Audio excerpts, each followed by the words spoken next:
Sports Radio 610. The Texans play here. An Odyssey sports station. Check out the BetQL Network. Wagertainment for every fan. Get sports betting tips from the best in the game. Available on the Odyssey app and our sister station 650 The Bet. Sports Radio 610 presents Seth Payne and Sean Pendergast. We coming to H-time. Let's get the work in, man. Let's go. Great day, great day. Oh, give me some juice, baby. Oh, yeah. Hey, what's happening, everybody? Happy Thursday to all of you. 1 week away from the draft. Nice to be with you. Appreciate you till 10 a.m. this morning. I am Sean Pendergast. He is Seth Payne. Seth's laughing already. Did I mess up on something? Did I? No. You didn't mess up anything at all. I'm just laughing at my own. You know how I am administratively. I have issues. So I'm not. I don't allow myself to get overly frustrated with other people's administrative issues. Mm-hmm. I got a wham doozy of a issue that Ben and I are working through right now. Oh, and really? It's blowing my mind. Okay. Blowing my mind. Is it anything that is about to affect the show? No, okay. Other than that, I got to try to compartmentalize. It's one of those things where yesterday Ben and I had to do something immediately. Yeah. Immediately, you have to get this done. Right. And I protested a little bit. I'm like, I don't think this is accurate. And they're like, no, it's accurate. Get it done. And now this morning, it's like, no, we were wrong yesterday. You need to do this immediately. Yeah. But it's 3 times as much as well. Okay. Yeah. Okay. So I'm going to set it aside and think about the Astros and their inability to field yeah, punts. that should cure things just fine. Yeah. See, normally after an Astros game, we would bump in with a highlight from the game, even just the final call. But there was yet another afternoon getaway day, businessman special. I got to go look and see if I'm accurate on this. There's a 50% chance that I am, because the Astros win one, lose one, win one, lose one, win one, lose one all the time. And I feel like they played 6 games each week. They've had an off day each week so far. It feels that way. And 3 weeks into the season, I have wasted many an afternoon watching this baseball team. Well, the problem is, or you know what, I'm going to count my blessings instead of my curses, Sean. Okay. For one, I'm happy that Ben and I have a purpose this morning. Yeah. As we wade through this mess. I would love to be part of that. I feel so left out of this thing, this kerfuffle that you've got going on. The other thing is, though, that by and large, if you miss an Astros game these days, you really only have to go back and watch one, maybe 2 innings. Yeah. Because the Astros aren't scoring. Right. They're certainly not scoring. Yeah. They scored 3 or fewer runs in a god-awful number of, what is it? 13 of their 18 games, they've scored 3 or fewer runs. It's pretty damn impressive. Yesterday it was the bottom of the 5th, I believe, right? The top when St. Louis did their damage is what you're talking about. Yeah, and they do all their damage, and if for some reason you couldn't watch the game, you can just go back and watch the bottom of the 5th inning, and there you go. It's been a very frustrating beginning of the season. I feel, as I count my blessings instead of my curses, though, at least it's not as bad as last year. No, it's not. Yeah, the pitching's good at least. You know what I didn't like yesterday? When if you go back and watch the only important half inning of the game, other than Pena's hit early on, I think it was right before the Donovan hit. Mm-hmm. That he mentioned that Callis mentions that Donovan has the league, but tied for second are Bregman and Tucker. Yeah, that was when I just go ahead and violate me with a torpedo bat. Oh yeah, great. Keep running your finger down the list. It won't be far till you get to George Springer either. He's having a hell of a season. So it's like George. It's like a reunion of all. It's like the Astros 2017 World Series team and the 2022 team got together and had a hit-making baby between those. Bregman was on both of those, and Tucker and Springer were each on one. It's just the gods are teasing us right now. I mean, I feel fortunate, honestly, and I feel fortunate that they're 8-10 right now. If you're asking me my overall feeling with this team after losing another super boring game, their one run they scored happened in the first 5 minutes of the game. Altuve and Pena both get hard hit singles up the middle, and I'm like, okay, no Yordan in the lineup today, but this could be a fun little afternoon. And they were making things happen. They were making it shake on the base paths. Pena gets that hit. Altuve does that thing where you're like, no, don't run to third. He runs to third. He gets there. Pena slides into second. You got second and third. Nobody out. Game just started. People aren't even in their seats yet in the stadium. And then you're like normally Jordan would be coming up, and you'd be like, okay, well, this Paredes comes up and drives in a run with a ground ball. And then, of course, the next two guys, Christian Walker and Yainer Diaz, the two worst hitters on the team right now, come up and do nothing. And then the team proceeded to do nothing for another 13 straight hitters after that. Like, it's so, and Jordan not being in the lineup yesterday. Okay, this must have. Well, he got hit. Did he get an out? I mean, he hit a home run in his. He hit a home run in his last at bat the night before, 420 feet, and he's not in the lineup yesterday. It was a very Kyle Tucker-like hit to the knee that he got. Yeah. Was it after he hit a home run? The last we saw him, he was trotting the. It had to be. Sometimes that swelling pops up afterwards, and sometimes he's a DH. Ends up being a stress fracture. Sometimes it ends up being a stress fracture that keeps you out for 10 weeks. I get that. No, that I understand. He hit a home run in his last. By the way, hit a home run in his last at bat. I would keep, even if this is a planned day off, I would go to him and say, hey, man, do you want to keep this thing going? Because that's what happens with Jordan. Usually, typically, when it rains, it pours. It has not poured yet this year. But he has a day off today. Like, it's April. You got to get 2 days off in April? What the hell? You know, the other day when lately I find more and more things that are just bothering me during broadcasts. Yeah. The various teams. Yesterday it was Wilson Contreras, this extra L in his first name. I don't like he's that. got two L's, who the hell? Yeah, like he's Will Contreras but with a son afterwards. Mm-hmm. Anyway. That bothers you? Yeah, that bothers me. That annoys me. You know their little flapping celebration. That bothers me. Yeah. The other day, and I don't fault Blum for this, and he didn't obviously mean to do this or not, but they were talking about the coach who had written a thesis in high school or college about how the Astros were going to win a World Series in 2017. Yeah. And that was pretty impressive to the Astros, and they hired him because of it. And Blum said, yeah, the guy writes a thesis on how to hire that man. Yeah. I thought, hey, that's Jeff Luhnow. Yeah. You could hire Jeff Luhnow. He's out there. Yeah. Have you seen what George Springer and Kyle Tucker and Alex Bregman are doing? You know, we got them. Yeah. There was an article. Well, not Springer, but still. Hey, he knew exactly when to bring him up. Yeah, there you go. There you go. It was a little depressing. There was an article yesterday. It's funny with the teams right now, like the Rockets and the Texans. These articles come out about top 10 front offices, top 10 quarterbacks, best young nucleus, this and that. And the Rockets and the Texans are in that phase where I get excited to click on the articles. The Astros are in that phase right now where they're still, from where they were a couple of years ago, definitively going downward from that. Now, maybe they plateau and they come back a little bit this year. They had an article on The Athletic, according to 40 anonymous executives, who are the top 10 front offices in baseball.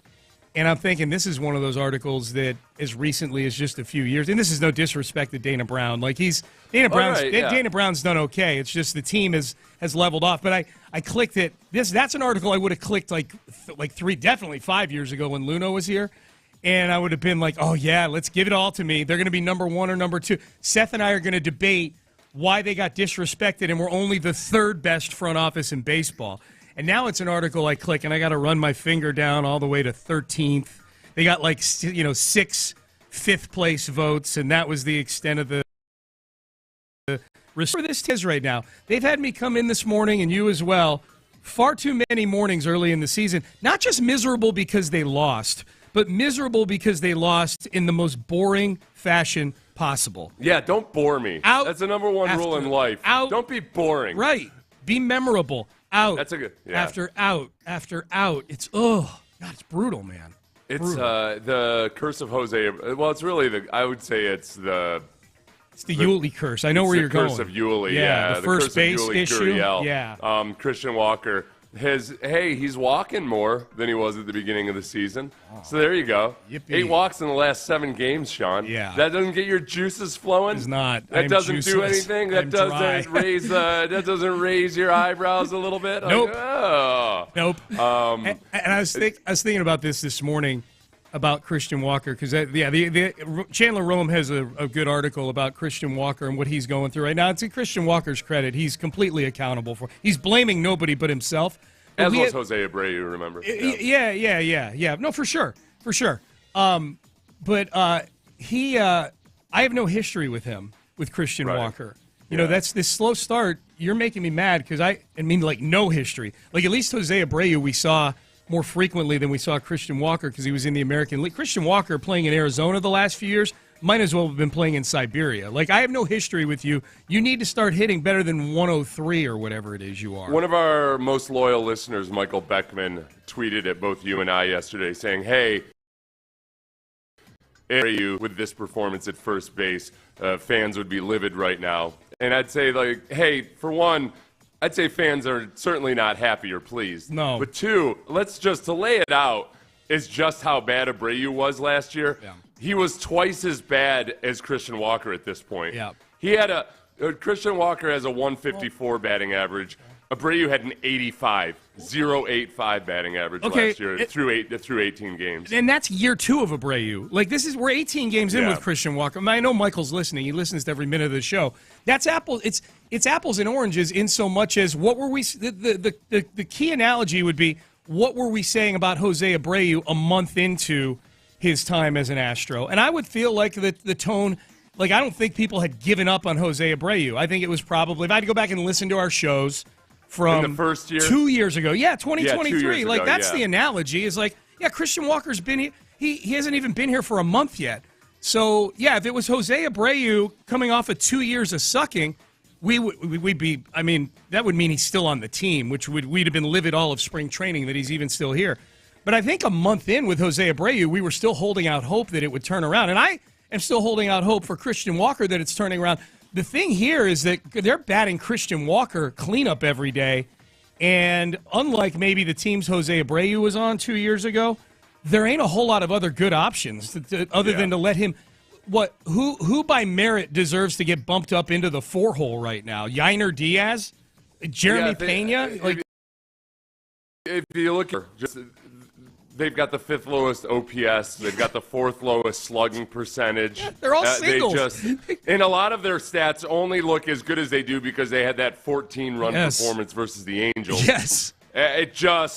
I mean, where is it? You look at the Yankees and you're like, well, sure, but they're only dominating everybody because of several huge performances. No, that's not the same. No. You take that one game out and they're just abysmally bad. Day in and day out when you watch the Astros, if you didn't see that Angels game where they had 14 runs, it is what it is. 3 or fewer runs in 13 of the 17 games that weren't that Angels game. Yeah, that weren't that Angels game. That's the stat right there. Is it's just it's not good.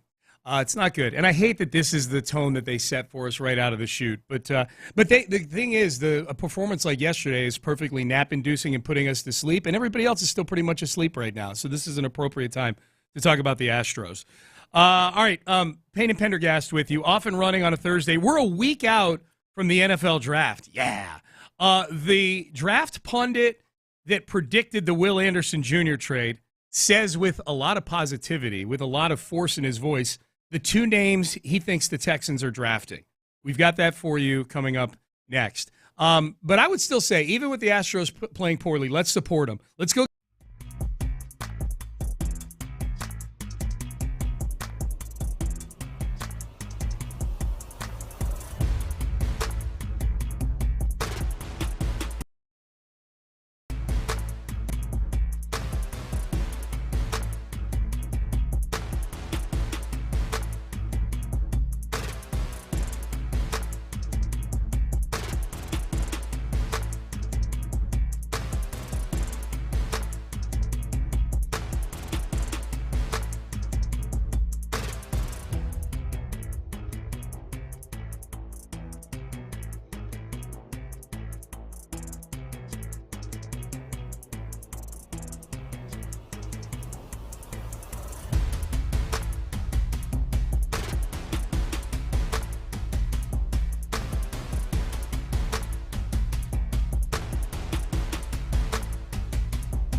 from the Mokaram Injury Lawyers Studios, Sports Radio 610 presents Payne and Pendergast. Hi, good to be with you on a Thursday. The draft is a week out. A week from today is the NFL draft. Nick Caserio met with the media yesterday. We'll dig into some of what he had to say.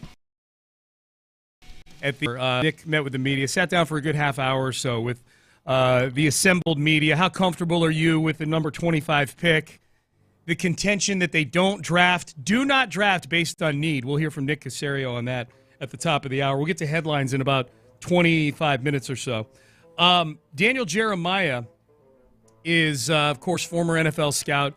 I think one of the more respected draft experts. And here in Houston, it hits home with Daniel Jeremiah pretty acutely, Seth. He was the draft pundit who, in his final version of his mock draft, the day before the 2023 draft, had the Texans selecting C.J. Stroud with the second overall pick. Ding, that was correct. And then trading up from 12 to 3 with the Arizona Cardinals for Will Anderson. Yeah. Amazing. He got that one correct, too.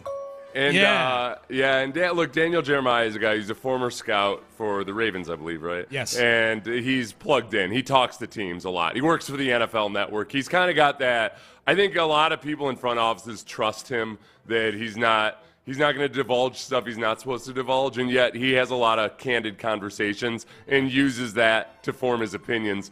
So I think that in that instance, I would guess that he had some intel from either the Cardinals or the Texans on that one, because he did it. It was the day before the draft, I think. Yeah, it was the day before. 1 or 2 days before the draft. It was literally the day before the draft. You're right. Yeah. So he's plugged in. He's plugged in. He's plugged in, and he's not a hot take artist. No. He speaks pretty respectful. Yeah. So here's Daniel Jeremiah yesterday. He was talking to Ryan Russillo and Todd McShay. So this had to be something to do with the Ringer, I would guess. Here's what he said about the Texans. The Houston Texans, it's going to be the law firm of Booker or Banks. They're drafting an offensive lineman between those two guys, whoever's there. Okay.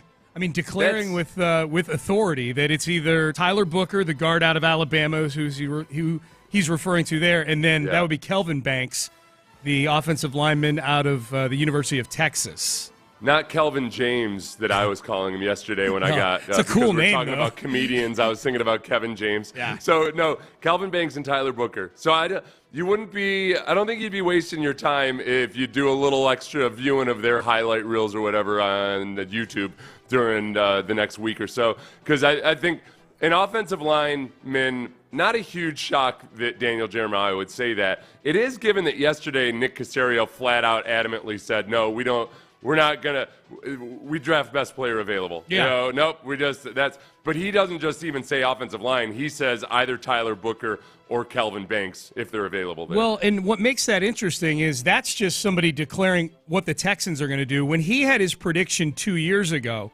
about Will Anderson and the trade up, it would be very easy to assume, especially that year when everybody had bad information on the Texans because nothing was getting out of the building with what they were doing with the number 2 pick. And so it was easy to assume back then that he was getting all his information from the Cardinals on that. The Texans are so locked down.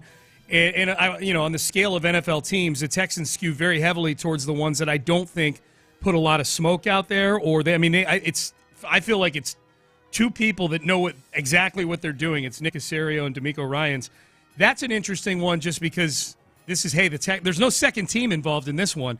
If he's getting intel, maybe it's just people he's talking to reading the tea leaves with workouts, or they talk to he talked to a team who happened to cozy up to Nick or D'Amico at the combine or something like that. If I had to guess, if I just had to guess, I would guess it's probably a pretty solid prediction where his intel is maybe secondhand, possibly. Right, and or the time they've spent. Yeah. Now with the Texans, I always caution against reading too much into they had these guys in on their top 30 visits or anything like that, because a lot of times they're just trying to check off boxes. Guys that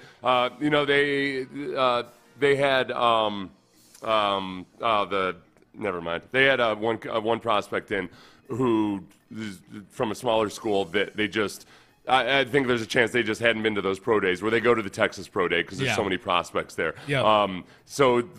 I don't read too much into that. I think that with Tyler Booker especially, and with Kelvin Banks, Nick has spoken pretty openly about how they like having lots of film on guys, especially if it's versus SEC teams and what have you. Mm-hmm. And both Tyler Booker and Kelvin Banks have performed at a high level for a long time. Yes. Where you take it with somebody like the offensive tackle Josh Connerly out of Oregon has improved a lot this past season, but I think that I could see, even if you like some things about Josh Connerly better than Kelvin Banks, athletically or what have you, Kelvin Banks has just been doing it longer and been more consistently doing it against a higher level of competition.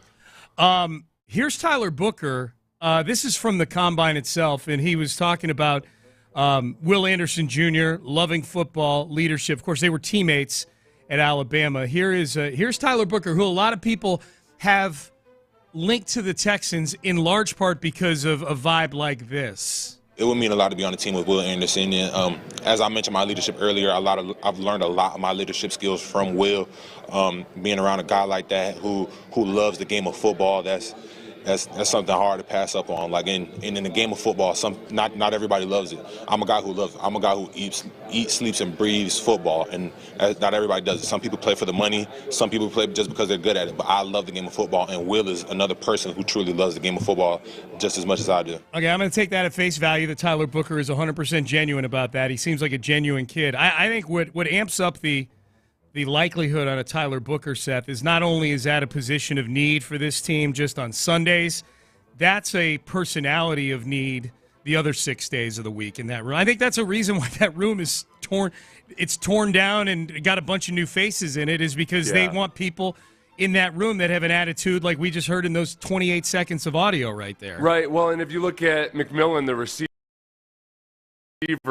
where he even really enjoys watching football all that much, and some of the anonymous scout reports are they had to beg this guy to stick around, and he kept negotiating his deal and all of these other things. It feels a whole lot more like a Tyler Booker or Ibuka, the receiver out of Ohio State, guys like that, Kelvin Banks. They might just appeal to him more. The really interesting thing about this is that Daniel Jeremiah has a pretty good bead on how teams are feeling about people. The fact that he brings up Kelvin Banks and knowing that the Texans have the 25th overall pick, it's interesting because Kelvin Banks is generally going around 15 or higher. He's in the teens. In mock drafts. Yeah. And now Jonathan Alexander in his latest mock draft had the Texans trading up to draft Kelvin Banks. So I was skeptical of that, but I wonder if maybe Jonathan Alexander, in reading the tea leaves too, it really feels like the Texans really love Kelvin Banks and maybe are willing to trade up for him. They've got 2 third-round picks, the 79th overall pick, which they got in the Laramie Tunsil trade, if I'm not mistaken. And that's been somebody that's been passed around by like 4 different teams. And then the 89th pick is their own. An interesting prop bet on this draft would be, do the Texans end up using 2 picks in the 3rd round of this draft to actually take players, or do they trade one of those picks? Jonathan Alexander's trade was a 3rd rounder this year. Yeah. They would trade a 3rd rounder from this year and a 2nd rounder from next year. They would get back a 3rd rounder next year. Okay. With team. Okay. So, I want to say it was the Bucks. It was the Bucks. Yeah, they were moving up. Yeah. So you do the balancing act here, and they're basically giving up next year's 2 more or less to move up to go get Kelvin Banks. And that's who he had him taking, Kelvin Banks, you said, Seth? Yep. Yeah. The mock drafts, people laugh about the mock drafts, and we're going to do our mock draft injection at 7:45 today, and this will be the first one we've ever done like this. We're going to do John Harris's mock draft on footballtakeover.com. He did a 3-round mock the other night, so we're going to have him on while we critique his mock draft, or we'll go back and forth with him. He's going to hang for another segment after that and talk draft with us a week out from the draft later today. Yeah, and so this is yesterday, Nick Caserio talking about, and I want to say, did Brendan Scott ask this question? I don't remember. I'm not. So talking about how they do use some mock drafts to try to figure out and get a general gauge of where players might go. I would just say some are probably more relevant than others because some are getting the information from the teams. Like, they're not just making it up themselves. Like, they're talking to teams saying, hey, so that's how they're building it, right? So they're getting intel.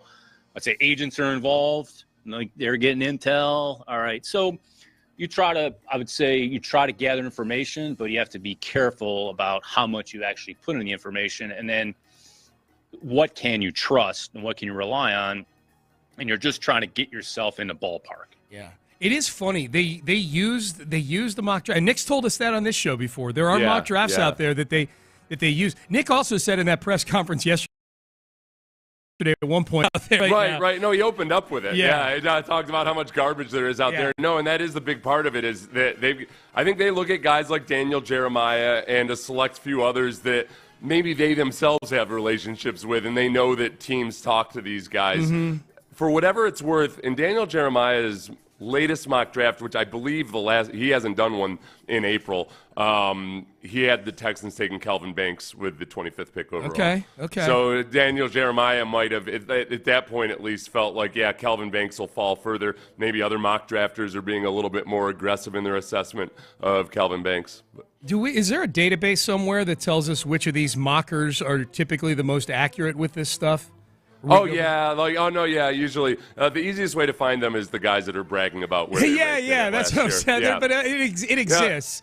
Yeah. It's the part though too is I think that the way that GMs and a lot of other people look at mock drafts is you try not to get too hung up on exactly which guy is going where. It's more, all right, are the guys that are being predicted to go in the top 15 generally going in the top 15? Are the guys that are predicted to go later in the first round generally going later in the first round? Because then you don't want to look at any of these as written in stone, but you get a good feel for what perhaps the general consensus is for most teams on how they stack their boards. It feels like the top 10 is really starting to coalesce. It feels like Cam Ward's a lock. I feel like Travis Hunter is getting close to being a lock at going number 2. Abdul Carter won't get. And if New England doesn't get Abdul Carter at 4, they're probably taking Will Campbell. Mason Graham at 5, Ashton Genty at 6. I don't even have this in front of me right now. I've looked at so many of these damn things, and it's starting to fit. But maybe there's a curveball coming. Who knows? And I'll tell you what. I have honestly been I have neglected edge rushers to an extreme degree. I've watched a lot of the defensive tackles just because I like defensive tackles. And the Texans, D'Amico wants a stud defensive tackle at some point. So I've neglected the edge rushers. Completely, almost totally ignorant, or at least, in comparison to where I'd like to be. Well, that might have to be my weekend project. Is there a great one in this draft? Like, that's where the people that got that criticized the Texans heavily as to what they gave up for Will Anderson 2 years ago. Yeah. I think the Texans I think they had a look at the next couple years saying, there ain't nobody else like this guy coming down the pipe either. Like the first defensive guy taken last year was Leato Letu at 15. Yeah, I mean Abdul Carter. Abdul Carter, there you go. Yeah, Abdul Carter. Yeah, there you go. So that's one. But so that's and even like with defensive tackles, it feels like Mason Graham is the consensus stud, and there's a little bit. He's not J.J. Watt, right. He's not. He's not a taller Aaron Donald. Yeah. Aaron Donald got docked mostly because of his height, but let's say Aaron Donald was 6'3" or 6'4". He's not that. Yes. So I think in a lot of other drafts, Mason Graham wouldn't be as slam dunk the top defensive tackle. Text message: Jim Adler, the Texas minutes ago, hearing about Kelvin Banks for 5 minutes. Who is he? Offensive tackle out of Texas. Yeah. Sorry, everybody. Good player. Yeah. That's bad by me. Yeah. So that's so with Calvin Banks, the big question is there is still a little bit where he doesn't move his feet as fluidly as, like, say, a guy like Laramie Tunsil. Yeah. There's times where his if he's a train, the engine is blocking a guy, but his caboose is still stuck 2 steps behind. His upper body gets ahead of his lower body a little bit. So that's why he might be available at 25. He's just not quite as fluid as a guy like Will Campbell or even Josh Connerly, who's been going lower than Calvin Banks. Yeah. But I do like Calvin Banks. I wouldn't like him as a top 5 pick, but at 25, I think there's a lot to work with there. And he's been very consistent, and he's produced for a long time. Would you be cool with Jonathan Alexander's proposed trade where you're essentially netting out giving up a second-round pick next year to move up a few spots to get him? As I told Jonathan, I did a video the other day where I disagreed with the trade up, but I also told him, I'm going to sit with this for 24 hours, and I'll probably be A-okay with it. And? I'm A-okay with it. Okay. I'm not over that. As long as they don't give up their second-round pick. Yeah. I don't part with that second-round pick. That's all I don't want to leave. They've got and they've got 2 of those next year. They got a 2 from the Tunsil next year, and they got a 3 from the Tunsil trade this year. In that trade, they would lose that second-round pick next year, but they still have a second-round pick. They still have their own, or at least one, depending on which one they give up. Yeah. It's another boring afternoon for the Astros. The NBA playoff picture is coming into focus, and Nico Yamaleava's got a new home and less money. We will get to that in headlines coming up next. It's nice to have a new home, but it's also nice to have a long and happy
Meet me there. Payne and Pendergast, presented by Men's Tea Clinic. All right, let's get to headlines. Payne and Pendergast with you on a Thursday. The Astros lose yesterday afternoon 4-1 to the St. Louis Cardinals, so the trend continues. I got to go back and see if you got on this trend. If you just picked the Astros to just win one game, lose one game, win one game, lose one. It's all they've done all year since the sweep at the hands of the San Francisco Giants earlier this year. They lose 4-1 yesterday to the Cardinals. Where's our concern level on Ronel Blanco right now, Seth? Yesterday, 5 innings, 5 hits, 3 earned runs, and they all came on one swing of the bat from Lars Nootbaar, who still sounds like a made-up name on MLB 2K to me. It sounds makes me hungry. It sounds like a delicious candy bar. Really does. Like nougat bar. How does he not have the Nootbaar out there? Maybe he does. But 3 walks, 1 strikeout, and that was the big thing. Ronel Blanco, until the end of the 4th inning, he was all fly balls. Like, not even any ground balls or strikeouts, just everything. But a lot of soft contact until he started giving up a lot of hard contact, in the form of a home run. Even the line out on his final out in that inning was a hard hit line drive. Yeah. I'm trying with Blanco, but like his transition to being a full-time starter, it looked great at the first half of last season. It looked incredible. But it's just he's still a work in progress. So did I say I'm fine with him? I'm not fine with him, but No. I'm trying to be patient with him. He's the one out of this rotation right now that they're fine. And I know Framber sucked his last time out. Arrighetti, when he comes back, I'm actually very enthusiastic about Arrighetti when he's healthy. Yeah. Gusto is just a guy right now. Like, he's a young guy who's just in there because Arrighetti's out. Wisniewski so far, I think, has been better than I expected 3-4 starts into the year. Blanco is the one out of this group where I'm like, all right, how many more rehab starts does McCullers have? Till we see if maybe he can take either take Blanco's spot or be a 6th starter in the rotation to kind of give everybody an extra day of rest. I'll tell you, you know the happiest person in the world should be that Paredes started off real slow. He's come along, but that Christian Walker has just been abysmal. Is Brendan Rodgers. Because I was talking to somebody yesterday who I don't think wants me to say their name on the radio, who was just irate about Brendan Rodgers. Like, why is he there? And I'm like, it's not like he's making a bunch of money or anything. He was just, they were competing, and they were like, yeah, but why? Why is he there? Give me Dubon, give me Altuve more often at second base, whatever it might be.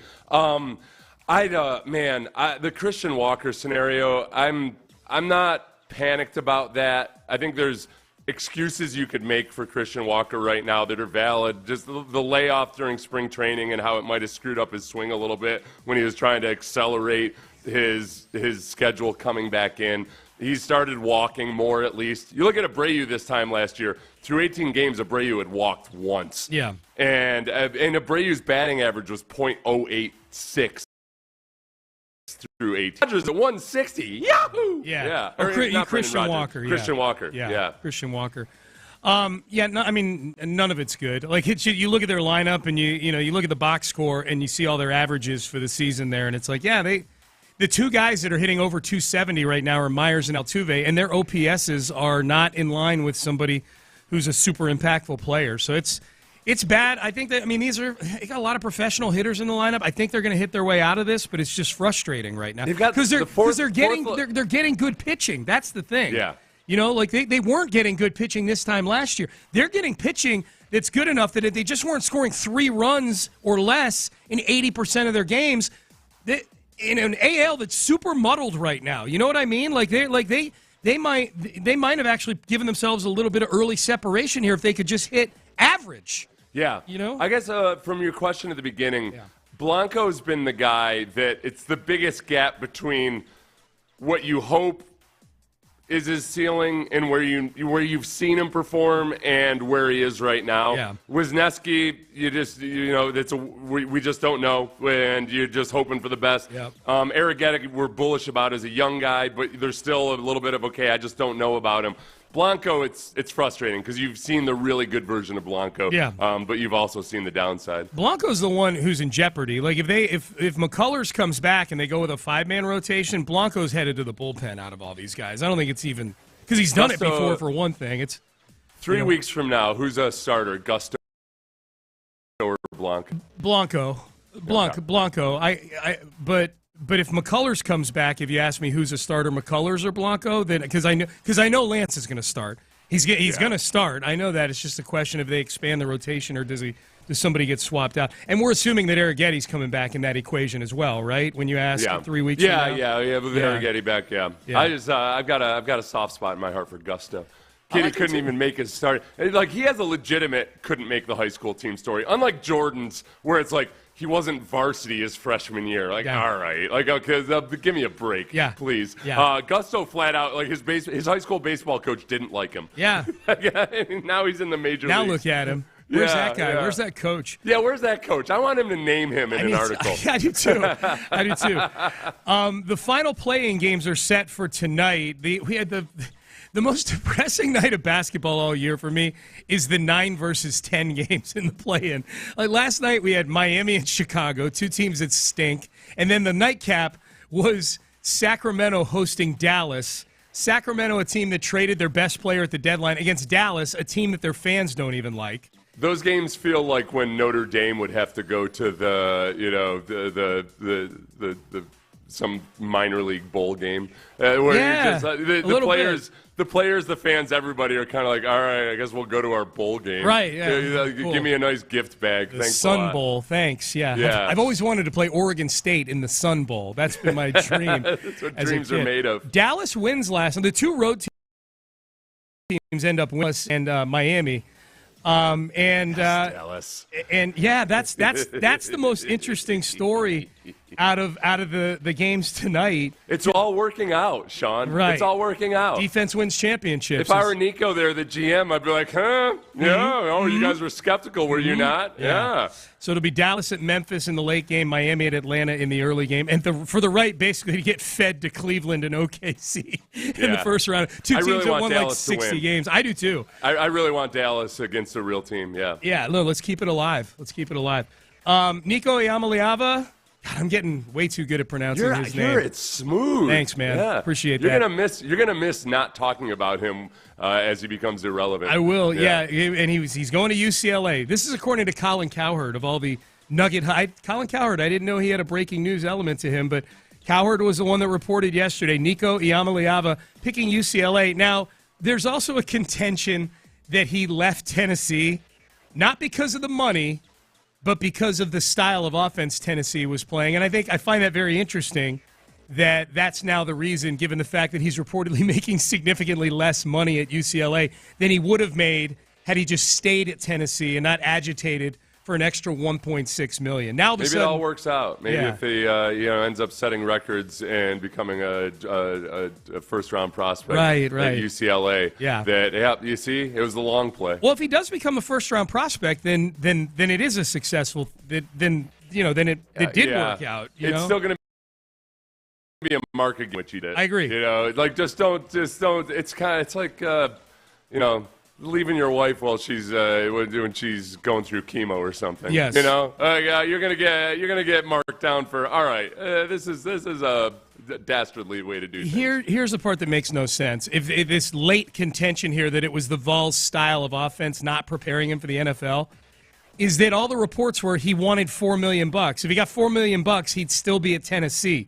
So what you're telling me is that an extra $1.6 million this coming season is worth torpedoing your chances of becoming an NFL quarterback. Hey, if I'm the number one team picking in the draft, and usually that's a team that's a bad situation to go to, then he'll be fine with it. You say his name. Nico Iamaleava. We'll be fine with it because he's a mercenary and he'll be A-okay. Like, you're going to give me the most money? Sure, let's do it. UCLA. I'm not going to try to angle my way out of this number one overall pick. The crazy thing about that is reportedly his brother backed out of a commitment to UCLA at signing day last year to go to Arkansas. Like, to me, UCLA comes off looking the worst in all this. I'm like, His brother just stiffed you last year on signing day. What are we doing? You got no respect. None. UCLA, you're meant for the streets. Yeah, well, they have that coach. They have that coach that couldn't get 2 words spit out at the Big Ten media days last year. Oh, that's Sean right. Foster. They're super interesting to me all of a sudden, I guess. All right, we got to go find that. Yeah, he's like, UCLA, you may not know us. We're in L.A. So is USC. We got to find that audio. That was tremendous. All right, Nick Caserio. We heard from the Texans GM yesterday afternoon talking about the draft, his pre-draft press conference. How does he feel about where they're sitting right now at 25? And are we buying a contention that Nick Caserio made about their strategy in the draft? We will have that for you. We'll also compare him to the magnificent Gladstone at some point. Which GM would you rather have as your GM, Nick Caserio or the magical Gladstone? We'll do that coming up next. But first, West Point, Lincoln, and Sugar Land. I'll tell you, Ruben Mendoza, that's the guy I'd like to have on my side if I'm looking.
to Houston. Insider access, exclusive content. Sports Radio 610. The Texans play here. An Odyssey sports station.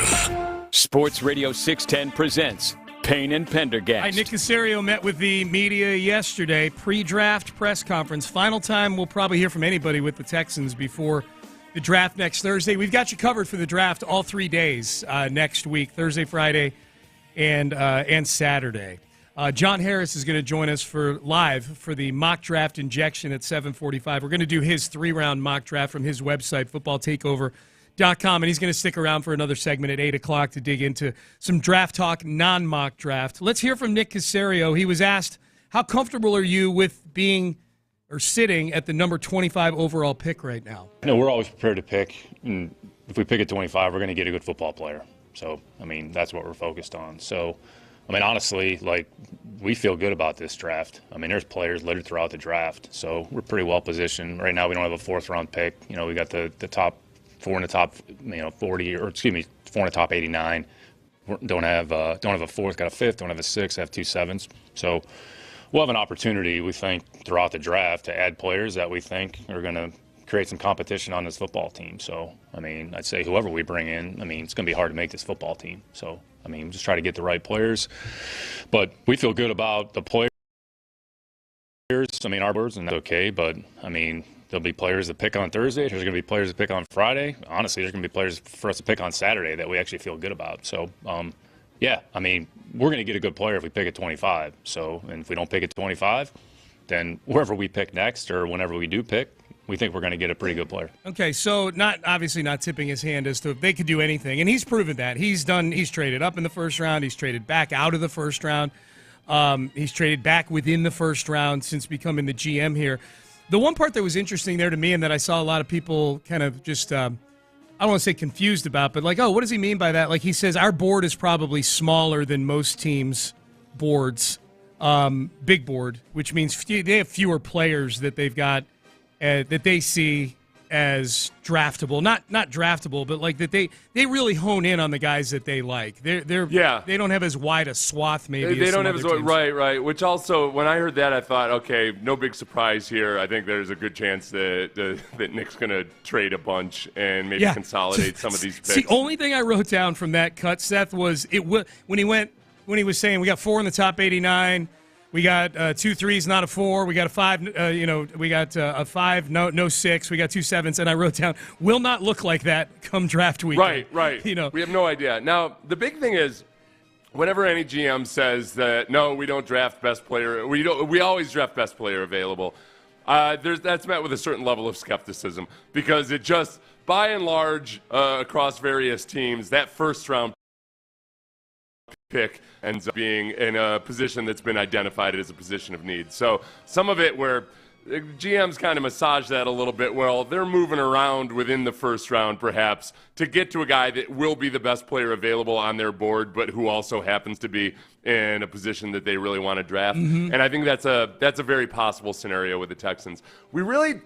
Because the Texans, since Caserio has been here, have at various times either not had a first-round pick. That's the first situation that the Texans landed in when Caserio was here, or because they've traded around or traded out of the first round. There's not a huge body of work to really test Caserio on whether he only drafts positions of need or not, because Will Anderson was it feels to me like if Will Anderson, given his intangibles and everything else like that, if he had been an offensive lineman version of Will Anderson or a wide receiver version of Will Anderson or certainly any defensive player, I feel like the Texans would have traded up for him. I think they just loved him. Yes, it was a position of need, but they also traded so aggressively that it felt like kind of special. C.J. Stroud's a quarterback. Nick himself said yesterday, well, you draft best player available, you don't draft for need except for quarterback. That's different. Yeah. And then they traded back to draft Kenyon Green, and I think that felt like a situation where they mistakenly had Kenyon Green and Kyle Hamilton and Jordan Davis probably all ranked around, graded about the same.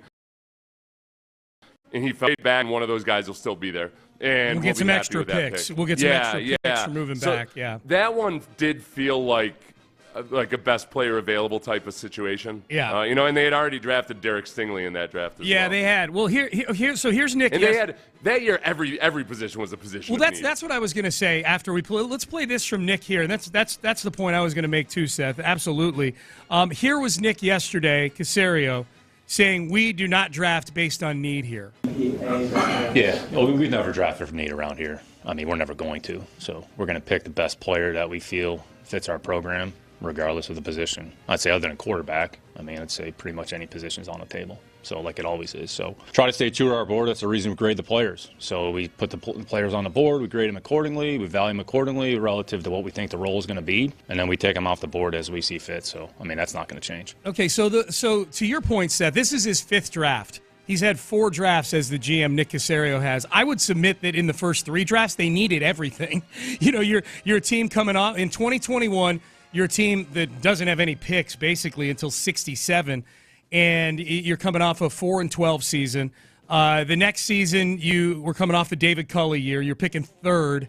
And then the next year, you're coming off the Lovie Smith year. You're picking 2nd. You're a team that's in the draft coming off of 3 seasons where you won a total of 11 games over 3 years. So it's easy to look at every pick and go, yeah, they needed that. They needed that. Oh, they got one of those, but you could probably use another one. Yeah, they needed that.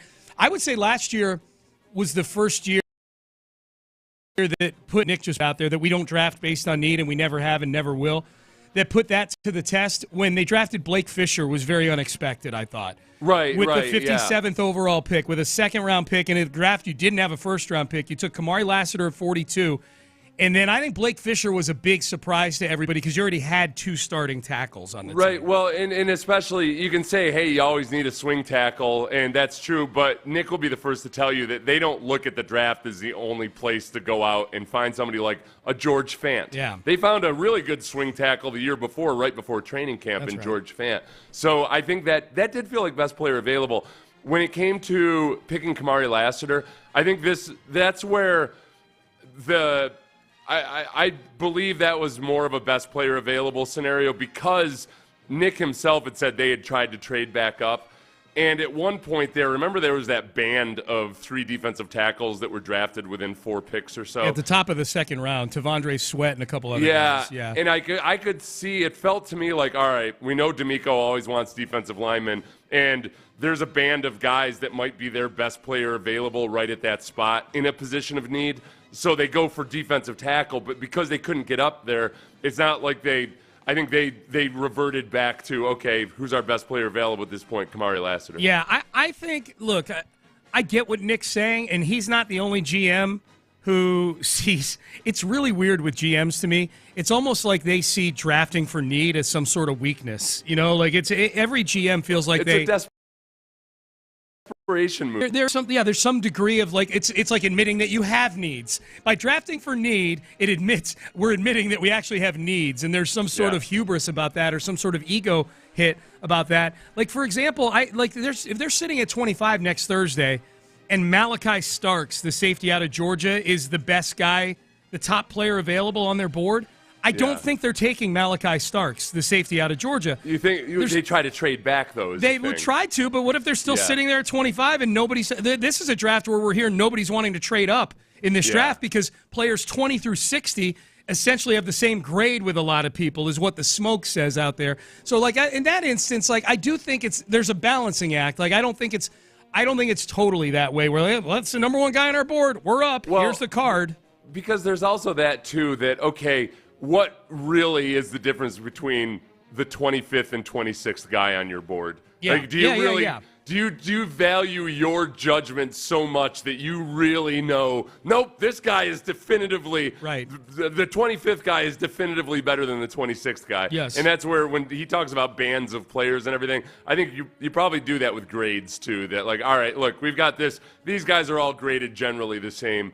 You just go ahead and take the position of need. Yep. If we generally look at these guys as all the same. Yeah, I think to them, admitting that you're drafting best player available, it feels like you're the guy who's drafting for need. You mean? Yeah. Drafting for need. Thank you. It's akin to when you approach somebody to work on a joint project because this will benefit both of them. The other guy damn well knows that you're desperate. Yeah.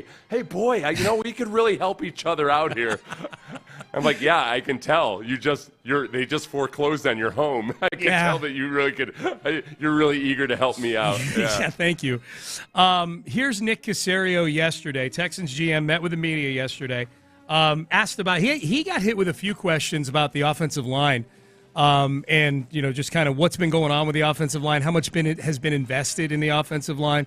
Here is Nick Caserio on the state of the offensive line and the ongoing rebuild. I mean, honestly, it's the same every year. Like, every year is different. We understand there's going to be turnover on the team. We know there's certain players whose contracts are going to expire. We're going to be able to keep some. There's other players that are under contract that they might be here, they might not be here. We didn't go into the offseason and say, okay, here are the things that we're going to do. I think some of this is you always have to be adaptable. You have to be flexible and just take the information in and then just make the decisions that you feel are best for the football team, which is what we did. So there's never this is what we're going to do. This is what we think is going to happen. Some of it is responded to some of the information around you. And, if we didn't make any changes, if we had to go into the season with the group that we had, then we would have done that. But wasn't the case. I'd say each case was a little bit different. Each situation was a little bit different. But, yeah, I wouldn't say there was anything specific that we said, well, this is what we're going to do. This is what we need to do. And then even moving forward, understanding the draft is one opportunity. It's probably the biggest volume opportunity, which is why there's such a heightened, I would say, awareness and emphasis on it. I mean, we don't put any more into any other phase of the team building process. So lost some players or moved on from some players at a lot of different positions. We've added some players at other positions, including the offensive line. So, once the players are here, once we have an opportunity to get on the field, we'll kind of see how it all fits together. All right, so I don't believe that they just went into the offseason thinking we don't need to improve the offensive line. We'll just see what comes to us. Well, and I think the question was more along the lines of, do you need to change your process and how you're evaluating them or however you're operating with them? If I were giving the honest answer, if somebody had asked me that, I think Landry asked the question, this is how I would answer it. The totally honest, brutally honest GM. Do we need to change the process?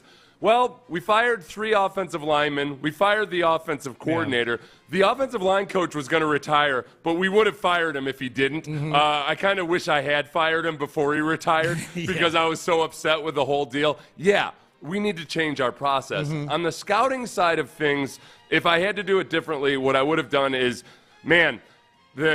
this is going to be an outside zone-based system, and one thing that really helps a lot in an outside zone-based system that they were trying to run for the last 2 years is a super athletic center, and Juice Scruggs is not a super athletic center. We're asking Juice Scruggs and Jarrett Patterson to do things that, frankly, that's not their skill set, so there was a mismatch there. So we need to be more in line with our offensive coordinator on what they want and what they need, and on the scouting side of things, we got to do a better job talking the same lingo and having the same psychology and methods as our offensive coaches do. Yep, no question. All right, next one here from Nick.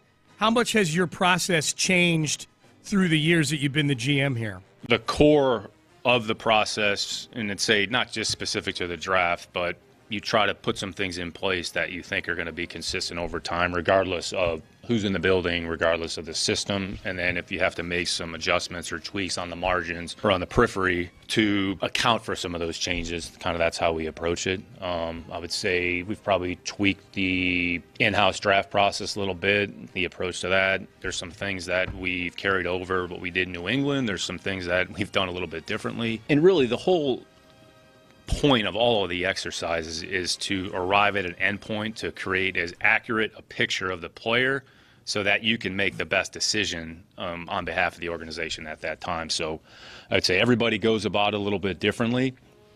How we do our visits on campus is different than other teams do it, but we feel like we get a lot of value out of that. And we always, at the end of it, go back and say, hey, what are some of the things that everybody thought were productive? What are some areas that we feel we can improve? There's always going to be a little bit of give and take. We've changed over the last couple of years some of the things that we've done defensively, schematically. It's maybe some changes on the margins to accentuate the things that the players do well. And there'll probably be some things that we do this year that are a little bit different that we haven't done in previous years. So 3 years, the same coach, same system, offense is going to be a little bit different. It's not like some wholesale evaluation change just relative to how we evaluate players and necessarily fit what we think we're going to look like offensively. The first person I thought of when he said we've tweaked some things defensively was Jalen Petrie.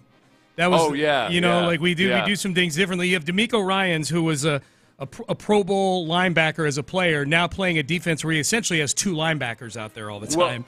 Well, and I think too, and this is interesting. I'm going to try to talk to D'Amico about this face to face. Is that I think there were some because of the defensive tackles that they had last year. I think we're in D'Amico's system, like in its purest form, the defensive linemen are all getting upfield as fast as possible all the time.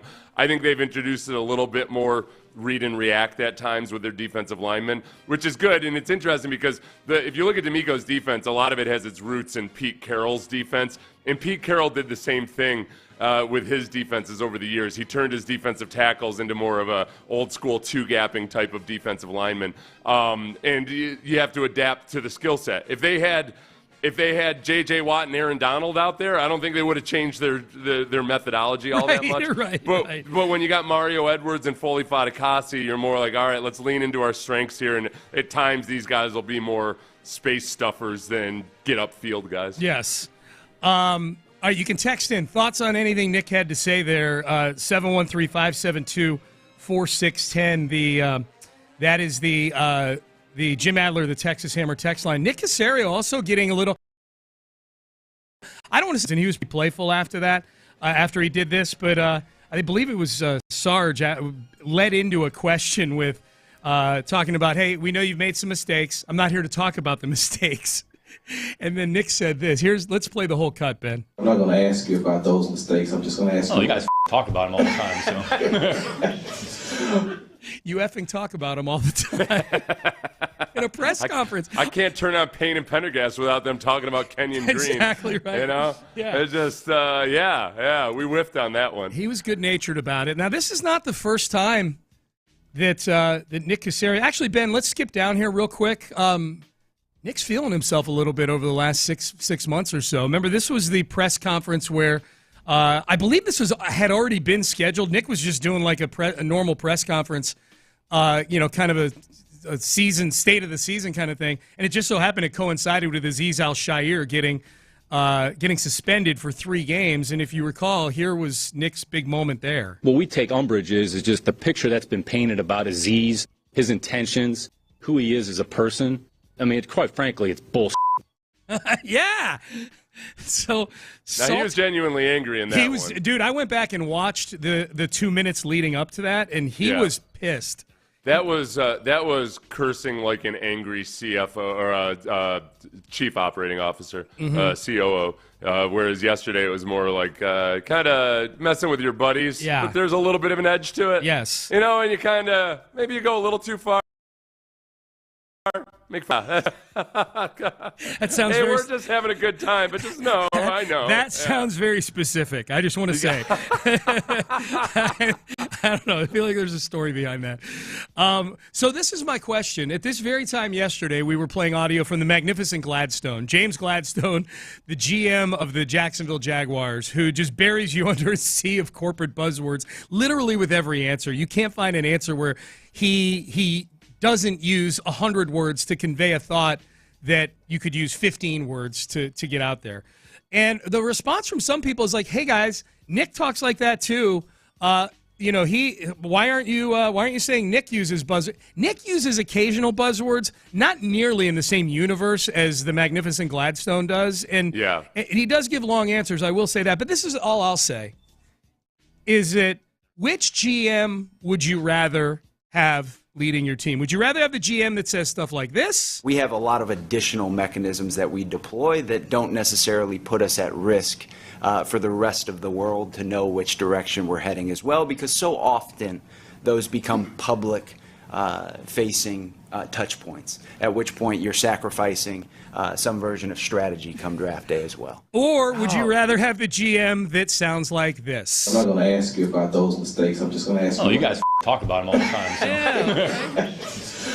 I'd rather have the F-bomb guy, if you want to know the truth. That's who I'd rather have. I'd rather have that. Nick did say touch point at one point. He did. Which started off a flurry of texts between me, you, Lopez. I had to rewind the press conference because I got distracted texting you guys about Nick saying touch point. Yeah. Yeah. I will follow up. Would you rather have the GM that sounds like this? At the end of the day, we focus the majority of our attentions on who it is that we're really interested, who fits the profile for really what we want to invite into this environment. And if you're not intangibly rich, it's gonna be a hard time for that person to really mesh here. Or would you rather have the GM that sounds like this? I mean, quite frankly, it's bullshit. Yeah. I'd rather have the S word, F word guy. That's a guy you can have a beer with or a coconut. Well, the whole thing about Caserio is, like, frankly, there's times where Caserio does sound a little bit like Gladstone. You know, when he gets into full GM speak, or sometimes when he's trying to talk around a topic. I think the difference is Caserio lets the Italian construction worker out at times. Like with Aziz Al-Shire, that was like he was on his dad's job site. Yes. He was Caserio.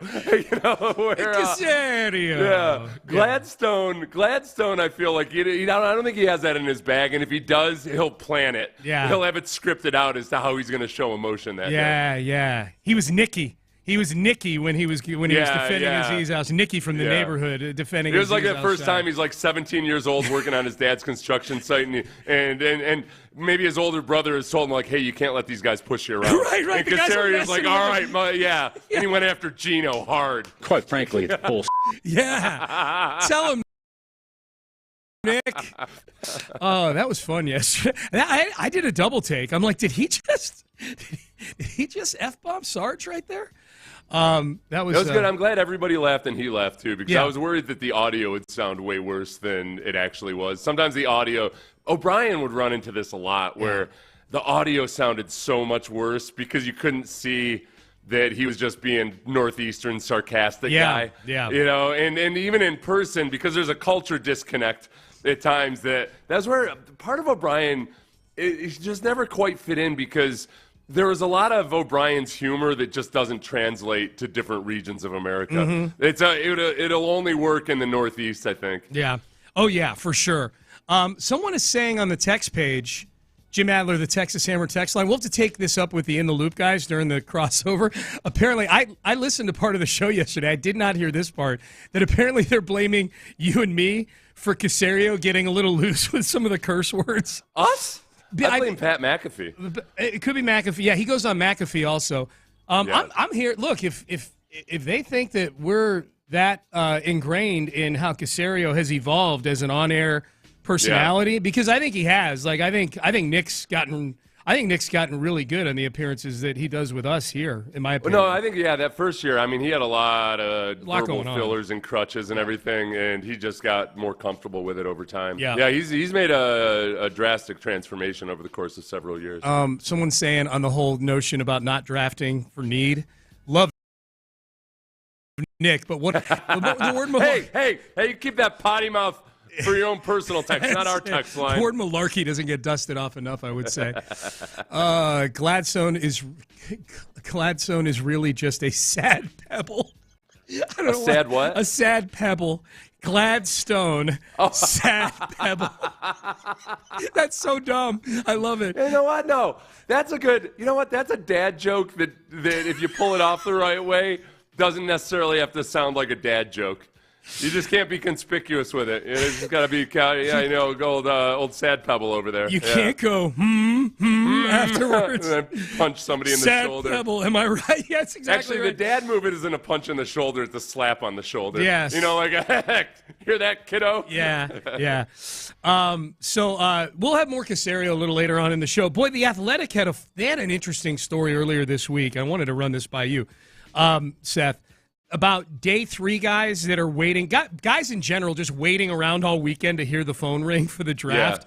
Yeah. It was a stressful article to read even, because they talked to a few of the guys. Yeah, this is what I'll tell you about draft day or weekend. Back when I got drafted, it was only a 2-day ordeal. Yeah. And I didn't know, there was a chance that I could have gone in the 3rd round. So when you got to the 3rd round, I was kind of... The first 3 rounds were the first day. Yeah. And then rounds 4 through 7 were on the second day. That's right. Yep. So on the first day, there was a chance I'd go in the 3rd round, but my agent had told me, probably 4th or 5th round, but maybe in the third. Later, that's accurate. But it's the biggest thing is without knowing that I wasn't going to go in the first or second round.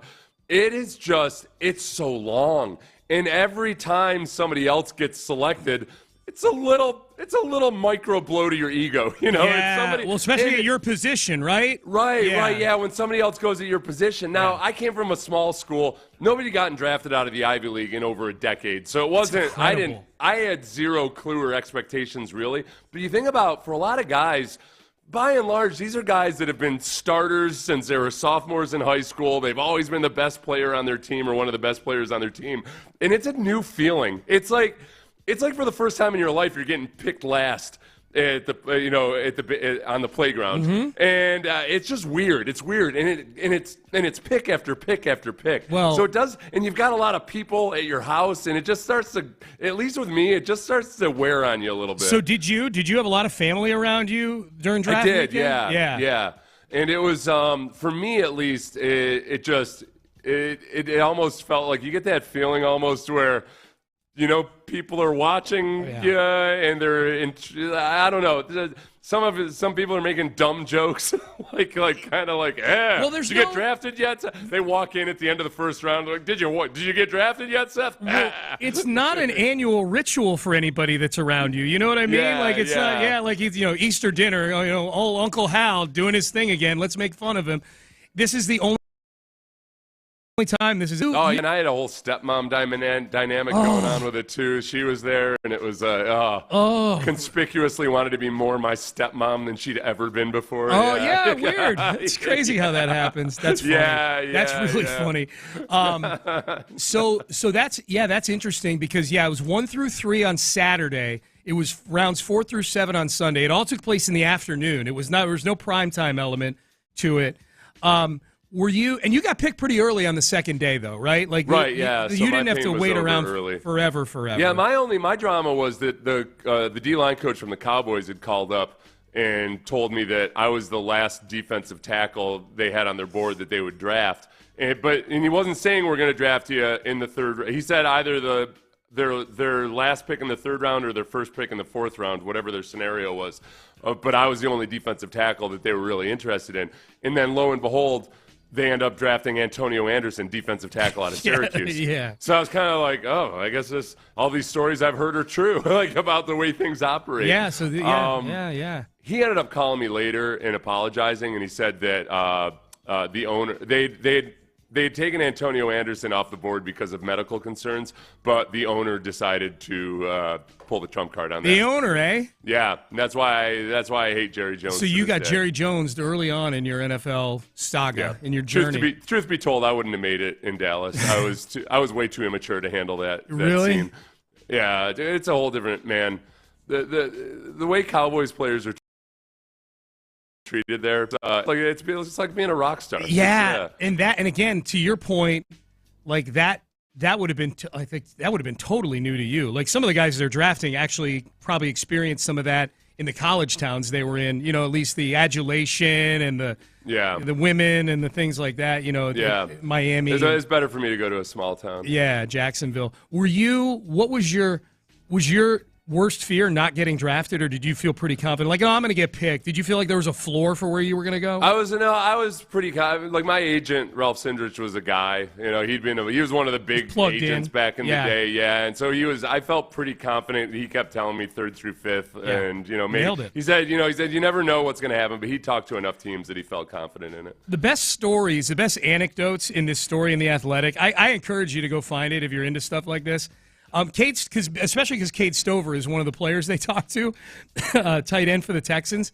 And I think we knew this already. I mean, John Harris and I interviewed Cade Stover, and I think Clint, too, was on that broadcast. We interviewed Cade Stover right after he was picked because it was day 3, and that's the day of the draft that I do for the Texans. He didn't watch the draft at all, according to this story. He was out there doing farm chores. He had just gotten done. Okay, this is where I plead my ignorance, and Seth is going to tell me exactly what chisel plowing is. He was in the middle of chisel plowing on the farm when his phone rang on day 3, and it was actually, I think, his dad who may have answered the phone. Like, he was that unplugged from the whole thing. He didn't want to know. He just was going to go do his chores. I feel I'm interested because I've already explained the chisel plow to you once before. It's a plow, unlike the big, wedge-looking plows in the days of old. It's got these like tines, like these curved hooks. Yeah. If you just it's easier on the soil in a lot of ways. Okay. It doesn't. Yeah. Gotcha. So it's chisel plowing. Is it fun to chisel plow? Among the farm chores, where does it rank? Plowing is fun because it's an upper level. Like you're entrusted with the bigger tractors and the heavier equipment and everything. It's easier to screw it up. So like it's a step above bush hogging and hay raking. Okay. So whenever you get to plow for the first time, it feels like you're like, oh, they trust me. Okay. They trust me with the big tractor. Yeah. At the risk of asking a question that you've answered for me before again. What is bush hogging? Bush hog is like a big lawnmower that you pull behind a tractor. Okay. So it's a gigantic lawnmower that you pull behind a tractor. Got you. That's what you do, and that's when you go out and there might be a field that you just need to knock down the brush, and it's like mowing the lawn, but for 4 solid days. Yes. And it's rough, man. That's when the boredom really kicks in. And all you own is you might own a Walkman and 3 cassette tapes to keep you distracted. I'd last 3 hours on a farm. Over under amount of time I'd last on a farm, 2.5 hours. Working, not just hanging out. You've working. done physical labor before, I right? have. Yeah, I did. Yeah, for sure. No, I did. It's a lot of it. A lot of it's a lot of fun. Yeah. It's just the more physically grueling stuff is the stuff that really wears at you. It sounds especially when you're doing the repetitive work over and over for a really long time. The best thing about farming, and especially working on a tractor, is that you really convince yourself that you've got all of the answers to the problems of the world. Yeah. And there's nobody to tell you you're wrong. Right. You got all that solitary time. Yeah. And the great thing is that your entire family is relatively isolated. So when you get home, you convince yourselves that you guys know what those idiot bums elsewhere are doing wrong and everything. Yeah. I had just 10 hours alone with my thoughts, thinking about how I'm right about everything. Oh my God. Yes. Yes. That many hours alone with my thoughts. I don't need that. Give me some TV. I mean, it's different now because you got podcasts and everything. That's true. How does this scenario sound? This is Kyron Williams, the running back for the Rams, former Notre Dame running back, was told he would be a third-round pick, thought he'd be a third-round pick. Now, this is a couple of years ago, so he's in the 3-day draft scenario. So he invited his whole family to Vegas, which is where the draft was, in an Airbnb, and he slipped to the 5th round. So he's got his whole family there. He's paying money for a big Airbnb in Vegas on draft weekend, mind you. So it's probably quadrupled in price, and he gets done on Friday night, and he hasn't been picked yet. And then has to sit there till the 5th round on Saturday. That's the thing. Because I didn't know what the hell I was doing. Yeah. And I think somebody had told me, I have some family over and everything. I felt like pressure to do it. I would have preferred to be a route. I would have been too paranoid, though. Of course, that was before I didn't have a cell phone. Mm-hmm. So I knew that I needed to be available to talk to teams. Yeah. And so you had to be, back in those days, on your landline. None of us had cell phones. That's right. And so I felt that, and I felt pressure to have people there. I really would have preferred not having a bunch of people there. I really would have preferred it just being my nuclear family. In retrospect, yeah, for sure. Okay, there's several of you taking the under on my 2.5 hours that I would last on a farm. I get it. It would have been, I think if they started you off gentle and just had you like feed the heifers or something, I think you'd really enjoy that. Work my way in. Maybe so. All right, it's fun. That part of it as a kid is fun, that when you're entrusted with feeding the animals, there's a lot of responsibility there. Yeah, there's other living beings right there. Yeah, and keeping the pens clean and everything. Like their health is tied to your performance. Absolutely. So just in keeping them clean and keeping them fed and watered and everything, like you can take a lot of pride in that. It's good for a kid. Hell yeah. I highly suggest buying a farm and having your children work on it while not making any money at all.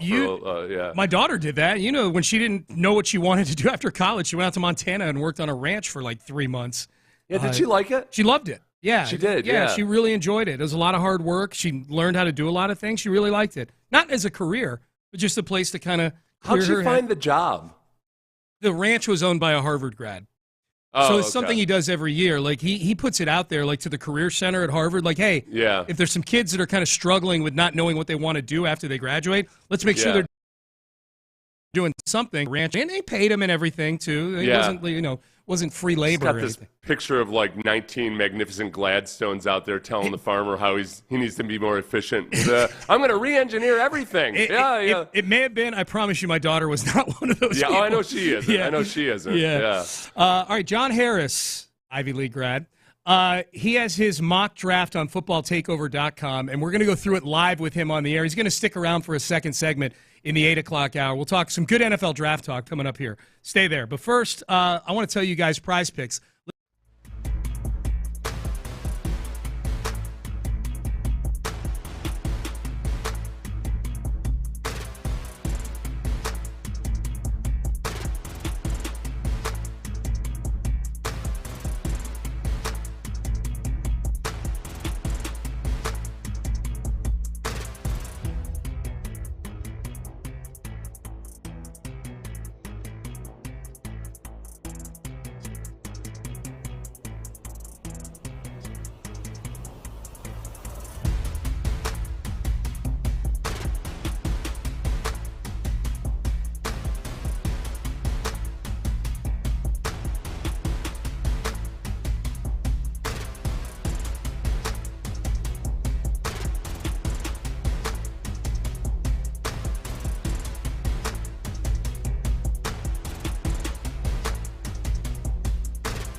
Karam Injury Lawyers Studios.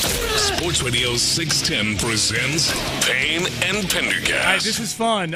We do the mock draft injection each and every day at this time at about 7:45, and we'll do a handful more of these. 1 week until the draft. We've got you covered for the draft here on Sports Radio 610 on Texans Radio Thursday, Friday, and Saturday. And the man who was built for those 3 days, his whole year is ramping up to those 3 days pretty much, joins us right now. We are going to do the mock draft injection with an actual mock drafter himself, and in my opinion, the best in the business when it comes to these evaluations. His website is footballtakeover.com. He is the sideline reporter for your Houston Texans, and he joins us now live from NRG Stadium. John Harris joining us here on the program. Johnny, how you doing, man? It is great to join you. I listen to Mock Draft Injection every single day. It may not be at 7:45. It might be at like 3:45 or 5:45 when I'm driving home. But I listen every single day to what the idiots out there, the mock drafters are saying out there about this particular football team. It's always fun to listen. I don't know why. There's just something about, okay, what did Neil Gray say now in pro Hyundai Texans football.com? Yes. What did he say? What's his mock draft? So I figured, you know what? Footballtakeover.com. I got busy the other night, did a 3-round mock, and I thought, maybe the guys will talk about this. I don't know. We'll see. We are. Appreciate you having me on. Are we going to announce, Sean, the pick the way we typically do? Yes, we will. Okay, yes. Go ahead. Yeah, okay, so let's do this here. So John Harris, footballtakeover.com. What version of mock draft is this for you, Johnny? This is version 3.0. 3.0. And I figured at 3.0 I'd just do a 3-rounder. I started to do 4. I heard you guys talking about doing mock drafts. I've done a 7-round mock draft before. Mm-hmm. And it's not even a labor of love. It's a labor of hate. So I decided I'd just stop at 3 rounds because I want to keep my sanity. Yeah. So, it's 3.0, but it's 3 rounds. 3 rounds. All right, so let's do this here. With the 25th overall pick in the John Harris Football Takeover Mock Draft version 3.0, the Houston Texans select Gray Zabal, offensive line, North Dakota State University. Before we get Johnny's rationale on that, Seth, what are your thoughts on Gray Zabal? What this John Harris guy taking? I've texted back and forth with John about Gray Zabal a little bit, and I've mentioned him multiple times on my live stream about that. Gray Zabal is somebody that I totally defer to the people who really do this a lot, like John Harris, because I very much see the upside. There's a few things that make me nervous about him being a projection because he's got to clean some things up, but he moves really well, and he did some things really impressively at the Senior Bowl. But I feel like it's very murky for me. So I lean on. I think John feels more highly about Gray Zabal than I do, but I totally see the upside. All right, Johnny. So let's get the thought process then, Johnny, behind Gray Zabal. We know you were on with us earlier in draft season. I think it was live from the Senior Bowl, actually. And that's the first I'd heard of Gray Zabal, was you raving about his whole vibe at the Senior Bowl. Yeah, and I listen to you guys every day, and I feel like when Seth starts railing on draft quote-unquote experts, I feel like Seth is taking direct shots at me. So I'm okay with that. Never. I'm all right with that. I don't really rail on the draft experts that much. I know. Yeah. Not the one, not guys like you who actually watch and know what you're talking about. Yeah. Right. I mean, Joe Smith, who jumps in January and hasn't heard of Kelvin Banks Jr. trying to figure it out, and then goes and watches YouTube highlights and like, Kelvin Banks is this, like, shut the F up. But for me,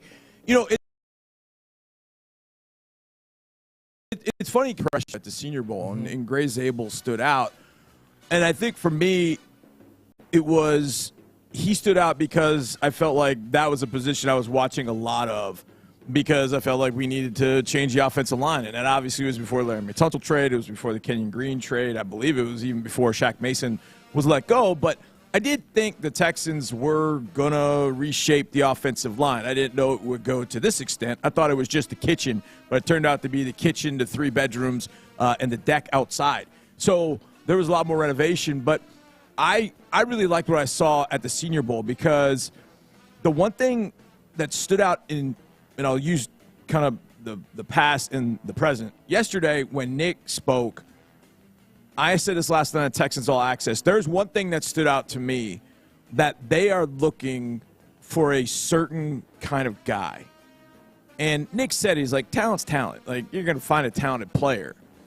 But when he said, essentially, you've got to have the right stuff to be a Texan. And I just remember watching Zabel that entire, the week I was there at Senior Bowl, the days I was there at Senior Bowl, and I could see, you could just see it. You feel it. I mean, you guys have been around football teams long enough. You feel it when there's a guy that just kind of has it. He's just got some stuff that you're like, okay, there are other guys that don't have that. He's going into guard. It's not perfect. His hands are kind of all over the place.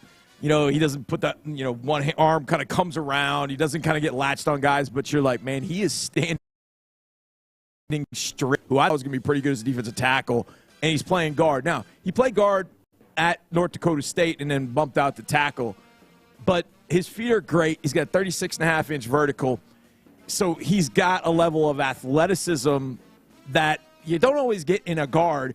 And there's another thought with Zabel that he might move over to center. Yeah. Graham Barton did that last year. Graham Barton was at Duke, played left tackle at Duke for, I think, 3 years. And then at number 22, the Bucs take him and put him immediately at center, and he's going to be a 10 to 12-year starter at center and a really good player. And I think that very well could happen with Zabel, depending on how everything else kind of, breaks through. But to have a center with that level of athleticism, torque, strength, the ability to move people. He wants to run block. And I know when people hear that, they're like, yeah, because there were other people that weren't so hot on run blocking and didn't want to really do that. He wants to do that, and I get that feeling from him. Now, my personal preference would be Tyler Booker if I'm going offensive line, but I made this mock as hard as I could on myself, because if Booker's there at 25, to me, he's Vontae Mack no matter what. I want Booker. I love everything about Booker. And, yes, I understand he's got limitations, and the athleticism is like, okay, is that going to worry me? And I got the question last night. I was on with Stutz and Landry, and, they were talking about, well, some fan was like, well, Booker's just Kenyon Green again. I'm like, Kenyon had a good start to his career, and then the injuries hit, and then confidence took a shot, and he never rebounded makeup than Kenyon does. So I think they're two different players, but to me, Booker has what it is they'd like in that room, other than the fact that he's 6'5", 320 with 34.5-inch arms, and played at a high level at one of the best football universities in the country. So from that standpoint, I made it tough on me. So I had Booker going before 25. I had Golden going before 25. I had Banks going, I think, to Miami before 25. So I made it as tough as I could on myself, even having the Chiefs trading up to 24 right in front of the Texans and taking Josh Connerly Jr., thinking, well, the Texans got to take an offensive lineman. And what that left on the board for me was pretty simple, Gray Zabel. And that's the way I went. I did consider interior defensive lineman, and the one that I would consider, in fact, if I remember correctly, no, I had two guys that I like in the defensive line, but one of them I think would fit. One of them I think is the most talented defensive lineman in this draft, but his swarm quotient I don't think is high enough, and Derek Harmon I think can really play. Walter Nolan is a special football player, but you just never know when he's going to fly off the handle, leave practice when he's not happy with himself, disappear during a game. So I don't know that about Walter Nolan, but if I felt like this locker room could surround, and look, if there's a locker room that's going to surround Walter Nolan with Will Anderson, Daniil Hunter, Rod Wright as the position coach, Miko Ryans as the head coach,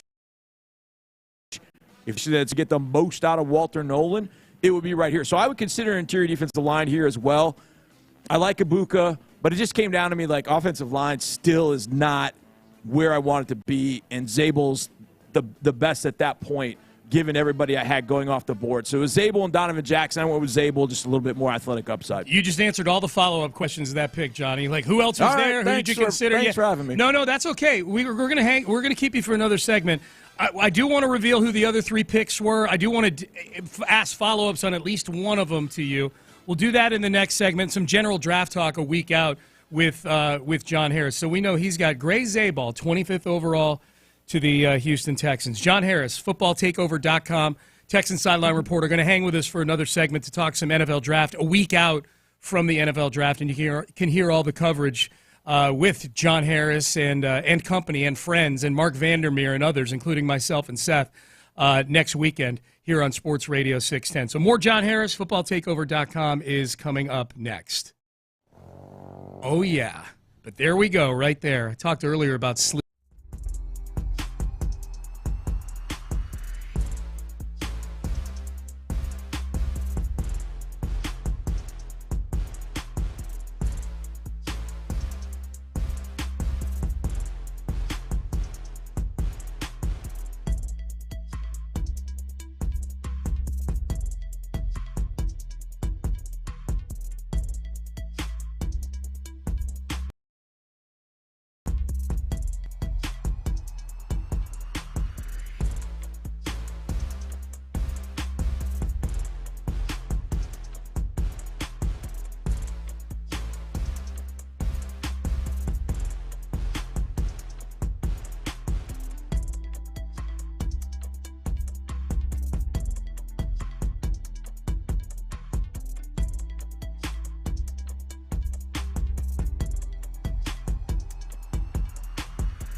WTFM HD2 Houston. Insider access, exclusive content. Sports Radio 610. The Texans play here. An Odyssey sports station. Sports Radio 610 presents Payne and Pendergast. Payne and Pendergast with you on a Thursday draft, NFL draft, a week from today here on Sports Radio 610 and Texans Radio, and joining us back on the show right now. We just got done going through the first round of his 3-round mock draft on footballtakeover.com. One of the best values out there in any of the draft realm in terms of information, evaluation, opinion is footballtakeover.com. That's John Harris's subscription website. Of course, Texans sideline reporter as well, and he rejoins us right now for a little more draft talk for another segment. So, Johnny, the one guy from the other 3 picks you have the Texans making, you've got Jack Besh at 59th overall, the wide receiver from TCU. Alfred Texas with the first third-round pick they have, the one from the Tunsil trade, and then Dylan Sampson, running back from Tennessee, with the Texans' third-round pick, their own third-round pick at 89th overall. The one I want to ask you about is Besh, the wide receiver from TCU, who really showed out quite a bit at the Senior Bowl. And I'm curious stylistically the fit for Besh in terms of what the Texans look for in a wide receiver, and just how, like, give us kind of just a sort of what his skill set is and how well. Obviously, you think he'd fit in well. You got the Texans taking him in the second round. Yeah, I like this group of day 2 receivers. You know, depending on where you think Luther Burden's going to go, but even beyond that, I feel like there's a Jaden Higgins, Iowa State, Jalen Noel, Iowa State, Jalen Royals, Utah State, I really like. Kyle Williams from Washington State, Besh, and Savion Williams. Any of those guys, I think you could, put on the Texans, and I think it would be a really good fit. I think a couple of them might be a little repetitive with what you have with Christian Kirk, but I think what Nick said yesterday, you buy that at face value, like, hey, they don't mind. They just want good football players. And to me, at receiver, if you can separate or you can go get the football in spots where the Texans haven't been as successful getting the football, then let's rock on. And I think with Besh, I think you're talking about good size, 6'1", 210-ish. Look, as a receiver, he's not the fastest guy, but he's in the 4.47, 4.48 range. And I think he can get to those areas and be successful. It's not that he can just get there. I think he's got good, strong hands. He's going to get open. He's going to make something happen after the catch. He's swarmy as hell. And I think that's obviously something that we have to consider with these picks. Now, I'm not going to sit here and tell you I know that Jalen Royals is that or Jalen Noel is that. Just watching him at the Senior Bowl, you can tell how hard those guys work. You could see it with Besh. Made some tremendous catches at the Senior Bowl, which was fun. I felt like, and I'm going to get my years mixed up here because I always get them flip-flopped. I think it was 21 when LSU went to Alabama, and there was a Malik Neighbors on the team. That was still a pretty loaded LSU receiving group.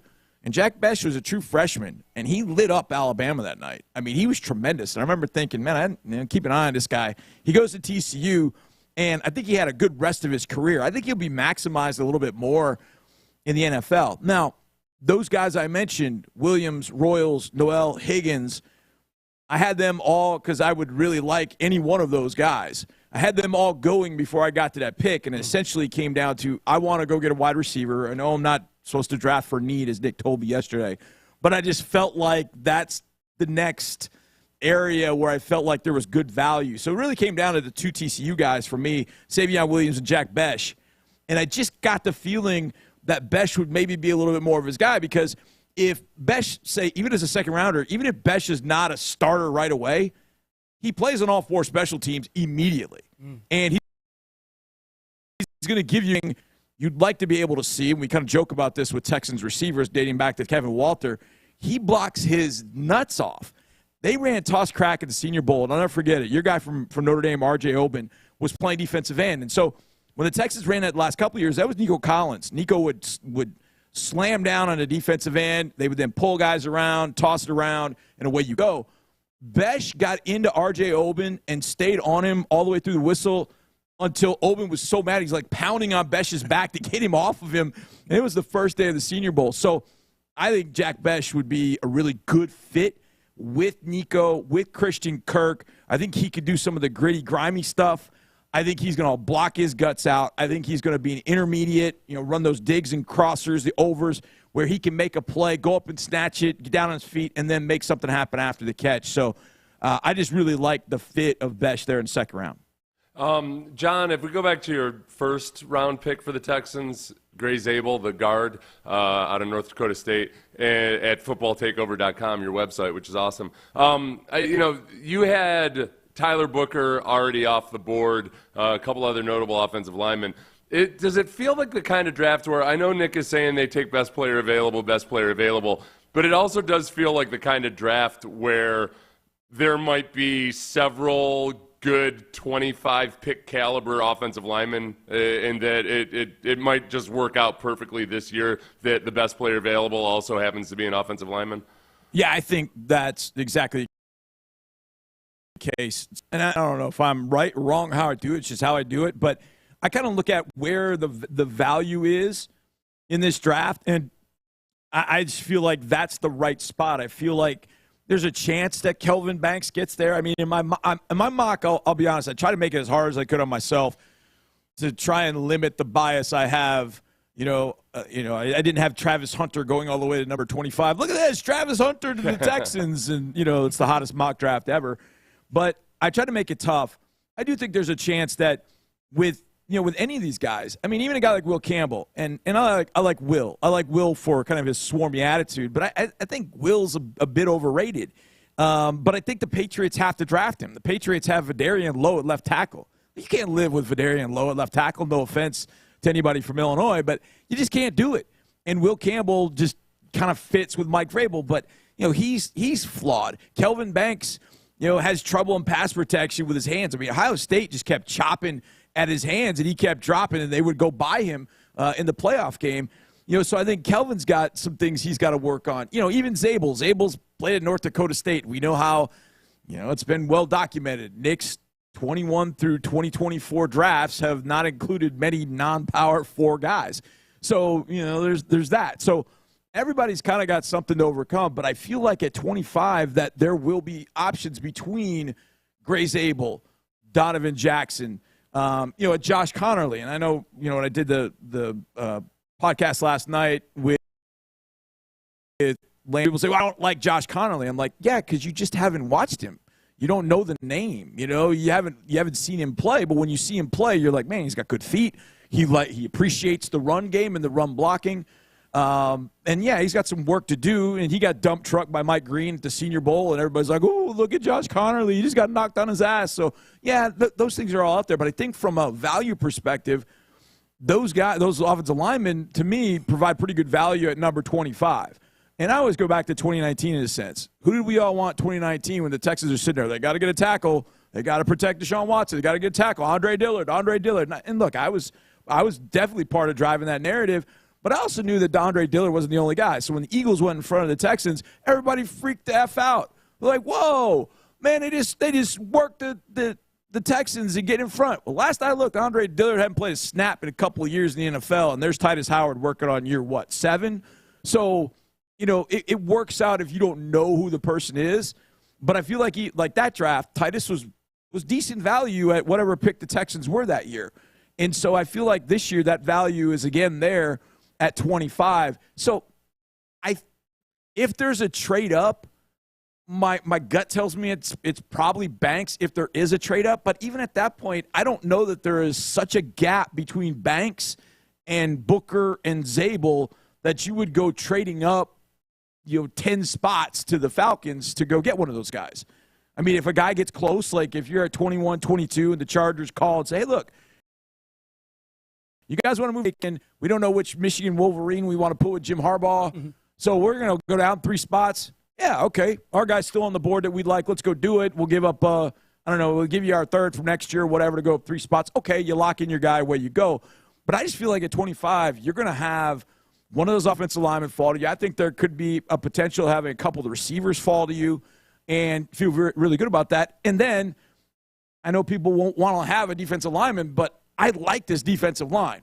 So there's a part of me that thinks, because I like this defensive line, I know how deep it is, hey, maybe get one in the 2nd and 3rd round. Like I went and got Alfred Collins in the 3rd round. I felt pretty good about that, 79. So I feel like there are a lot of options at 25 that sticking and staying and picking would be the right thing to do. But everybody's got their pick in the first round until Nick Caserio says, hold my beer, watch what I do. Mm-hmm. And then the Texans, drop out. We're at the draft party, which I think would be, I'm okay with that if they trade out of the first round. I'm all right with that. I know a lot of people would, and maybe I'm not supposed to say that, but I'd be okay with it. Yeah, it feels like that kind of draft where I'm totally cool with them drafting out of the first round, and yet I want my candy now. I want a first round pick. So Tyler Booker is the guy, the guard out of Alabama. Talking with John Harris from FootballTakeover.com. And also this station. But still, footballtakeover.com, where you can check out his mock drafts. Tyler Booker was already gone at the 25th pick, and he seems like the guy this year that, man, before the Combine, people had him as like, oh, boy, you might have to get him at 15 or not at all. And then he tests poorly, and now he's all over. This is the kind of situation where the teams that really like Tyler Booker are going to disregard the Combine completely. The teams that were so about him are going to say, oh, no, not an athlete. Off can't the do board. Him. Yeah. Yeah, I don't know if they're going to, disregard completely. And I know you're saying not just as a first rounder. I don't think they're going to do that. I don't think you can, even if you like a guy, and I like Booker, but I've really kind of tried to challenge myself to say, okay, you really like Booker, but are you overlooking the flaws, especially for the Texans, that, there have been other players drafted high?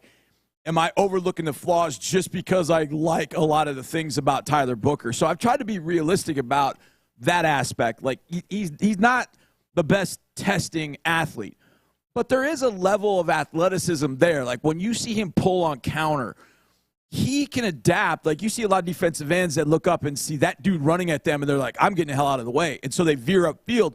Booker's got enough agility to, like, okay, adjust on the run and wheel a couple of guys out. I saw him do it against South Carolina. I've seen him do that a little bit where he pulls and he doesn't just fall on his face because the guy isn't in the spot he's supposed to be. There's a little bit of agility there. Now, where I see some of that lack of athleticism, the lack of really, really good feet, like Gray Zabel, you watch Gray, and those feet are always moving. I mean, he's got the potential of scooping a two-eye or a three from the backside of a run, because he's so good, with his feet and being able to move.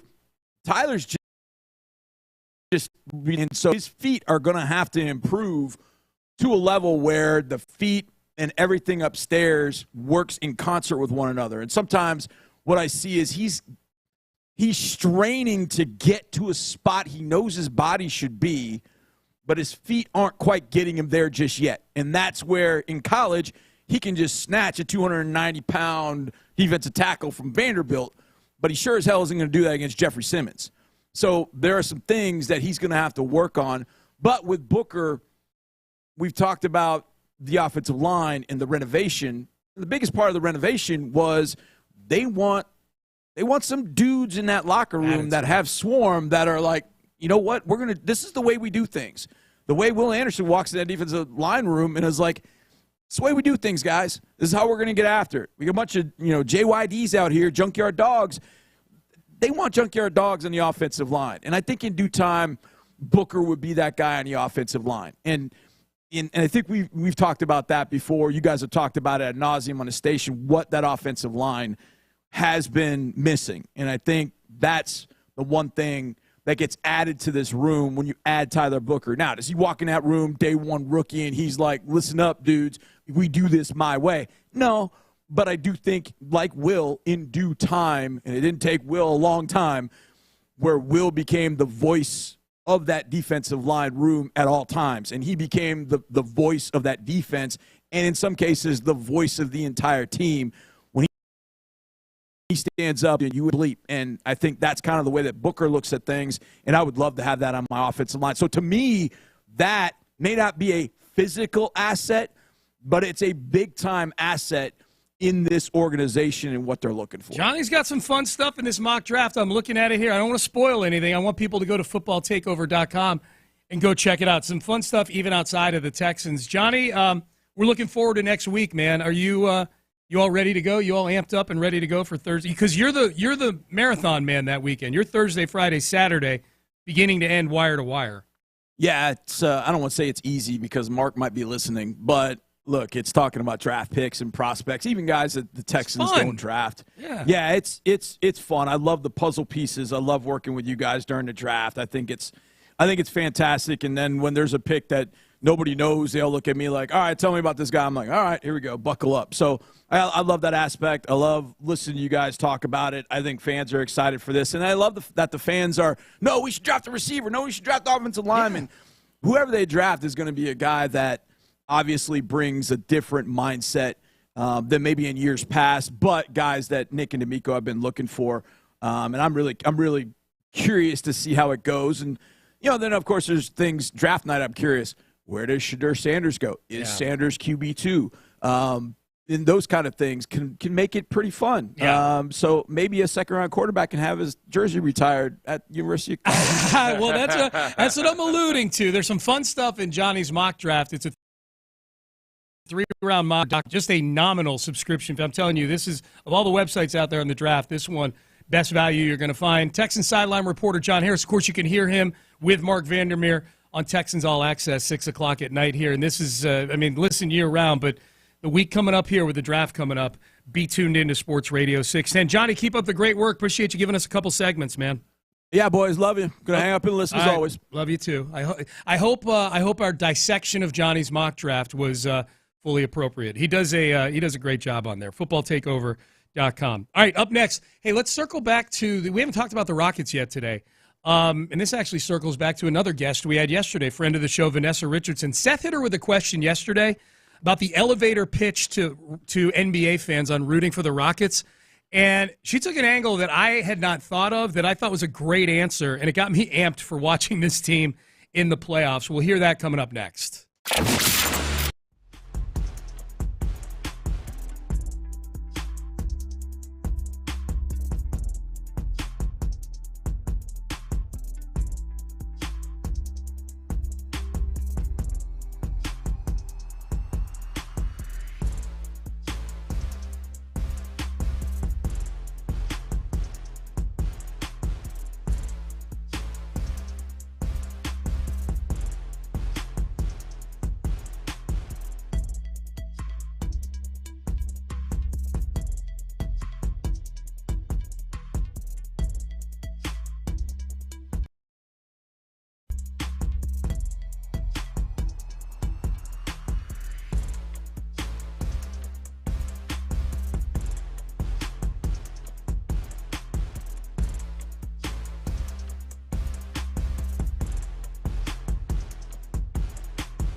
Payne and Pendergast is driven by West Point Lincoln of Sugarland on the Southwest Freeway. Exit Kirkwood and take the first U-turn at West Airport under the giant American flag.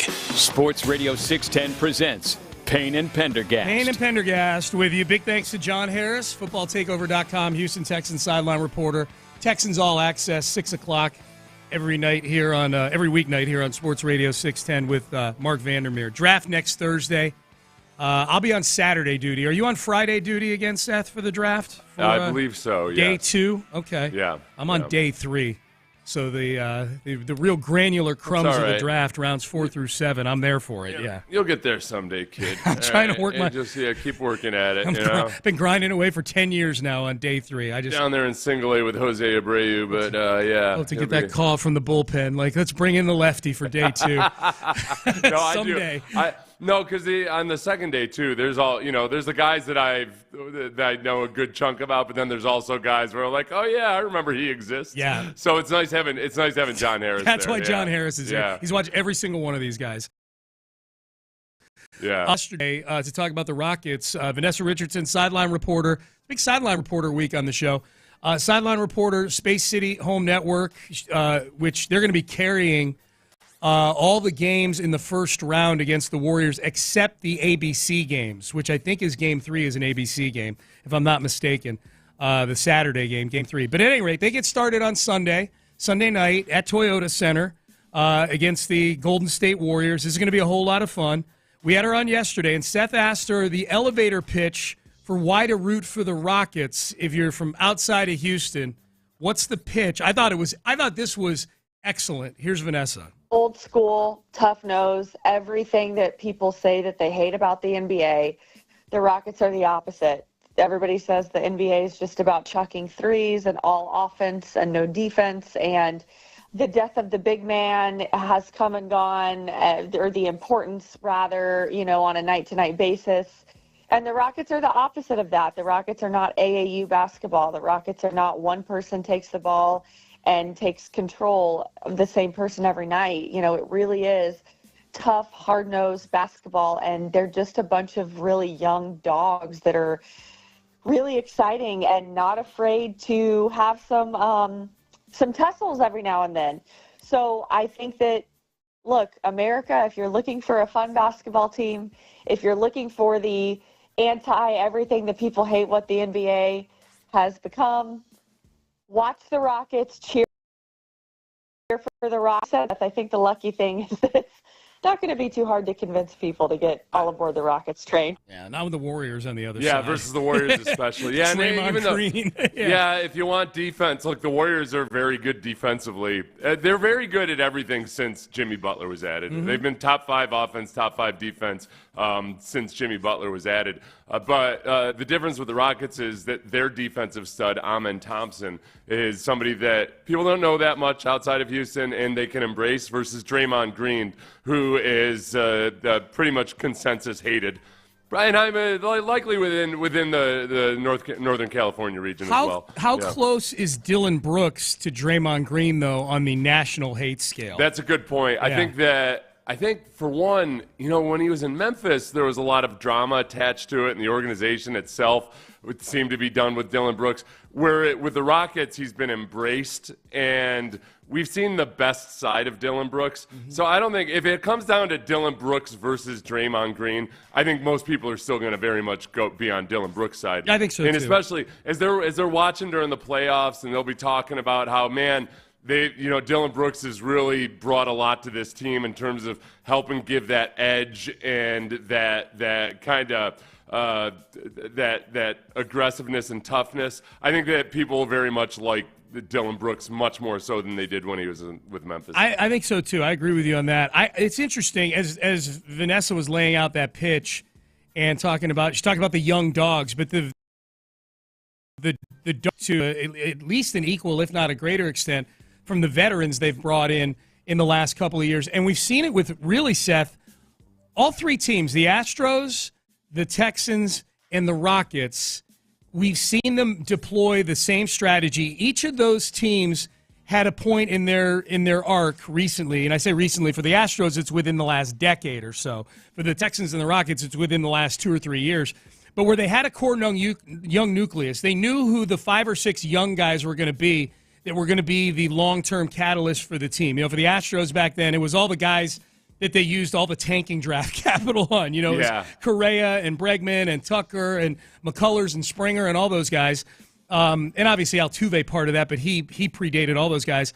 And what did they do when they got to just the right point? They brought in Brian McCann. They brought in Carlos Beltran. They brought in Josh Reddick. Guys who are not great players, but good leaders who have been on good teams, who are productive players. You don't have to apologize for putting in the lineup. And I think we're seeing the same strategy play out to a degree with the Texans, for sure, with bringing in Daniil Hunter and Joe Mixon. Now, Daniil Hunter and Joe Mixon are really good players, too. They're better players in their sport than maybe Reddick and at that point Beltran and McCann were in theirs. But I think injecting a similar strategy in terms of what you're injecting into the team from a leadership standpoint, the Rockets are probably a closer analogy to those Astros teams because it's not like Van Vliet and Dylan Brooks and Steven Adams and Jeff Green are perennial all-stars or anything like that. But they played a lot of basketball teams. They're guys who are extensions of the coach on the floor, and they're guys who you can point to for different reasons maybe for each of them, but you can point to each of them and say to your young players, do it like that guy does it. Yeah, no, 100%. The other thing, too, is to bounce off of Vanessa and what she said about, hey, the thing that everybody hates about the NBA these days, the Rockets are the opposite in a lot of regards, leaning into the rebounding. I would add to that three-point shooting. So they're the bottom 10 for 3-point percentage, 3-point made, everything. There are a couple playoff teams that are actually lower than them in 3-point mades. But when it comes to three-point shooting frequency, just how often per possession are they shooting threes? Yeah. Only the Nuggets of the teams in the playoffs. Only the Nuggets are shooting threes less regularly than the Rockets. Yeah. So if you hate that the NBA has become just a Hail Mary of threes all over the place, the Rockets are not that team. Or They're your old squad. School in that regard. Yeah. No, it's true. It's true. And it is they're for being a not so great offensive team, it's an incredibly watchable team. And maybe my bias is seeping in because I'm a Rocket fan. But I think they're fun to watch. I think the way they get after it on defense is fun to watch. They're not afraid to get out and run in transition. They've got young guys. I think the way Jalen Green's come along this year has been really encouraging to see. ESPN had an article, 13 non-stars that could swing the playoffs. And for the Rockets, it was Steven Adams. And that was a really savvy, underrated pickup by Rafael Stray last year. Yeah. And it was when we knew Steven Adams was out for the season, but it was, hey, but he's going to be back next season. And he has been a really, really nice pickup for this team. It was kind of like an understated, the Nets getting Kevin Durant while he still had a torn Achilles tendon. Yeah. There's a lesser version of that. Yes. Because he's paid off big dividends, and it's really nice having him around. Pretty inexpensive, and they've kind of, I don't want to say they stumbled into we asked Vanessa yesterday about the Twin Tower, the big boy lineup with Steven Adams, Alperen Şengün, and then Jabari Smith is their small forward at a lengthy 6'10" or 6'11". He's their small forward in that lineup. I don't think they stumbled into that. Vanessa had said they toyed with it in the preseason this year, but when they did eventually use it, it was like, wow, this works really well, especially in the offensive glass. There's a 50% chance we're going to get an offensive rebound with these two guys on the floor. Yeah, it's a crazy, historically strong lineup when they have those guys out there. Yeah. Speaking of Steven Adams in New Zealand, I watched a documentary on Netflix a couple weeks ago. I can't remember the name of it, but it's really good. It's these tourists were out visiting a live volcano in New Zealand, and it went off while they were out there. Oh, it's crazy! It's crazy. Why would they? I was one of those things where I'd want to ask Steven Adams questions about it, except it was an awful tragedy. It was an awful tragedy, So it was a good documentary. Okay, so what? I have two questions about this. Yeah, because people with their cell phones and everything, and then the planes circling and trying to recover that. The most frustrating thing is that at one point the New Zealand rescue services basically just said, no, we They can't gave go up. out there right now. Yeah. So the guys in private airplanes were going out to try to get intel and everything. Guys in private helicopters went out to rescue people, but it's nuts. I will never visit an active volcano after watching that. That's my second question.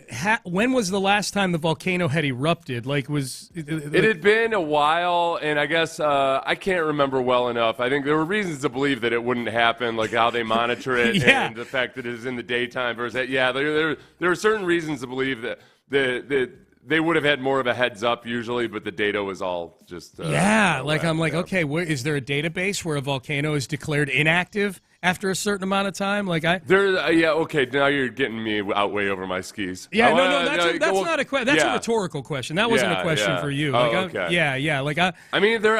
There are ways that they judge it that I can't speak with any degree of confidence on. Documentary Amy and I watched, I think it was on Netflix this weekend, was Bad Influencer.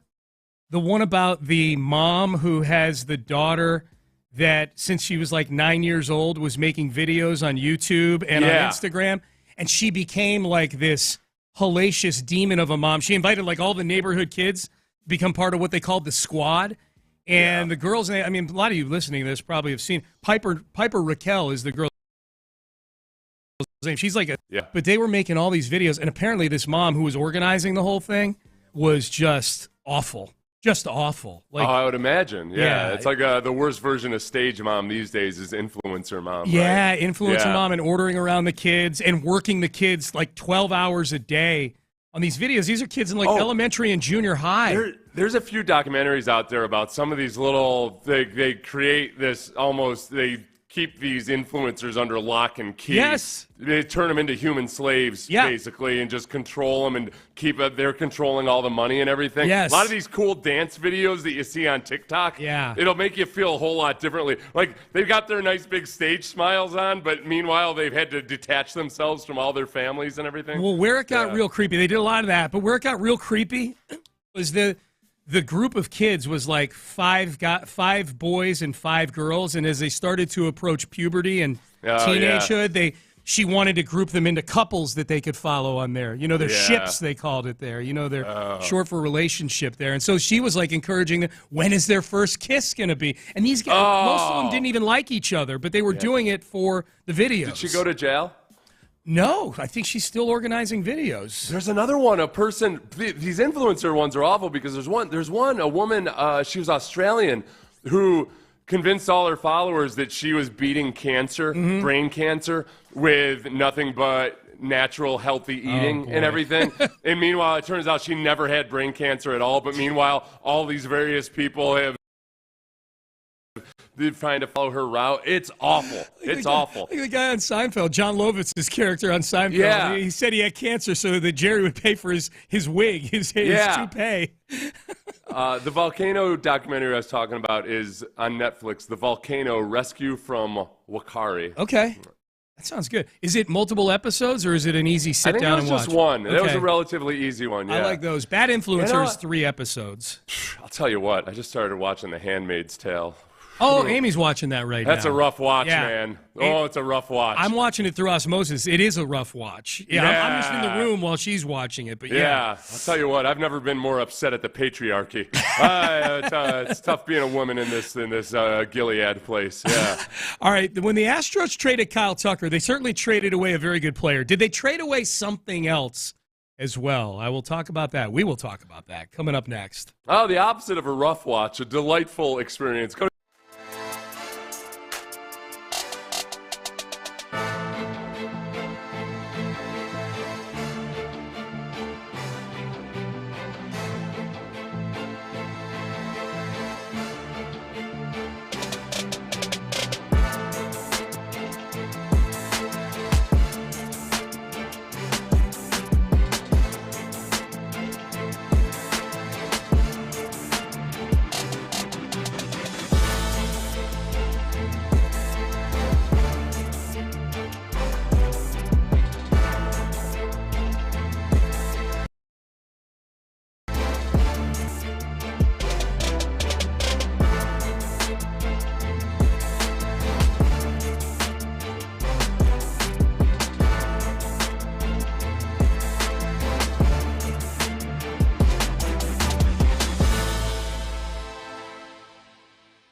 of the Live from the Mokaram Injury Lawyers Studios, Sports Radio 610 presents Payne and Pendergast. I feel like with the Astros that of all the guys who have left, Correa, Springer, Garrett Cole, Alex Bregman, Justin Verlander twice now, and then obviously Kyle Tucker was traded. Those guys all left in free agency.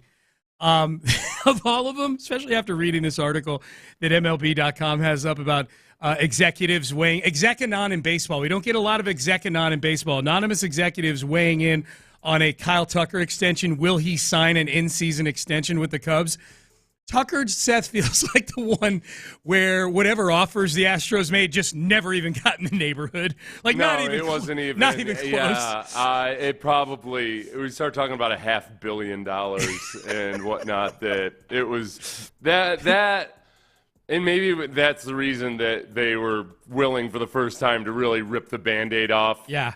When they should, a year before, when you can still get something out of Kyle Tucker. That part of it makes sense. Yeah. You'd love to be the team? I don't know.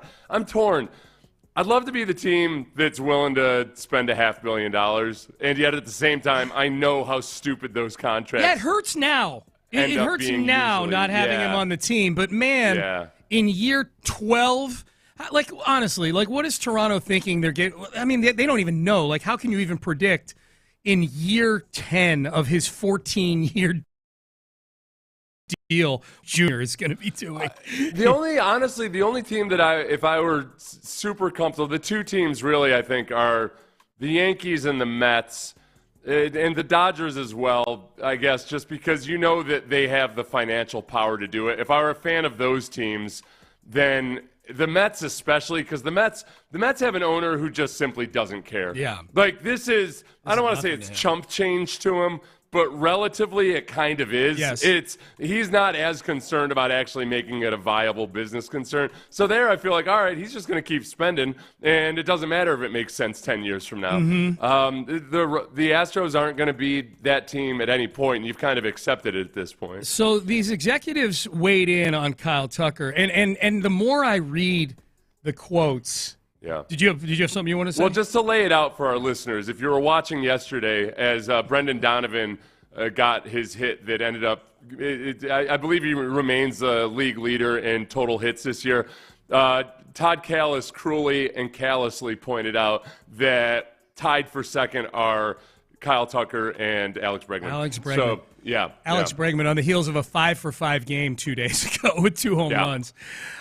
So the question now, and I feel like the Guerrero contract, in addition to Tucker playing so well, has really stoked the embers on a long-term deal. Like, Kyle Tucker is now the free agent going into this coming offseason. That's the best player. And one National League executive says he's likely to be the best player on the market by a decent margin. I can't imagine him giving up the opportunity for a bidding war for his services.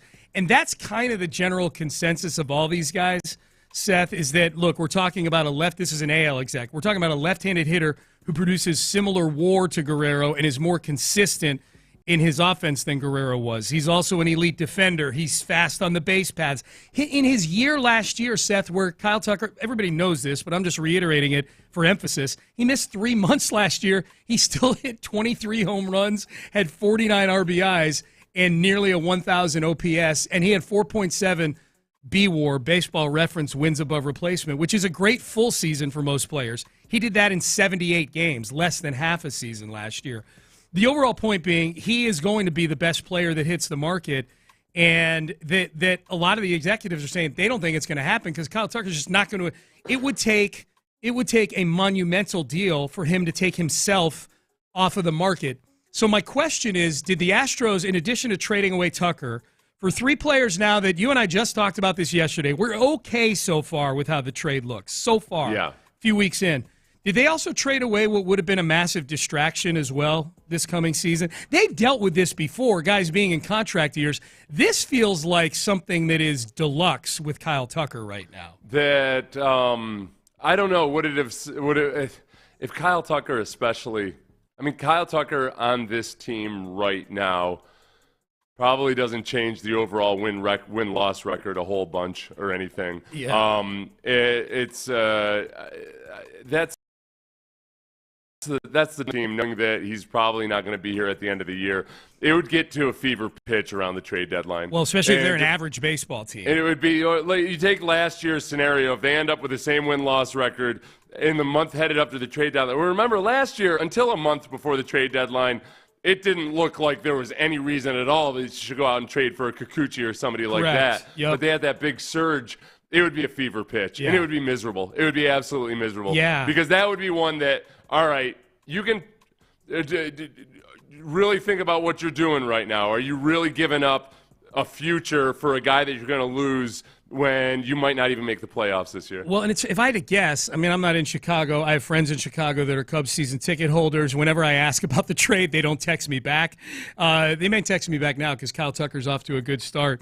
But one executive points out if the Cubs don't extend Tucker, this may go down as an all-time terrible trade. Now, the three guys on the Astros need to hold up their end of the bargain in making it an all-time terrible trade. Just because you trade for a guy for just 1 year of control, the guys on the Astros need to hold up their end of the bargain. But that I think that exacerbates it with the Cubs. It's probably much worse, that whole drumbeat about him being in a contract year, when you've mortgaged guys to get him, as opposed to, well, he's a guy he's just the next Springer and Correa and Bregman is what he would be here. It'd be a distraction, but I would bet it's amped up way more in Chicago because they traded for him. Yeah, 100%. Yeah. And like from our perspective, that Wisniewski as well. So far, so good. Wisniewski is using a different pitch selection. He's had good performances. His last performance, even though he gave up 3 solo home runs, his whip is still .72 or .71 or something.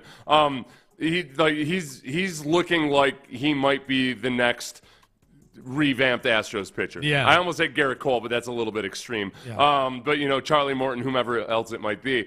Cam Smith is the big one. Yesterday was tough just because Arenado made an incredible play at third base that Alex Bregman would have made, but that Paredes would not have. Yeah. And when you're evaluating the trade, there's a little bit of like, all right, man, defense matters, especially when you're not hitting anything at all. And then Paredes also, if you just plucked that ball up 3 milliseconds earlier and when it went foul and then went back fair, Were you surprised that's not reviewable? I was surprised it's not reviewable. Yeah. Yes, very surprised. That seems. I hate when anything involving an actual line. You can see it. Yes, when it's like you can actually see it. They've got a camera right down the line, and that you can see it. I'm surprised it's not reviewable.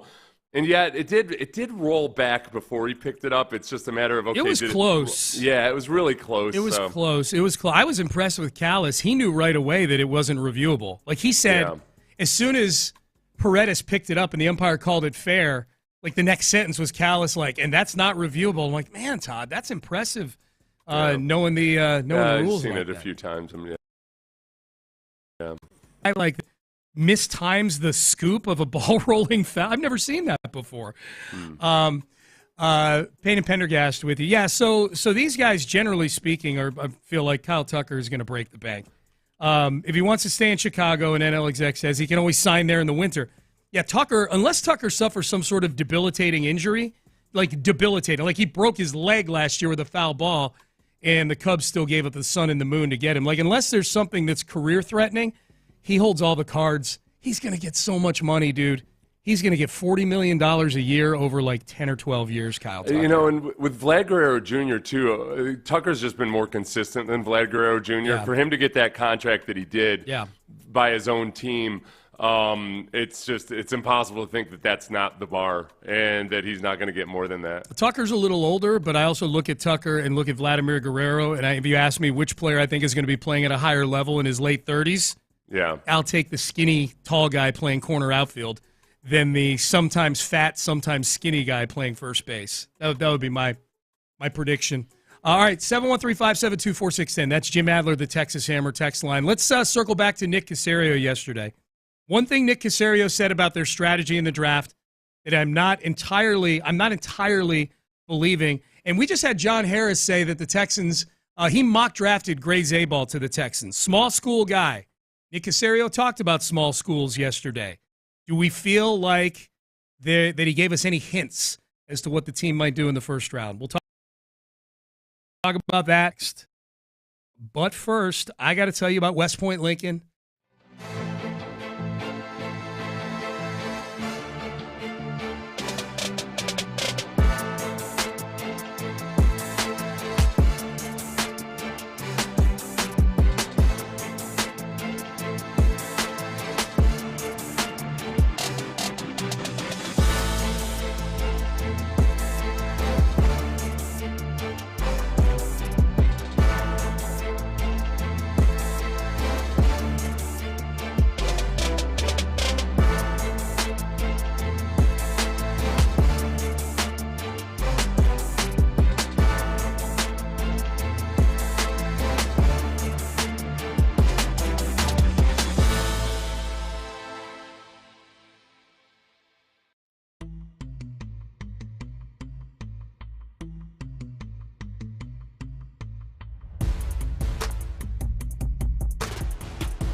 HD2 Houston, insider access, exclusive content. Sports Radio 610. The Texans play here. An Odyssey sports station. Sports Radio 610 presents Payne and Pendergast. Payne and Pendergast with you into the 9 o'clock hour. We go. We'll hear from Nick Caserio here in just a second. Seth and I are going down the memory lane with the draft with the Texans. What were you looking up just now? I wanted to look up because we're going to talk about Daniel Jeremiah from the NFL Network, who's nailed it with the Texans a couple times. Well, at least with 2 picks, most notably. He predicted that the Texans would draft C.J. Stroud, and then he predicted in his final mock draft that they would trade up for Will Anderson. So it's impossible not to think that he had some inside intel on that. With the Cardinals, like from 12 to 3, the exact trade. Right. At least the amount they moved up, yeah. So I was like, okay, what would he predict in 2022? 2022, he was not close at all with the Texans because with the number 3 pick, he had them taking Ike Ekwonu, the offensive tackle. Can you imagine if they drafted Ike Ekwonu instead of Derek Stingley Jr.? That wouldn't have been a good idea at all. No, yeah. Where did Stingley go in that draft? Stingley ended up going 12th, right before the Texans, and Daniel Jeremiah had the Texans taking Jermaine Johnson, the second edge rusher. Okay.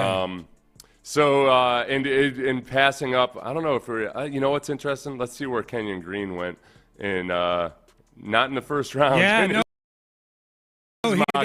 Kenyon Green, compared to where they were going in mock drafts that year, were both reaches by the Texans. Yeah, you know? Yeah. So that's an interesting one. Yeah. That's interesting. I wonder exactly how. Because I want to give Daniel Jeremiah credit for having a lot of sourced info and all that. Yet at the same time, at least as it relates to the Texans, he didn't quite nail it that year. Do you still have that open right now? That 2022 draft? Where did Kyle Hamilton go in that draft? Oh, that's a good point. Yeah, because Jordan Davis, I think the Texans would have passed on Jordan Davis, which they did kind of by trading down. By trading out back, of the position to draft him. Yeah. Hold on one second. Who did you ask about? Kyle Hamilton. Kyle Hamilton.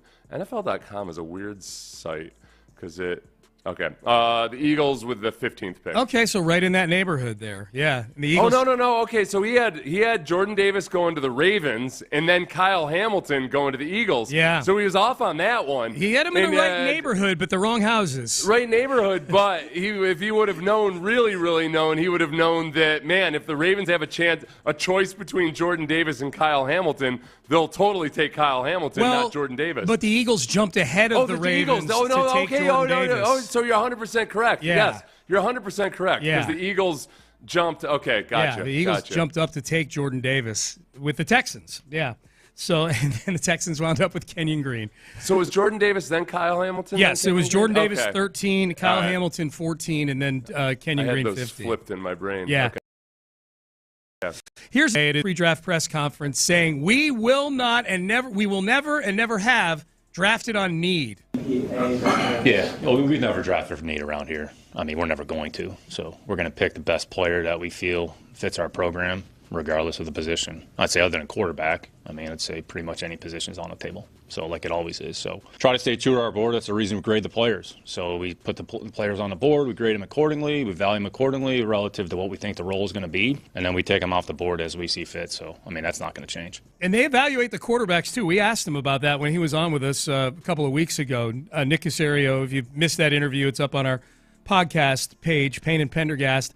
But, he said something later in the press conference, which, obviously we've known for years, but him saying it in conjunction with all this draft talk, that there are other ways to get players in the building. I start to soften a little bit on just how much I feel like that general managers, not just Nick, but general managers in general that say we never draft on need. I always feel like they treat it like it's some sort of weakness that they draft on need. Like, no, it's okay to draft. It's okay to need things. And then you have an opportunity to go get those things and then go get them. But every GM, it feels like, says we don't draft on need. You do forget that we just had free agency. There's going to be more. There's still more free agents out there. Yeah. You point this out all the time. There's going to be guys available in trades probably still, even after the draft. Especially after the draft. Yeah. I think the other thing, too, is that I think every GM in his heart of hearts wants to draft best player available. Good strategy. Like the Ravens have probably done the best job of it they famously drafted Jonathan Ogden when they already had 2 good starting offensive tackles. It was just like, hey, that's the best player available. And they've been like that for decades, where they genuinely take the best player available. Because when you start drafting for need, and GMs know this, you're overrating your own ability to rate these players. Because like that you think, oh, okay, this is the guy for us right now, when it's really a crapshoot. And it's that as a GM, it's like a baseball player at the plate. Like, yeah, you're gonna miss two times as many as you get a hit, and it's not as simple as. It's not as simple as, okay, this is the guy we need, let's take him right now. Yep. So if you try to just over time draft the best player available, you end up with a team full of good players. Yeah, it's a great point.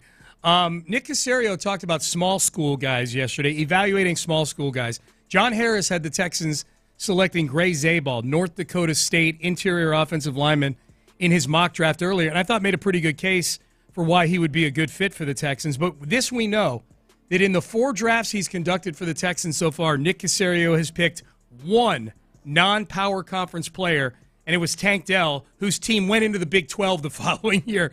So it's not like he's been plucking guys from, South Kennesaw State and Chattanooga and places like that. Here was Caserio yesterday on evaluating small. Listen to this. That Gray Zabal is still in the crosshairs here for the Texans. I think the nature of the draft, in the end, there's a projection element, regardless of how much a player has or has not played. When you're playing at a lower level, quote-unquote a lower level, there's obviously going to be an adjustment period that takes place. So is there an opportunity to evaluate that, like you said, in the Senior Bowl or East-West or something like that? I mean, I'd say those 2 games done a pretty good job of maybe bringing in some lower-level, smaller school players. But it's a huge jump. There's no question about it. So how are they going to handle it? I'd say, going back to, Duggar, there's another example in New England, basically small school kid. I mean, they were playing against like the 20 of us in this room, like basically nobody. And then, went to the Senior Bowl, and I'm including myself in that equation. And then, went to the Senior Bowl and did okay. So is there some evidence along the way? But so you have to, again, it's, all right, here's the player. Here's what we think he does well. You might have to not downgrade it based on the level of competition, but there's a little bit difference, what the guy does against LSU versus what he does against, Western Tennessee State or somebody like that, if that's who they're playing every week. So you're not going to eliminate a player, but, give him an opportunity. But, not every player can make that jump. So, I mean, it's case by case like a lot of this is, but there's a projection element that's involved. No question about it. Is there anything that moves you one way or the other on the Texans taking a guy like Gray Zabal in the first round? I think this is where, with Nick, he's talked before about, with Derek Stingley himself, one of the things they liked about it was the ability to watch a competition for multiple years, including in practice film, going against Jamar Chase and Justin Jefferson and all these other guys. 2 best guys in the league right now. Right. So when you want to try to have as much evidence as possible that I can trust this guy, that like he's done good things for a long time, I can see why he just trusts that more. And it's not like he's saying the guys from the smaller schools can't do it. The Patriots, and he provided a couple examples yesterday, the Patriots drafted a bunch of small school guys, and some of them worked out very well for him. I think Nick just likes that huge body of work that he can judge people on. Look, I'm a small school guy, and it's 100% true, everything that Nick just said. There's only so much you can tell from guys whipping up on people who are physically inferior to them. It's like that's the bare minimum. Like, okay, he played at a lower school. Did he beat up on those kids? Yeah. Yes, he did. But I can't just extrapolate that and say, oh, yeah, well, he would have done the same thing in the SEC every week. So that's where I feel like there are a lot of things I really, really like about Gray Zabal. When I try to put myself in Nick Caserio's shoes, I think that uncertainty about it is what's going to knock Gray Zabal down below a guy like Donovan Jackson or Kelvin Banks or some of the other offensive linemen that might be sitting right there. Those guys have done it at a higher level of competition for a much longer time than 1 week in Mobile. We'll get to Daniel Jeremiah here in just a second. As long as we're talking about this, I've had fun talking about this with you today because you brought up your draft selection story earlier. For you, The first time you physically went against an NFL player was probably in training camp your rookie year. The last person you'd gone against physically was probably against Princeton or Yale or somebody like that. Like, what was that like? What was did the difference feel like? What did you feel like in that moment is what I'm trying to ask. I felt fine. Yeah. I felt like I was beating the crap out of the rookies. Yeah. That's where I got pissed that a lot of these guys even got Went scholarships. ahead of you. Yeah, Because I felt like, man, there were guys in the Ivy League that were a tougher challenge than some of you fat clods. Yes. That just had overactive pituitary glands when you were 16 years old. So you got a scholarship and you went to a football factory. Then you get drafted because you're 6'6", but you're a wuss. You know, I very much kept and retained to this day that my chip against soft offensive linemen who were just oversized doofuses that got scholarships and sometimes drafted just because they're oversized doofuses. Screw those guys. That's what I felt. Now, as far as the actual good players, that was an adjustment. Yeah, because the Jaguars had big offensive linemen too. So you're going against guys that really like it was like, oh, this is a different world. There's a different dimensions are different. These guys are huge and they can move really well, and I've never seen anything like it. But my college coach Pete DiStefano was a really, really good position coach. So I had really good technique above and beyond what pretty much any rookie from any football factory school had. So it was an easier adjustment for me than people thought it would be. So I wasn't as blown away by it. Now, but that's in training camp. Then you get real like, oh, okay. Oh, those huge mountainous athletic dudes were actually going 3/4 speed in practice. Yeah. So it was more of the first couple of weeks of training camp, it wasn't as big a deal for me as like the actual adjustment in season. Your promo that you cut on fat rookie offensive lineman was, I expected a good answer. That was, you can just drop the mic and leave if you want to. No, and that's where I still have a grudge against whenever I see in a scouting report that an offensive lineman is tough and nasty. Yeah. My first thought is, all right, well, why didn't he play defensive line? And second, all right, he's been doing it against guys in the MAC, or he's been doing it against these, he faces 2 or 3 actual men a year in the SEC. Trevor Penning is what I'm hearing. He's doing it versus boys. Yeah, let's see how he does versus actual men. Yep. Here's Daniel Jeremiah, former scout. That was a great answer. That was just an outstanding answer. Daniel Jeremiah, former Ravens scout, current draft analyst for the NFL Network. Typically, at least with the Texans, last 2 years ago, very accurate with his mock draft of drafting C.J. Stroud and trading up to get Will Anderson. He predicted that. Here's who he thinks the Texans, states with great positivity here. The Houston Texans, it's going to be the law firm of Booker or Banks. Like they're drafting an offensive lineman between those two guys, whoever's there. Okay. I mean, he's stating that as facts. So he's basically saying Tyler Booker or Calvin Banks. Tyler Booker, the offensive guard out of Alabama, or Calvin Banks from up the road at University of Texas. And you're good with either of those guys. Yeah, I am. And I think that, John brought up the minuses on any of them, and that you have to remind guys that are at 25 are going to have minuses. And the one with Calvin Banks that makes me, or I guess that needs to improve and he needs to prove that he can do it is that, man, there's times where his upper body and his lower body aren't quite attached. He's getting out. He's got his hands on a guy, but his feet are still back a couple steps behind in the play. And he gives up an edge because of that. He's athletic enough to make up for it, but you just, with offensive linemen, and this is one thing I do like about Gray Zabal is you want to be able to show that the guy can win with his feet. Because if you try to win with just your hands, then you end up getting a holding call because you're getting dragged behind a guy. But that's as it is with anybody with the 25th pick overall. That's what he needs to improve on. I think he has the athletic ability to improve on it, but it's not a slam dunk guarantee, which is why he might go now. Calvin Banks, I think, is probably going to go, at least according to mock drafts, ahead of 25. Going like around 15 or so. So the Texans might have to trade up for him. That's where it gets maybe a little bit rich for me. I feel like there's more. There's just not quite as polished a product as I'd like to see at the 15th or 16th pick. Well, is Nick Caserio paying attention to this conjecture on the mock drafts? This is what he had to say about it yesterday. I would just say some are probably more relevant than others because some are getting the information from the teams. Like, they're not just making it up themselves. Like, they're talking to teams saying, hey, so that's how they're building it, right? So they're getting intel.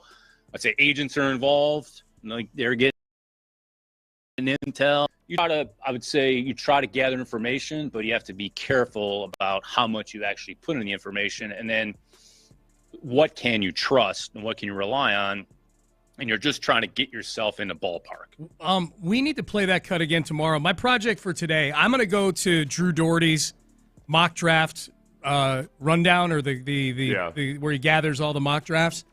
I want to come up with the ones we think are the most reliable ones. Like, which ones are the ones that Nick and the Texans probably use. Yeah, well, and I do think he talked about how their process has changed in various ways without giving any detail really about, they do things differently every year. They're always changing things. Yeah. And Nick has talked about the mock drafts before in a way where he said that he almost acknowledged their existence and that there's some value to them.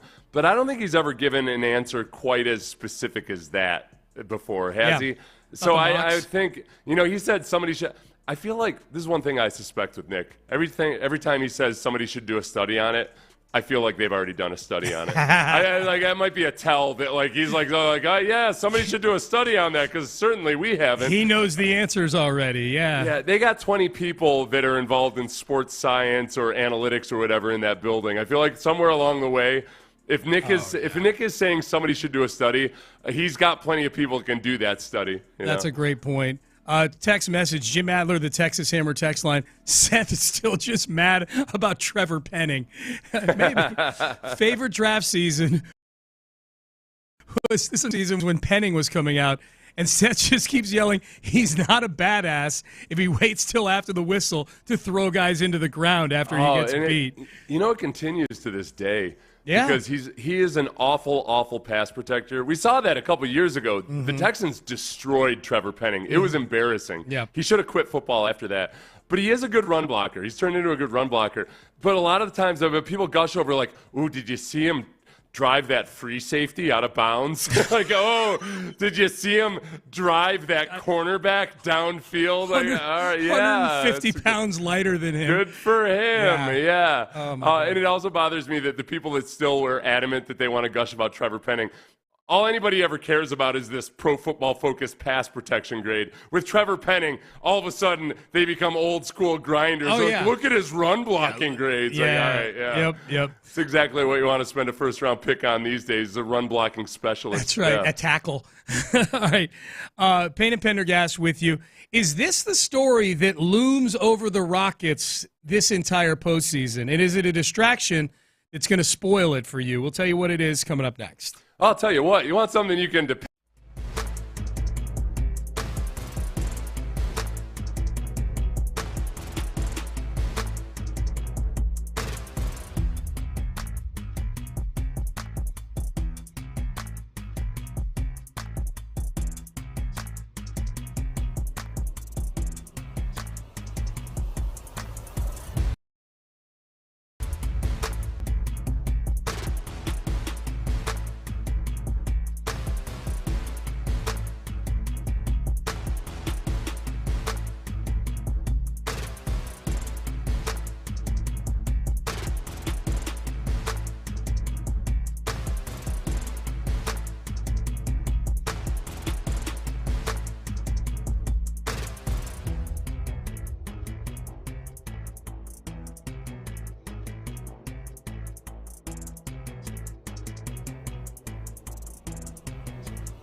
and Pendergast is driven by West Point Lincoln of Sugar Land on the Southwest Freeway, exit Kirkwood, and take the first U-turn at West Airport under the giant American flag. Sports Radio 610 presents Payne and Pendergast. This was Shams Charania yesterday of ESPN, NBA reporter, newsbreaker from ESPN, talking about the playoffs and talking about the Houston Rockets and a big name that has been tied to them of late. The biggest move of all of that was Ime Udoka and his hiring. He's really the engine of this team, the leader of this team.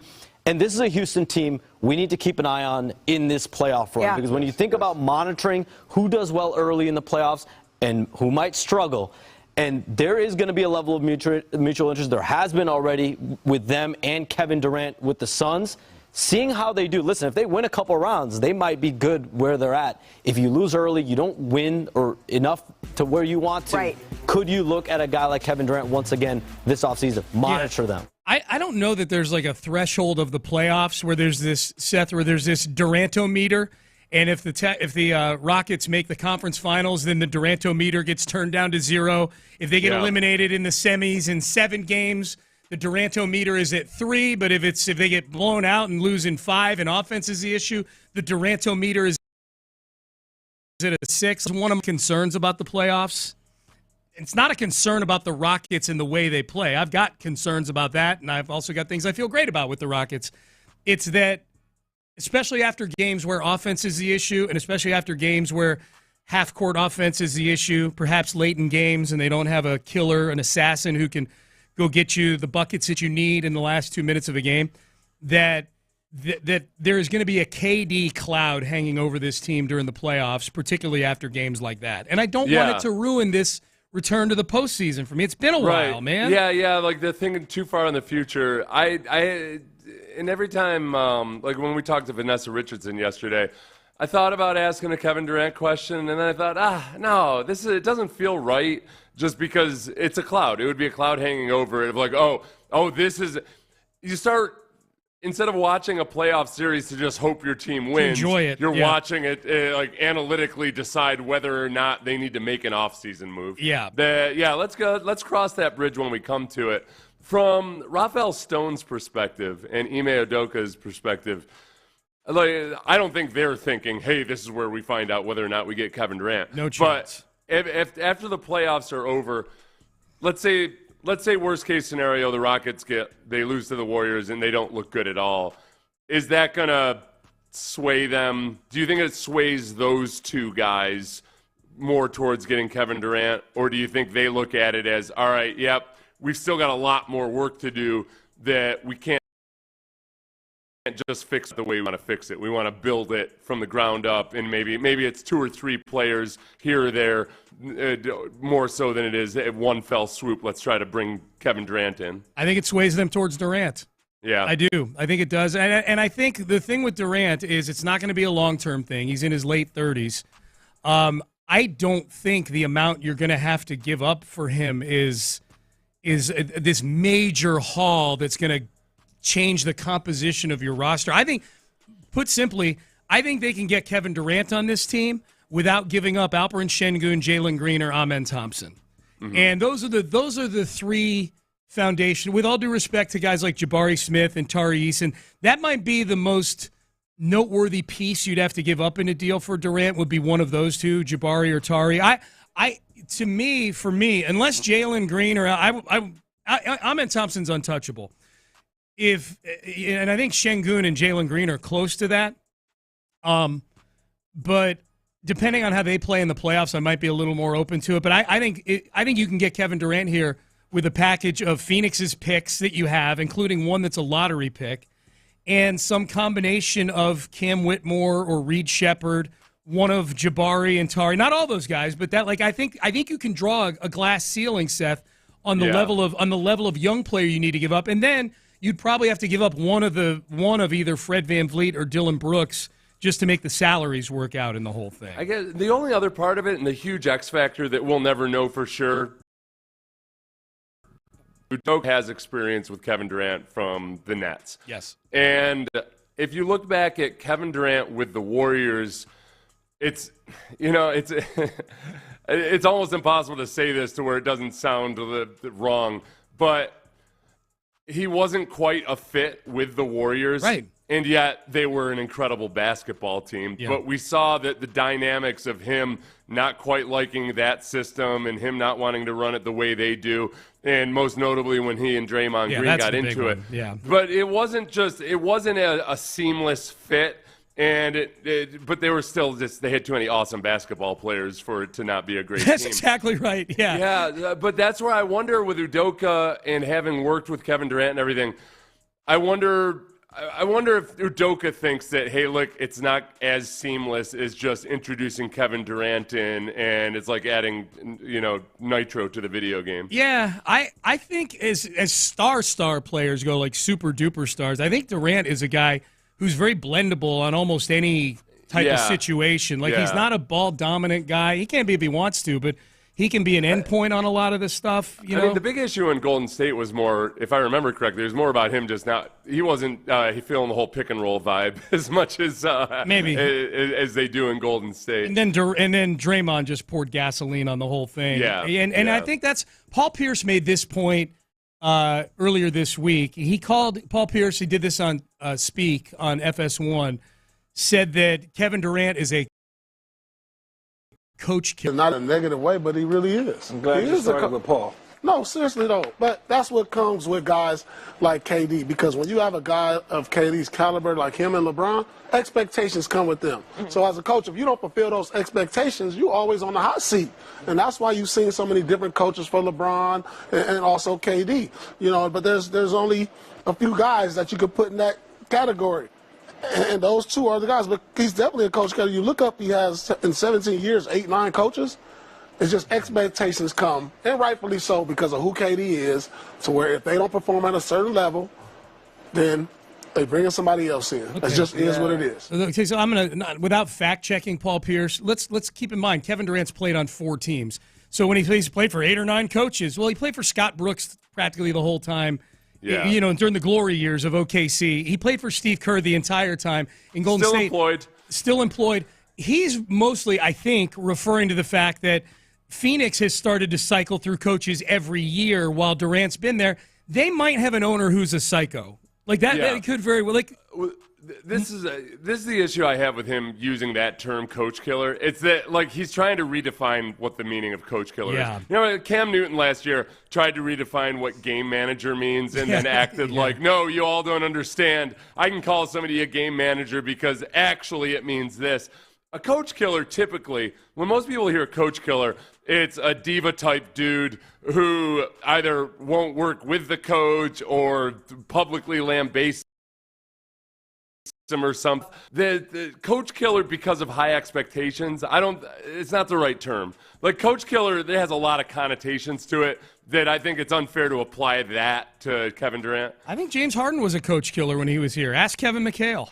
Hey, Kevin McHale benched James Harden in a playoff game, the greatest comeback in Rockets history, and then 11 games into the next season, Kevin McHale's gone. I don't think that's a coincidence at all. And I think the whole coach killer notion, that's why I played that audio, Seth, was to diffuse it when it comes to the Rockets. Kevin Durant could come here, and Ime Udoka is still the most powerful person in the building there. Yeah. When it comes to the basketball, the on-court operation part of things. I'd say, like, Kyrie Irving's a more accurate description of a coach killer. Maybe. He lobbied in Cleveland for it, and then he brings a certain amount of drama with him that makes when there's other words the overall team. Adding a whole lot of drama, which gives the impression to an owner sometimes that just things are way out of control. Durant's not that guy. No. Like, Durant doesn't bring that drama to it. I think even whatever issues he had with the offense in Golden State, if it weren't for Draymond Green, then it, as you pointed out, it wouldn't have been nearly as public or just dramatic. It might have been just the classic, like, hey,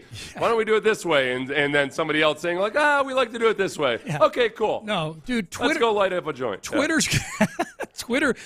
has more to worry about an ornery Kevin Durant than Ime Udoka does. Kevin Durant, he'll get more up in his feelings about stuff that randos are saying to him on social media than anything Ime. But you do need to be ready to be Coach Tough, or maybe knowing each other, Granted, Ime wasn't a head coach when they were together in Brooklyn, but at least they know each other a little bit. That's Kevin Durant's technique for sublimating his rage. Is like whatever he gets angry about, he just takes it out on social media. Good. He gets mad at Ime. He's gonna go thrash some 16-year-old on Twitter, and that's how he gets it. Yeah. There you go. All right, final segment coming up. A little bit of breaking news. A legend from an iconic on-screen institution is retiring. We will tell you who that is coming up next. Men's Tea Clinic. That's what keeps me from retiring. Men's Tea Clinic.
Karam Injury Lawyers Studios. Sports Radio 610 presents Payne and Pendergast. Hi, Payne and Pendergast. A little bit of news out of the world of college football that I would say a staple of college football coverage, Seth.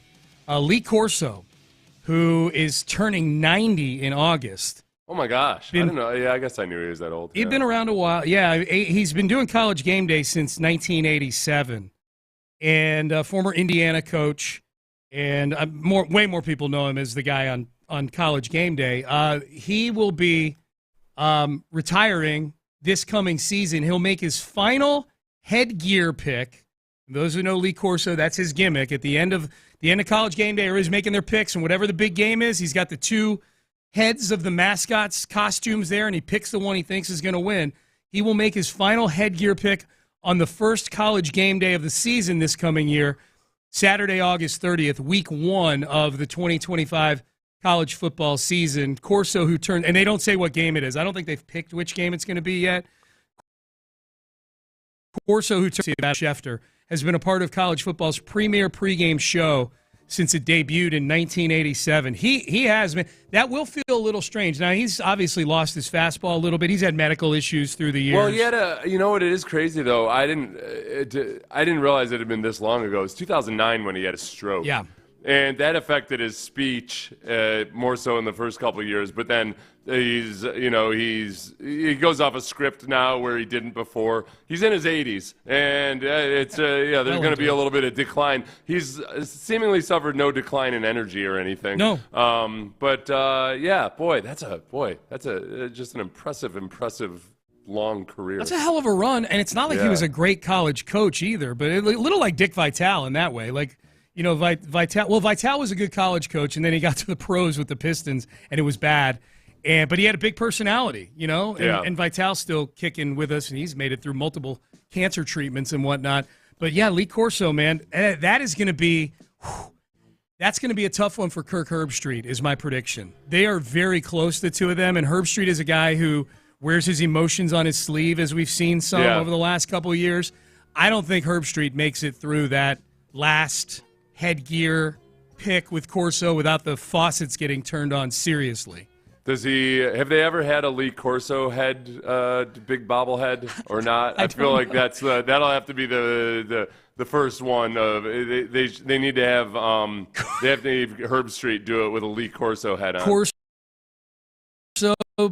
puts a Corso mascot head on his head. Yeah, you keep it, because the problem is that they're going to try to extend it with using Pat McAfee or something, and it's not going to feel right. No. That's the most likely candidate to replace some of the stuff Lee Corso would do would be Pat McAfee, and I would prefer to just let some of those things rest. That would be great if they made Saban do it. If all of a sudden if they told Saban, like, sorry, Nick, this is a sponsored thing, the headgear thing, and so we feel like you, the aging coach, would be the easiest one to.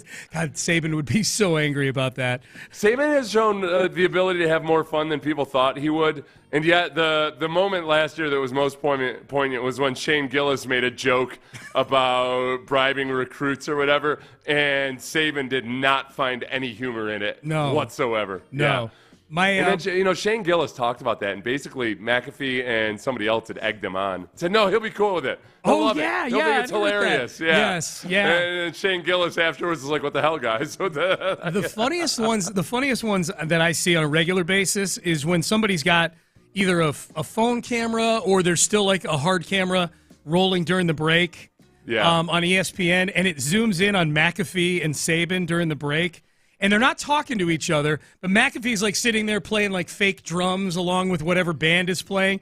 And Saban's just sitting there staring straight ahead, not moving, looking like a statue. And like McAfee's just bopping along to everything. And it's so memeable. It's really, really fun. People in on this and the Corso thing saying, sorry, but Corso should have been gone a few years ago, about time. I mean, obviously based on his performance level to what he was pre-2009 was the year, Seth, you said. I get it. I think he had, in the eyes of ESPN, and I there was never a point in me watching Game Day where I felt like Lee Corso being on there ruined it for me or anything. Yeah, like what does it lower the discourse of a bunch of analysts saying, hey, they've got a good offense, but that team has a good defense. Right. Wow. Yeah. Look at these signs. Yeah. I think they leaned into it appropriately. You know, they like the headgear gimmick is an iconic thing. I'll be surprised if anybody takes that over. You know, like I think that to me feels like something that retires with Corso. That's his thing, man. Unless he blesses it, unless he like a will, like he bequeaths it to somebody and says, "I am leaving." Hey, Nick Saban, I'm leaving you the headgear. That would be a lot of pressure on Saban to have to do that after that. If Corso left it for him like it was a will or a testament. Oh, then it would be oh boy, they feel like it's your duty to fulfill it. Yeah. Somebody leaves you a article of clothing or a car. Like, I guess I got to drive this thing for a little while, I suppose. I haven't watched College Game Day in a long time. Really? Yeah. Has it changed all that much from say 5 or 6 years ago? McAfee is a big change on there. Yeah. You know, he's a big energy thing on whatever he drops on. So he's on there. I mean, he's on Monday Night Raw. He's on everything. McAfee being on there is a big change. As far as the whole, there's Big Noon Saturday over on Fox, which is essentially in many ways a carbon copy of Game Day. Yeah. I mean, that's like a big battle. Fox almost wooed Reese Davis away from ESPN to host Big Noon Saturday. Like it's those pregame shows, which are all on college campuses now, are big business. The biggest thing is that obviously it's not like I haven't watched it at all, but I just haven't really sat down and watched it. Yeah. It's fun to see the level of excitement by the college kids. Yes. It's just, it's cool. Hey, look, these kids can still get excited about something that happens in person. I think that's all right. Yeah, look at that. You actually took the effort to make a sign and everything. Good for you. Yeah, I think it's a great table setter as a viewer, too. Like I'm a big college football fan. That show gets me in the mood to sit down and watch college football, just watching the energy of everything, I think is great. Just retire the mascots with the mascot heads with the coach. That's from Lacey. Yeah, I'll be interested to see what they do. Do you think they give everyone at the desk an opportunity for one last "not so fast, my friend"? That's his catchphrase. Yeah. Corso. Yeah. Yeah. Probably. I mean, they're going to make a big deal out of it. I think the fact that he's coming back for just one show is probably indicative that they realize that, we've probably gone maybe a year or two a little longer with this, and maybe. Well, I mean, ultimately, maybe his it's probably choice his too. decision. Yeah, maybe his choice too. Or maybe they asked him like, "Hey, would you like to accept a lesser role or something?" And he's like, "No, I just got. I would just ask me, please." Him and Hubie Brown both walking away at age 90. Like, is that the new threshold? Are we going to be doing this at 90, Seth? Maybe shoot for 90. Yeah, I don't mind. 40 more years for you? Better than a real job. My God, yes. Yeah, but I got to be doing something for sure. Yeah. The problem is we need our listeners to stay as healthy. I've never shied too far away from, like, I don't feel overly eager that I have to, reach out to the 23-year-olds or something and and get my foot. You're never going to catch me wearing jeans that are a little too stylish or anything, because for the most part in sports streaming / radio, our audience can follow us right up to the grave. Yeah. At some point, 10 or 15 years from now, I'll just start doing ads for Depends. Yeah. And there they are. They're there with me. So as long as enough of you out there stay healthy and alive and not deaf, that's a big one. Yeah. Stay not deaf. Not deaf. Long enough to keep listening to me until I'm 90, I'll probably be doing something. Hold up. I'm surprised you say not deaf, because you point this out all the time. If they're willing to watch us on the YouTube and the Twitch with closed captions. Oh, yeah. You know what I mean? Because the closed captions always nail it. Yeah. So, but by 10 to 15 years from now, they will. They'll be very, very accurate with the closed captions. Well, when you're deaf, you don't have much choice but the closed captions. Just don't go Helen Keller on us between now and 90, okay? Exactly. Something. Still hard to. I can't come to your home and scrawl out letters on the palm of your hand to let you know. Right. Yeah, the show will be done in Braille. Okay, we're not doing this show in Braille. All right. 713-572-4610. That's the Jim Adler, the Texas Hammer text line. We got a lot of texts from earlier when we were talking about Caserio and reaching. You can't tell me that Kenyon Green wasn't a reach based on need. That's in response to Caserio saying that the team will never draft based on need. Okay, this is the problem, and this is one of the parts of draft season that annoys me, is that people think they know what everybody's draft board looks like, and because Kenyon Green wasn't that high on a lot of people's draft boards, they assume that it's a reach just by, like people assumed it was a reach for Derek Stingley. Please tell me all of the positions in 2022 that weren't positions of need for the Houston Texans. Yeah, exactly. I think that needs everything. Yeah, I think that the fact of the matter is that at the very least, Nick Caserio misjudged the value of the three players that were there right then, and he probably wasn't over the moon about any of them, Kyle Hamilton, Jordan Davis, and Kenyon Green. And he trades back there because and maybe he felt he was still reaching for Kenyon Green. I don't think if they were so in love with Kenyon Green because they needed him at that position, they wouldn't have traded back. Yeah. Yep. And so it's just, you never know what genuinely is a reach or not. With some teams, like the Raiders for a while, when it happens year after year, when they're consistently drafting above what the consensus is on guys, then you can say, all right, these guys are just completely out to lunch. But in any given year, you just flat out don't know how many people had Kenyon Green ranked midway through the first round and how many didn't. You just don't know. Yep, you don't know. John Lopez, Reggie Atatula, they are here. Howdy. What's up, fellas? Yo. How you doing? Great. Hey. 7. On a scale of 1 to 10? I believe so. Okay, yeah. And by the way, thank you for attributing the notion of, what was it yesterday that you did? The 7. No, it's going to be today because we never actually got you never to got it. to it? Caserio, we circled back. Oh, I didn't realize that was going to be 40 minutes. The 7 sort of. It's the 7-point plan. The 7-point plan for the Rockets, for every team to win an NBA championship. For NBA champions, to check off. Okay. How many do the Rockets check off? How do the Rockets check off? And these are not statistical like Reggie's were. No. Yeah. I don't need no freaking numbers. Okay, Seth and I need to check on something for you. I like the statistics, by the way, Reg. I love that kind of thing. Thanks, that man. Sort of whittles the entire pool down based on those numbers. Well, don't worry about the New York Knicks. Is ultimately. Yeah. Seth and I read a text earlier. Nick Caserio cursed in the press conference. Live on our It's airwaves. the second time he's shout out to Figgy. Yeah, second time he's done that. Yeah, did Figgy bleep it? Did it? Or He did did. it make it out? He dropped it. Good job, Figgy. Is it true that you guys put the Caserio, his proclivity for cursing now is on me and Seth? Oh, no. That's the exact opposite. Oh, okay. That's why I'm checking. What's up with Someone these texted in and said, In the Loop blamed you two. For trying to stir up something that isn't there. I gave you guys credit. Okay, what'd you say? I said shout out to Sean and Seth because they clearly have loosened him up. Okay. So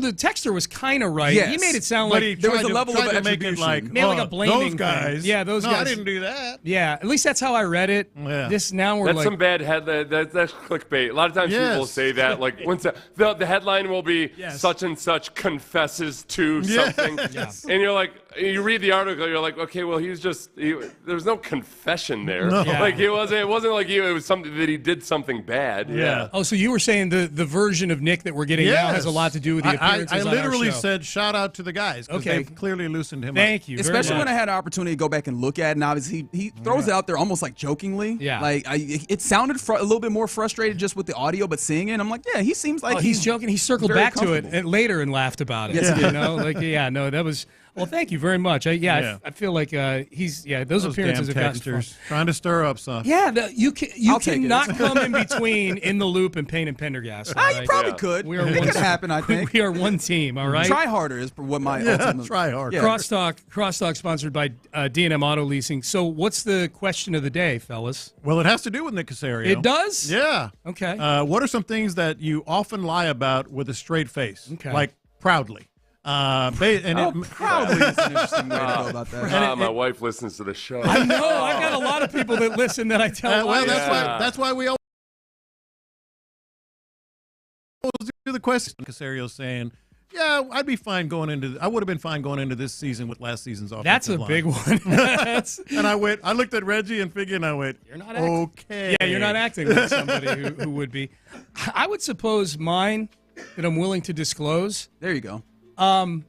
I will often fudge the amount that I've had to consume alcohol-wise. Okay. You know, like if I'm doing my thing during the day, you know, over at the... I had like 2. Over at the Czars, I had like 2, yeah. It's not to police officers pulling me over. Let me be clear There you about go. that. Yeah. You're always truthful to authority figures. Yeah, well, I don't drink and drive, so that's right. Yeah. I would say maybe I'm probably, if you were to go through my texts or emails, I would get maybe 25% of the time that I use the acronym NBD is genuine. I use 75% of the time when I say NBD, it's like I just don't want to deal with it. Like, yeah, cool, whatever, yeah. But no, I'll secretly despise you forever. Well, for this. NBD meaning no big deal, correct? Yeah, no big deal. Sorry for our 90-year-olds that we were talking about. That ties in with one of the 3 that popped in mind that I'm going to share at 10:40. Okay. But mine is whenever I text you, like the next day or whatever, I didn't see your text. I saw your text. Oh yeah. That's a good one. To the extent, Well, that recontextualized something. All right. I saw your text. To the extent, I don't know if I have it set up where people can see.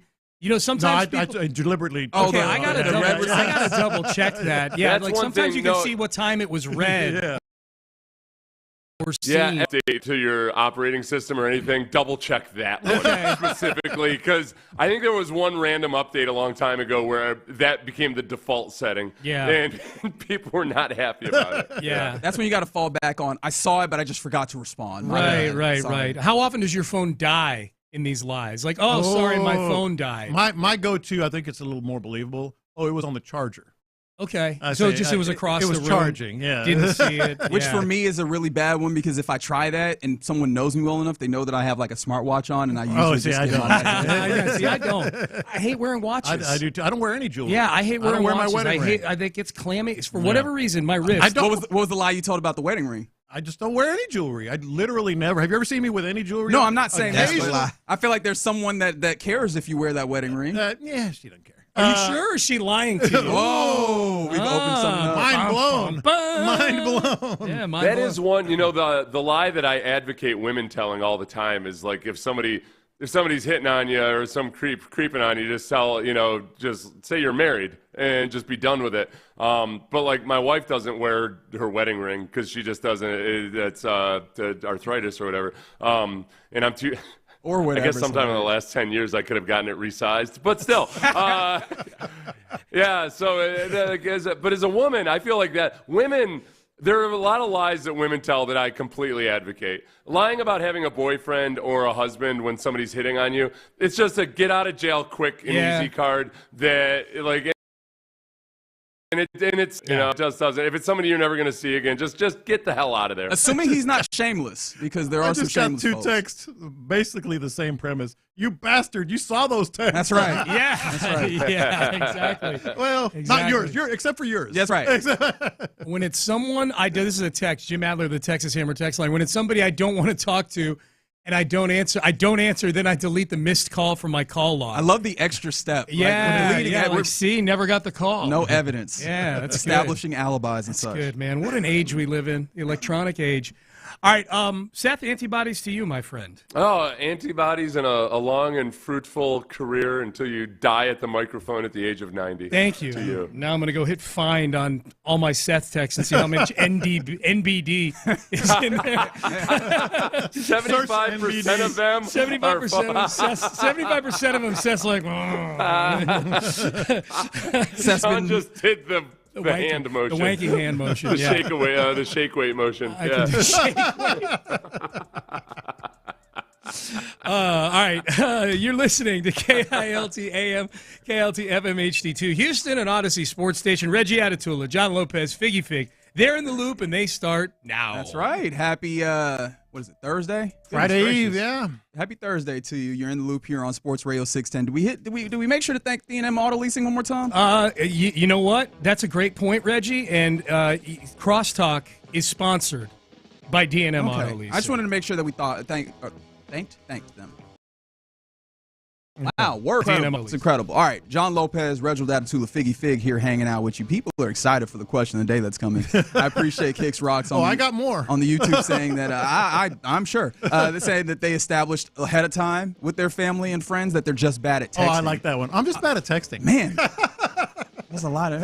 I'm bad at texting. Lying is a useful tool in society. How can you be bad at texting? But that's neither here nor there for now. It's very easy to be bad at texting, apparently, because there's a lot of us that are. And he texted that in. He sure did. That's right. Well, no, it's YouTube. He might have been, typing it necessarily. All right.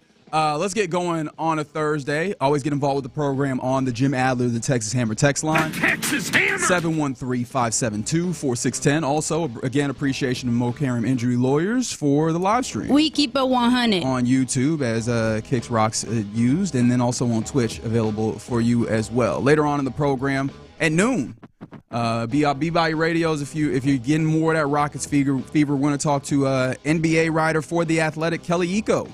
Get you ready for some Rockets Warriors. Kind of talk through some of that series and what the altitude of this Rockets team could be. We'll talk to him about that. But let's start by going back a day rather than going forward a few days to Nick Caserio, the draft press conference or the pre-draft press conference that he gave. That was, it was long. There were some interesting things within it. Maybe there was potentially some lies in there. And we'll circle back around too. But Lopez, there's one thing that just has been sticking with you since yesterday. Yeah, and I always try to read the show in my mind and some of the things we did and didn't do and should have said, etc. And it just kept sort of festering.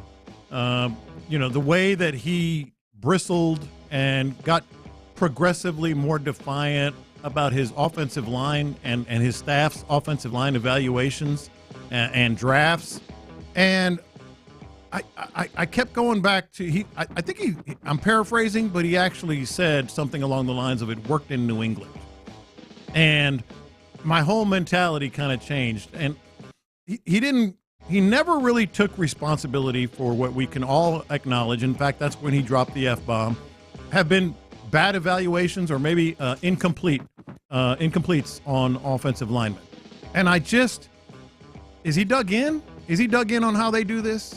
And the way they evaluate, or is he one of those guys that he often says, we evaluate everything, we talk about everything. It just seemed like he's a little dug in on this whole offensive line thing. That's interesting that you viewed it that way. And I don't want to make it seem as though like I did not see where you're coming from. I did, right? Like it felt like with the outsized and very clear issues that you had at offensive line last year, that when you're asked like, what, have you changed the evaluation process on offensive line, to then kind of put that in? Well, we look at all our processes basically. Like that's general idea of the response. It's like, well, it feels like you have a particular place that seemingly needs more attention. Well, there's this one house burning. Did you look at maybe putting some water on that? Well, we put water on all of the houses. But this one right here, in this particular instance, seemingly needs it.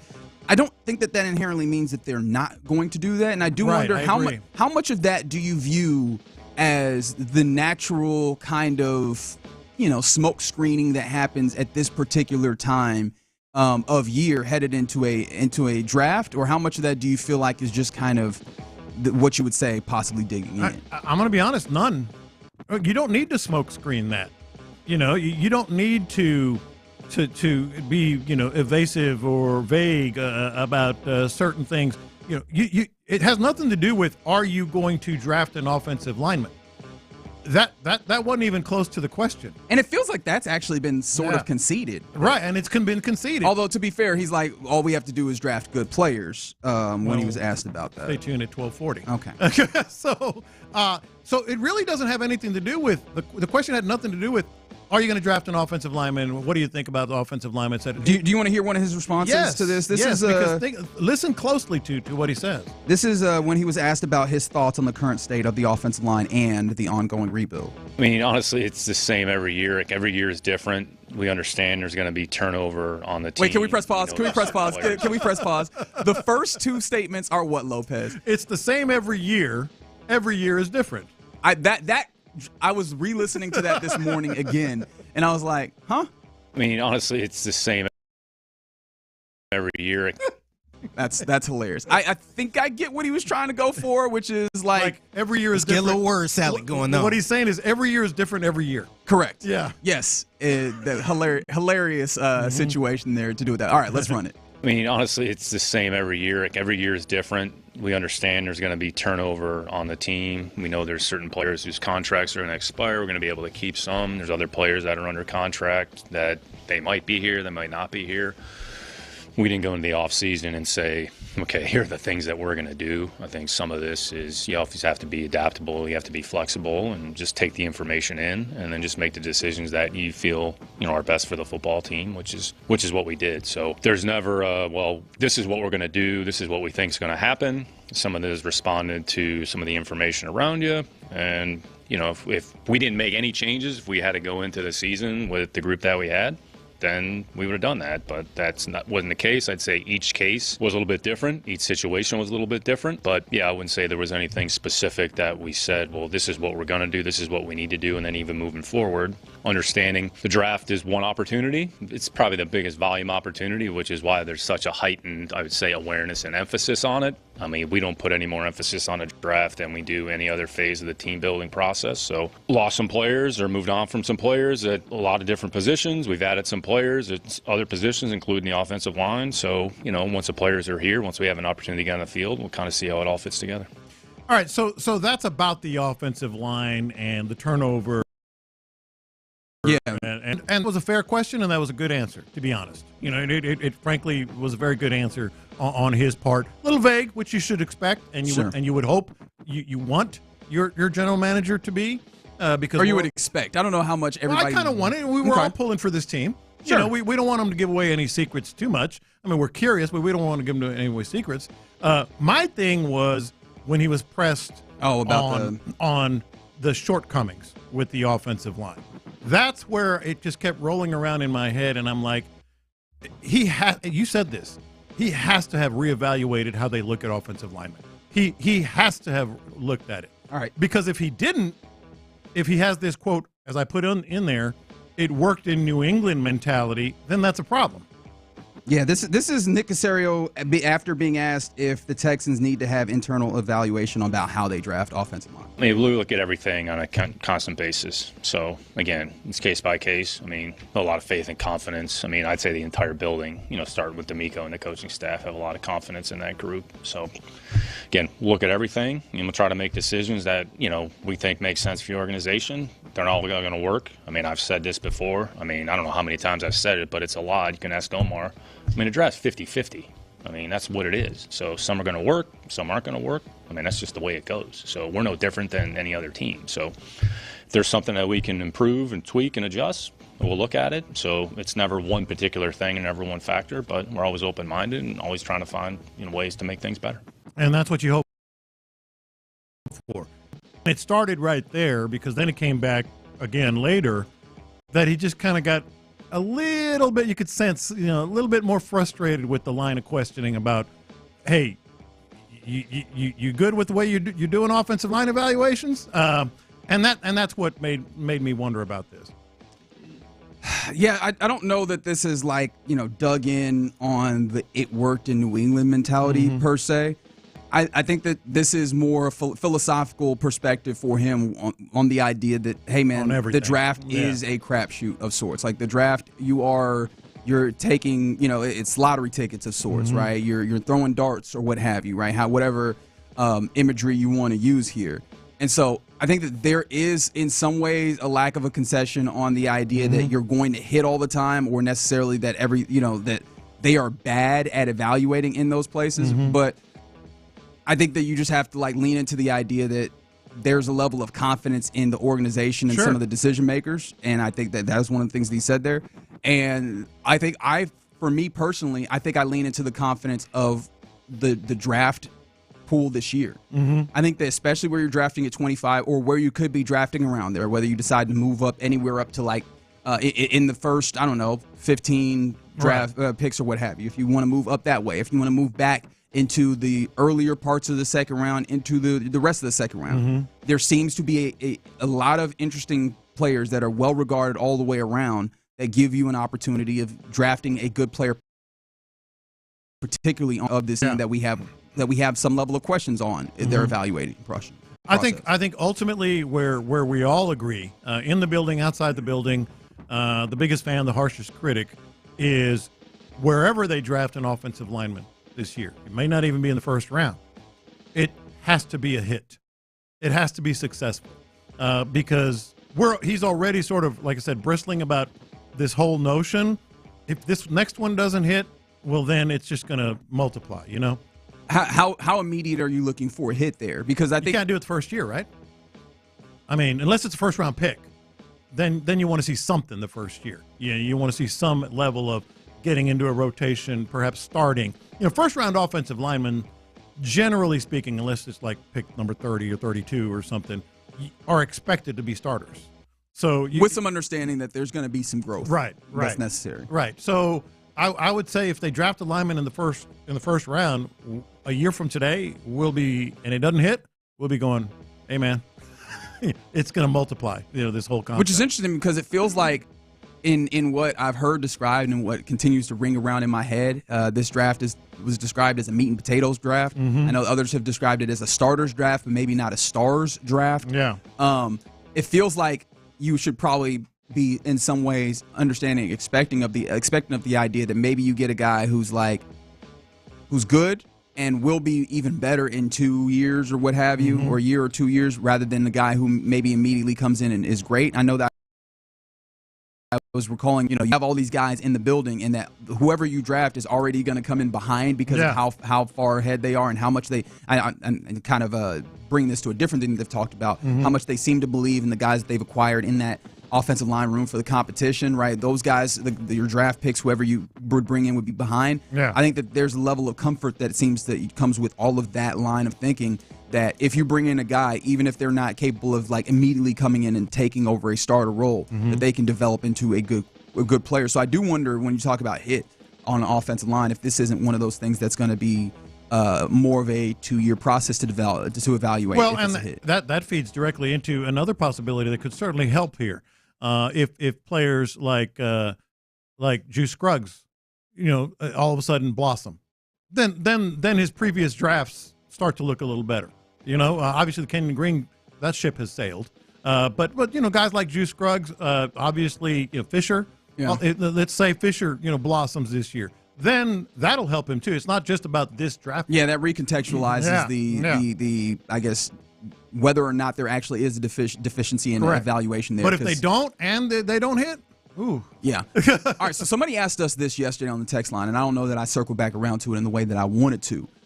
If you were to admit that there is a deficiency in evaluation on offensive line for this organization, would it then make more sense to utilize high value capital in that place, or would it make more sense to not use high value capital and go away of whatever deficiency we're seeing? I would say use it, and I know people are going to say, well, he used it on Kenyon Green.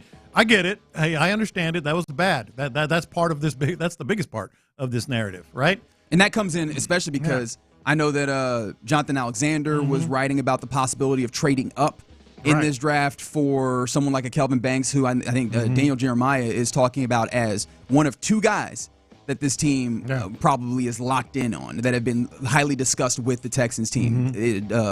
Kelvin Banks Jr., tackle or guard out of Texas, and then in addition to that, Tyler Booker out of Alabama, the guard out of Alabama. Those are the two guys that are attached to him. So maybe you go, do you feel like, all right, these guys aren't evaluating strong enough? Should they utilize that capital to go up? And you're saying do it. Yeah, I'd rather take a chance with a first-round pick than a second-round pick. And if he's saying it's 50-50, which, by the way, as we mentioned yesterday, it's not. I mean, there are a lot of teams that have better than a 50-50 hit rate. But if it is 50-50, I'd rather do the 50-50 chance in the first round than the second or third. Yeah, I think that I scuffle a little bit at the notion of then using the additional capital to go up. But just generally, I'm like, use the high value capital because this, especially with this draft, again, circling back around to the strength of this class, you have a lot of guys who look like they could be solid starters in this pool. It feels like you're working in a barrel full of fish, right? So if you're fishing in this where there's more good than bad, bad, go ahead, depending on the idea that you're going to hit on something later, even if it's a less value on the pick. But, well, it's interesting, man. We are a week away from night one of the NFL draft in 2025. So, man, excited to get as we get closer to it.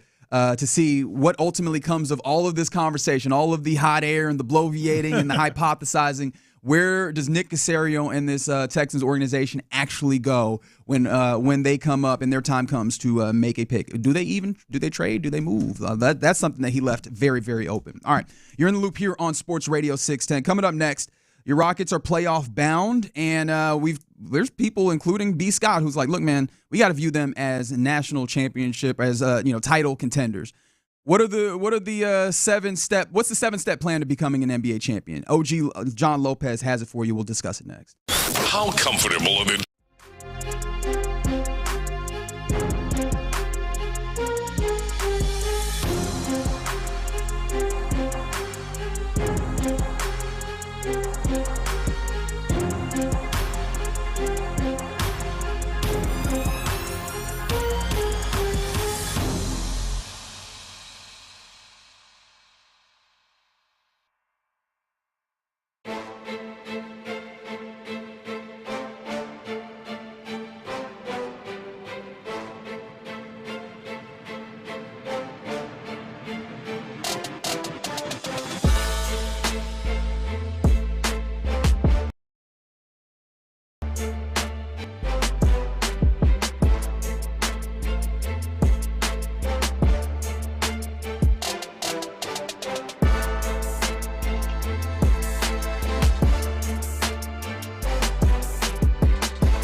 right here. Insider access, exclusive content. Sports Radio 610. The Texans play here. Faggy has hit him big time. Houston, let's get in the loop. You better get ready because we're going to show up and show out. With John Lopez. It is what it is means nothing. And Reggie Atatula. And that, my friends, is a scoregami. Always live, always local. 713, what's the damn number? 572-4610. You're in the loop on Houston sports leader, Sports Radio 610. All right. Let's keep this Thursday going. You're in the loop here on Sports Radio 610. Rockets super excited for the playoffs. First round can't get here. We're going to talk about it again at 12 with Kelly Iko of The Athletic. He covers the NBA, but he's frequently at the Toyota Center, keeping up with all the things that are happening with the Rockets. We'll get ready for that series then. But that series and more when it comes to the playoffs. It does feel like the Rockets have an opportunity to do something special, even though, like, man. See the picks? The ESPN, have you seen those? 4 out of 5 quote-unquote experts are picking the Warriors against the Rockets in this series. I saw the CBS one, too. It's 6 out of 8. 6 out of 8. Yeah. We talked about Bet Online having it, the Warriors not only as the favorite, but as a 63% chance of moving on. So a lot of people not giving this team some credit. But, I mean, we were looking at least I was looking at the anatomy of an NBA champion yesterday. And the Rockets feel like they fit in fairly nicely with some of those teams that are at the top. You have the 7-step plan to become an NBA champion. Yeah, you gave us numbers yesterday, and it was good and it was interesting. You said bump them numbers. Even my wife said, I'm not going to lie, I got a little confused, but I really liked what Reggie was doing. And I was like, yeah, I liked it too. Wait till today, because I don't need his stinking number. All right. I don't need his stinking number. All right, come on, Coach Lopez. What we need to do to get these Rockets a championship? The 7-point plan to win an NBA championship, and this is just in general. This is after. I'm going to be checking these off. You can check them off. I want you guys to weigh in. Do the Rockets check this box off? My number one point is to be an NBA champion, you have to have a true superstar talent. Top 5 to 10 talent. Jason Tatum, Jokic, Steph. Just go through some of the recent champions. Go back to the 70s and 80s, for God's sakes. You have to have a true superstar on your team. Do the Rockets check that box? I mean, the fact of the matter is no. Like, that's the thing that we've had conversations. That's why, in fact, before the playoffs start, you're having folks like Shams Charania, you're having other NBA insiders and pundits continually talk about the possibility and the mutual interest is the phrase that keeps being used between the Rockets and Kevin Durant in a situation where they have not even gotten to the key data point that I think they would want to use to help evaluate how much that's necessary, which is the playoffs. But yeah, to your point, the Celtics last year, you talk about Jason Tatum, the Nuggets, obviously Nikola Jokic, the Warriors, Steph, the Bucks at a token ball. The Lakers, obviously you could talk about LeBron, and then you can even maybe slide in AD if you wanted there. The Raptors in 19, you talk about Kawhi. Go back as far as you want. You can keep going back further. You have to have a superstar. I think the last time that you can maybe make the point that there wasn't was 2004 with the Pistons, when you had a lot of different guys who added in at a high level. When you talk about that Ben Wallace, Rasheed Wallace, Rip Hamilton, Tayshaun Prince, 2004 Pistons team. And the question that this would be my thing is like, hey man, rules are made to be broken. There's levels of there's always going to be an exception to a rule, and there's always an outlier. Could this Rockets team possibly do that in the same way that the Pistons do, where you have a lot of guys that pile in together, and the Alperen Şengün and the Jalen Green and Vliet, especially because, like, one of the things about it, they might not have that guy, but do they have guys that believe they can be that guy? Because the belief matters, and I think that this team absolutely has. I'm guessing you agree with Reggie on this one. I don't know what y'all talking about. Jalen Green, top 10. Okay, talk that talk then. What you mean, man? What's wrong with y'all, Figgy, can we have a little sidebar real quick? Top 10 what? Yeah, I just want to. I'm with you. I just want you to let me know. It don't matter. Top 10. No, I'm just playing. No, I agree. All right. I agree with. He said you can have a star, you can have a card, you can look from afar. Point number 2. This is the ingredients that you have to have if you're going to be an NBA champion. An elite supporting cast. That is there. 100% that is there. Yeah. Mm-hmm. I mean, you start with Steven Adams, leading the league in offensive rebounding percentage, and having such a strength at the skill that it changes the way that other teams play this Rockets team, because they know that offensive rebounding or rebounding in general is going to be a mess, right? You talk about having Tari Eason be able to come in off the bench, Jabari Smith Jr. having this specialized ability, especially when he's going aggressively. And then just depending on you can keep going with various people when you talk about support. And I mean, Dylan Brooks. I put on that here guy. bonus points if you have a bona fide off the bench. The supporting cast. Like you have a couple of, like a true either scorer, defender, rim protector. Yeah, I started with the off the bench because your starting lineup, you have guys like that. Obviously, Fred VanVleet orchestrating what's happening here and keeping guys calm, and then Dylan Brooks being a pest and a dude that you can throw at various different types of guys. And then, you have some guys off the bench, including an underrated one, depending on how Fred VanVleet is going, and Aaron Holiday, who I feel comfortable in the game as a guy who does not have guaranteed minutes. Yeah. Like, that is one of the wild things. You have guys that don't have guaranteed minutes, but you feel comfortable throwing them into any situation. And that is a huge luxury for a coach. Figgy, you agree with that one too? Yeah, I agree with that. All right, point number 3. You have to have a top-tier defense, especially a top 10 defense, and bonus points here if you have a rim protector. Do I even need to do the things? No, you don't need to do the thing. The only thing that you might say is not having a rim protector. Yeah, I was about to say, do they have a rim protector? They not in the kind of prototypical sense of the word, but I think Alperen has gotten better at his defense. And then when you are playing with, like, Jabari gives you a little bit of size. And the real, I did all that to lead up to the real answer, which is Amen Thompson's help defense and the ways that he can come over and affect shots in the vertical aspect.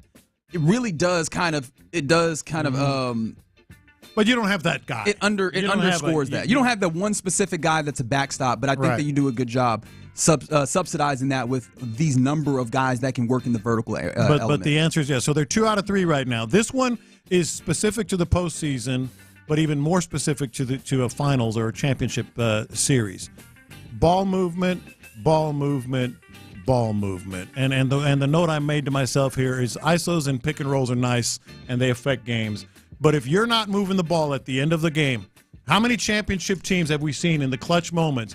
We're like boom, boom, boom around the making that defense work even more.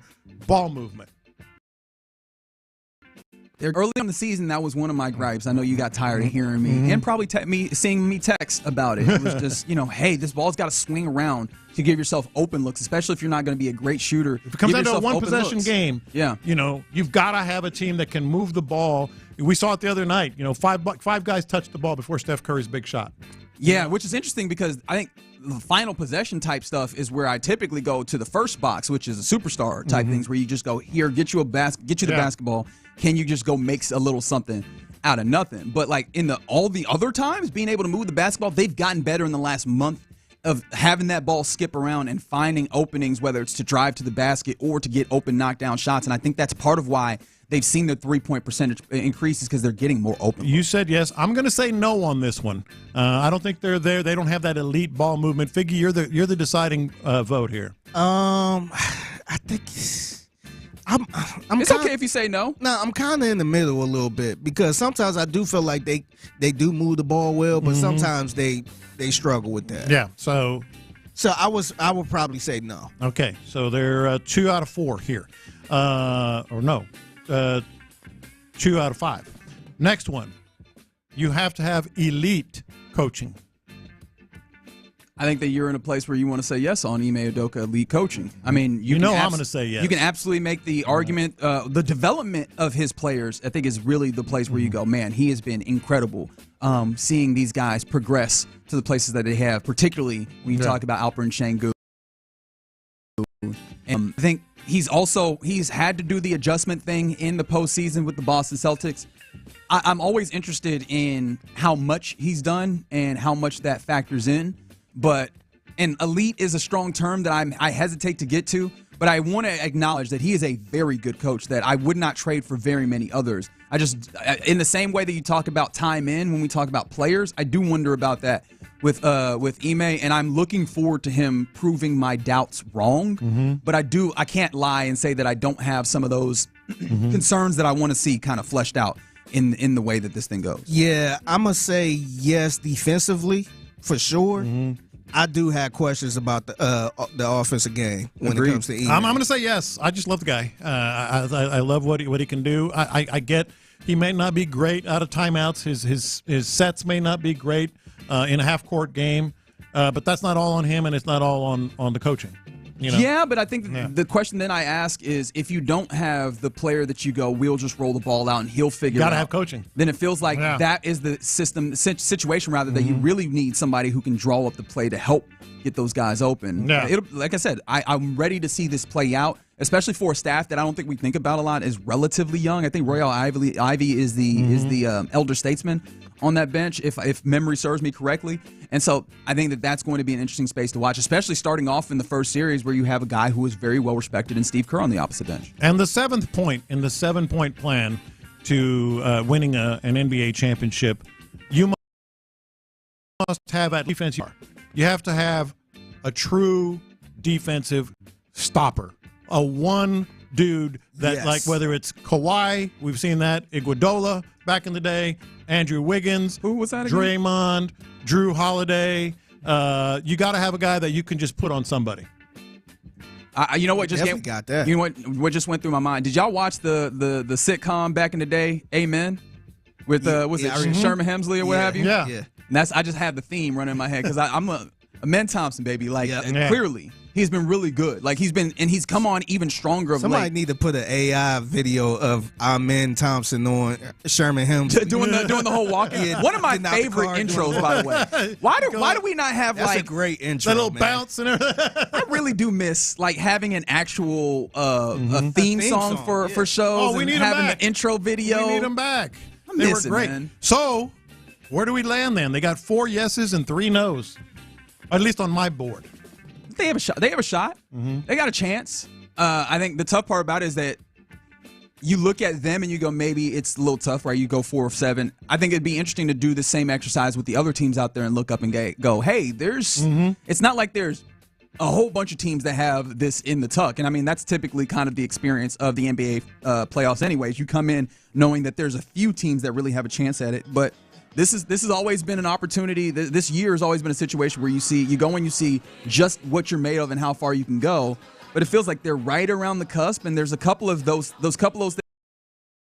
things that we get in 3 games of the playoffs and go, oh, actually, they do have something for that one.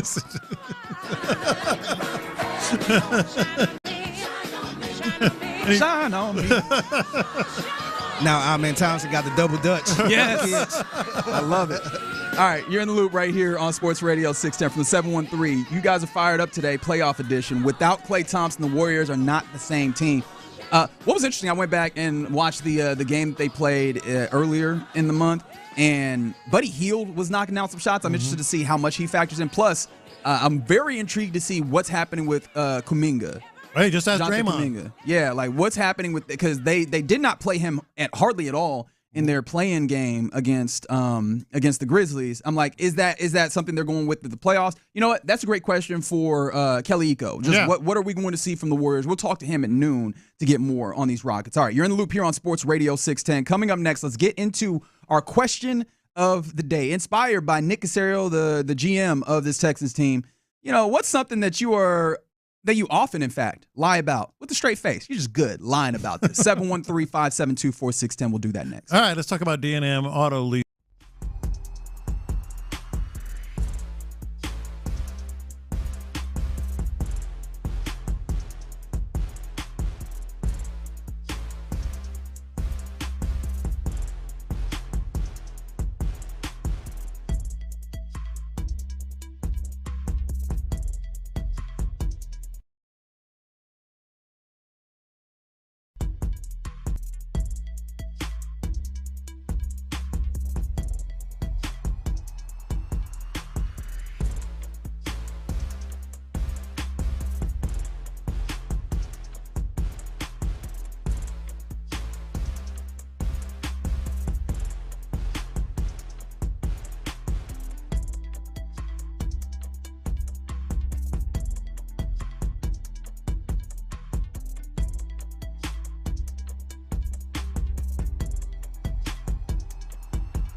Metchie, where low prices live.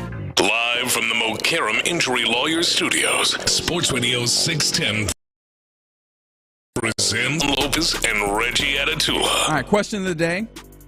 What are some things that you often lie about with a straight face? 713-572-4610. Because we have like 40 minutes.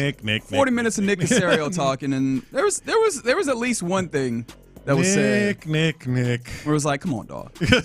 Word. Come on, Nick. If you didn't hear it, and we're going to dig in on some of this as we move along here, but one of the things that I looked at Reggie, and then I looked at Figgy, and I raised my eyebrows, and everybody started laughing when he said this, or at least smirking. He talked about, and I'm paraphrasing, but he talked about how had they gone into this season with last season's offensive line, they'd have been good. They'd have been all right. They'd have been fine. Yeah. Basically speaking to the idea that, they didn't feel, they didn't go into the offseason feeling the need to change, which I do actually, and I kind of understand to some degree. Like, it did feel like they were somewhat comfortable. And I think I believe it, especially because when the Laramie Tunsil trade happened, I think if you went into that with a deliberate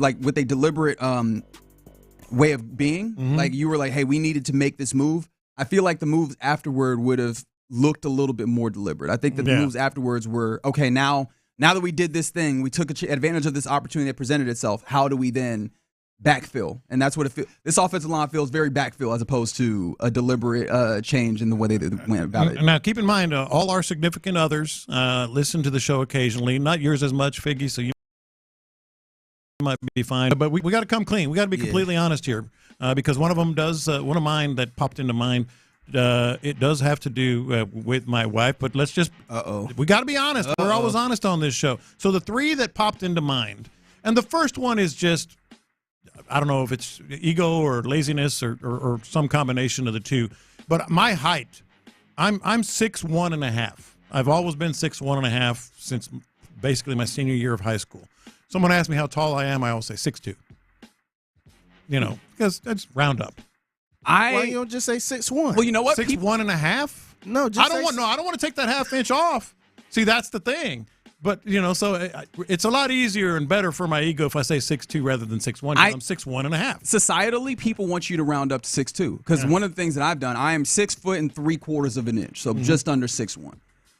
When I try and say that, people are like, if you don't just say 6'1", like nobody wants to hear you give like the measurement from the draft or from the combine. Yes, like nobody wants in that, my socks that at the combine. I'm 6'1.5". Yeah. 6 foot and 7/8 of an inch. Everybody's like, just round up, dog. We're not trying to hear all that. See, I'll be nervous, because I try to do, like, technically I'm 5'3.5". That ain't. I still don't believe that. I know. Yeah. Y'all think I'm shorter? Taller. You still? Nah, I'm 5'3.5". That's wild to me. I don't never tell people I'm 5'4", because one time I did that. I was next to somebody that was 5'4", and he was taller than me. He like, you 5'4"? Oh, I'm 5'4". Wait a minute. How is Jose Altuve? So I think he 5. He got to be. Nah, he got to be my height. I don't have a good gauge on that, to be fully honest. We was 9.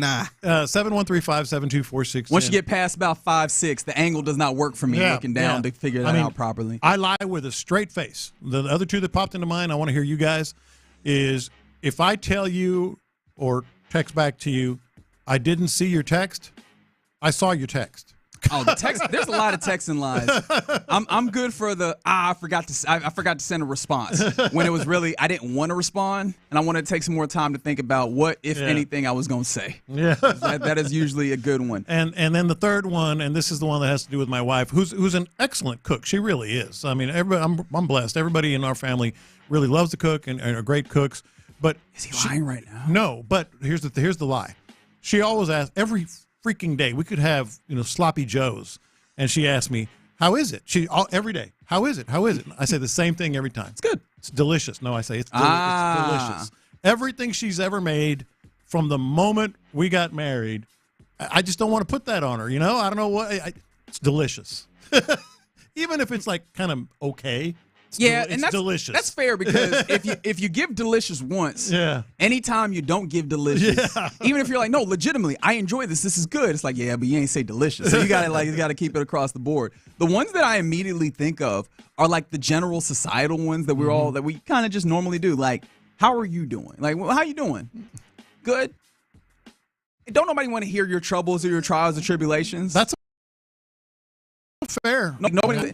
Actually, I'm glad you asked. Right? Like, I'm going through. Nobody wants that. This was just. I'm going through a lot, man. This was a pleasantry. Hey, some people be doing that, man. I know. Sometimes you do a little general check-in. Hey, what's up, man? How's it's been a day. Man, yeah, but usually if somebody wants that, they'll ask a second time. They're like, "How are you doing?" They're like, "Good." Like, no, but seriously, No, really, how you what's doing? happening with you? And then you're open. But otherwise, keep that to yourself. Somebody got me one time. I was in the damn hotel in the little lobby part eating breakfast, and some guy with some kids, they was kind of running around. I'm like, "Hey, how's it going?" "Hey, it's going, man. I'm trying to take care of the kids, man. My wife, she back on drugs again, and now I'm dealing with both." I was just like, "What in the world?" That's wild. And he started going in detail. I'm like, "Yo." I'm sorry to hear that, man. I ain't got nothing to say after that. All right, you guys got to come clean now. You just lie with a straight face. Yeah. A great one that came in on the 832, and I just had this happen last week when I went to the store. Whenever you get like somebody trying to sell something, especially like someone that I rent, which I do rent. Yeah. Like, but it's like, oh well, who do you have for electricity? I'm like, nah, it's all looped in, brother. I don't pay for that separate. Of course, I pay for it separately. I'm just here. I'm here to get bagels, dog. I did not want to get electricity. If I was looking for electricity, I would have gone somewhere to get electricity. Yeah, exactly. No, I blame everything on my wife. I'm like, oh, she handle all that. Nah, that's a good one. Hey, she handle all that, dog. I'm just here to get the batteries. I'm heading out. But the one I always do a lot, and sometimes this get me in trouble, but sometimes whenever I eat before my wife, like I have something, and then she come home early, "Hey, what you want for dinner?" And I'm like, I'm not really that hungry. "Why not?" I'm like, I'm just, just not hungry. Yeah, you could get something. So that's one of my lies, knowing damn well I done had a feast and didn't tell her. Because that's just going to cause more issues. Oh, yeah, 100%. I think she catching on now because now she be like, "Oh, did you eat something?" Uh-oh. And at that point, I can't. I'm like, a little snack. And she knows what a little snack means. Yeah, I done had like 5 pounds of crawfish. But it was you spent $40 right quick, and that's a deal, mind you. Someone said they give praise after a lackluster performance in bed. That feels diabolical. It's got to be a woman. Yeah, it's got to be a woman. Speaking of that, my wife always try to ask, "Oh, how many women have you been with?" Oh, Lord. Big lie. Lord. Big lie. I always go to just a few. Just a few. What's a few? She don't want. That's the thing. Just a few. And this is where I keep myself away from situations like that. I try very hard to not ask questions that I don't want answers to. And that's one of those, damn well you don't want the answer to this. I'm just like, just a few. This is a societal one, kind of like what you were talking about, Reggie. When someone tells me, I think this is from the 281, when someone tells me, "Be sure to tell everybody hello for me." Oh, yeah. Yeah. Never. Sure, yeah, I'll tell them all. I tell my mom. I think I'm going to hang up the phone and be like, "Hey, everybody. I just said hello." Damn, so you really don't be sending my regards when I got you. Yeah, I'll let her know. I do but I do let my mom know because she seems to really enjoy those things. She appreciates that. Yeah. And it's funny. I said, "What's up?" Yeah. It's funny because it's like, but she'll do that with people that she does not know. I'm like, they don't know who you are. Like, they know I have a mother, but they don't know you. I should not be sending. All right, my mom said that you're something. I don't know. She wanted you to know this for some reason, though. All right. You're in the loop here on Sports Radio 610. Coming up next, let's go around the NFL, including coaches are weighing in on whether or not Travis Hunter should play both ways. We'll do that and more next. All right, let's get you feeling better, fellas. And I am talking to the fellas.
Why are you smiling? Because I love football. Here's John Lopez and Reggie Atatula I'm going to tell you all about how much fun you're going to have this season. on Houston sports leader, Sports Radio 610. All right, let's go around the NFL here in the loop on Sports Radio 610. Before we get there, the question of the day was about the things that you straightforward lie about.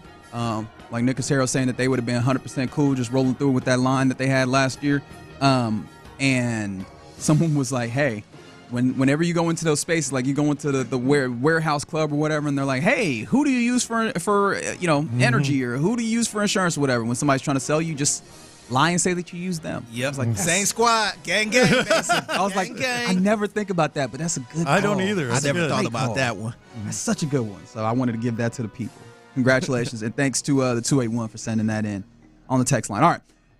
As we go around the NFL, one of the things that we've been watching, like the quarterback carousel of sorts, and there's one more place that has not figured it out. Where is that, Lopez? That would be New York, wouldn't it? New York they've got some answers. They're still figuring Well, the Giants now they're bringing guys in. They're bringing some guys in. They're sending out smoke signals that I think can be or thinly veiled, lies, so to speak. Oh, I guess, yeah, that fits in with the theme. But, apparently Joe Shane, who is the general manager of, I guess, ill repute, I think now, especially thanks to Hard Knocks, and sending Saquon Barkley away to go and win a championship with the Eagles. That's one team that the Mara family did not want to see him go win a championship. And he was the one also that said no to Jaden Daniels, right? Or no, who was it? Was it Jaden? No, it was him. I think it was. Sounds right. His daughter said you should draft Jaden Daniels. Yeah, his son? I think his his daughter son. or son or somebody. Yeah. Yeah, he still has his job, though. That's what you call a bad day.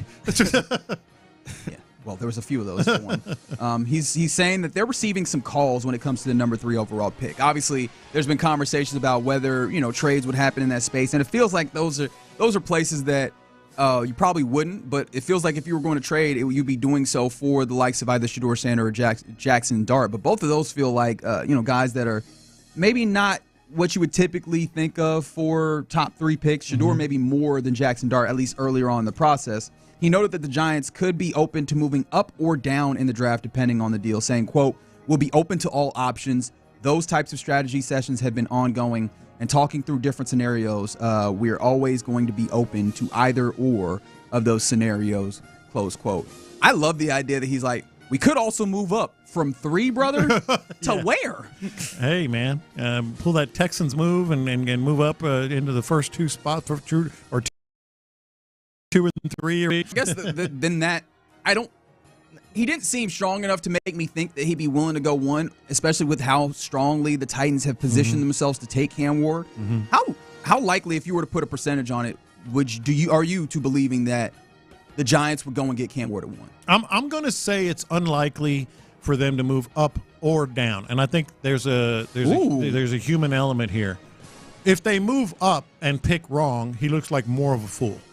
If they move back and somebody in front of him, especially at number 3, becomes a superstar, he also looks bad. Well, I mean, if he's trying to not look bad, that ship has sailed. Like at this point, the only way to regain respect, I should say, yeah. Right. The only way to regain respect in that space is just to put together a good team. The safest thing he can do is just stand at 3 and say, "This was the best player we saw."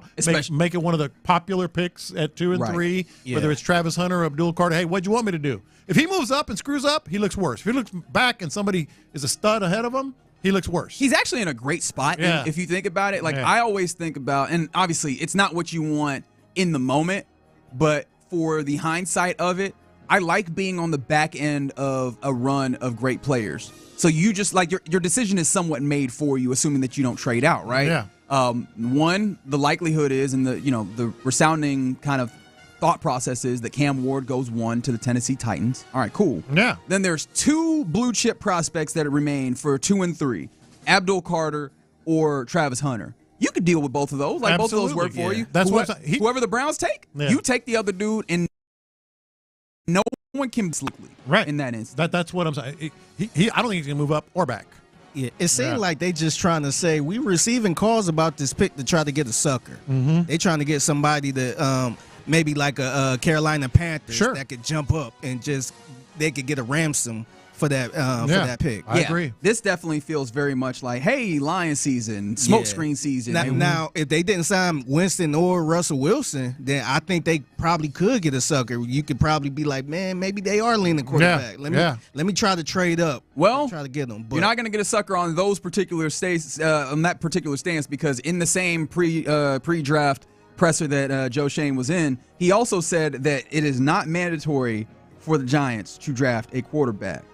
He said that the draft is as early as it can be this year, and that led to unique scheduling when it came to workouts with folks or whatever. He said, we're signing off those two players. We want to put ourselves in a position where we don't think that that's mandatory when it comes to with the signing of those two players being Russell Wilson and Jameis Winston. They don't think that is mandatory for them to get a quarterback, which in theory is what managers should say. I do believe that. Yeah. I mean, because it just makes sense. Yeah, mandatory means getting one at 3. You gotta. Yeah, you gotta. But I can see them still get one in the third round, second or third round or something like that. Sure. And it also it feels like if you're not going to get Cam Ward, and even then, we've had our conversations about what the ultimate ceiling is for Cam Ward. Mm-hmm. It feels like a year where you go, hey, don't worry too much about like specifically finding a pick, and maybe wait for a class next year at quarterback. All right. As we continue around the NFL, what I was trying to lead you to earlier was you talk about a team that has not figured out their quarterback situation. Can I interest you in some Pittsburgh Steelers? Yeah, that's the other one. That yes, you can. By the way. And what has been the common kind of thought when it comes to the Steelers and where they might land at quarterback? That's a certain someone who's going to be a Hall of Famer needs to get off the pot. Yep, that has been kind of thought. That certain someone being Aaron Rodgers.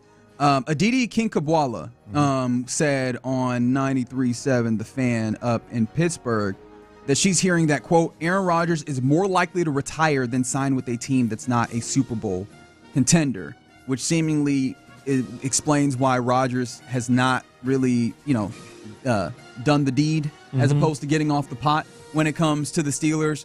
The question I have is, who is he waiting for then? Because that would only be, I guess, the Vikings, right, in this instance, still waiting on the idea that the possibility of going and playing with the Vikings, because it's not the Steelers or, I guess, the Giants, if you wanted to even still somehow try and consider him a part of that. Isn't that just a bizarre shot at a team that wants him with a Hall of Fame coach and, a history that is, indisputable? I mean, that's a shot at the Pittsburgh Steelers. 100%. But is it a shot, or is he just being kind of silly at this point? Well, no, he's always silly. He's always. But what I'm saying is, the Steelers fancy themselves as a contender, especially if they can get Aaron Rodgers. Now we can argue whether they actually are. That's what I was going to ask. It's a shot at the Steelers. Well, I mean, it's a shot if you're trying to put them down. But in this instance, he's trying to make. In theory, he would be trying to make the best decision for him. And if you were being honest, and if you look at it, and if we are in the same place where we go, no, not actually a Super Bowl contender, and then is he supposed to lie to himself and go and do that just so that he does not take a quote unquote shot at the Steelers? Well, but I think Aaron Rodgers, and we know he has an ego, believes that the Steelers, who we all know, always win, and I think he would say, I'm what they need to be a Super Bowl contender. And so this was just really bizarre to me. That this is being reported, and it could just be from the agent. That's generally where these things come from. Yeah, but if the agent is putting this out there, the question I always ask is like, what is the want something else? What is the something else? Because he's not in a market nor in a timeline that benefits him trying to like posture. Yeah, this is one of those timelines where just what do you want? Like, I don't know that there's room or there's space for posturing and trying to, like, I guess, negotiate through the media if that's ultimately what you're deeming this as. It's just, do you want to play football for this team or not is ultimately the question. I wonder if the way that organization is as far as, like, being real buttoned up and they don't really let anybody do whatever they want. I wonder if that's the issue. Maybe.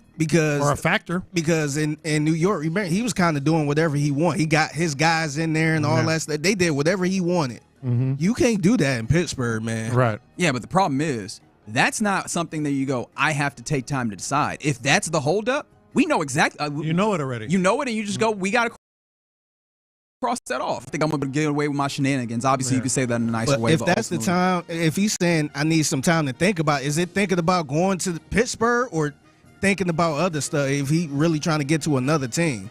And again, I think the only other team is the Vikings, and it feels like maybe they could still leave that door kind of cracked, but they don't seem all that enthusiastic about going and doing that either. Yeah, why would they? Yeah. So I'm like, make the decision, dog. Like, I think ultimately it's just make the decision, brother. Mm-hmm. Do you want to play? You seem like he just want to go somewhere where he want to be in control of everything. Well, and you ain't doing that in Pittsburgh, man. Well, there's that, and then there's also Aaron Rodgers, a diva. Like, we can just say that. Aaron Rodgers likes this attention. That too. Yeah. In fact, speaking of attention, apparently he's jumping on with Pat McAfee, of course, at noon because of course he is. He liked that attention. Yeah. All right, some other things around the NFL. Did you see that the Washington Commanders, along with the District of Columbia, are closing in on a deal for to the extent of $3 billion to build a new stadium at the site of RFK Stadium?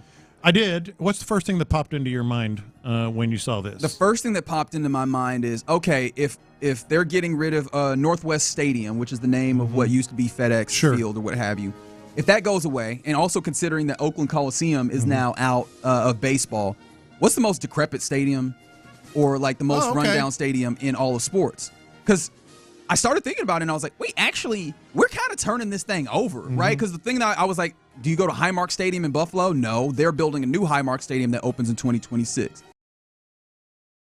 Huntington Cleveland's play? Nope, they're actively working towards a new stadium, right? We talked about the city of Cleveland fighting them on whether they go to the suburbs or whatever, but within the next, 5 years, they're going to have a new stadium that they're playing Not in. Tennessee.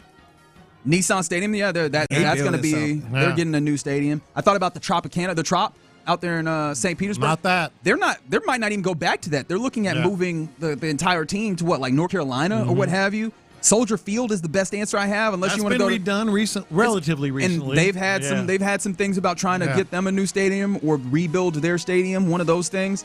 Fenway Park, even, but Fenway Park that's awesome. It's historical, but I mean, we could be honest about it. Like, there's some stuff in there that kind of stinks, and it's in the benefit of having a over 100-year-old stadium or what have you. Yeah, but like, all of these stadiums are getting revamped or rebuilt or whatever, and it makes you look at hey, the Texans do have some level, at least when you talk about keeping up with the remainder of, or with the standard that is established in sports, right? No, you're absolutely right. We can have the conversations about how in the sports culture we're probably being a little wasteful on these stadiums, redoing them or getting new ones so quickly. However, with the standard that is set out there, the Texans are pretty far behind that, especially not having any really major updates in the 20-something years that NRG has been there. So, like, it is fair to some degree what they're trying to get accomplished there. I haven't wavered on this. Certainly we're all interested in how these things are going to be financed and et cetera.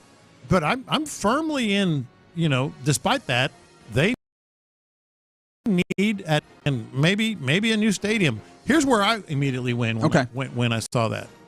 That's the price of playing ball these days? A $3 billion stadium?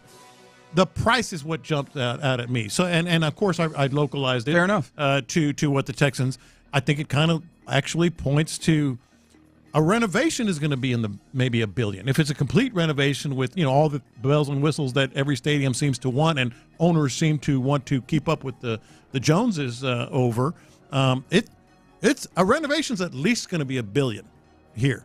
Yeah, but you know what's different? What's the difference between $1 and $3 billion? No, it's a lot. $2 billion, dog. And then my thing is too, like, do you feel like NRG is a legendary stadium where is no, like, is it Soldier Field? No. No. That's when I started thinking about, like, is it like a stadium you got to keep up? And no way in hell I'm tearing this down. No, and like a Soldier Field. I do want to acknowledge when we talk about the cost, it is worth noting. Like, District of Columbia is going to be different when we talk about land and those types of things. Yeah, but even when you look at some of these proposals, isn't Jacksonville also talking about? I think so. I think Jacksonville, Tennessee, though real estate in Jacksonville and Tennessee is not more, is less expensive than Houston. And they're pushing $1 billion on some of these, or $2 billion on some of these. Again, what's the difference between $2 billion and $3? No. Look, you're not wrong. But in their minds, it's like, hey, if we're going to spend $1 billion for a renovation, let's go all in. Yeah. So I found that it took me to that place where I was like, damn, we're kind of getting rid of, honestly, and it took me a second to get to the realization because first I was just like, damn, who am I going to make fun of now? Right? That's where I started from. It was just like, what stadium am I going to make fun of now? And actually, there's not really a lot of great options out there for the bad stadiums, which I guess is a good thing, is that we're getting these sports out of these places that are dangerous for like athletes, dangerous for fans. Like a FedEx Stadium, they had somebody fall to their peril within the last, 4 years? Relatively recently. So yeah, it is good that you're seeing at least that should switch up. But there you go. Around the NFL here in Loop on Sports Radio 610. Somebody said the only issue I have with the Texans Stadium, NRG Stadium that is the escalators not having more of them exiting and entering the stadium is a disaster. Yeah, and that's the big thing. It can be. They're talking about that a lot. Like that's points of egress and ingress have been like making major it easy points. To get in, get out. Major points in what they've been talking about with this, and then demolish the Astrodome before you start building another. Sure, stadium. I feel you. I think everybody. Of course. If for no other reason than stop people talking about him. And yes, when I say people, I do mean John P. Lopez. All right, you're in the loop here on Sports Radio 610. Coming up next, what does a home run Texans draft look like to you with those first 4 picks in the first 90 of the first 90 picks? 713-572-4610. Let's discuss that next. All right, perfect time to get in with Underdog guys and girls because Underdog –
Radio 610. The Texans play here. Live from the Mokaram Injury Lawyers Studios, Sports Radio 610 presents In the Loop with John Lopez and Reggie Atatula. All right, you're in the loop here on Sports Radio 610.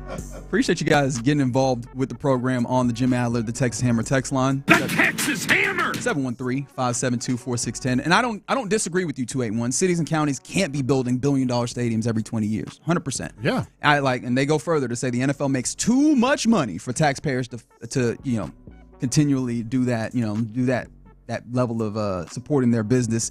And I agree.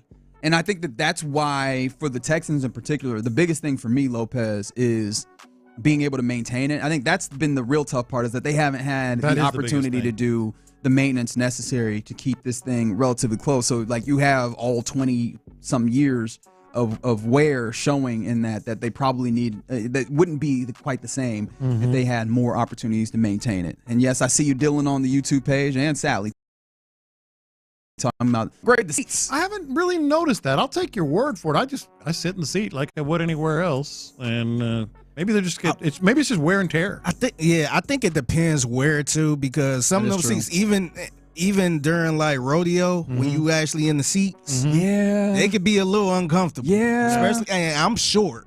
So I can't imagine somebody being over 6 foot. Yeah, just sitting in. Well, as an over 6 foot, no, I'm playing. I 6'2", mind you. 6'1.5". All right, what does a home run Texans draft look like to you, especially when we talk about those picks up to 89? You got 25, you got 58, you got 79 and 89. Is that correct? I believe that sounds about right. Yes, that does sound about right. So let's go through all 4 rounds, and I tried not to be too, like, if Abdul Carter falls to the 3rd round, I'm not going to go there. I'm not going to do that. What if Travis Hunter makes it to 25? Yes. EA Sports. Exactly. It's in the game. Let's be realistic here. So round 1, pick 25 overall. And this is just mine, but we wanted to kick it around because there are scenarios in which you can get, in my view anyway, every element that I feel you really need. Well, they don't draft for need, Lopez. That's what Nick Caserio told us. 12:40 p.m. Pick 25 round 1. How about I know I'm going to butcher this. Tatoria? Tetaroa? Actually, to be honest, I typically go and look up pronunciation here, but one thing I do know him as T-Mac. Yeah, which I especially being in Houston, that don't feel quite right. I'm sorry. Like, I know the back spasms took our guy out, but the T-Mac, I feel like I can't just be giving you a T-Mac nickname. You got to do something first for me. And he's been good. Like, he's a big receiver. Like, I know. And he could fall if you believe some of the things that are starting to be out there. Especially because the testing, like the 40 time was not good. Was in the 4.5s. Was 4.56, and I don't know why I remember that. The 40 time was not what you expect, but and especially for the Texans, who maybe do not care nearly as much about the testing as they do about the film. Like, he does play with that kind of speed, being able to get down the field, and he has some drop issues, but big body, probably the best at 50-50 balls. If you listen to various draft scouts, in fact, ESPN had put together, and I've had a lot of fun just kind of checking in with this periodically. They put together like the draft picks, or the prospects that represented the best of 100 different skills. So all sorts of different skills, like who has the biggest arm, the strongest arm, and that one went to Jalen Milroe. Don't ask him to put it located, but real strong arm. When you get to, or like the best receiving back, who is LaQuint Allen, mind you, LaQuint Allen out of Syracuse, maybe an interesting running back prospect to look at early day 3, maybe something like that.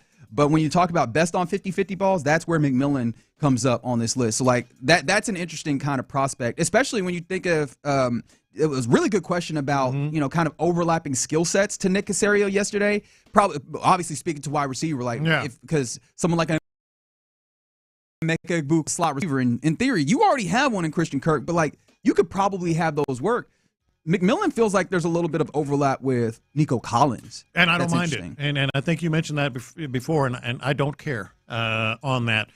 So I think Tetaroa McMillan, he could fall at 25. If you listen to the press conference and listen to us talking about it, Nick Caserio was asked specifically about wide receiver and didn't say anything about wide receiver. Remember that? He was talking about, all these players, et cetera, et cetera.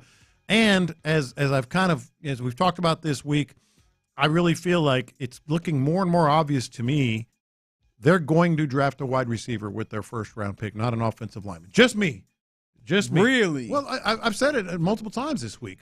They've got 21 out of 22 solid arguments for starters. So just bump Daniel Jeremiah, who's saying that they're being tied not just to offensive linemen, but two in particular, Tyler Booker. And actually, I should let him speak for himself, shouldn't I? Mm-hmm. This is Daniel Jeremiah talking about who teams that he has heard really kind of tied to players.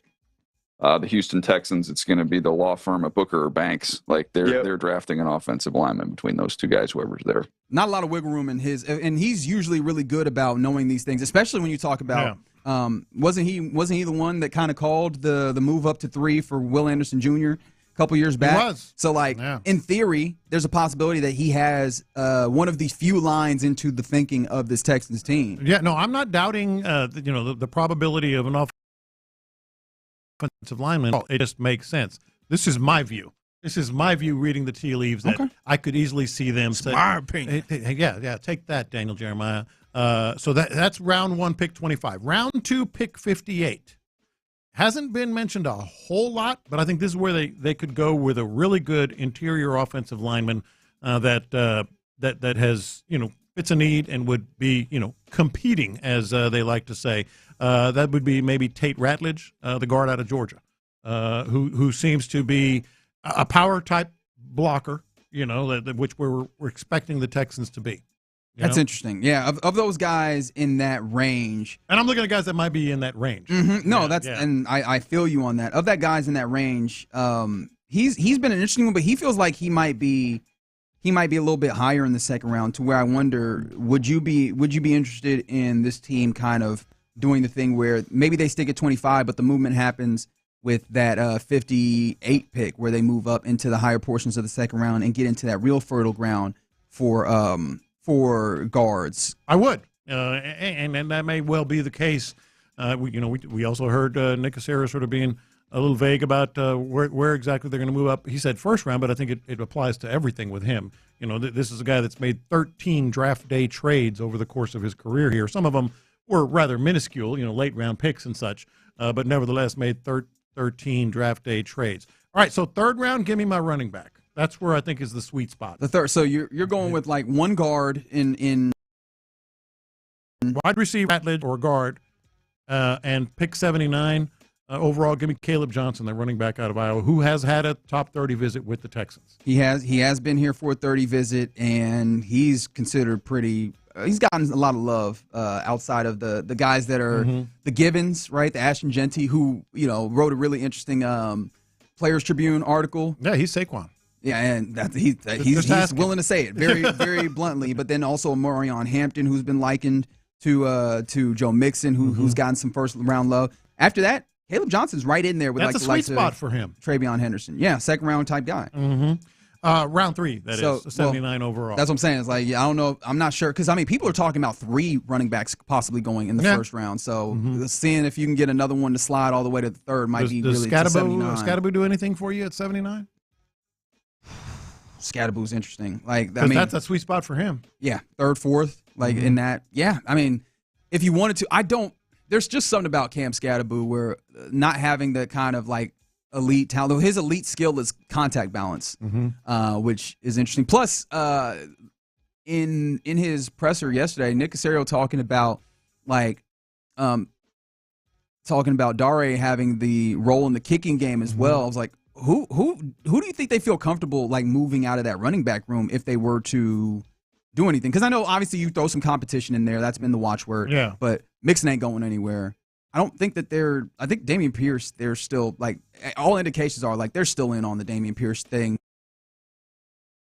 It feels like they're relatively locked in. And then the way that they talk about Dare, do you feel like, hey, just add another one to this and roll with 4 and they'll be happy with that? Well, at least start with 4, because you say all indications with Dameon, but we still got a training camp to go through and preseason games, etc. Yeah, I was gonna say you could really see in the draft, depending on where they draft a running back and depending on who the running back is and all that stuff. Yeah.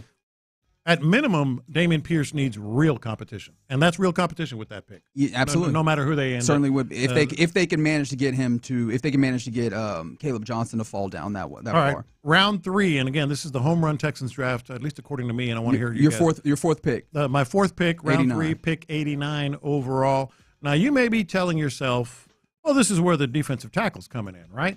You know, right in the sweet spot for DTs. You could be right. I'm saying no. I'm saying Terrence Ferguson, tight end out of Oregon. I like Terrence Ferguson. I like Terrence Ferguson, too. That seems to be a sweet spot to where he might fall.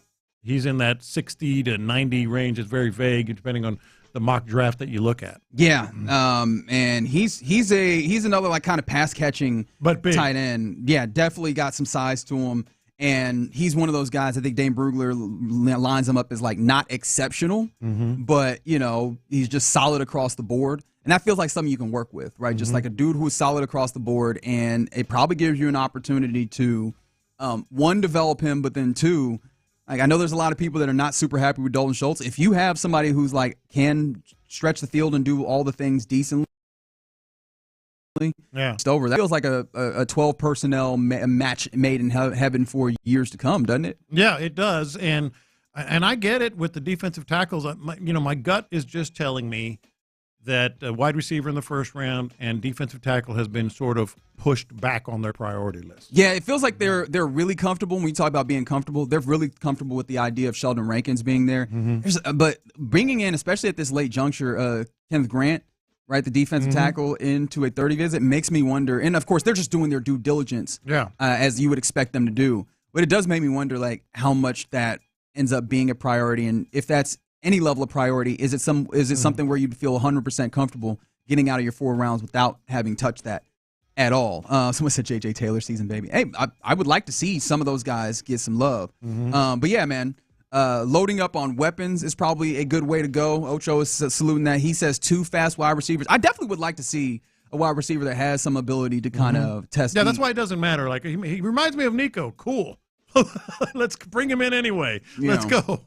So, yeah, definitely like some level of weapon. And I open up to weapon because if you add a tight end, if you find a way, and I don't think that will happen, where one of the Warren or Loveland falls to you, it feels like getting a weapon of that caliber would be cool. But wide receiver feels like when you definitely want, when you talk about weapon, getting a 2 wide receiver. Obviously, I would love to add 1 or 2 big-time offensive linemen to, especially if I can get one that has an opportunity to start relatively early, like Banks or Booker. Right, get so that you have something that elevates the line that you have as of right now and pushes forward into years future. I think that those are 3 things that I really want to see in the early ones. And I understand that a defensive tackle that can kind of push the pocket a little bit would be cool. Yeah, that doesn't fall into one that I'm like absolutely necessary. Although giving D'Amico what he wants is one of those things I understand. Yeah, it's getting exciting, man. It is. It's ramping up a week from today. Yeah, a week from today we get into the first round. There's a draft party going on. We should go. Let's go to the draft party. Okay, we can do that. You want to go, Figgy? I'm down. Let's go. It's at the Avenida, ain't it? Yep. So round 1 draft, and it should be a good long one because I mean you're waiting until 25, maybe right now.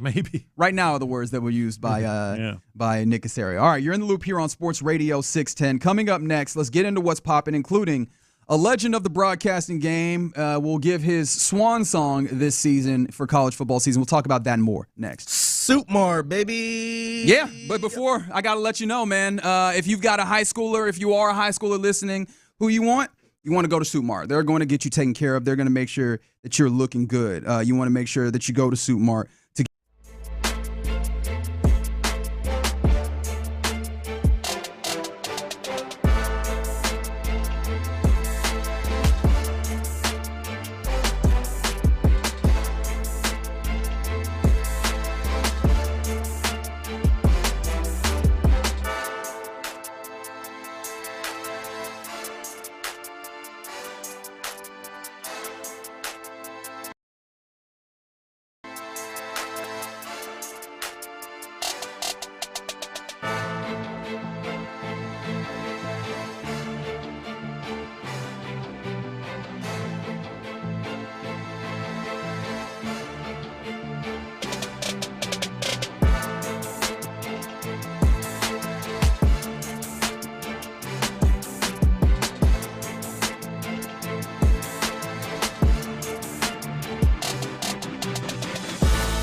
Fortuna. TheMen'sClinic.com. TheMen'sClinic.com. The biggest stories in sports and entertainment. Sports Radio 610 style. In the Loop presents What's Poppin'. Brought to you by the Insperity Invitational at the Woodlands Country Club. May 2nd through 4th. Say hi. Appreciate you, Coach. Coach was like, hey, you get out here. If you get another flag. Watch the ball. Hey, we got to go pee-wee. Team ready. Team set. Hit.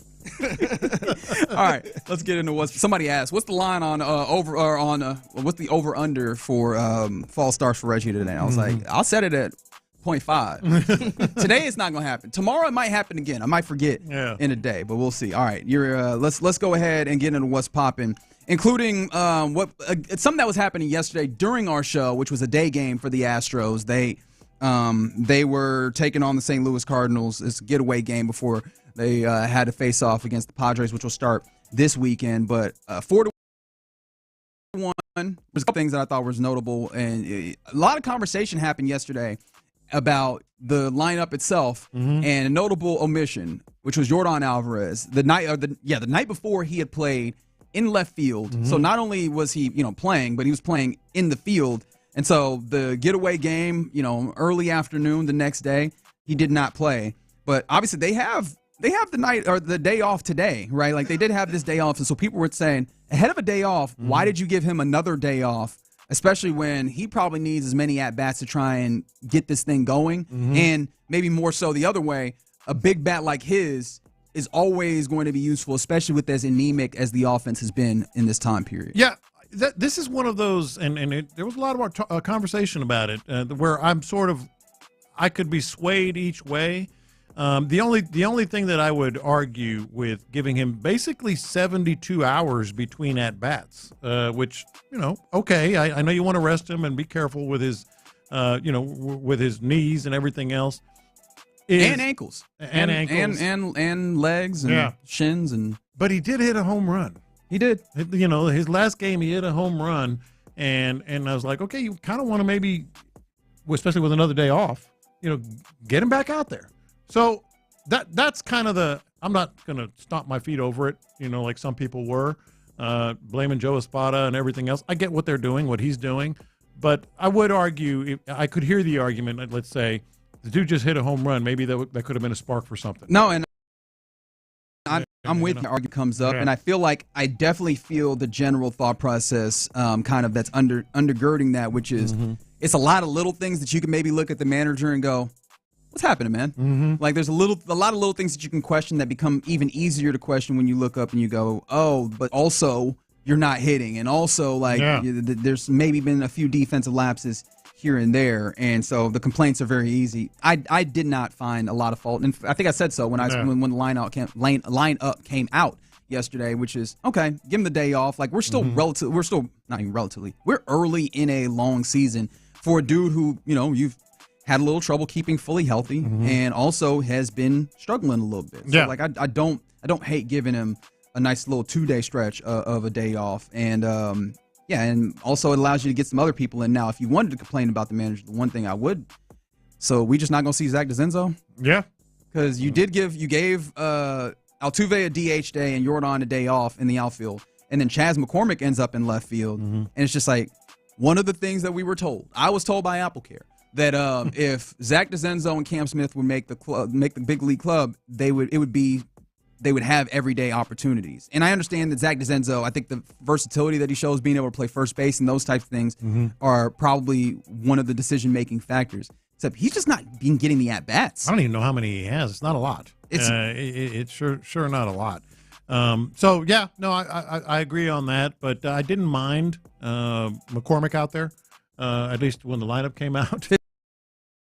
15 at-bats, by the way. And then the other thing, and you and I were having this discussion during breaks and otherwise yesterday as we're watching the game. I mean, Ronald Blanco, it was obvious from early on that he was not hitting his spots. He was not getting the breaking ball where he wanted to, and it was kind of only a matter of time before they got to him, and they did. Yeah, the very early thing was I saw a curveball try and hit. Yeah. He was high on the curveball, right? He was about probably chin high at the batter on a curveball. I'm like, that's never what you're trying to do. Yeah. Like, very rarely are you trying to get it to the high portions of the zone with that curveball anyways, and then you were just missing it that wide. It was problematic, and so it was only a matter of time where, I mean, he even got out of one of those instances. He got out of the guy just didn't square it up. Yeah, he got underneath it on a curveball high, and I was like, ooh, man, this does not look like, it does not look good.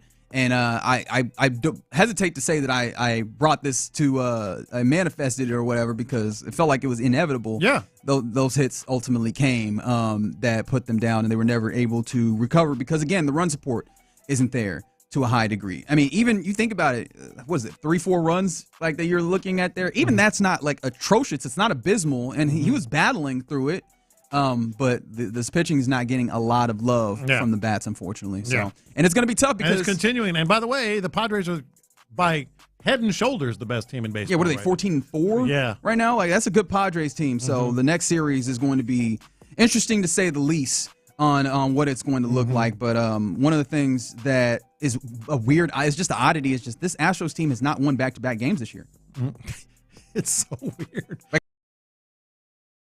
I don't so many things with this Astros team Texas early two-step that I just don't know what to say about. Like, I know that your first baseman and Christian Walker is getting frustrated, and you know what? With all the oddities, if you wanted to tell me, because I'm not usually a superstitious man, I don't necessarily go to these places per se, but if you were willing to tell me that there was some level of juju put on somewhere, I'd hear you out, right? Because like, what is happening that Christian Walker, notoriously very good first baseman, has come in and succumbed to? He's looking real Brayu like at first base now, ain't he? Pedestrian.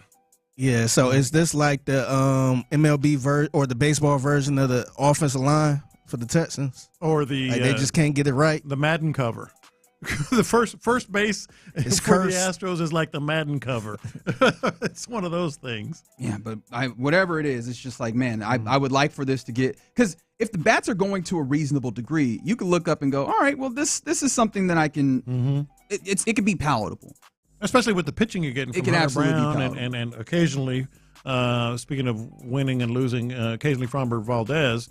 But yeah, especially with that pitching, as we mentioned yesterday, kind of a gettable division, a very gettable division. Although I believe the Rangers won again last night. So yeah, look, if you with the pitching you're getting, if you get any semblance of offense, you should be in the thick of things. Yeah. All right. Some other things that are popping. I did highlight the idea that there is a legend in the broadcasting game that is going to have his swan song this fall, and his name is Lee Corso. He is retiring from ESPN's College Game Day with one final year on August 30th. And so, like, obviously, I think that's week one officially, or week two, somewhere in there. No, it's week one. It's one of those. They don't have like week zero. That's high school. Yeah, they do have his week zero, but there's not enough that you would really get to that place. But yeah, and week one, I mean, it's pretty obvious. You put them. You were going through them earlier. That's going to be a Longhorns game, isn't it? It feels like it. I was looking at the games that were happening on August 30th to see which one College Game Day might select. Alabama's playing at FSU. That feels like that's a possibility. Texas is playing Ohio State, though. That's it. So you've got Arch Manning. You've got like that might be the one. A good Ohio State team and everything. And then LSU Clemson is another one I threw in there just to kind of round out the rule of threes. But it does feel like you got a leader in the clubhouse there, and maybe a secondary in Alabama, FSU, depending on how it's looking early. But yeah, that feels like they're probably going to be in Columbus, where he's either going to put on the Buckeye or the Longhorn head, and both of those feel like they'd be really picturesque for his. That's a good way to go out. I agree, and there's been a lot of discussion, making the rounds since that came out this morning.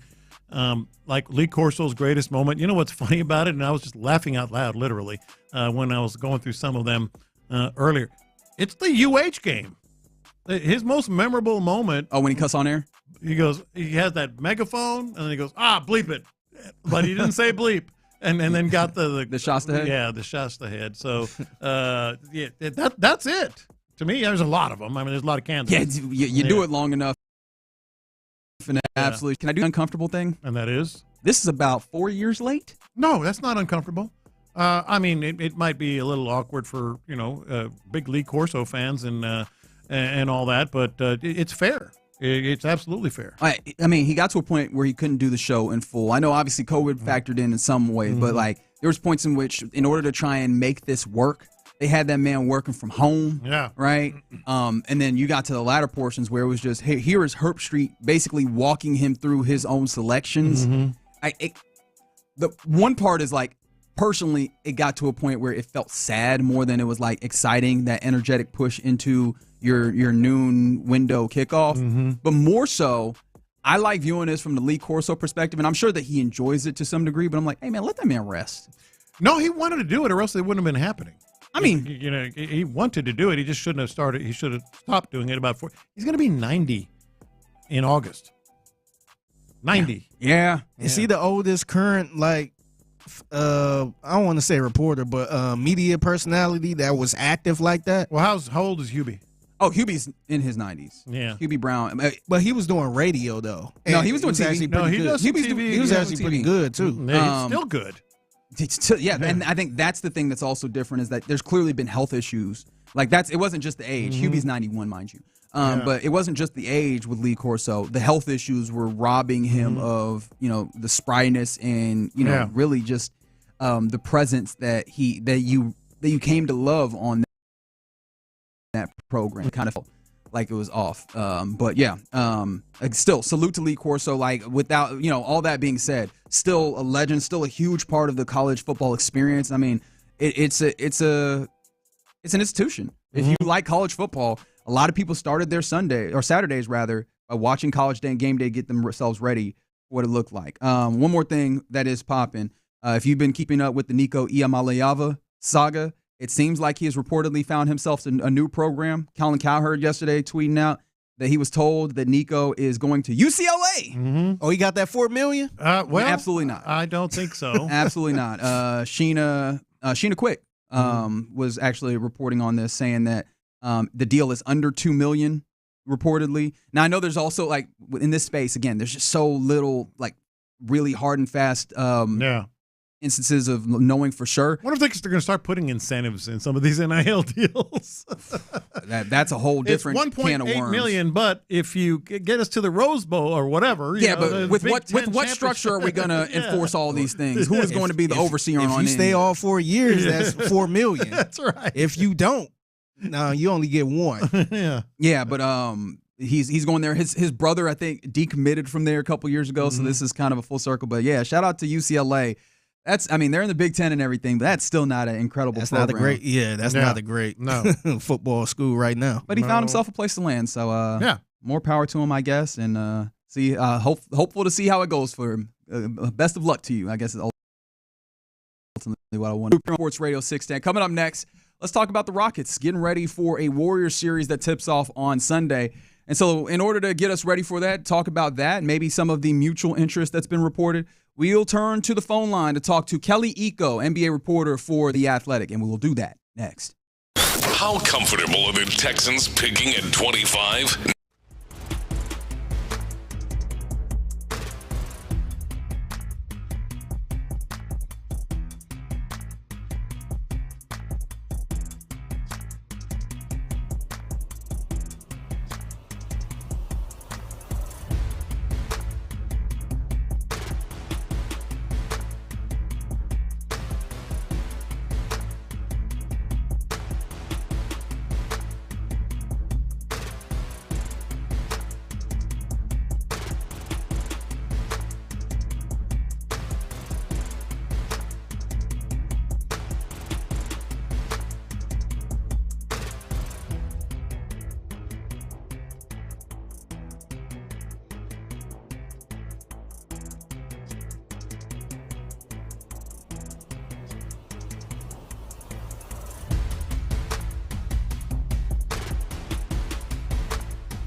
Visit prizepicks.com for restrictions and details. KILT FM HD2 Houston. Insider access, exclusive content. Sports Radio 610. The Texans play here. An Odyssey sports station.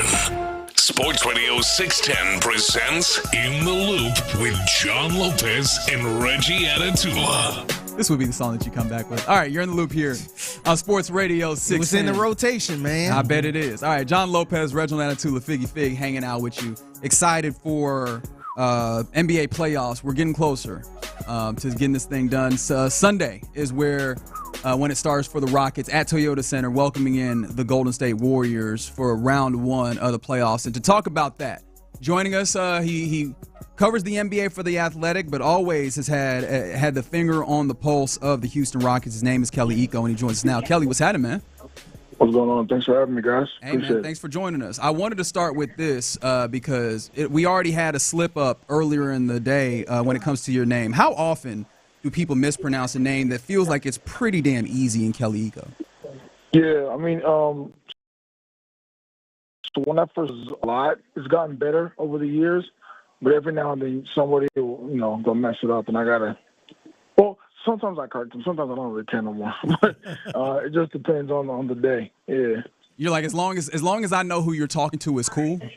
Yeah. Okay. Yeah, it's all good. It's Very all good. All right. This Rockets Warriors matchup is one that is very, very interesting. Obviously, like there's a lot of history here. How much of that history do you feel like is filtering into the actual locker room and to the organization? Because with the fans, obviously, that all sticks with you. But, there's been turnover. Right. There's not a lot of the same guys that have been there. I mean, Fred VanVleet even said that this is not that same team. How much of that factors into this matchup? I think it factors in more on the Warriors side because there has been turnover on both sides. But, Steve Kerr is still there. Draymond is still there. Steph Curry is still there. You still have the core of that team. So I think anytime you have those two teams in a series, that history is always going to play out. But in terms of Houston's perspective, all these guys are young. They weren't around when the Rockets and Warriors had those classic matchups. And I think only Ime, has had any recent experience against them, in the finals with Boston. Obviously, Fred, played with Toronto, but that was like almost 6 years ago. So I think in terms of the history part, the Rockets don't really have that historical PTSD as the fan base does. Well, what about those things, manifesting themselves on the court because they matter? We talked about the edge and experience, the clutch gene, if you believe in that type thing. Like, those are things that are real, aren't they? Yeah. So, and going back to my earlier point, I think as it pertains to Golden State specifically, that history will play itself out because Steph Curry has had a lot of success in that building.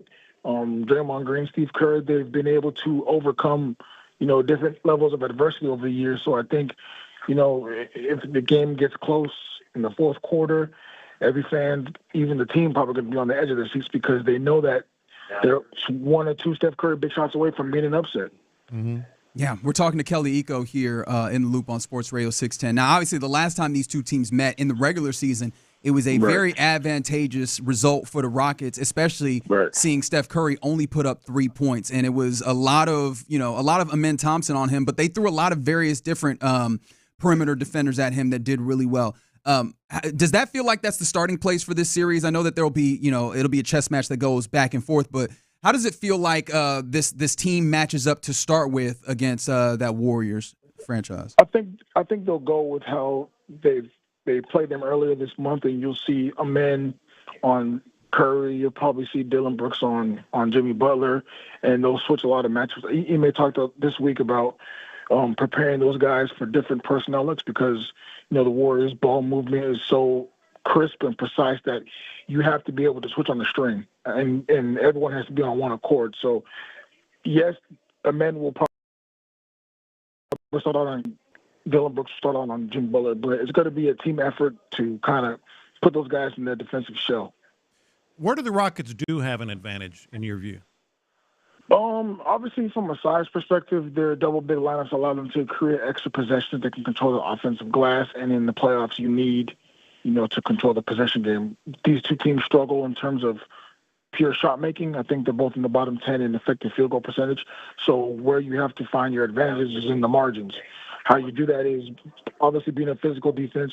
They're both good defensive teams, but the Rockets have that double big lineup and Steven Adams and Alperen Sengun that can control the glass, give them extra cracks at the apple, and just give themselves a better chance to create efficient possessions. It's still going to be a slugfest because they're offensive. From an offensive standpoint, they're both inconsistent, but I think they have a chance.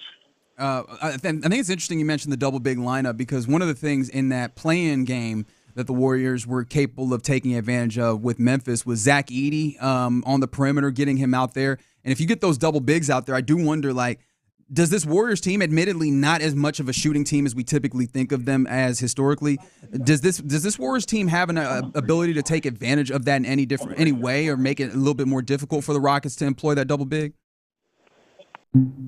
Okay. Oh, looks like we lost them, unfortunately. Yep. I can answer that for you. Dude, you can. No. Well, we've I was about talked to say, I was like, oh, did you have that? Well, we've talked about that, yesterday. I think that's where the Golden State Warriors are going to try to exploit it. They're going to try to X up on one of those high bigs. Yeah, because I do wonder if the matchup is going. They're going to. Because they're going to have a lot of smaller guys out there. Like you'll find instances where maybe the only big is Draymond Green on the floor, or maybe it's they'll have Quinn Post out there, but that's one big that maybe is not as rangy or what have you. I'm interested to see what those double bigs, and if that's just going to be Ime then going to the zone and just saying, hey, we're capable of playing a zone or with some attention to making sure that we get out there on Steph Curry, but we're not going to be as worried about Pajemski or what have you with some of these other guys that are out there. Got them back. We welcome back on the show our guy Kelly Iko. Did you hear my question when it comes to the double bigs? Yeah, because it cut out. I'm sorry. Yeah, you mentioned the double bigs, and I was interested just because I know Zach Edey got played almost off of the floor in some ways in the playing game. Do you have any concerns about the viability of the double big against the Warriors? Possibly. I know Ime likes to go zone with those, but in the last game of the season, he still played Alperen and Steven Adams, but he tried to use them in man-to-man coverage, just trying to see if there is some viability there. Obviously, it's going to be a difficult ask. To get them to switch and guard 1 through 5, but he's going to try different looks and see how it pans out. But they have the size to punish teams physically. It's just going to be a matter of how much can they withstand the Warriors' ball movement and in motion. Now, you mentioned earlier, it's going to be a slugfest. Every playoff series ultimately comes down, at the end of a game or multiple games.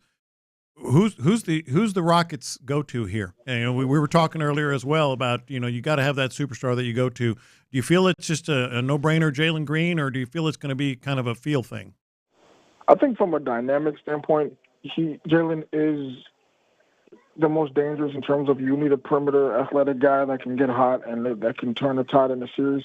But Houston's equal opportunity offense really gives them a leg up in terms of it's hard to scheme against them when you don't know what to expect on any given night, right? So it could be Alper's night, it could be Amen Thomas' night, it could be Dylan Brooks' night, it could be Jalen's night. I think they have to lean into that identity if they want any chance of surviving in this series, because you are playing a Golden State team that's been there and done that, and they are going to be hunting, every corner. So they have to be ready. Well, talked about a little bit of on the Rockets side defensively. The Warriors side defensively, this is not the same defensive juggernaut that it seemed like it was when they were throwing out the death lineups of sort. Where can the Rockets really take advantage of this team offensively, especially understanding that this is a Rockets team that is not always super efficient scoring the basketball?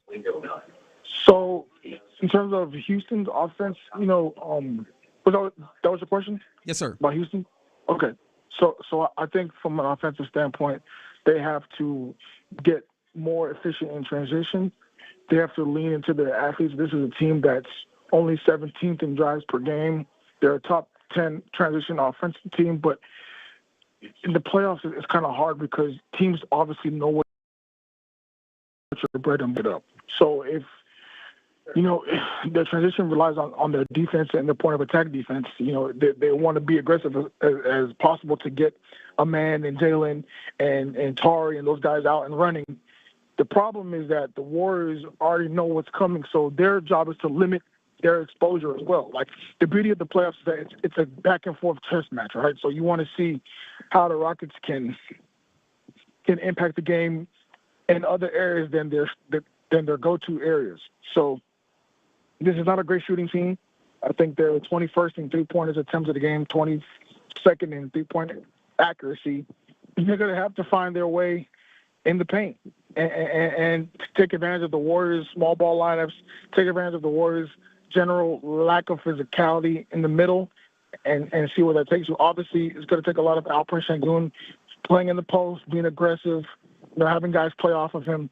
But totality, they have to just be a faster team. I think they were 17th in pace during the regular season. That's not going to cut it in the playoffs against the Warriors team that knows what you want to do. They have to turn up the pace, and they have to get aggressive in the open floor. I wanted to ask you about the NBA at large here as we enter the postseason or in the postseason. There are a lot of people around here that think the Rockets might have a legitimate shot. Maybe you're one, but other than that, at the top, how real are the Clippers right now in terms of a potential Clippers, and who would you consider to be the favorites? In the West, it's a good question. Obviously, right now are the favorites, but in terms of dark horse, I think one of the LA teams, honestly. I think if you've seen how the Clippers have played over the last month and a half, if you've seen how the Lakers have been able to stay the course over the last month and a half, anytime you go into the playoffs, you need two offensive hubs, if it's Kawhi or James or if it's Luka and LeBron. And I think the Thunder, for as great of a regular season team as they've been, playoffs are a different animal. We kind of saw a glimpse of that last season where they fell short because they didn't have that overall experience. And I think this is the time where you see these older guys that have been there, they know how to extract games out of thin air, seemingly so. So I do think that the Thunder might be the favorite, but they probably aren't going to be the Western Conference representative in the NBA Finals. We're talking to Kelly Iko of The Athletic here on In the Loop and Sports Radio 610. And one of the things I wanted to ask you about, it's been a big topic of conversation nationally. Obviously, Kevin Durant, now that their season is over with the Suns, where he might land. And the Rockets continually are associated with this. You have an understanding of this organization. How real is the supposed mutual interest from the Rockets side, and what might that look like if they were to act upon it later on in the offseason? It's a good question. I wouldn't, in terms of, if you were to ask me, to compare the interest in Kevin Durant relative to a Devin Booker, I would say it's not close because Devin Booker is more along their age timeline. Of, if they don't get it done, if they somehow flame out in the first round, he's a guy that they've liked in the past. And if the deal didn't involve them giving up too much draft capital and young players, they would definitely be interested in some kind of deal. But if it's going to cost them 4 or 5 players or 3 or 4 draft picks, I don't think that's something that they would seriously entertain. I think it's strictly a matter of how they fare in this playoff series, what the price point of Durant is, and what their next 2 to 3 years look like from the rest of the young core around them. All right, so I think it's interesting that you mentioned, obviously, Devin Booker feels like one of those, if you can get him, just go ahead and do that and figure out the rest later. Right. Are there any other maybe star-type players that you have any feeling that the Rockets would put in that same category, or is it just kind of just Devin as of right now? Originally, it's always been Devin and Donovan. Those have been the 2 guys that I've consistently heard. Those are the only 2, move heaven and earth type players in that age range that the Rockets would jump for. I think everyone else is more of there have to be other factors that have to come into play, right? Because this is a team that has a very talented core. They're just looking for, a legitimate A1 banana boat type go-to player. So I think if it came down to that, those are the kind of players that they would look at. But going back to Kevin Durant, because of what he's done historically and because of how lethal of a scorer he is, there's always going to be interest there. But his injury history, the wear and tear, everything going forward, there's a lot of things that go into play. So I think they would be better served looking at other options if it comes down to in the summer. But, he's still going to be a name that's on the list because of his name and because of his cachet. Sure. All right. That's Kelly Iko. He covers the NBA for The Athletic, frequently covering your Houston Rockets. I have a feeling that you're going to be in the building come Sunday, huh? Yes, sir. There he is, Kelly Iko of The Athletic. Appreciate you joining us, my man. Yeah, man. All right. You're in the loop here on Sports Radio 610. I found it interesting. I guess I had not really considered as much the Donovan Mitchell aspect of it, but those are the 2 that's all right, if they were open. It's been a while since he's been mentioned. Yeah, it has been a minute, so I kind of forgot. He signed that contract, so that's right. I took it off the table. Yeah. So, I mean, if things go the way that we seem to believe when it comes to this Rockets team, he seems to seem, all right, Kevin Durant would not necessarily be in that space. Interesting insight there. All right, you're in the loop here on Sports Radio 610. Coming up next, let's get to our lunchtime confessions, which are presented to you by the Men's Clinic. We'll do it next. All right, guys, if you're thinking about selling your home or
Sometimes it's sports, sometimes it's not. Whatever it is, Reggie and John are keeping it real. It's In the Loop's Lunchtime Confessions, presented by the Men's Clinic on Sports Radio 610.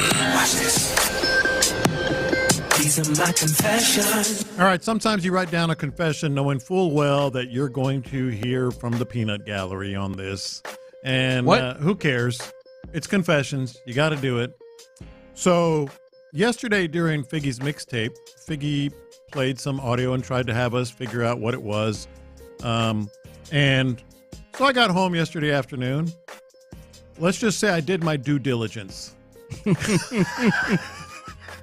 All right, so we got the OG John Lopez. Top 10. Top 10. Adult entertainer list. Hey, come on, give us the top 10, man. Who's number one? I just, if you weren't listening yesterday, some person on the the Curiosity, man. A top 10 adult entertainer list, and they were thorough. They were She worked with this person. Yeah, she faced this person in their prime. Yeah. She got this level of strengths. She's got these weaknesses. He was breaking it down, and Lopez was like, "That sounds like the type of assessment that I would like to go and double check." Come on, give us a breakdown, man. I do this job for the people. Okay, you know that.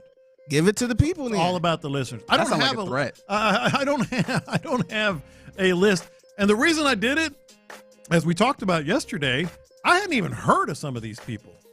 So you wanted to familiarize yourself with their games. And I'm like, all right, I'll start with Cherokee, work my way to Pinky, and what was the third one? Was it, I forget. I can't remember. Yeah, I can't remember. I did my due diligence on 3 of the ones that I could remember, and it was all right. Wow, he said your list was trash. It was all right. I need to clip this video, send it to that dude who reviewed that list. Had that list. He's going to be pissed. He'll kill me. Yeah, what you needed to do is you need to check in with Ron Hughley, because apparently the show got... I like Ron's list better. Did he put out a list? Well, in our conversation, he mentioned a few, yeah. Okay. Yeah. We need to get Ron to put out a list. We do. So all I'm saying is, you got to take one for the team. That's what you were doing? All right. These are my confessions. So what's been going around on social media is a video of a Parents' Day race. Oh, this is so good. It happened in the country of Jamaica. And you're like, why should I care? Because one woman, a mother of one of the children at the school, dusted everybody. Her name is Kellyanne Fraser-Price, and she's a 3-time Olympic gold medalist when it comes to sprinting. 8 medals. Yeah, she has a lot of medals, and that's just Olympics. When we start talking about world championships, she was one of them ones. Like, she's one of when you get to like the sprinters and the Jamaicans, there's usually like a class of the top 3 or whatever at any given time. She's one of them ones. And Kellyanne Fraser-Price, for not the first time, I believe at least the second time, showed up to her children's field day. It was parents' race. It was a field day, and the parents got out there and raced, and she was like, well, we gonna race. I'm a parent. And I'm like, I know those people are sick of her. In fact, I would be sick of her. That's my confession. Like, what are you trying to prove right now? Yeah. We all know. We get it. Like, you're fast. You're faster than all of us. You don't really have to get up here. This is for us to have a little fun.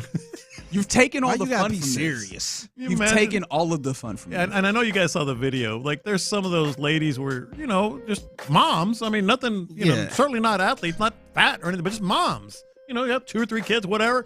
They're looking at her like, what are you doing, man? What are you doing? You know what that remind me of? That remind me, remember in football, like the Pee Wee used to have the little hit line? Yeah. And they had the parents try to go against the kids. Yeah. Those videos make me uncomfortable. Yeah, just imagine somebody like Aaron Donald showed up and he was like serious with the kids. Like, dog, come on, man. Yeah, those make me uncomfortable. Or the fun one, I guess this is the one where I actually, when you get the student-teacher game, basketball game, or whatever. Yeah, those are always fun. And then the teacher, you got one teacher that actually can really, really hoop, and he's just dropping kids out here dunking. He's being serious. The mascots versus the kids. Oh, the mascots versus the kids. I like that. That comes back into the uncomfortable realm for me because I'm like, I feel like a lawsuit is in the offing here. Why are you stiff arming that child so hard? They're clotheslining these 10-year-olds. What is happening right now? But yeah, I was like, Shelly Ann Fraser, you don't got to do that. Yeah, you're doing a lot. These are my confessions. I gotta confess, man. I kind of want to be a little more like Lil Wayne. And in what way? This is the way right here. So apparently he was doing an interview with Rolling Stone, and this dude be all the way tapped out of the real world. So he was doing the interview with Rolling Stone, and the person that was interviewing him, they referenced the Watch the Throne album, which is the Jay-Z and Kanye West album. Mm-hmm. He said, and I quote, "What's that?" As he was sitting there watching Sports Center, watching some highlights. And the person interviewing said, "Kanye West and Jay-Z album." He said, "They did an album?" This album came out in like 2011. He had no idea they did an album. I want to be tapped out of the world like that sometimes, man, because I feel like we be tapped into so much that we know everything. Sometimes I just want to be away from the world where I don't know certain things. Yeah. This dude did not, and he's a rapper. It's not like he's a country star or somebody. Yeah. He's no idea that one of the artists that he loved, which is Jay-Z, he had no idea he had a album with Kanye West. And this isn't like the young, and he's dead serious too. Right. This ain't like the young ball players that are like just don't know the history of the game. Sure. Yeah. This is modern. Like this is happening in his, or maybe I guess you could say a little bit after. He's still kind of doing some stuff. This is modern. It feels like you should know what's happening. This is 2011, man. Like, it'd be one thing if it was like last year or something like that, and where he's really not tapped in. This is 2011. The album came out in 2011. And one thing about artists is they always know like what the other artists are doing. And this Jay-Z, man. Yeah, yes, and it's him. This is somebody he likes. Yeah. He likes Jay-Z. Songs with Jay-Z and stuff. That's funny. And he had no idea they had an album. So you just want to be able to not know what's happening. Yeah, I got to confess, I kind of want to be tapped out like that sometimes, man, where you don't even know what's going on in the world. That would be nice, but the only problem is it's hard to do that selectively. It feels like kind of an all or nothing proposition. You're just not going to know what's happening, or you're going to be. I just feel like we know too much stuff, man. Like, we shouldn't know a random TikToker. This is that true. Don't do anything. And, like, we should not be knowing a lot of this stuff. And he don't even know Jay-Z had an album with Kanye West. And Ocho brings up a fair point here on the Jim Alley, the Texas Hammer text line. You don't want to be tapped out like Lil Wayne is tapped out, though. That dude is on that you know what. I was like, the tapped out might be coming from substances. Maybe some different phrasing. That might be. Just imagine being into sports or being an athlete and you had none Super Bowl. Yeah. Yeah. Not only that, being in football. Yes. These are my confessions. So night before last, I woke up in the middle of the night and I had just had a dream. And usually my dreams, I tend to forget them and, whatever, just go back to sleep and all that. I had a dream that Reggie and I were hooping together on a blacktop, complete with chain link nets. I'm glad that this has no association with your previous confession. Very happy that there's no affiliation. And we were like going full, just killing fools, man. like just alley-oops to each other. All right, we need to see this happen now. And well, that's kind of my confession. Let's make it a reality. I could jump again back then. Look, Reggie over there, like, let's do it. Your ass, old Because man. you know what I'm seeing in my mind? Yeah, I'm seeing a revamp of White Man Can't Jump, except this old man can't jump. Let's go take some dude's money on the blacktop. Dude, it was like back in the old day. I was crossing a dude and then went between my legs and threw a left-handed alley-oop to Reggie. And I was like, "This is so my good." brother in Christ. I'm not finishing that alley-oop. I'm gonna tell you that. And then I woke up to go to the bathroom. Yeah, like I do. And I got out of bed and I went, oh, oh yeah, those days are over. Those days are over. We got to make this happen now, man. Yeah, well, we need to do something. Maybe a game of horse. I was like, I don't know if you really want to be doing all that. Yeah. Here, Lopez's knees cracking. It's parks. And, the best part of the whole thing was it was a blacktop with chain link nets. It was the best part. Yeah. All right. These are my confessions. I have got to be honest. I just realized anew yesterday something like a phenomenon that makes me smile and makes me like happy to no end. Have you ever been at like a casual restaurant like an Applebee's and seen the demographics change before your eyes? Like over the course of Yeah. That whenever that happens, it makes me happy to no end. Because you think the Applebee's, like family restaurant, you go in, get you your whatever special they got going there at any given time. So if you go on, I don't know if this is still the day, but there was a point in time where if you went to like an Applebee's on a Thursday when they were having Dollaritas, right about 6, 7 o'clock, it went from, oh, look at this nice little sit down restaurant to like a pseudo club for the people that got off work. And that is the funniest thing to me because like this was not what this place was just a moment ago, and just seeing it turn. I've seen that happen at many a place many times, and it's never not interesting to me.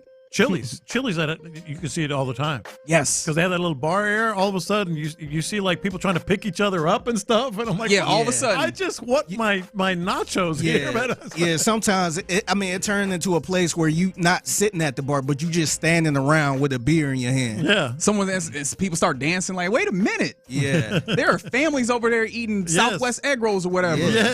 Yeah. Now they got it where you just seat yourself now. They don't even have the hostess at the front. Yeah, so I don't even remember what brought it up, but I was like, man, I really love when that happens, because you're just like, this was not how it was an hour ago, and yet you just saw it happen, because it's not very often that you get to see that changeover happen, and it's absolutely fun. Now they're gonna bring in hookah, and then it's on. That's too much. That's once we got smoke going, like that's an entirely different circumstance that we're doing. But yeah, those are the confessions here in the loop right here on Sports Radio 610. Again, appreciation to the Men's Clinic for bringing that to the table. All right, coming up next, it's a Thursday, so we will do our Thursday staple. We'll do a little buy or sell. Are you buying what these various people in sports are selling? 713-572-4610. We will indeed do that next. But real quick, I do want to tell you, as Easter is fast approaching, it is this.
Karam Injury Lawyers Studios, Sports Radio 610 presents In the Loop with John Lopez and Reggie Atatula. All right, you're in the loop here on Sports Radio 610. Let's do a little buy or sell. Why don't we? Let's do a little buy or sell. Well, before we do that, I should note this, that Owen Daniels will announce the team's Day 2 selections. So that's, as of right now, best tight end in Texans history. That's right. Sir. And so he will be the man on the stage at the NFL draft. Will he announce the tight end? Oh, hey. Good question. Look at you. I am going to sell that as of right now. I'm going to sell that as a what the Day 2. That's third round 2, right? 58, 79, and 89 as of right now. He will. Okay, it's because you like Ferguson in there. Okay. Yeah. All right. You in there? Keep that handy. I'm buying it. All right, very good. All right, are you buying what these various people in sports are selling? 713-572-4610. Lopez, what you got? All right, let's start with a couple back-to-back from our guy and yours, Nick Caserio. One of the things Nick Caserio said yesterday, that the Texans, quote, don't draft for need. Yeah, selling that. Because I feel like everybody drafts for some level of need, right? I think the choice just flatly, hey, you're going to go and get this guy and this guy just because these guys are good. There's a level of consideration of need in any level of selection. I mean, there's people going up and down all over social media yesterday talking about the various different selections for need. I mean, even the Kenyon Green selection was done in a way where you did it for need and you traded back also in order to facilitate it as well. I mean, no. I think in theory the idea is you want to get the best player at a position where you need or could utilize them. But yeah, no, you're not going to tell me that you don't do that flatly. Yeah, I'm selling that too. And they prove that they do draft for need at times too. I don't think they just getting the best player on the board at that moment. I think they look at what they need and get the best player at that position that they needed. I'm selling this no matter who says it, no matter when they say it. Right. Like 100% of the time. You know, a lot of times the general managers, we don't draft for need. And maybe it's an absolutely stacked team that really doesn't need anything. But they're drafting a guy, the best player available, for a position that they must need something. You know, that they need something. It's silly. Yeah, it's always silly. I think it's only a few teams that probably draft the best player available right there, no matter where. But there's still a need, or else they'd go. You know what I'm saying? Like there's something. There's a reason they're picking that guy. Well, I mean, I feel like they could need him, whether it's depth or whatever, but especially in the starting lineup. Or if an opportunity to make a position better, I think is ultimately thought. Sure. Because if you look at somebody like Philly, like if they draft another defense, they maybe don't need that, but that person might have slid down, and it's kind of like, all right, they doing something else. Right, and I think that this, along with some other things that Nick Caserio said, I feel like he said things in order to emphasize kind of a point more than just like the actual taking literally what he said. I think there were some things that he said in order to emphasize the general thought process and ethos that he was trying to get across. Here's the other one from buying or selling from Caserio, and it was the inspiration for our question of the day as well. He said that he would be fine if they went into the next season with the same offensive line they had last year. By the way, Kenyon Green was a starter. Okay, so I don't know that you go from the start of the season, but the way that they ended it, I'm still selling that. Like there were still very much some needs, even in the way that you ended the season. Because I do hear the idea that they probably would have. One of the things that we were talking about more in the break, in fact, after earlier on in the show, was talking about the idea of, I done forgot what we were talking about. See, I ended up in the air in an entirely different place. Thought just left me. That's my job to do that. In that moment. But no, I think more. Oh, yes, I remember what we were talking about. Like the idea of how much coaching and development matters in this. And there is probably some level of question as to Bobby Slowick, who was never a position coach, where that is where a lot of that coaching and development of making a player better happens. And then Chris Strasser, who clearly there was some level of disconnect, right? Maybe they would have viewed it as with Popovich at the helm and Kaylee as your coordinator, who has been in that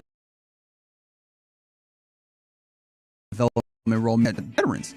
Right, you didn't have to get rid of Shaq Mason either. Like there was some moves that you made that very much spoke to the idea that I don't think that you were entirely pleased with the production. So no, I'm not buying it. Yeah, I'm selling it too. And I think last season was the year where if this don't click, then we got to make some type. It ain't got to be all big changes, but we can't run it back for third straight year.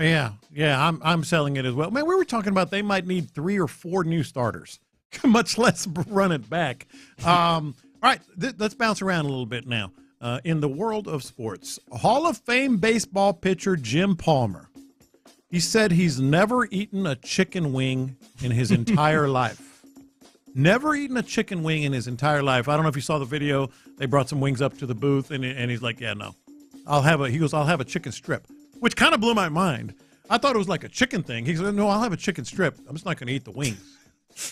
All right, so I'm selling his general objection to a chicken wing because I don't get it. I'm willing to buy this. There's people who have made a particular stubbornness into their personality, and that feels like what we're doing here. Hell, we were talking about, wasn't it Al Michaels that ain't ate a vegetable in his life? Yeah. That also feels hard to believe, but still, the general, I guess, feeling lands.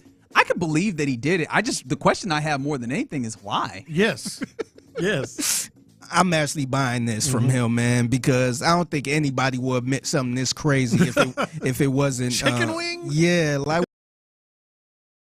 what's going on? Like the first thing I was going to say, obviously your first thought is he a vegetarian, which I don't think is the case here. No, he said I'll have the strip, like chicken strip over chicken wings. But yeah, the second thing I was like, all right, well he was an athlete. I do wonder if he was one of the athletes that was rigidly aware of what he was putting into his body and trying to limit that, and maybe chicken wings was on the outside looking in on his particular situation. He that type of athlete? I don't remember. I don't feel like if he was eating chicken tenders.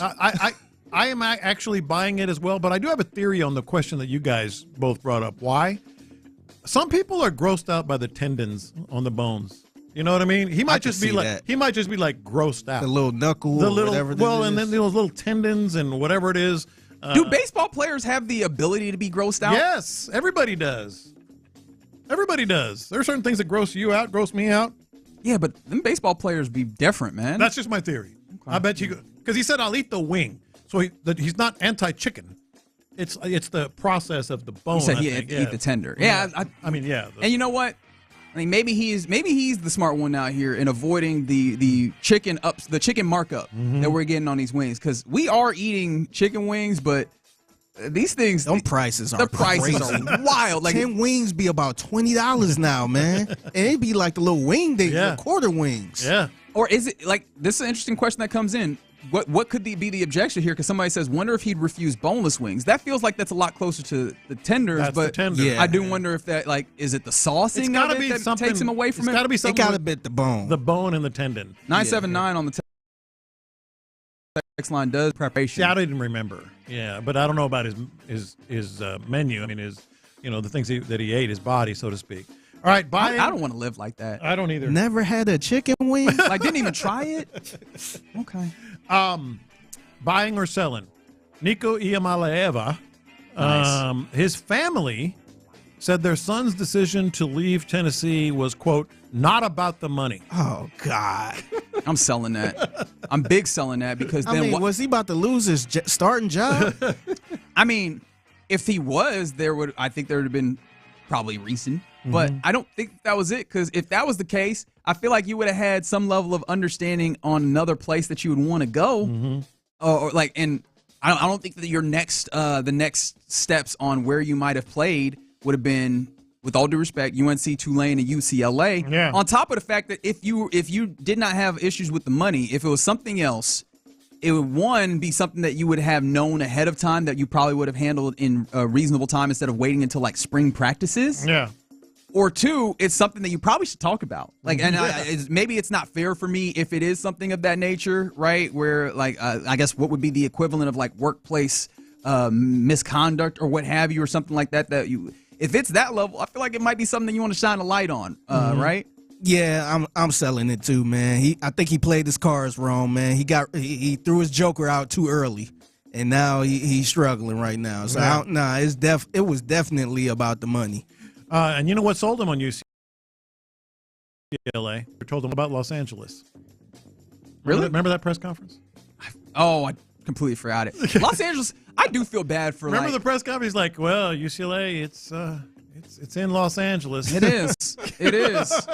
But I do wonder if that's actually as much of a sell for players, because I do wonder I think about, wouldn't you like being the big man on campus on a college town where everything is so focused in that way? That's a lot of the focus for a lot of players. Like, I feel like that'd be a lot better. Man, best of luck at UCLA, though. Yeah. All right, you buying or you selling? This goes back to Monday, post Masters. Rory McIlroy said he has no personal animosity toward Bryson DeChambeau. Remember, they didn't speak the entire round, and DeChambeau said he's not going to say anything to me or something like that. And some people are speculating because it goes back to the way DeChambeau plays and the Live Tour and all that. Yeah, Rory was standing on business trying to support the PGA Tour in a way that I kind of respected, but also looked around and was like, oh, okay, sure, if you want to do that.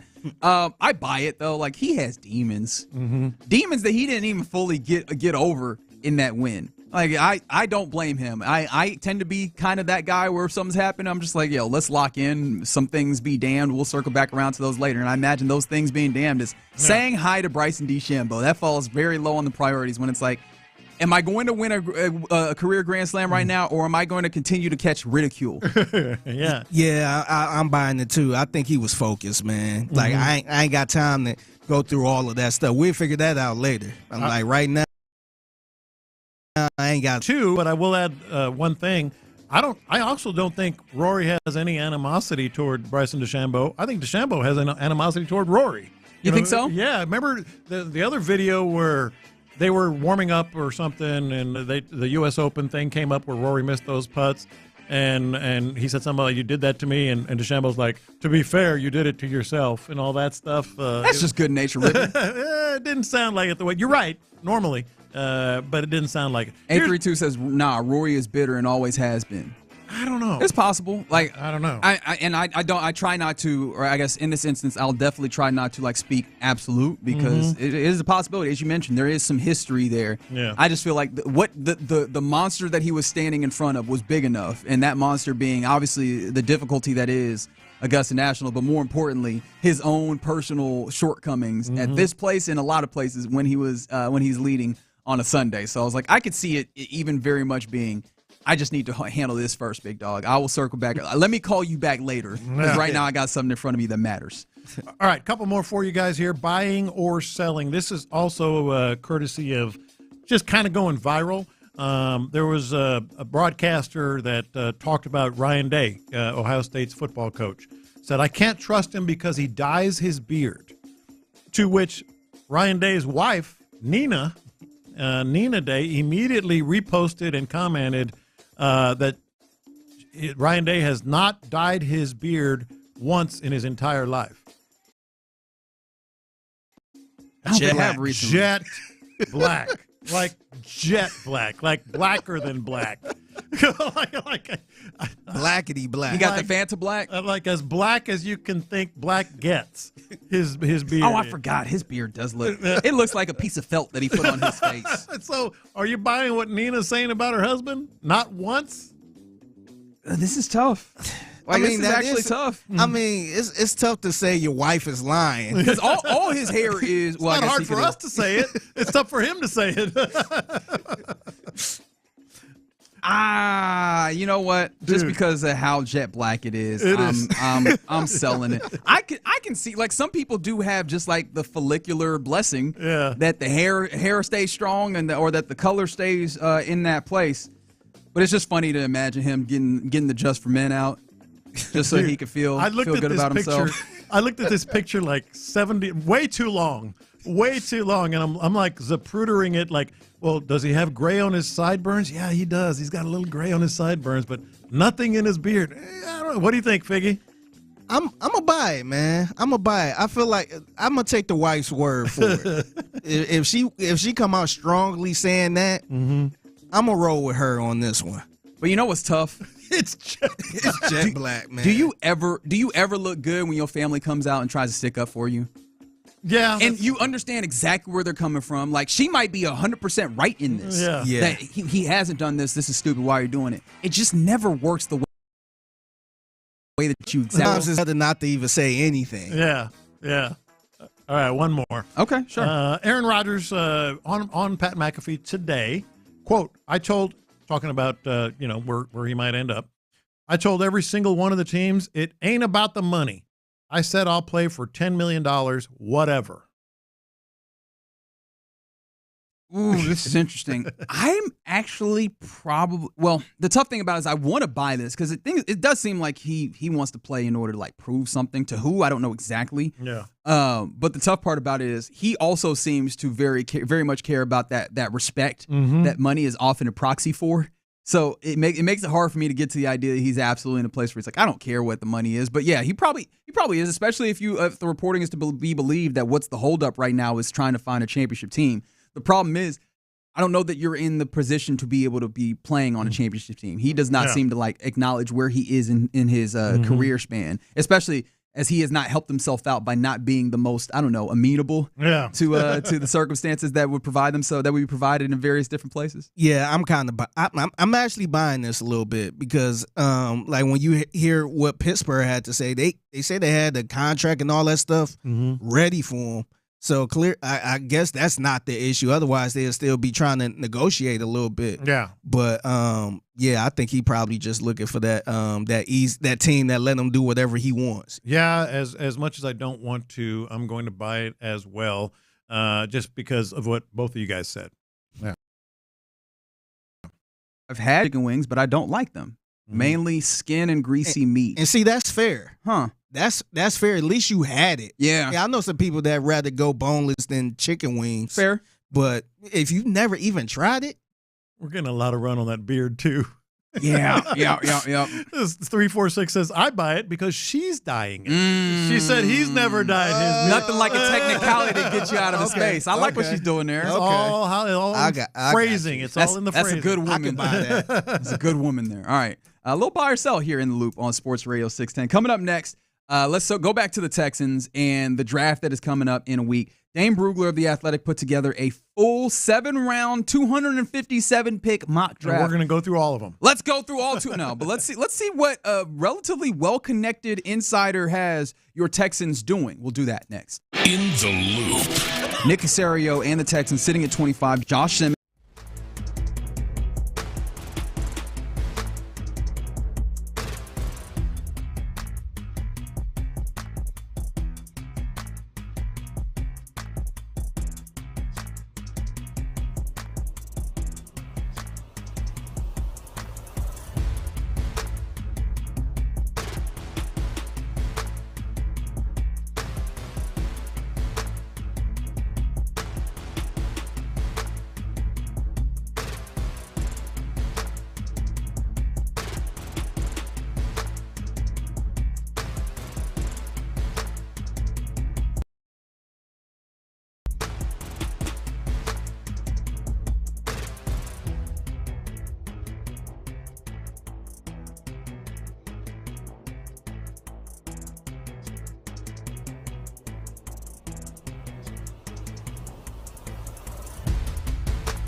Grainger, for the ones who get it done.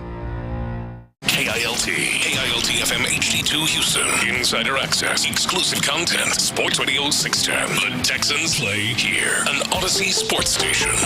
Sports Radio 610 presents In the Loop with John Lopez and Reggie Atatula. Apparently, we have a barber weighing in on the Ryan Day dye gate. I didn't expect guys. Yeah. That's seeing if he has that Beijing in there. It's from 281. They said they're a barber. It's too spacey to dye. It's authentic. I didn't know that was a thing. I mean, too spacey to dye? I don't. What I would trust the barber's opinion here, but I'm guessing Ryan Day isn't the only one who has, quote, a spacey beard. And people with spacey beards have probably dyed their beard. So how do they do it? I don't know. I don't know. Also, on the other clearly very prominent part of that segment was talking about wings. Shout out to Photo Eddie texting in and saying there's no such thing as a boneless wing. There's wings and there's chicken nuggets. You're absolutely right. Chicken nuggets. These are sauce chicken nuggets that we're being priced. We're being taxed at a higher price, and I will not stand for such things. All right. Yeah. Let's do this though. The Athletics, Dane Brugler, put together a week out from the NFL draft, no less, a 7-round mock draft.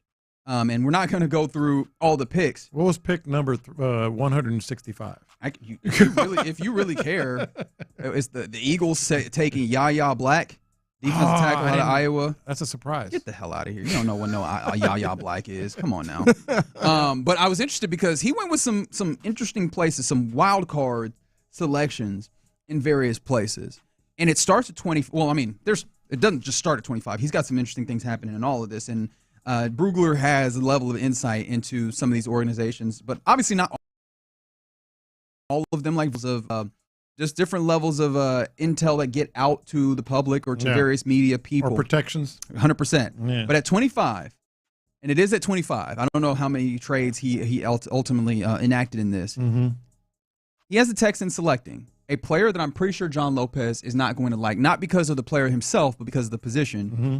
Walter Nolan, defensive tackle out of Ole Miss. Yeah, no. And it is not just the position, it's the player as well. Walter Nolan was one of those guys I listed a couple of weeks ago of, buyer beware, because, he's one of those players that all of a sudden come Senior Bowl, come draft combines, come pro days, the measurables are all there. The guy's a freak, he physically. But, and I mentioned a couple of other players. I think he's in that line is the production there? Is the commitment to the game there? Et cetera. No thank you on Walter Nolan. 1-year starter, played 3 tech, and I'm 300 pounds. So, he could be a factor in the middle to some degree. But, yeah, he's a gap shooter, high-end upside, according to he definitely has that. And, opportunity to be a playmaker in the middle of the defense, which is absolutely one of the things that they're looking for. Mm-hmm. I just found it interesting that, hey, obviously that fits the mold of one of the things that you'd like, but considering the circumstances that are there for you with this Texans team, the opportunity to either get some protection or some weapons for C.J. Stroud, and with the amount of defense that's been low. There is a need there. Somewhat of a need there. I wouldn't be super fond of it, especially when you look at the way that this draft plays out. The 26th pick would be to the Rams, Josh Connerly Jr., the tackle. He also put slash guard from Oregon. But then also at 27, Kelvin Banks Jr. would go to the Baltimore Ravens. Back to back. Yeah, so Kelvin Banks Jr., you would skip him. 29, Emeka Egbuka would have been drafted. This would be wild. This would simply be a highly ranked player, because Walter Nolan's regarded this would be a slide of sorts for him to be available at 25. How much do you believe we are just willing to follow our board with good players, because that feels like that would lend them to going to Walter Nolan in a situation where it's like this, as opposed to going and getting a Emeka Egbuka or a Kelvin Banks Jr., who some people have put as probably being highly regarded by this Texans. But it would be something of a slide for Kelvin Banks Jr. too, a little bit. Certainly. So that would be more like, we want this DT. We like him more. Best player available. All that stuff. Yeah, no, I'm not buying that one. But hey, the source here you always have to consider, and he's good. All right, so that's a defensive tackle at 25 in the first round. Round 2 is pick 58. All right, actually, before we go there, I do want to get you some other things that happened in the first round that I found interesting, including at 5. You know who's drafting at 5, right? The Jacksonville Jaguars in your division. He has them being the place that lands who was my college football crush all season, Ashton Jeanty, running back. But we've looked at a lot of things. Yeah. I know Jacksonville has been tied a lot to, Mason Graham, the defensive tackle. And I know that that's probably one that does not scare you a whole bunch if you go, put him in the division. Okay, I'm shaking my boots. Yeah. How do you feel about Ashton Jeanty being in division? No, look, I wouldn't like it. I would like that he's in Jacksonville, because they're going to screw everything up. The magnificent Gladstone and all that stuff, and Liam Duval, Cohen and all that stuff. But he's a player, and that's an awfully high pick for a running back. Well, but that's the space. People are like, I'm not sure if he makes it past 6. Yeah. With the Raiders. So, yeah, man, it feels like it'd be the right space for a player of his caliber that could be like a game-changing type running back. But, yeah, I'm not going to lie.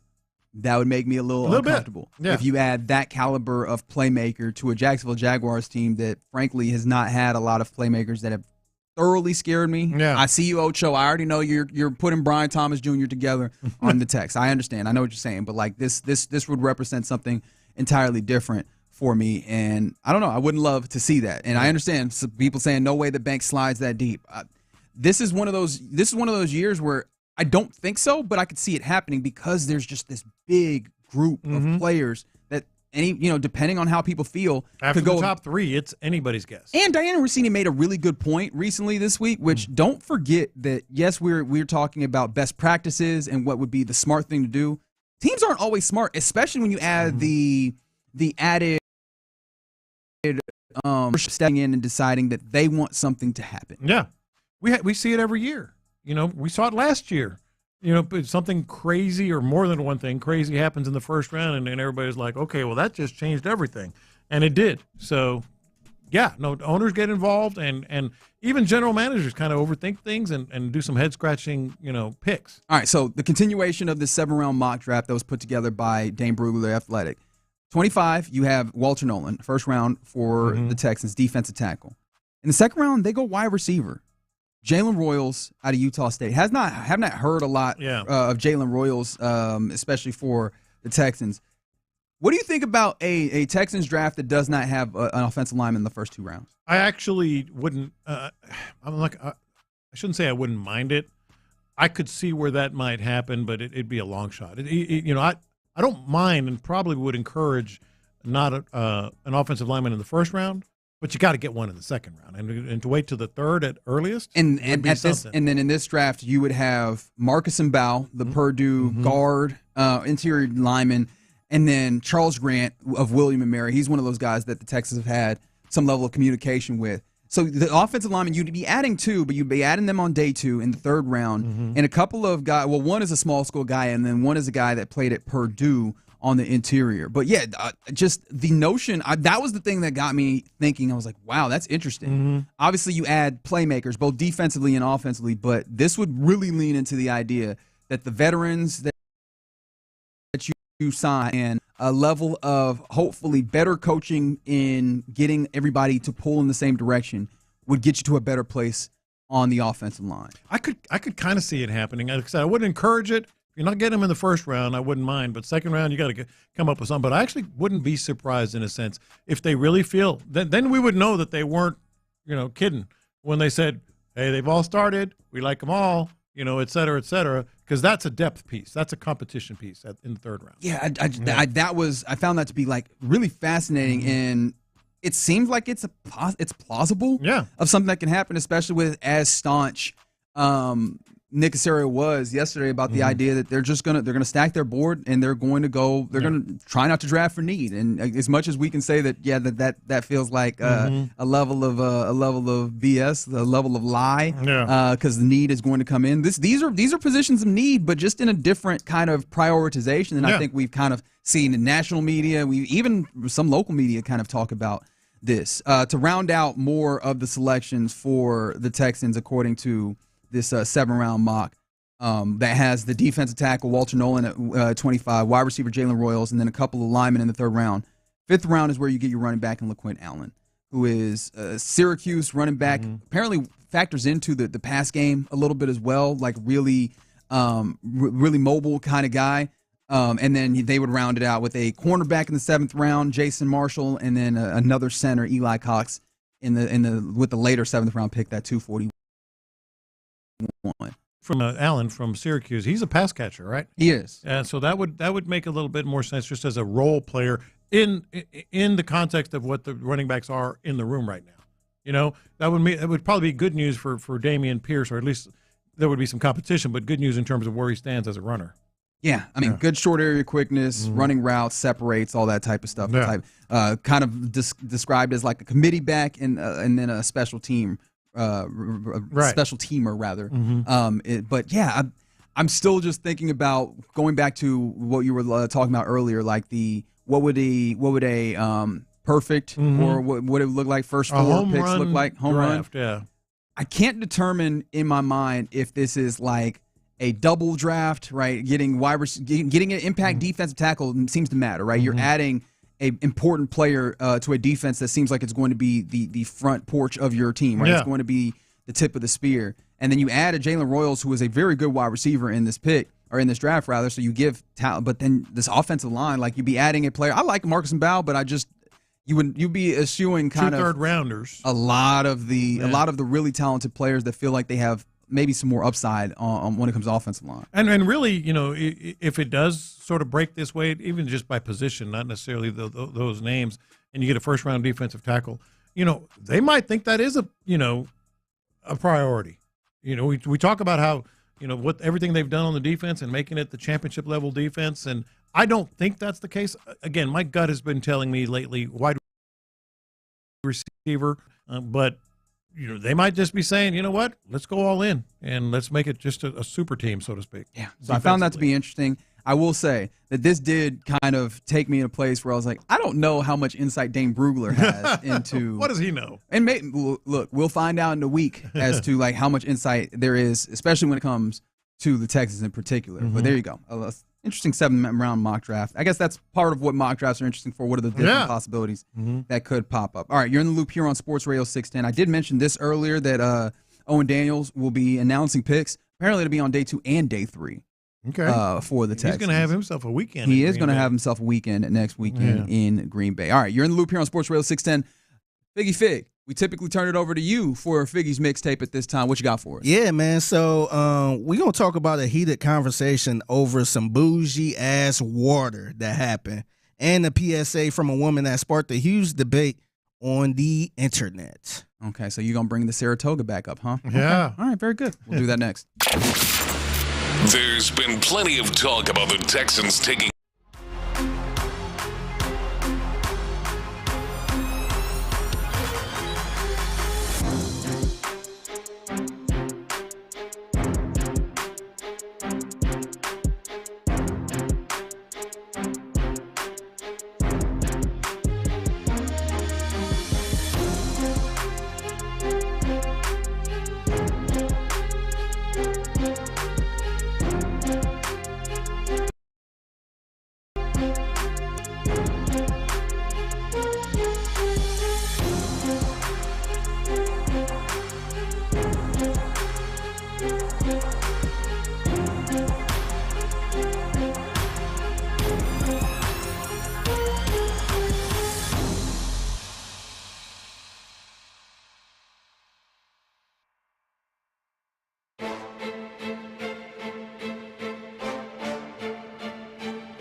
610. The Texans play here. Pass the aux cord and crank up the volume. Figgy Figs in the driver's seat. Sit back, relax, and enjoy the ride. It's time for Figgy's Mixtape on Sports Radio 610. Yep, it's Figgy's Mixtape in the loop. Sports Radio 610. It's your man Figgy Fig holding it down on a Thursday. Happy Thursday and happy National Crawfish Day. Oh, man. That's today. All right. Wow. Well, that's dinner. Should be. Man. Yeah, so let me know, 713-572-4610. Text in. Where we get some crawfish at? What's the best spots to get some crawfish? Who got the deals going on? I think I know where I'm going. This is kind of crazy. So I'm on some type of list. Go figure. With BB's. So BB's Crawfish. Yeah. They always send me a text me a list of deals and all that stuff. And they said Happy National Crawfish Day, and they got 5 pounds for $35. Hey, okay. That's a pretty good deal. That's a good deal. Not bad So at all. I think I'm gonna go over there after the show and just grab me something to go home. Can you throw down 5 pounds? That I cannot. I cannot. How many pounds can y'all throw down in one setting? 713-572-4610. I could probably get a good. I could get probably like a good 3.5, maybe 4.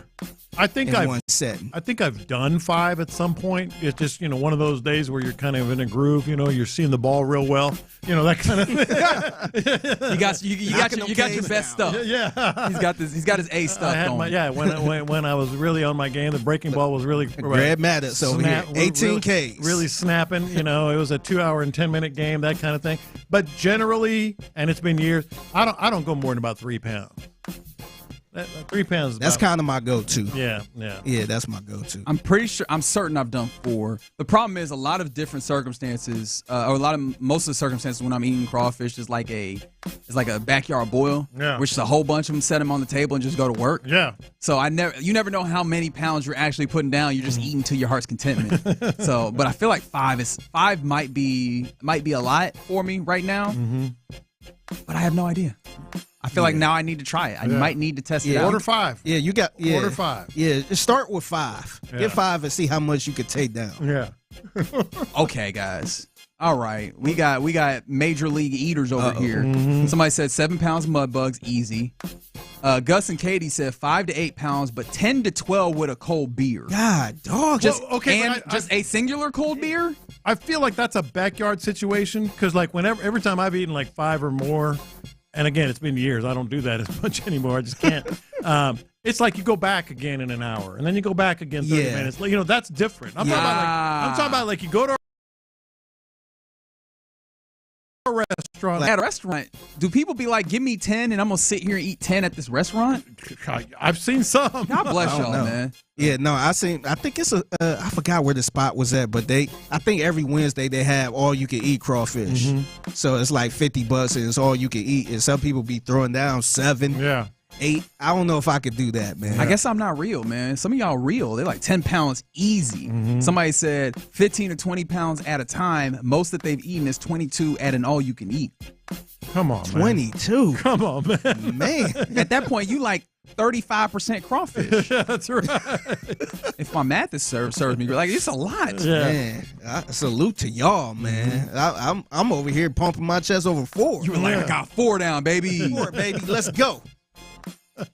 Yeah, I feel like I might need to go get some crawfish now. That was not in the plans, by the way, but that crawfish might need to get done. Happy National Crawfish Day. And by the way, the drive will be out getting some crawfish tomorrow. That's right. So That's right. Make sure you pull up to them. They're gonna be in spring. So happy National Crawfish Day. How many bottles of water can y'all throw down? Oh, you know how much water I drink. Now that's something. I easily drink a gallon over the course of this show, and that's not even before and I drink a lot of water. Yeah. So shout out to the Joe Budden podcast, man. They can be very entertaining at times for all the weird reasons, and I feel like they do a pretty good job with content and conversations. And one of his co-hosts, Ish, made a bet. Wait, you said his name is what? Ish. His mama named him that? I guess so, yeah. ISH. Maybe short. I don't know if it's Ishmael. Ishmael. Or, okay. Yeah. See. So his name is Ish. Like Ish Smith. I don't know why it sounded so weird though to me. It did not hit me, but I was like, yeah, people be called Ish sometimes. Okay. Yeah. So the bet was based on Ish bringing in high quality bottled water for 2 months. So some type of bougie water. Yeah. And here is Joe Budden and Ish talking about this bet. We've been having this bet for 2 months. I was running late. I bought a Poland Spring water. I had a full green water in the refrigerator. I bought a Poland Spring water that I didn't even drink here, right? But our bet was you will not bring water here for 2 months consistently straight. That was our bet. It's not true. That was how. Well, let me not say that. That is that true. may have been. Let me finish that speaking, please. Let me land my but plane. But that wasn't what the Let me you land my smart plane. enough to know what the land my plane, of the please. water talk Could you was. be quiet and let me speak? speak? Stupid. Could you be quiet and let me speak? No, you be playing grimy, and you always look for a loophole to alleviate yourself out of some bull.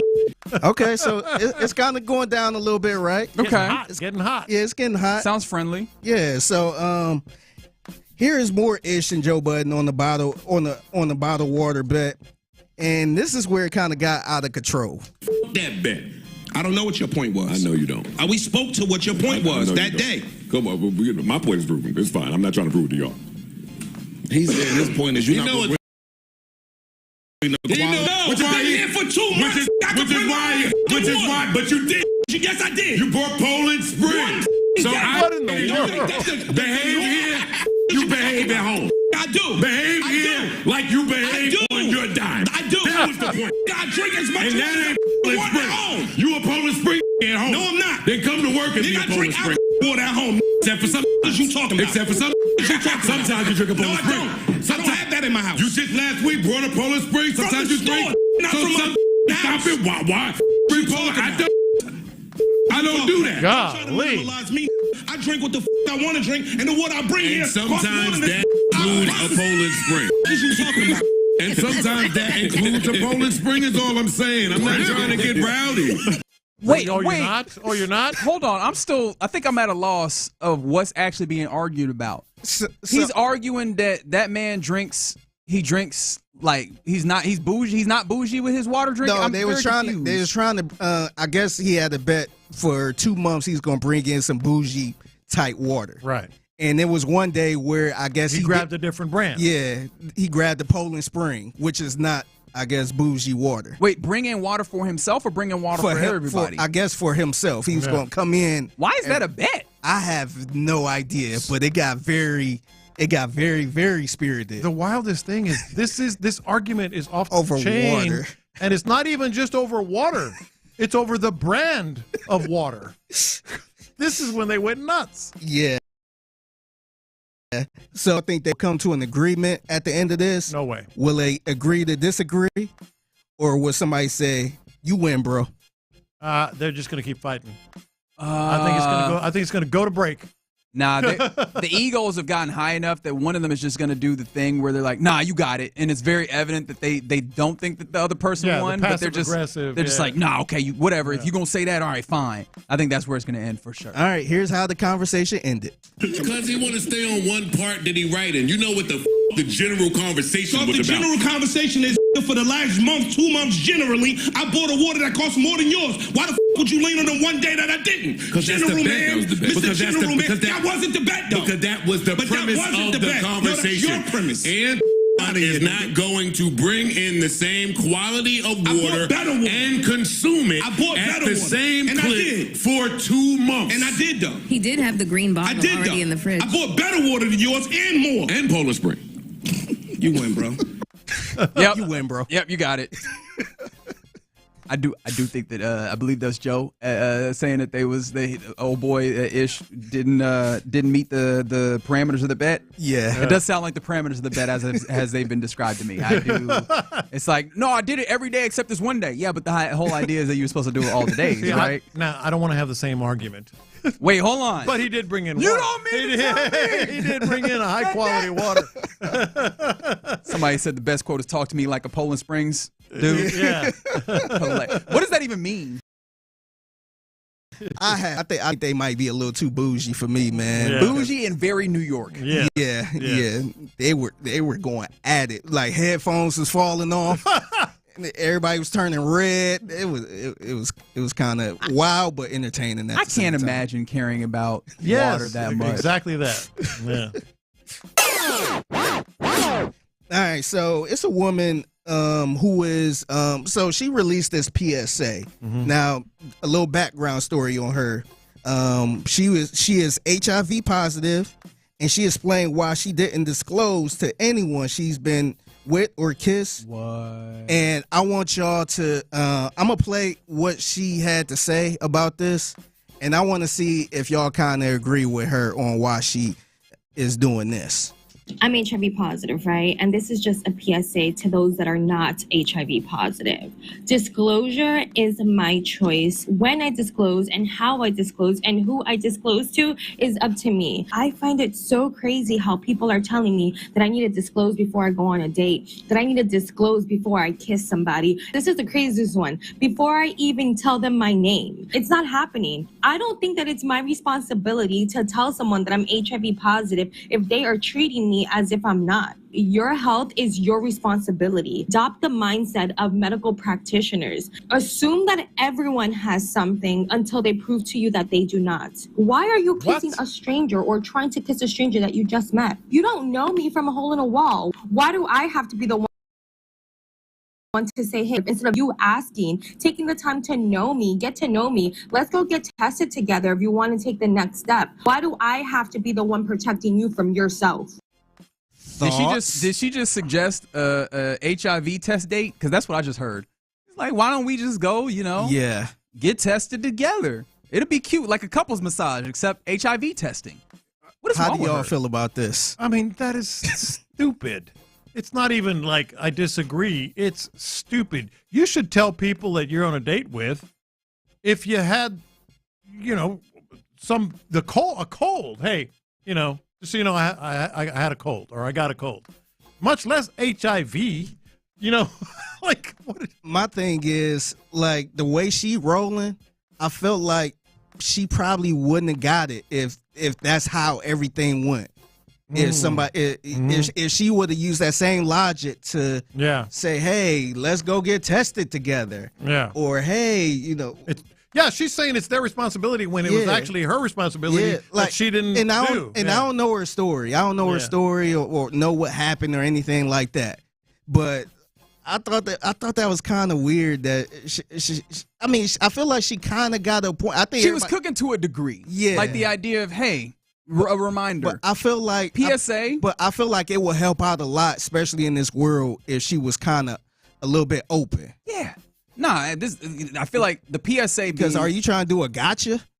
I don't know. I don't know what she's trying to do. I feel like the PSA think about the possibility of these things out there and don't just operate as if everything is fine. However, her going, it's my responsibility, or it's not my responsibility to do that, and I can disclose whenever. Like, well, you can disclose whenever within reason, but I feel like once you get to places where transmission can happen, it seems like it'd be responsible let somebody know, hey, before we do this, just letting you know. She don't have to walk around with a sign on her head. No, but at some point, I'm positive. But that's very important. That's something that just don't pop up. Or, hey, you didn't ask me, so I'm not telling you. Surprise. It's a communicable disease. Yeah. And I feel like some people have been, arrested for not disclosing those things to people. Right. So I don't even know what the argument is here. You can justify it however you want. You can have your thoughts on it. It's absolutely stupid to not share that information. She said at some point. Sure. She said people mad that she's not sharing their information. She said that's not her responsibility. I mean, she's right about one thing. I mean, you shouldn't do it before you even tell someone your name. I mean, it's something like when things advance, you have to. Yeah. You have to. And I know some people that might, like, on the front end be like, hey, just so that neither of us wasting our time. Yeah. Is this something that you'd be okay with? Because I can see that. Yeah. So I can understand the objection to that point, but the idea, and I hear her on the, hey, if you are HIV negative, if you do not have this, like, hey, think about the fact that there are people that do and operate in a way that is according to that. Be careful. Don't be reckless. Yeah. But yeah, you're not gonna get me on the idea that you're out. I don't have to because it's not my responsibility. You ever been told no, that? Miss Mama. What? Have you ever been told that by someone? I have not. I'm just curious. I have not. I wasn't trying to get all your business out there. No, I haven't. But I haven't either. Obviously, I've been married a long, long time, and so out of the game, so to speak. But I'm curious. Like, do you like immediate? Have you Figgy back in the day? I never ran across nobody. Because I feel like I would like. I don't know. It depends on how deep the relationship is. That's one of those things that I try not to say what I would do in those situations because we're all very very eager to jump up and be like, oh, if I was in that situation, I'm like, no, you get into those situations and there's emotions and there's thoughts that you did not account for in that moment. Right, so I honestly deep emotions. I have no idea what I would do in that circumstance. I think I would say, but I have to your point, kind of qualify it with every situation is different in how deep you are in a situation. But I think I would say, maybe that's not something to be proud of, but I might go, no thank you. Yeah, I'll probably be the same way, too. Yeah. Real quick, I'll get y'all out of here on this.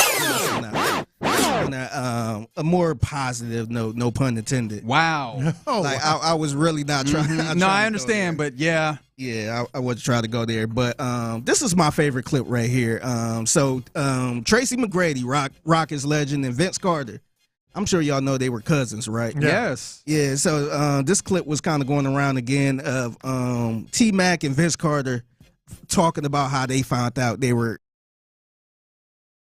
to family reunion. Yeah, I was sitting with your grandma. She was talking to my grandmother. They was at the table talking. She's like, yeah, my grandson plays basketball. He's up in North Carolina. I say, who? I thought, boy, when she said Vincent, I said, Vince? Carter? Yeah, that's my grandson. I looked at my grandma. I say, Mom, so that makes, I say, we cousins? I say, call him right now. I remember my phone ringing. It was my grandma. I'm like, the hell she calling me for? Grandma, you good? What's going on? On the other line, I hear, what up, what's up, cuz? What's up, cuz? I'm like, bro, who is this? Man, this Matt, cuz. We family, cuz. Like, what are you talking about, bro? This don't make sense. You don't even understand how excited I was. I saw this. It's really a cool story, and it's that's a cool story. Like you're sitting next to your was it his grandma or his aunt? I guess grandma. Yeah. And it's like, wait, your sister's with my mom. He said, "Oh, my grandson played for North Carolina." Your grandson? Who's your grandson? Vincent. Vince Carter. That's got to be such a cool moment because I mean I don't think they were close per se, but like. Having somebody that you already know, and you're like, I think they knew each other just being in that basketball realm. They went from play cousins to real cousins real quick. So it's like, what? Like we cousins? Those are always like fun stories in sports, just like having those types of situations. That's one of the ones that I absolutely always love. Shout out to the real T-Mac, Tracy McGrady, and of course, Vince Carter. Half man, half amazing. All right. You're in the loop here for the mixtape Figgy. That is at the Figgy Fig on social media. If you see something mixtape worthy, and remember, it is National Crawfish Day. Do your duty and go get you about 15 pounds, apparently, is what people are saying. And I'm just kidding. Do what you got to do. All right. Coming up next, we get ready to hand it off to the fellas of the drive. Clint and Ron will do it next. How comfortable are the Texans picking at 25? Nick Caserio's keeping things pretty.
direct at TotalWine.com and pay less today. Drink responsibly, B21. Thank you, Figgy. Live from the Mokaram Injury Lawyers Studios, Sports Radio 610 presents In the Loop with John Lopez and Reggie Atatula. Hey, you're in the loop here on Sports Radio 610. John Lopez, Reggie Atatula, Figgy Fig. Hope you've enjoyed your Thursday to this point. We have. And again, happy National Crawfish Day. You going to get some? I was thinking about it, but I don't know. I think I'm supposed to go play basketball tonight. I don't know if those things go together. They coincide. Well. You know what I mean? Like, let me get 5 pounds of crawfish and then go hoop. I don't know if that's setting myself up for success. But speaking of setting people up for success, somebody who could absolutely benefit from that, Christian Walker. You're a free agent acquisition this offseason for the Astros at first base. That one felt like, of all the moves that you made, that one felt like the gimme. That felt like the layup that you were going to add somebody who was going to be a consistent piece for you. And it's been anything but early on. Well, actually, that's not true. I don't want to say it that way because defensively, he has shown the value that he provides over what to the point, right? You've just not had the space that you needed, or you've not had the production rather that you needed at first, and he's giving you that. But offensively, it has been problematic, and he is frustrated. You've seen over the first 18 games of the season that he's deeply frustrated. Quote, I understand it's part of the game. I don't want to run from failure. It's inevitable. And if this stretch was happening in August and I was right around 200, it's a different vibe for sure. But new team, new organization, I expect a lot of myself, and I want to come in and help this team win, help this offense immediately. You can see the pressure that he puts on himself. That's a quote that I got from The Athletic, Chandler Rome, on a piece about him. And the thought that I had was, I mean, can you see anything? Is there anything within the realm of possibility that would help Christian Walker get back to being even close to the man that you pay $20 million a year to? Look, yes, and I think it starts with the lineup and the players around him. That was the question I was going to ask because, I mean, he is fairly consistently hit in that 4 spot when it comes to the lineup. And the tough part is you haven't had a great lineup hitting-wise anyways. No, but ever. Is it time to drop him in the lineup? See, now, that's an interesting question. And I do mean like put him lower in the lineup. If other guys were hitting, I would say yes. But you look around the regular lineup. I mean, not a lot of guys outside of Altuve are hitting the ball. Obviously, Jake Myers, but he's going to be behind you, pretty far behind you anyway. Yeah. So you're not moving Jake Myers. Pena is an interesting one because not hitting well. But yesterday they did have him. They did have him hit second. Obviously, with the Jordan being out, they wanted Paredes to hit third, and so Pena comes in and hits after Altuve, and he's not hitting incredibly well. But one thing that he is doing is when he gets on the base paths, he's using his legs, he's using his wheels. Like, is that something that you could do to kind of? And really, for me, it's clearly not going to be getting bats that are hotter ahead of him because it's pretty cool all the way around. But really, I think for me, the thing I'm wondering about if dropping him lower would help is can you lower the pressure on him? Because that's the thing is he seems to, that quote in specific, new place, new organization, and he wants to deliver. You can tell that he's pressing so damn hard, and he's trying to stop himself from pressing, but even then, that feels like a whole bunch of clinching all the way around, and I kind of just want him to ease himself back down because he's a good hitter. He is a good hitter. Now, there's something else I want to get to as well, but I feel I just go back to the lineup. I mean, the Astros have exactly 2 people hitting over 238 right now. You set that line very particular. 238. Because, I mean, Isak is at 235. No. Caratini's 230. I'm talking about complete line. I mean, the entirety of the roster. And the entirety of the roster. They have exactly 2 people hitting over 238. So where do you go? See, to me, it's about, yes, I would contemplate moving him, and he's been 5-6, I think, in his career. I mean, that's just presuming, but I'm guessing he's moved around a little bit over the course of his career. But you got in front of him, and not a lot of help. So then you start playing musical chairs. How do you get Paredes going? He's batting 235. Paredes has seemed to find Jordan. How do you get Jordan going? You move him too? Well, Jordan is just going to be one of those, you sit him there and you let him figure it out. But the reason why, and I guess the difference here is, because I hear you, you're not wrong, right? You don't have, the options aren't fantastic by any means.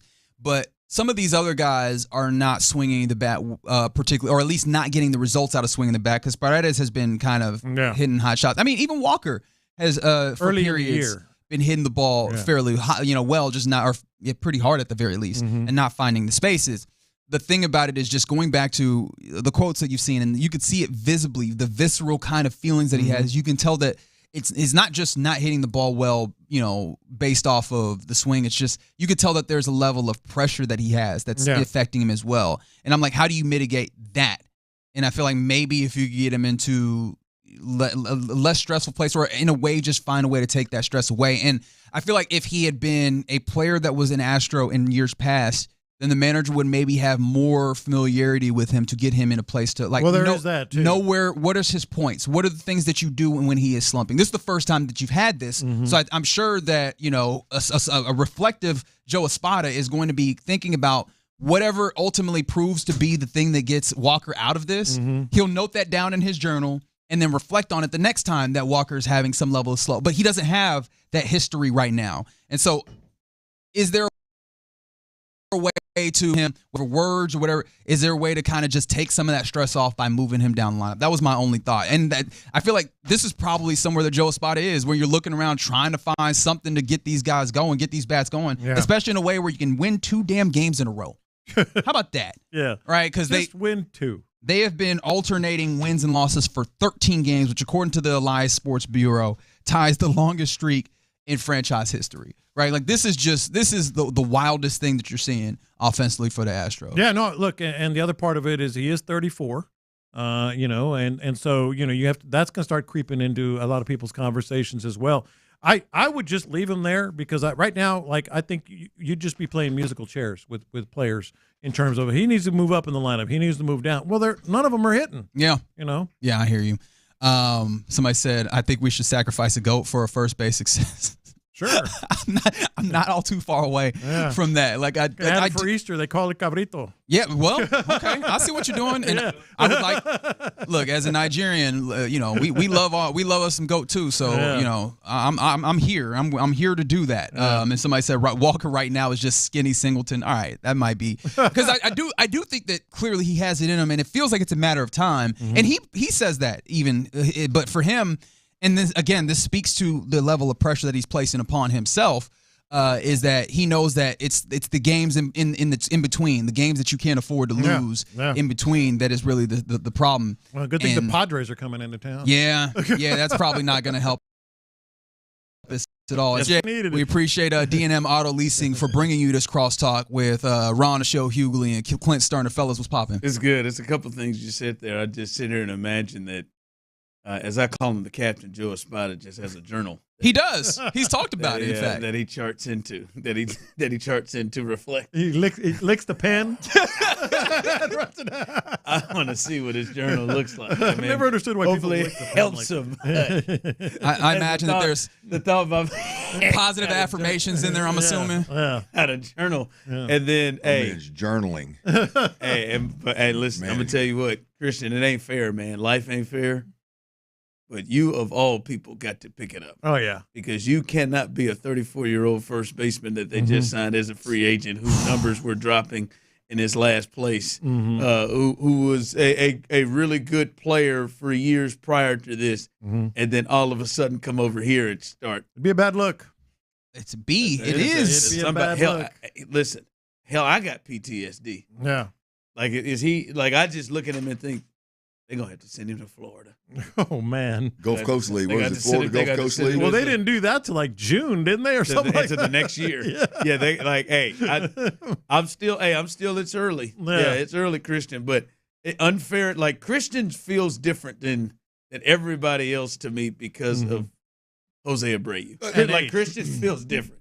Lopez, you were mentioning, as if it's not already happening, like if you move Walker, you're just shuffling the lineup. They're already doing it. Am I crazy being annoyed with how really outside of the top four, it was at least before well, Tucker was hurt, so it was the top four, but like it used to be, just there's certain guys that are protected, they're not gonna get moved around. But that's kind of gone out a little for the most part. But the fact, like, these guys just, I mean, if you get hot, boy, you're gonna find yourself in that 5 hole. If you get cold, you might find yourself in that 8 or 9 hole. Yeah. But the main thing with him is he just needs to get somebody to protect him. We all know that. If you want to really, he needs to get somebody behind him that's hitting 324 and seeing the ball well. But there's nobody that does that. Yeah. Outside of Altuve, and he's leading off. Yeah, that's one of the deeply frustrating things is that it's not even like, well, a few guys are cold. Everybody is just not hitting. Man, the way Altuve's sitting, man, he could drop every ball in that outfield right now compared to everybody else. Yeah. Ain't no doubt. Really, out there without his glove. This is his hand. Man, as long as you can hit, man. That is. We made a lot about that move to left field, and apparently we were in the wrong place. Nah, man, we ain't even thinking about left field no more. He the only one hitting. Yeah, he is. No, you're not wrong. Is he the only one when he comes up to the plate? Even like I guess you or not too, but when he comes up to the plate, you like, all right, here we go. You feel good about where he's at. Do what you do, man. I'm not like I don't even losing traction. It's just he's got a history. Like I don't even trip no more. Like I know you ain't gonna see no pitches, man. Hell, man, do it. Yeah. And like the seeing the pitches thing is working for anybody else. All right, so yeah, man. If you could get Altuve hitting the way that he is, and you could just clone him, get 9 Altuves. Or 8 in all these other positions, but you get 9 out doing it. Yeah. Oh, you mean defensively? Yes. At this point, right? The trade-off that's happening right now. I don't know. I don't know about that. Absolutely. Everybody's bumbling around. They're running into each other. Him at first. It'd be a rough at first. It'd be rough catcher. Yeah.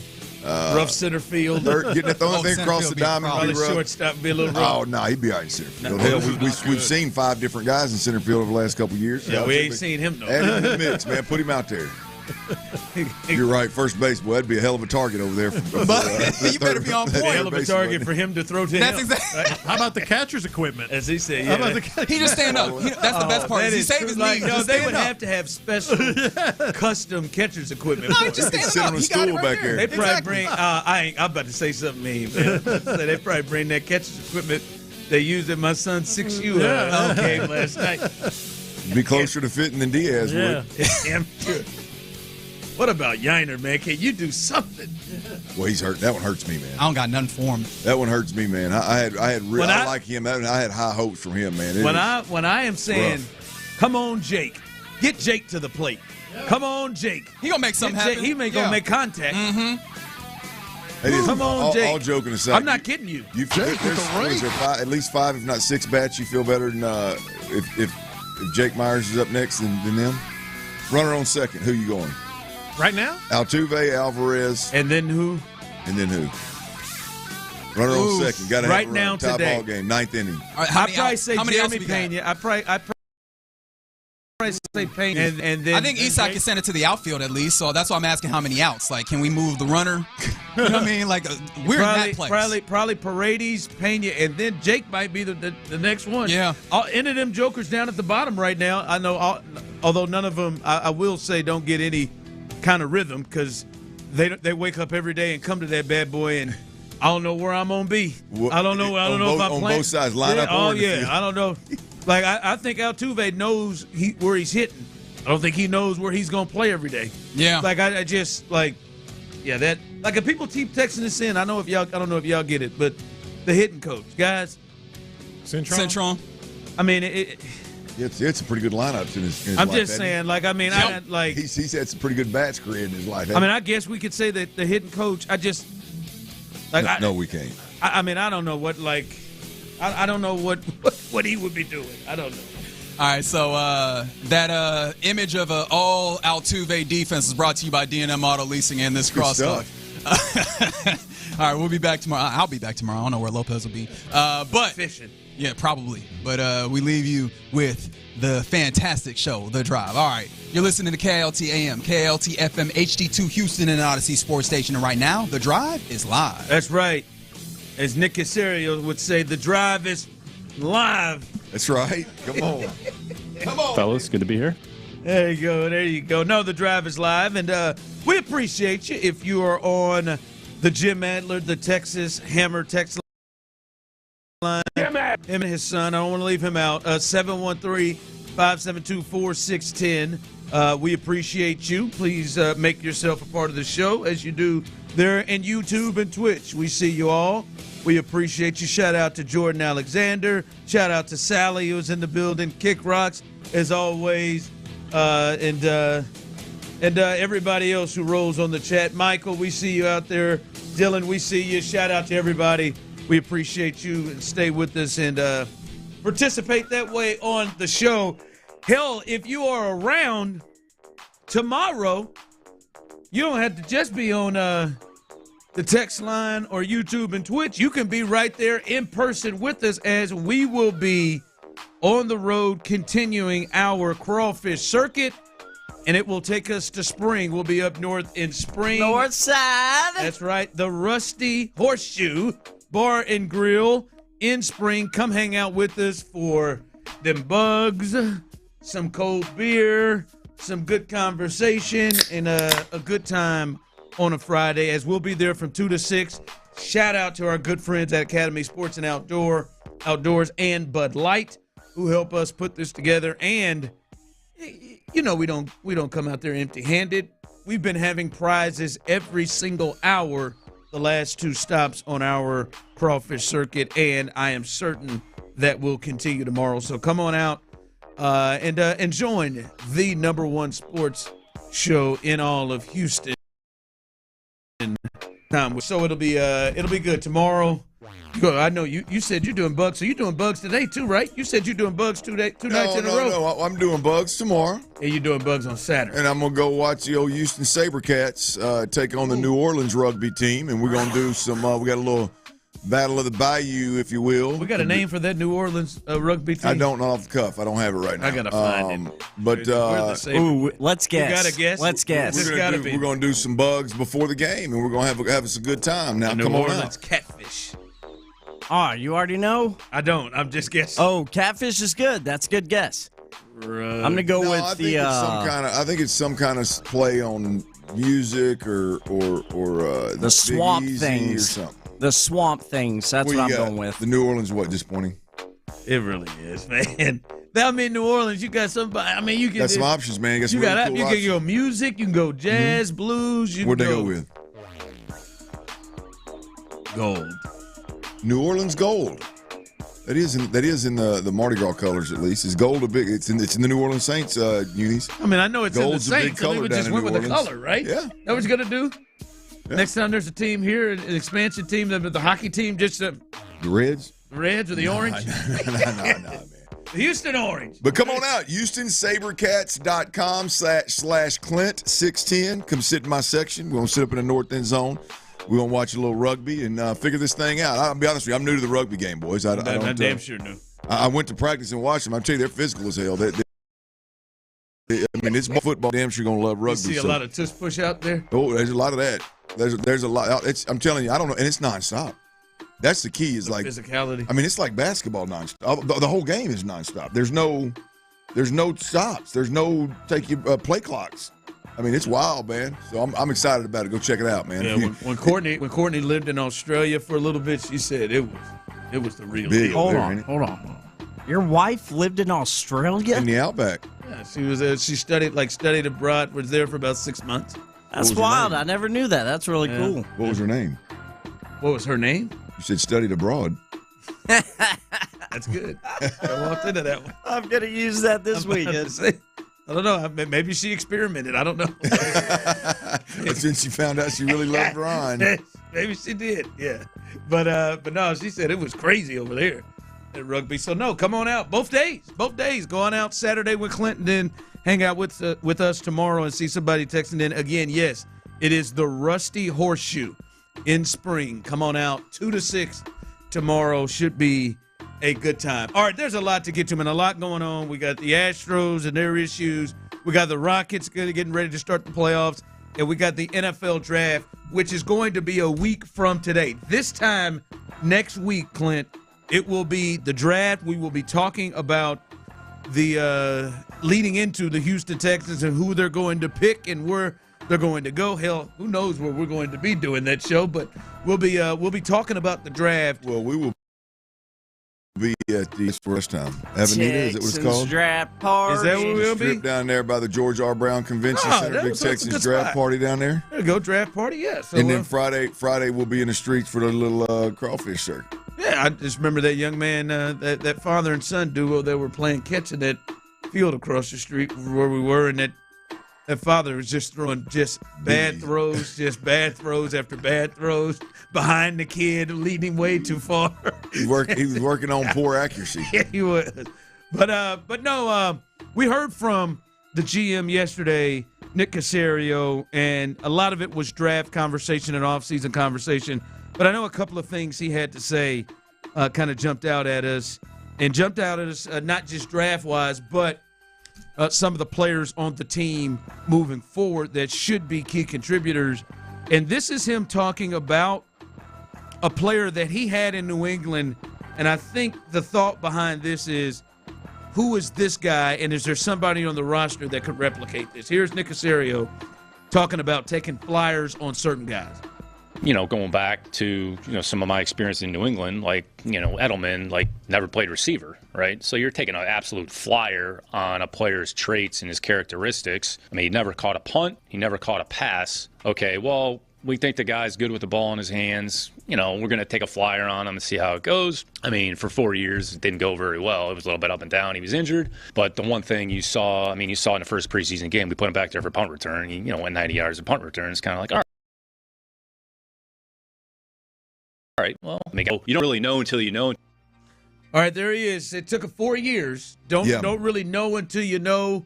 And it took a little time to develop him. And I know for you, when you heard that, it took you directly to somebody on this team that maybe fits that. Yeah, it's less about the flyer approach that the question he was actually answering, and more specifically about Julian Edelman taking 4 years to come into his own, whether he played the position or not. Just the New England Patriots, Nick Caserio, Bill Belichick, being patient with a guy like Julian Edelman for 4 years, and then all of a sudden Julian Edelman arrives after being injured and not playing well and not knowing if he even had the ability to play the position. And then all of a sudden the guy goes out there and helps the team in their second dynasty run, I think it was, with Julian Edelman and Tom Brady and that bunch. So when I heard that 4 years, took him that long to arrive, dealt with injuries, could that be the John Metchie approach? Could this organization be impatient? Definitely would have more experience at the position than Edelman did at the time. Definitely the position, not ever playing the position change aspect of Julian Edelman doesn't apply here, but I'm more along the lines of,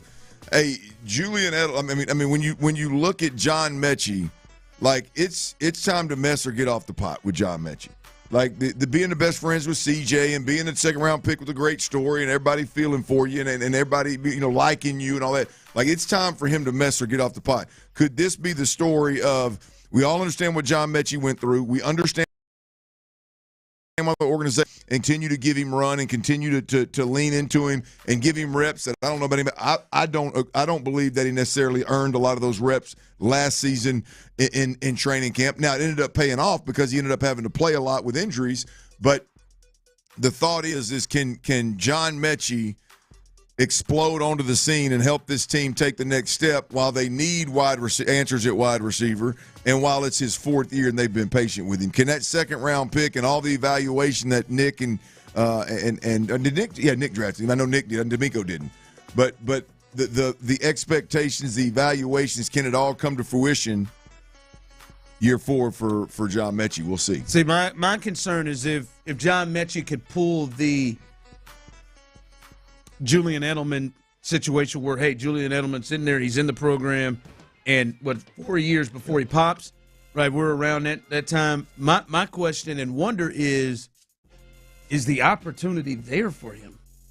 Is the opportunity going to, when it's all said and done, right? When we get to training camp and we get to it, is the opportunity going to be there? Because Clint, what position as we are starting to see, and one thing that you noted, and we'll know a lot more when training camp hits, is it looks like we seem to have guys that are more placed in certain positions, right? Like the receivers that are not just playing all over the place. Yeah. And if that is the case with him, he seems like his position. Well, that's even more the Edelman conversation. Yeah, yes, I think it would slot. be. I think right now Christian Kirk holds that spot, and even if you say, all right, let's play outside, we'll do that. I think there's probably going to be somebody else added to this roster that they would have more of an expectation to play on the outside that would have a better shot than him. Yeah. And my thing is, could he get there? Yes, but will he have the opportunity, man? That's the thing. I'll be shocked if the Texans came this far, given John Metchie opportunities, and they decide going to year 4 they're not going to give him every opportunity under the sun. He's going to get a ton of reps. He's going to be in the huddle with CJ a ton, and I think the opportunity will present itself early and often in training camp, a lot in the preseason once again. And if the difference between like a Julian Edelman and a John Metchie, obviously, is the college career, playing the position, and the the second round draft pick that John Metchie was, his ceiling should be significantly higher than a Julian Edelman. Now we'll see if that ever comes to fruition. But I would be shocked, Ron, if John Metchie didn't get every opportunity under the sun, and even to an extent like we've seen to date where it's probably not even warranted. Like at this point, he probably hasn't earned it more so than the next guy. There's nothing he's done that he should get more reps over anybody not named Nico Collins and Christian Kirk at this point. But they continue to treat him as if he's one of the top 3 or 4 receivers on the team, and I don't see that changing anytime soon. He did make comments and he did slide it in about Christian Kirk. Look at Christian Kirk; he's played everywhere. He's played. He was in Arizona. He played everywhere. Yeah. Almost signaling to the thought of he could be more than a slot. He could be a guy that moves outside some, maybe, because that's my thing with John Metchie.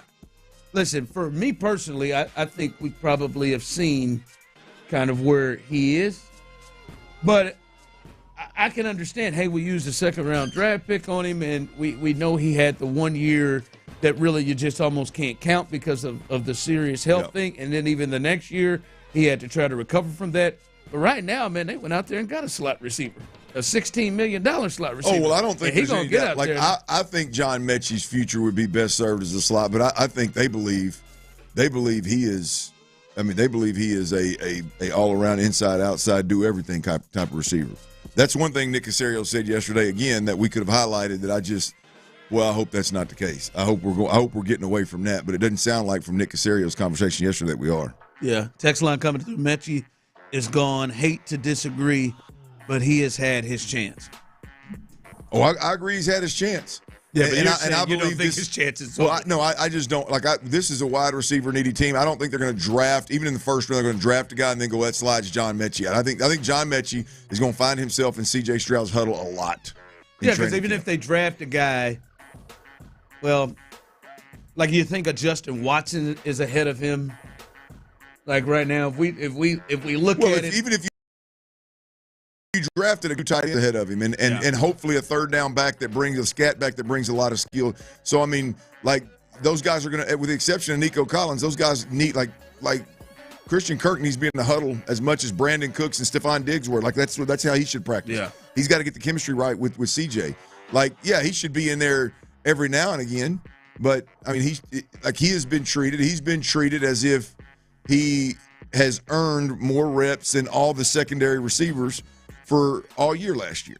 Now, and then in his defense, when he had to play, treating him that way was obviously beneficial because him and CJ had run together. Yeah. And then I'm the first one to admit there were flashes throughout last year with John Metchie where you're like, hey, he's coming.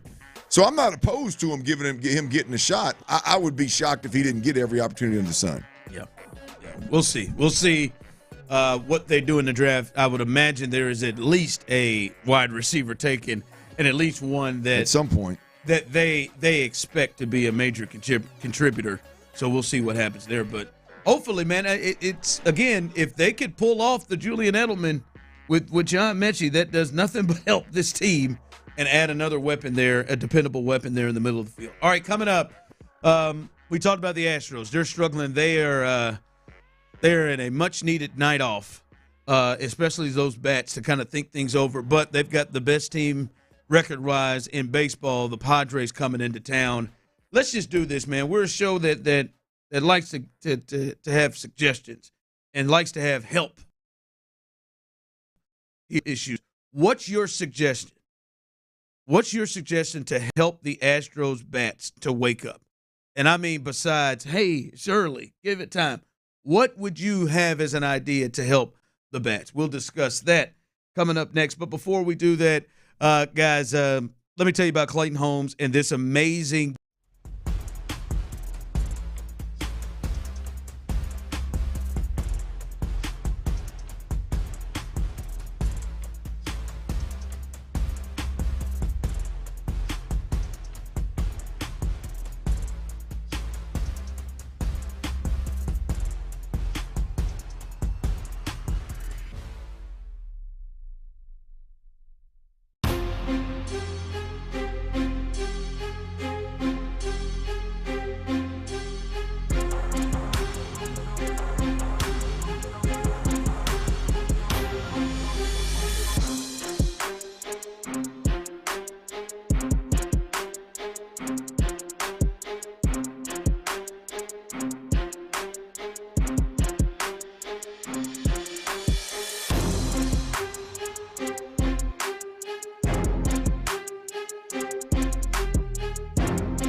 latest on all things draft right here. Insider access, exclusive content. Sports Radio 610. The Texans play here. Live from the Mokaram Injury Lawyers Studios, Sports Radio 610 presents The Drive with Stoerner and Hughley. Yiner into right field. There is Victor Scott the second, puts it away, and the Astros lose this series 2-1 to the Cardinals, dropping this Wednesday afternoon contest 4-1. Astros scored first in the first inning, but couldn't get anything else going offensively the rest of the day. All right, that's the final call from last night's game, and it's clear a real struggle with the bats scoring runs and hell. Not even just man, boy, they were just. We've seen this over the last few years. Boy, they just had some real struggles with runners in scoring position. We'll get always a little funk. They're not even getting those, man. It's not even a lot of opportunities, right? It's not hitting for power, not hitting for anything right now. Through 18 games, the Astros slash line as a team is hitting .216, 300 on base percentage, and a .317 slugging percentage. OPS 618 as a team. Just dreadful. They have scored. My God. Yes, you have every right to say that. They have scored 3 runs or fewer in all but 5 games here to start the season. And yes, your approach can be, Clint, your favorite. Hey, man, Don't say it's just April. It's not even May yet. It's still early. Sure, it's early. That's fine, and I think there is some validity to that. But those people live a boring ass life and a loser ass mentality. There is some validity to that. But we clearly see there's some issues. I heard the guys in the loop as we were walking in. Maybe slide Christian Walker down is some things they were saying. If you haven't, I see some people have texted in. Yeah, and I disagree with that. Okay, we'll get to you then. Your thoughts, and Tyler, you can jump in on this. The people on the Jim Adler, the Texas Hammer text line, and YouTube and Twitch. What would be your suggestion to wake up a little bit? Besides the guys, it's April, it's early. What would be your fix? Well, one, I would stop moving guys around that aren't hitting worth a damn and shuffling them down in the lineup, thinking that's going to help. Like that to me, that like if you're gonna make moves, there's a couple things here. Like to me, if you're gonna make moves to really, really shake things up, it's Altuve and Pena are the ones that you can play with, and maybe even Paredes. Those are guys that, like Paredes and seeing good pitches and has been swinging it better of late. You could move Altuve around to protect Christian Walker if you wanted to. Move Christian Walker up a notch, hit Altuve fourth. Pena's swinging the stick really well. He could lead off. He could hit second. Move Paredes down to do some protecting of some of your bigger hitters and give those guys a chance. Like moving Diaz down from the 6th spot to the 8th spot is not. You're not moving. Like, what are we doing here? Like, what are you trying to accomplish? To me, at the end of the day, you're going to depend on your 1 through 6 hitter right now. If those guys don't hit worth a damn, you're not going anywhere. You're not. Like if Pena and Diaz and Christian Walker, they ain't going to do that either.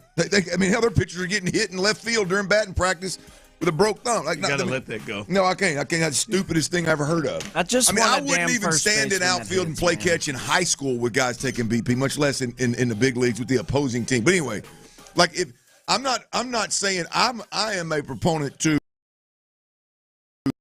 line the way you want your lineup to be, especially when you got a bunch of guys that have no business threatening the lineup at all from about 7 down. That was a no-brainer for me. And just let the guys hit. You're not going to remove Diaz from the lineup. He's your catcher. He's your everyday catcher. You need him to swing the bat well. Quit jacking with the lineup. Show him the same respect that you show everybody else.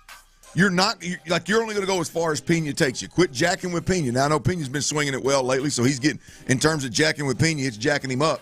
Whoa, hey, easy. But Yeah, I would. To me, the method of the to me, if you're going to jack with the lineup, which I am not I think you should leave it, let it ride, let's go. But if you're going to, I think the move is you move Altuve, you move Paredes, and you give Walker some protection and try to get it to where he can see better pitches. Give Diaz some protection, try to see if he can see better pitches. Put Pena up there while he's hot at the top of the lineup and let him do more damage and see more bats. Like, to me, those are the aggressive moves that if you're really trying to fix things or change things, those are the moves, not, hey, we're going from 5 down, hey, man, your ass is going to hit wherever your average tells you you should hit. That, to me, you're not going to accomplish anything there. Yeah, someone texted in Rodgers and DeCenzo out and 2 left-handed bats in and into the right field starting lineup. Altuve back to second, and those lefty bats in left field and right field. I'm sorry, is what this is. It's broken up. This person this is my take. Exactly my thought. Make a lineup and stick with it. They haven't had the same lineup for 2 games in a row. So I'm trying to do the best I can. And that's my biggest thing is I know maybe it's like oh, everybody's hitting so bad I got to tinker. Like there's 6 to 8 guys that come in every day. They don't know exactly what their role's going to be. Agreed. Like they could play, they could not play. Like they have as good a chance to be in the lineup to play as they do to not play. It doesn't matter if it's a lefty or a righty on the mound. It don't matter. There's no platoon where you even have that understanding of routine. Baseball players are made of routine, comfort, and there is something to the point of I know exactly where I'm going to be in the lineup every day. I know exactly who is hitting in front of me, who is hitting behind me. I know exactly where I'm going to play. Jake Myers wakes up. He doesn't know if he's going to play or not or where he's going to hit. Cam Smith wakes up. He doesn't know if he's going to play or not or where he's going to hit. Dubon doesn't know if he's going to play or not or where he's going to hit. Hell, Dubon doesn't know where he's going to play. Astros ain't loyal. If he does play, Chaz McCormick, hell, he might be in center. Hell, he might be in right. Hell, he might be in left. Hell, he might be on the bench. Like, they have a bunch of guys that they don't know. Like people don't know their roles. The only person to me, like, he needs to go a good 2 weeks of, like, the only is Diaz on his days off. And Caratini is the backup catcher. I couldn't agree more. Like, let's just get a damn lineup and let them go. Just let them roll. I agree. Let them roll. Like, hey, Pena, you're gonna hit 6. All right, you're hitting 6 every day. You ain't got to look at it. Just grab it. You know you're hitting 6. Not today. You're hitting 2nd. Oh, you're hitting 5th. You're hitting 7th. Oh, like, just give them like so they can have some comfort. I think that's half a. How can some of those guys get into a rhythm? They can't. I don't want to blame that on Chaz. I think it's more than that, but like, how's Chaz getting a rhythm? Well, but Ron, it's gone. To your point, it's gone from center field and right field with Tucker injured to now all of a sudden it's 4 or 5 positions. It's 4 or 5 spots in the lineup, not just the bottom 3. You know, now it's more, and I agree wholeheartedly. Show the guys that you got some that trust and some confidence in them, and we all know your ass ain't going nowhere if they don't swing the bat well anyway. So you might as well leave them up there. Yeah. So that's just my thing is they desperately need some comfort. All right, coming up, Aaron Rodgers has spoken for a while because here's the draft, and it just went dead for a couple of weeks about him and the Steelers that everybody thought.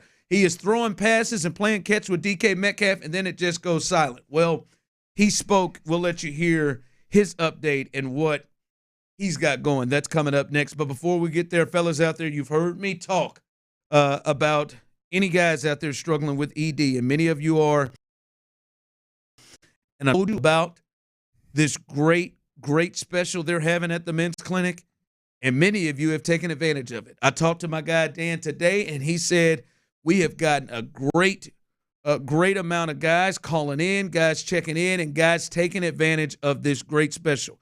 Again, this great special is usually $1,000. This thing is $299. It includes a consultation with Dr. Randolph, the absolute best in the business, an in-office test treatment where you can find out exactly what kind of dosage and to see that it works and how quickly it works. just in case you're not one of the 95% success rates that they have. You won't have to pay a dime. Also, you can get an in-office test treatment, and all supplies for future use is needed with 1 month's worth of treatment. You can't pass up on this deal. And let me also let you know, talked to my man Dan today. He said, hey, guys, don't put yourselves – talk to a couple of guys out there who put themselves in a situation where the wife maybe put some ultimatums on them and went in there and got it fixed up and it's changed their lives. Don't let it get to that point. Make the call today, 713-828-1476. That's 713-828-1476, or visit themensclinic.com. Boner alert. Are the Texans looking to fill any specific needs in the draft? Definitely not, according to Nick Caserio. We never draft or need around here. I mean, we're never going to. So we're going to pick the best player that we feel fits our program, regardless of the position. I'd say other than a quarterback. I mean, I'd say pretty much any position on the table. Exclusive content. Sports Radio 610. The Texans play here. Hey, this is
never far away, so the one can keep that vintage building running like new.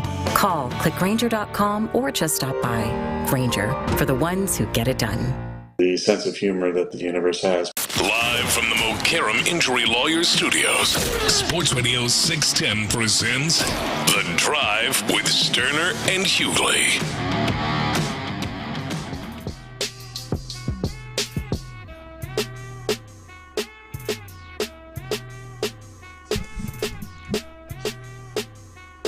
Welcome back in as we are live here with The Drive. Here you get in here, start talking about these Astros hitting. Boy, I've seen 3 to 4 different people been called for firing in the last. We suck. From Dana Brown to Joe Espada to Alex Cintron. Look, they'll figure it out. They'll start. They can't get any worse. They'll start hitting better, and we'll somehow find a way to tip our cap to Joe Espada for pulling them out of the hole. I know I will. Ain't no doubt. Hey, man, you got to give Joe some credit. Well, hell, I mean, it can't get no worse. I got it now. Maybe Joe may settle in on one, but he keeps dancing around this lineup, man. You'll keep that journal going, man. He'll be all right. He'll write a book when he's done. That was a no-brainer for me. Like, honest to God, if I were to say you tomorrow, 5 through 9. How many? No clue. How many do you think you'll hit? I'm talking about in the right position, like in the right. If you have in 5 through 9, you got to have where they're going to hit in the order and where they're going to play in the field. How many of those guys you think you're going to hit? I'm 100% sure I can hit or 99% sure I can hit 5. Pena's swinging it too good to be below 5.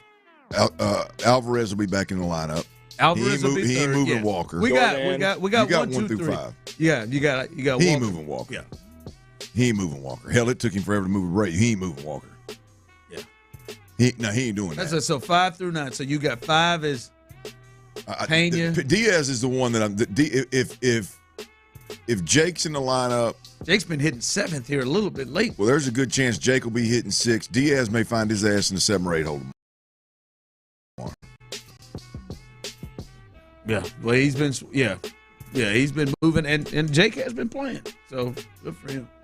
All right, Aaron Rodgers, man, it's been kind of dead from Aaron Rodgers. We hadn't heard from him. I thought we were all kind of just sitting there, and it was like, hey, doesn't seem to be any other options now that the Giants went and got Russell Wilson and also Jameis Winston, and they got it seemed like everywhere was filled up. The Raiders went and got Geno Smith, and it just seemed like, hey, the only option for the Steelers was Aaron Rodgers, and the only option for Aaron Rodgers was the Steelers.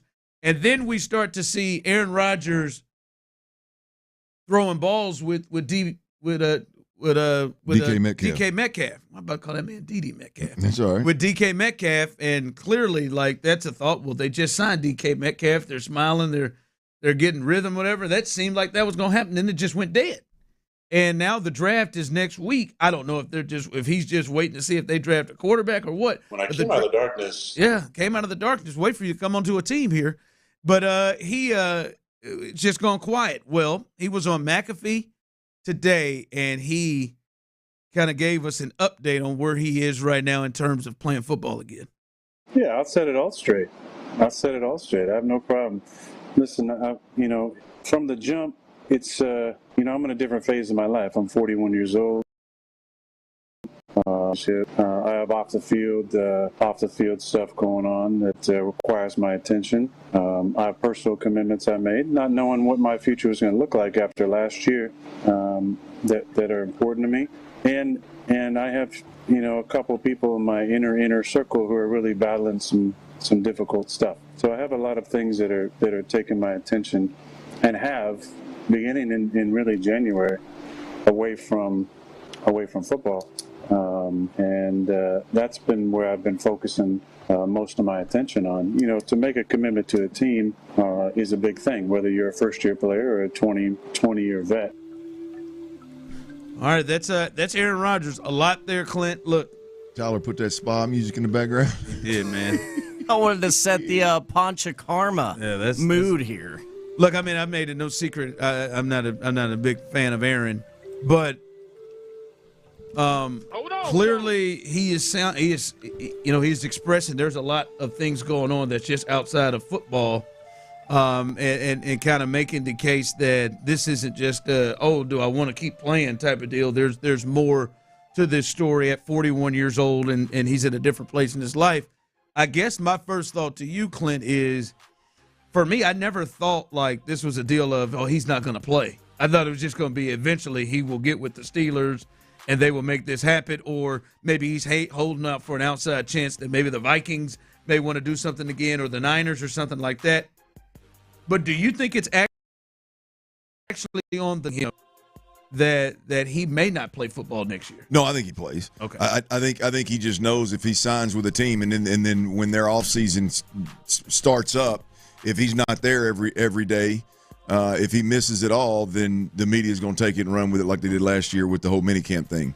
And I think whatever's going on in his life right now, I think is important enough to where he's not gonna run off and lift weights with the team for the first 2 weeks of the offseason and OTAs to pacify everybody, and it's negative attention. So I think he's just, until whatever he's got going on in his life either is over or he's got a point to where he's like, all right, I'm ready to leave these individuals and focus wholeheartedly on football. I think until that day comes, he's gonna stay out there. That's what I think. I just think he's not gonna. He's doing the teams paying them the respect of, hey, like, look, I mean, I'm not sure. I think I want to play, but I'm not going to tell you yes, sign a contract, and then when it starts up, tell you I can't be there in the OTAs. That's what I think's going on. But he also went on to talk about how he told him from jump, one, I'll play for $10 million. It ain't about the money. I don't need 40 or 50 or 60 to play. I'll play for $10 million, and it's about him knowing, hey, I'm ready to wholeheartedly commit to, again, the OTAs, the weight rooms, the throwing sessions, being in your city and doing your stuff. And I just don't think he's there yet.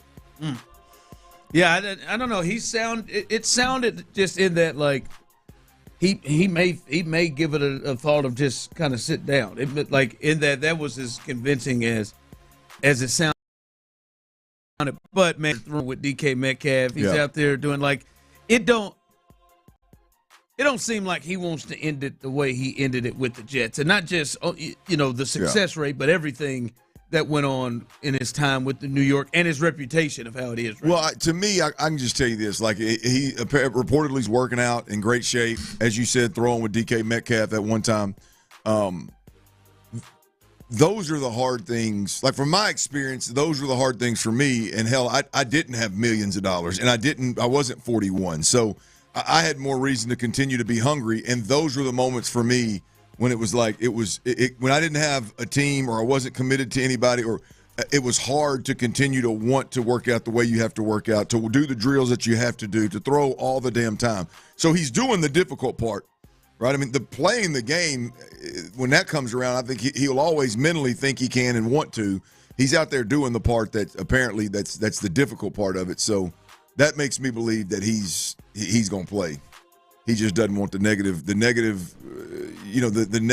that comes with not being 100% or appearing to not be 100% committed when he does commit to a team. Yeah, it's that simple.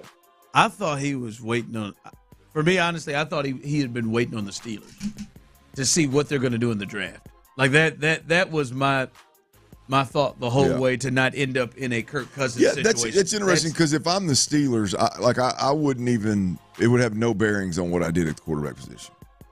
Like, if I could get Aaron Rodgers for a year – and again, assume everybody, it's a good – it's not a dysfunctional situation. Assuming it's all good, which I think it is in Pittsburgh with Tomlin, that wouldn't have any bearings on me. I would love to draft a quarterback mid-third, second round – mid-first or second round, and then have Aaron Rodgers to see if I can't make a run with for a year, and then let this guy develop, and then boom, then he becomes the guy. I just wonder if Aaron is good. Like, if Aaron's good with that. That was always my thought. Is like, if Shedeur starts dropping or something, and they made a move to go get Shedeur Sanders, and he was there, would that change the mindset of?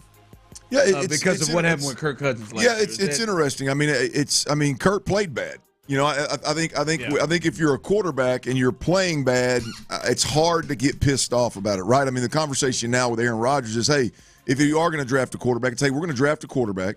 If you're playing like Aaron Rodgers, if you're playing like you were the last 6 weeks of last season, then we don't have a conversation to have. Now, if you start playing like crap and throwing more picks and you do touchdowns and missing throws and you know you're limping around out there, then we're going to go ahead and get our developmental phase with this young quarterback started late in the season.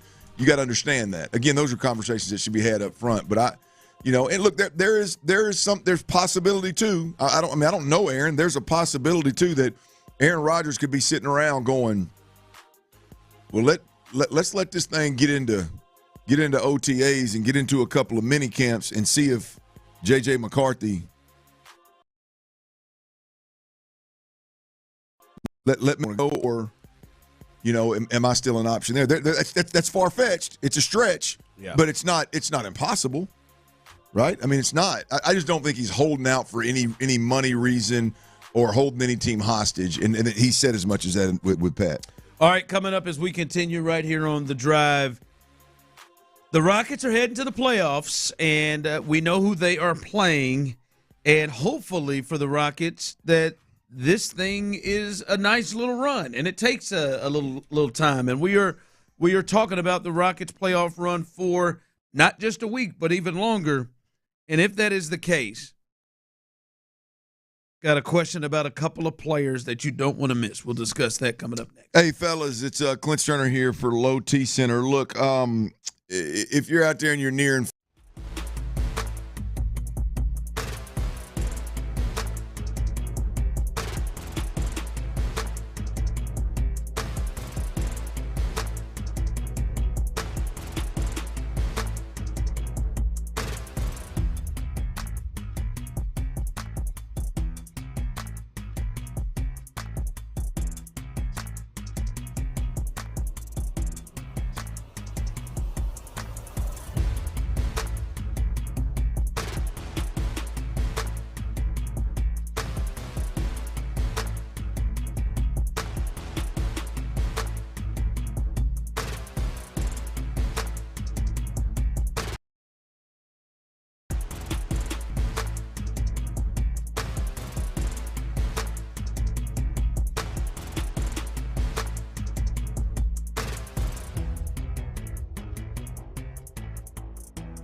Savings vary, subject to terms, conditions, and availability. Allstate Fire and Casualty Insurance Company and affiliates, Northbrook, Illinois. KILT FM HD2 Houston. Insider access, exclusive content. Sports Radio 610. The Texans play here. An Odyssey sports station.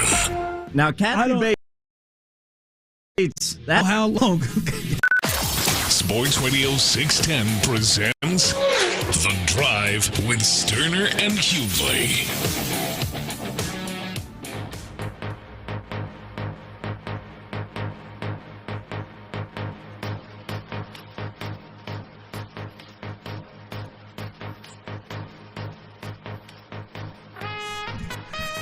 Shout out to Kathy Bates. 2 hour. So happened you played that one tonight. 2 hour season finale of Matlock tonight, starring Kathy Bates. This is gonna be a good one. What are you talking about, man? I almost gave it away. Spoiler alert! This is a big one tonight. We find out how we're gonna get to season 2 when your star is 76. How many seasons do you have in it when she's 76? Oh, she ain't missing a beat. She's a bad bitch. I'm telling you, as you say it, man, I can't wait for tonight, man. I got to find some way to get it in. But 2 hour premiere tonight. Shout out to Kathy Bates and Matlock. I want to get to, because I do have a question. And I feel like Clint is going to give us the answer. I think I know what Clint's answer is going to be, but I think it's harder because I'm not. I say a specific, I think, word that I think it makes you have to think a little harder about this question. But before we get there, shout out to our great people on YouTube and Twitch and the Jim Adler, the Texas Hammer text line. Somebody seemed to be in a quandary. Chuck, I got you. Chuck text in, I'm on the John at the gym, and the guy next to me is on speakerphone talking to his buddy. Awful. Thoughts? Fart as loud as you possibly can. I want you, if you are still there, which this happened during the commercial break, so I would assume that you're not, I would ask that you wait and put him on the air. I would ask that you get him to stand right there, call in right now with that gentleman, and put him on the air. Hey, I got some buds want to talk to you, man. I do. I got some people. How do you sleep at night? And don't tell me on some sort of mattress. How do you sleep at night? If you are, it better be a Verlo. Yes. I couldn't think of the name of it, but yes. Like, are you serious? Like, if it got too much, I might have to say something. You don't do that. Hey, man, what are you doing? Just knock on the door. On the partition between you and him. What are you doing, man? Whether it's the pooper, the elevator. I ain't gonna lie. I think that would throw me off. Throw you off your poop game. I think it would throw me off, especially like why do you even want to be in there talking to somebody while you're taking a dump? Like sometimes when we go into this restroom here at the station, and I may be watching something and listening to something. As soon as I hear that door swing open, obviously with my button situation, it takes me a little longer to get to it now, but I turn it down immediately. Is that my boy Ron? Just so like nobody is full-fledged having a conversation. Holy smokes! Chuck, could you text in and let us know what that conversation was about? If you could get, like, what were they talking about? Maybe they were talking about his stool. You know you can tell a lot about your health by your stool. Yeah. Maybe that was the conversation. We don't know. Like, Chuck, I'm not done with this. I want to know what that conversation, what was so important that your ass couldn't wait. Ooh, boy, his phone is nasty. I have to wipe his ass and go right to his phone. Somebody stop that man! Here comes. Sorry about that. Talking on speakerphone in any public place is stupid. Got to co-sign that one, Dirty. Yeah, I mean, I don't care if you're walking down the street, the sidewalk. It's stupid. I don't have many pet peeves. That is one very locked into the top. That and chewing with your mouth open. Sorry you had to go through that, Chuck. Sorry, man. We're praying for you, bro. We are, man. And Chuck, if you're still in that bathroom, man, maybe you got some other problems going on too, Chuck. Because Chuck's getting him a good bowel movement. Get you a good BM in around 3 o'clock, man, before you go to the house. Get you a good one in. All right. Here's the question that I have as we head to the to the Rockets' first-round series against the Warriors. In this playoff run, however long it goes, Clint, if it's 4 games, 5 games, 6, 7 into the next round, however long it goes, and you all can answer this yourself as well.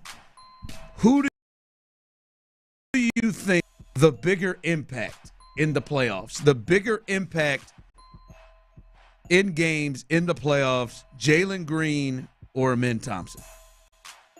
Who do you think will have the bigger impact in this playoff run for the Rockets? Positive or negative impact, or is that just positive? Positive. Yeah, we're not doing negative. Positive impact. Who do you think? I think the safe bet's Amin Thompson because it's on the defensive end of the floor. Majority of it's on what he can do on the defensive end of the floor. But Jalen Green Jalen Green is going to impact this series in a bigger way than anybody else in a Rocket uniform. Good or bad? You're at the bad part to it. But just is I believe that this team goes only as far as Jalen Green takes them. You got to have a guy that can create. You got to have a guy that can draw the defense to him and kick and create for other people. And he is literally the only Rocket right now that I believe can do it at that elite level and can do it consistently. I believe Amin Thompson can do it, but Amin Thompson, he's still got that nose down young bull mentality of running down the hill and getting everything he can, or getting one of them, right? However that saying goes. Like he's still, I don't trust him wholeheartedly to control the floor, control himself. Like he's got the ability to do it at times, but I think Jalen Green is the one that's shown the ability to knock down big shots, to get to the rack, to draw defenders to him, to create for other people. And it's him and him alone for me. It's Jalen Green. Yeah, Jalen Green, he affects the game in a lot of ways. I think he affects the game. Obviously, creates space for Şengün. He affects the game because, he's gotten better in terms of getting others involved this year. And defensively, he's not terrible. Now, he's not Amin Thompson. But, you can come into a game with Amin Thompson and pretty sure he's probably going to score in double figures. Now, it can range from, 12, 13, 14, 15, could get to 20. I feel like Kobe. He's probably going to defend at a high level. And he also is able to get folks involved. So I think it is tough because of the defensive part of it and everything, because he kind of fills up the stat sheet. He can do a lot of different things. Yeah. And again, Jay, I don't want to sell Jalen Green short. He's been better at it this year too. I'm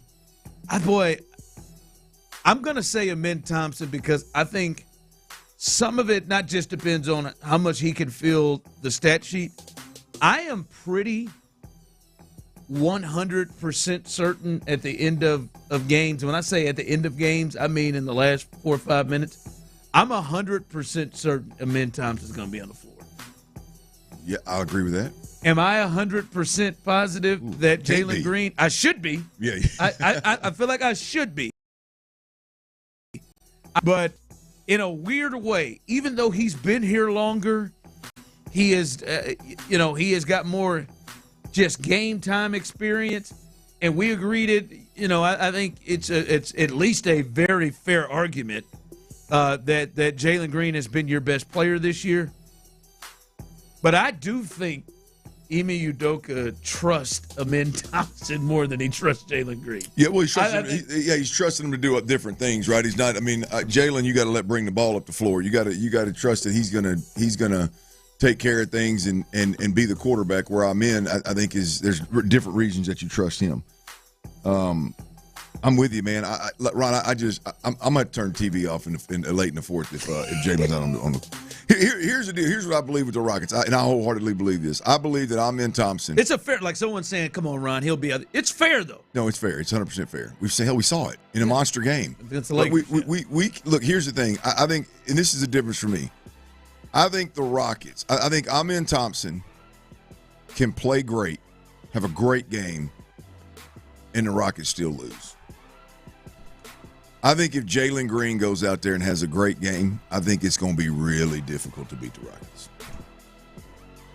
I think if he's shooting it lights out, he can get to the rack whenever he wants to, and he's seeing the floor and he's not taking crazy ass shots, right? Just and hoping they go down.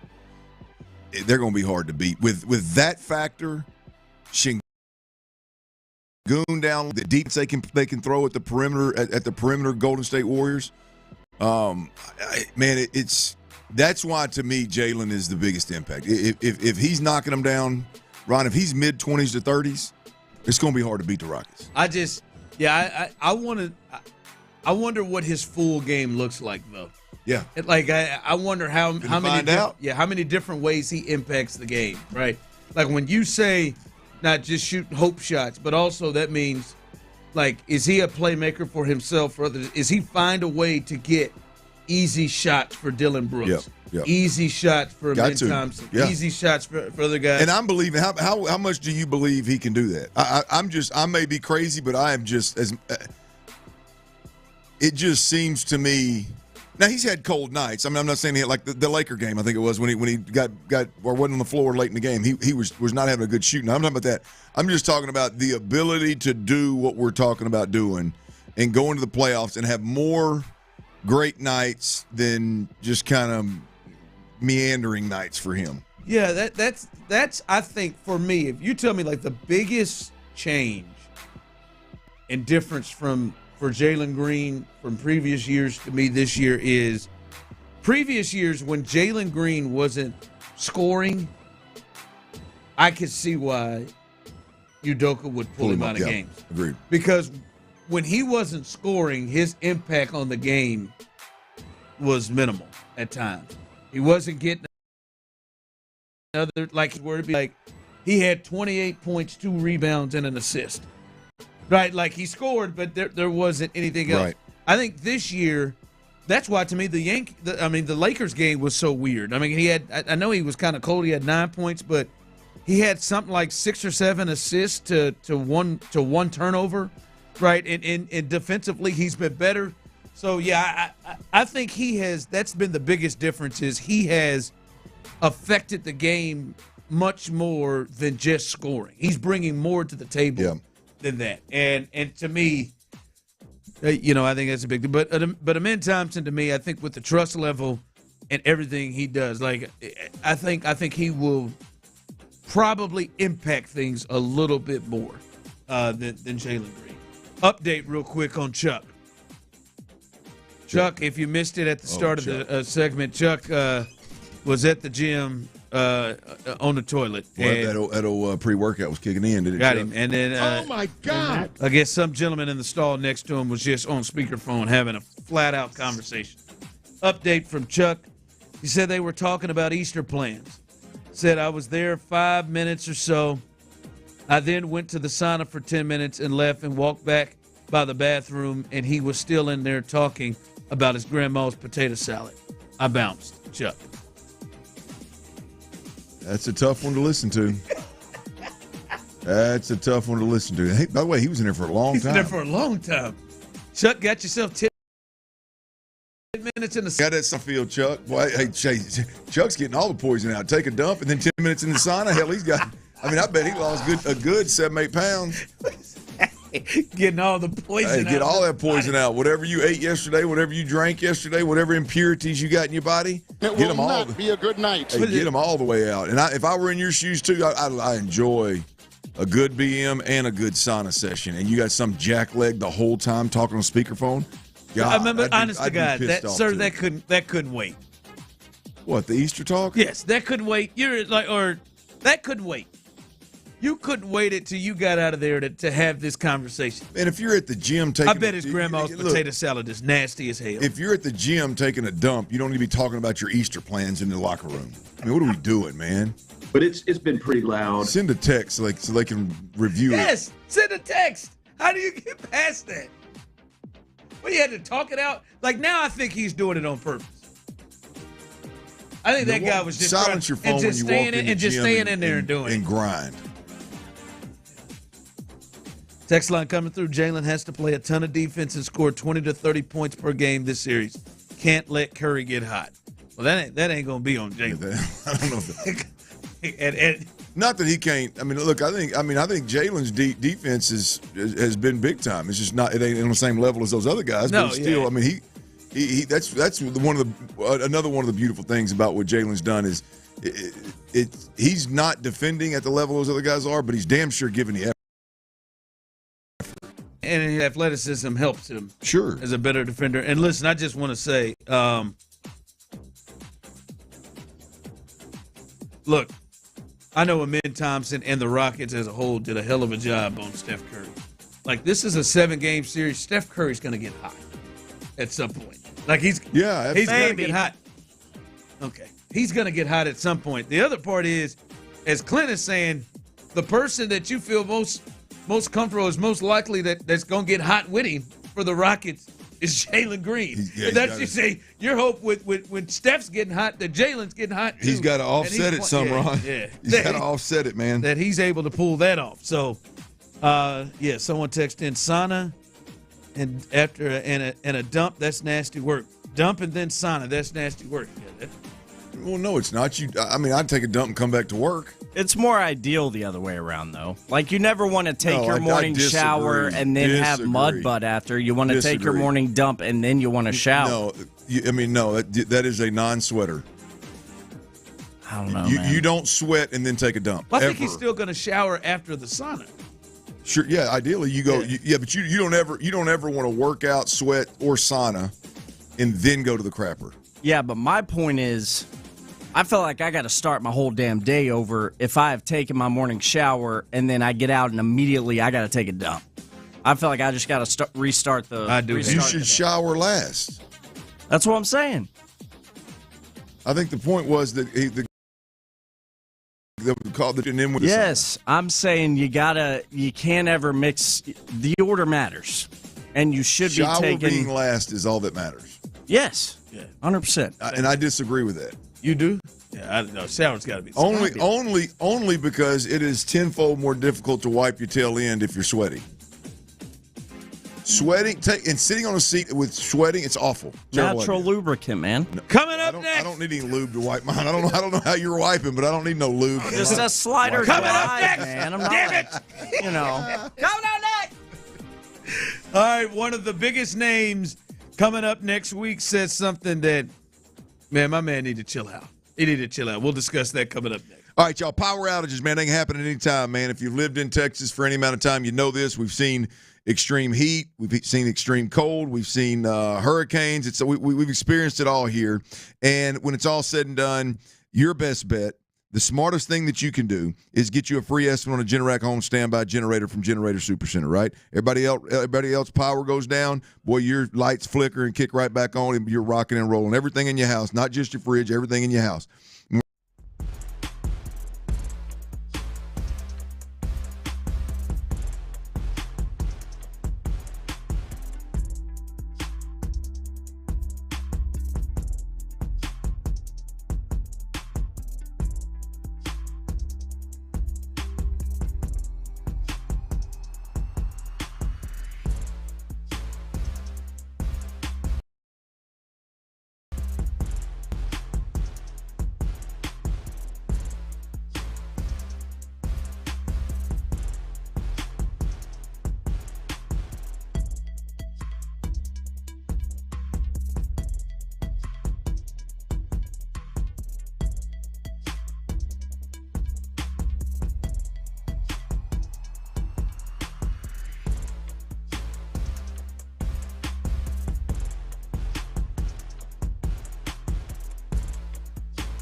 presented by Verlo Mattress.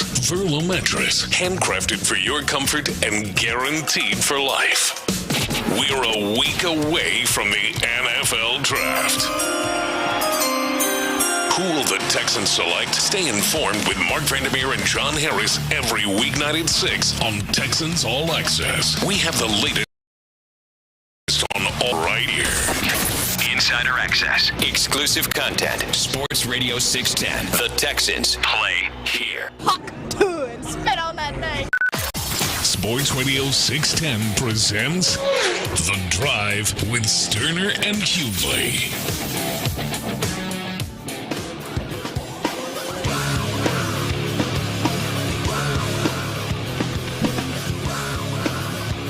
Yeah, a lot of responses to Chuck, who keeps texting back. Take it easy on me, T-Mill. I didn't plan it.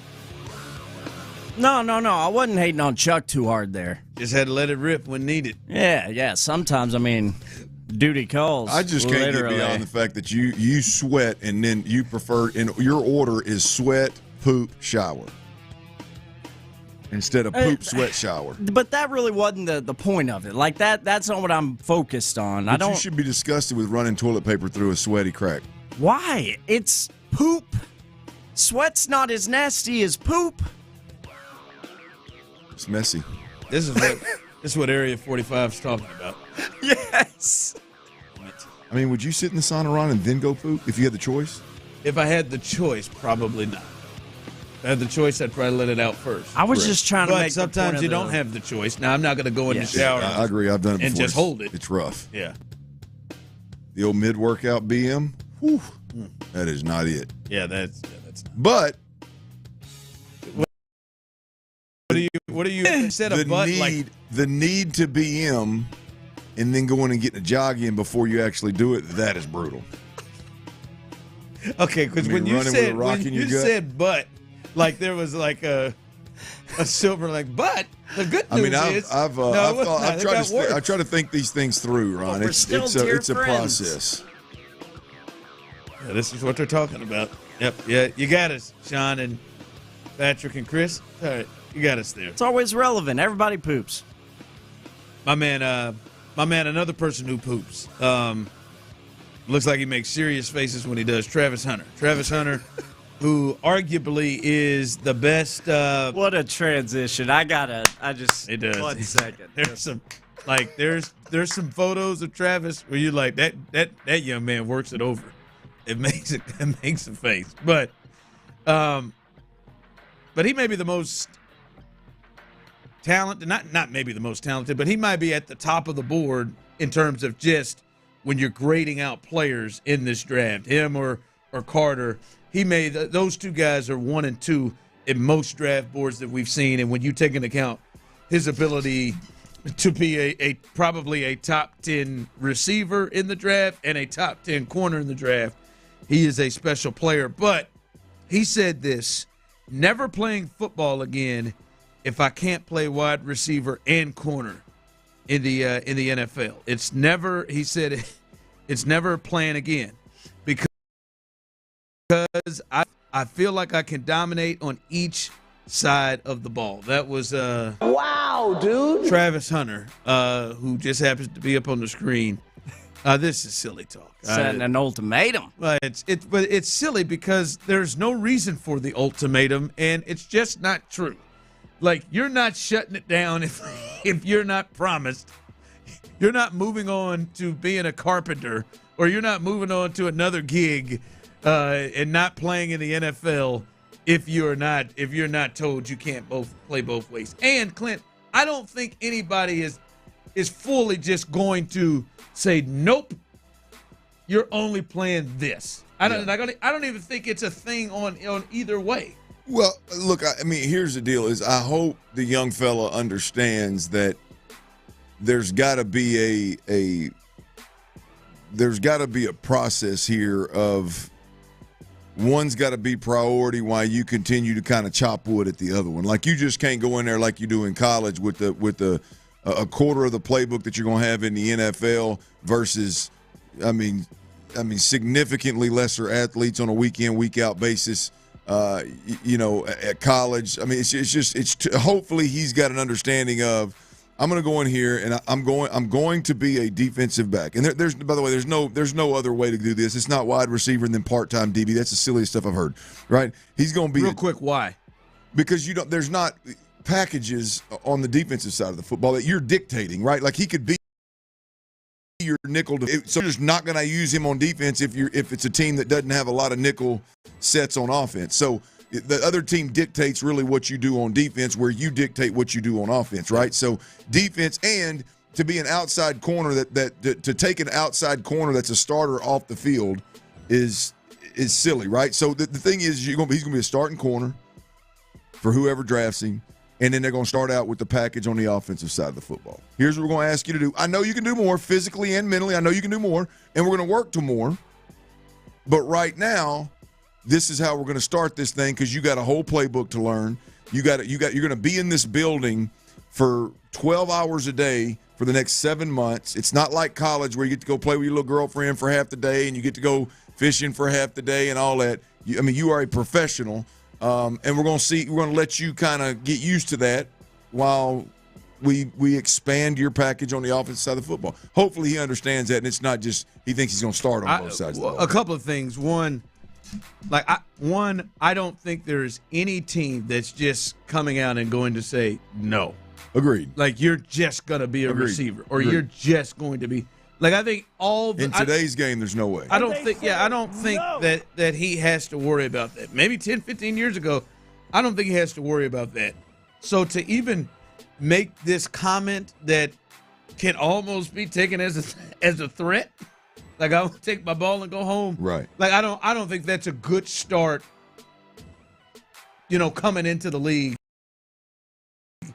Have the people making decisions and with your teammates, like, and he's young and I don't think it should follow him, but if I don't get what I want, I'm not playing. Right. Like that, basically you boil it down to, I don't think that's a good thought process to go behind. And it was just silly, because you're not doing it. You're not going to get drafted by the Patriots or the Giants and they say, hey, man, you're just going to be a full-time corner. Right. And then you say, well, hell, I'm not taking this contract. No, you will, and they're not going to do that. But the Giants have already come out and said, we'll use them both ways. Browns too. So It's a silly thing. And a team would be dumb not to explore it. Agreed. Not to explore it. Now, he ain't going to play 113 snaps like he did a game at Colorado, just playing both of them, but like this is a fine thing. All right, coming up, Tyler's turd list, and a legend is calling it quits. Ooh, thank God he's calling it quits. We'll discuss that coming up next. All right, Clint Stoerner here for Twin Peaks, y'all. Look, there's 5 lodges around the city. If you love watching live sports, you got to hit Twin Peaks. I'm telling you, the views are absolutely beautiful. You mess around and catch them on one of them lingerie parties, it even gets better, y'all.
Metchie, where low prices live.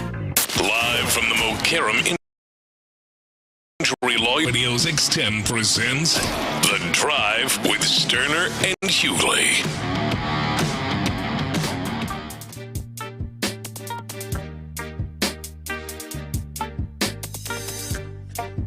All right, welcome back into the drive. Tyler's turn list. We'll see who captures the gold coming up in just a second. But I did want to talk about one of the big stories happening around in the sports world today, and that is Lee Corso, the legendary ESPN broadcaster and former coach of the Indiana Hoosiers, has entertained fans for 38 college football seasons, will make his final headgear pick on College Game Day, Saturday, August 30th, week 1 of the 2025 college football season. Corso, who turns 90 in August, has been a part of college football's premier pregame show since it debuted in 1987. One, I did not know College Game Day was been around here since I was 3. Second, good for him. Glad that he is going out, sounds like on his own terms, getting in one more headgear. I had to see what the games are that week. I wonder what the big one is that he will make the decision on. But OU, Texas. Is it OU, Texas? I meant Ohio State, Texas. Ohio State, Texas. I think that's the thought. He'll pick Columbus. He'll pick. That was his first one. The Buckeyes. Yeah. But good for him, and I would just like to say, in the nicest ways possible, thank God that this is. I was watching him uncomfortably for like the last 3 to 5 years, and it may be longer than that. Yeah. And I'm not trying to even be funny at all. Not at all. Like, I was uncomfortable at times watching him, and so I'm glad they have made this move with Lee Corso. It was time. It was time. And to be honest with you, it should have been done a couple years ago. There's no doubt about it. You've got you said 10 years ago. I think about it between 5 and 10 years. I would not. I would not push back on that. But it was a good run. I think College Game Day. I for one love Pat McAfee and Nick Saban on there together. I think Pat has been an absolute. I mean, he has brought a better Kirk Herbstreit. He seems to bring the juice out of everybody. He's been a tremendous add. It's just time to completely move on from Ole. Do you? And we'll get to the third list. Do you think they feel the need to have to replace the headgear with some? Because that was a. I'm not gonna lie, like that was a big part of it, and always see his head covered and to do the little wave. That's how they ended. Right? That was a big part of everything, and then they make like as the years went on, made a huge production out of it. I wonder if they feel the need to and I also hope they don't replace him with somebody else added to that set. I feel like they got plenty. I'm gonna tell you, man, isn't it unbelievable how these shows, man, the NFL does it, and they just keep adding. You got plenty. It's good, man. I think they don't need to add. No more. There's enough talking heads up there as it is. I bet them guys fight for oxygen on game day. I know Desmond's down there fighting. Desmond feels like he's on that one end of the set fighting. Pat's getting it though. There ain't no doubt. Yeah, he's getting that thing. So shout out to Lee Corso, almost 40 years on College Game Day. His last one will be week 1 of the season, Saturday, August 30th. Let's hit it. We do this every single Thursday. Tyler's Turds List. Tyler Miller says he's still real optimistic. Pro athletes are sometimes a lot to handle. We're just not good enough. Maybe even a bit dramatic. Altuve stole an MVP from Judge. Turdish behavior will not be ignored. No one is safe. I'm not going to let it take my joy. It's Tyler's Turds of the Week on The Drive with Stoerner and Hughley. That's right. Every week, every Thursday, right around this time, it's a full podium, gold, silver, bronze, Turds of the Week from around the professional world of sports. Per usual, we got a full podium. the bronze medal this week on Tyler's Turds of the Week from around this sports world. We discussed it yesterday at length. And if you would, Ron, beforehand, would you lay out what you did for me so kindly yesterday as far as the conversation we had about Aaron Judge, that turd, the World Baseball Classic and such? Yeah, there's no reason to just take him out here for no reason. But Mark DeRosa, who has been chosen to run it back and be the manager again of Team USA at the WBC, elected Aaron Judge as the captain. He is going to be the captain that leads Team USA into the WBC. And that's all I need right there. That is the reason. USA! That's the reason. USA! The ogre, very similar looking to Shrek. I know I joke around about the ogre thing with him because he's ugly as hell, obviously. But, man, have y'all really looked at it? Like, Aaron Judge has a face of a cartoon character, Shrek. Like, very close. I thought he didn't perform in the clutch. He hit a clutch home run against my Royals to break it. Yesterday really pissed me off. Still looking for something to put up on that mantle, though. And that's the way we want to keep it. But this week's bronze medal on the Turds of the Week is Aaron Judge, that pinstripe-wearing son of a bitch, because he often exhibits turdish behavior. Ron brought him up to my mind yesterday about this World Baseball Classic and Aaron Judge being a captain. No team of mine. No, sir. USA, I love you. Red, white, and blue. These colors don't run. We covered it all yesterday. But I will never find myself in a position to root for this turd known by the name of Aaron Judge. Y'all think it's fair or foul? How do you feel about the bronze medal? Foul. I understand you don't want to cheer for him. Like, I understand your issues with Aaron Judge, but I mean... But it's also a World Baseball Classic issue. Like, they're putting the USA on the chest, damn it. And you're right. You compete. And you're right, but I am so sick and damn tired of this thing. Somebody texted in yesterday, I'd rather Mexico win than he win anything.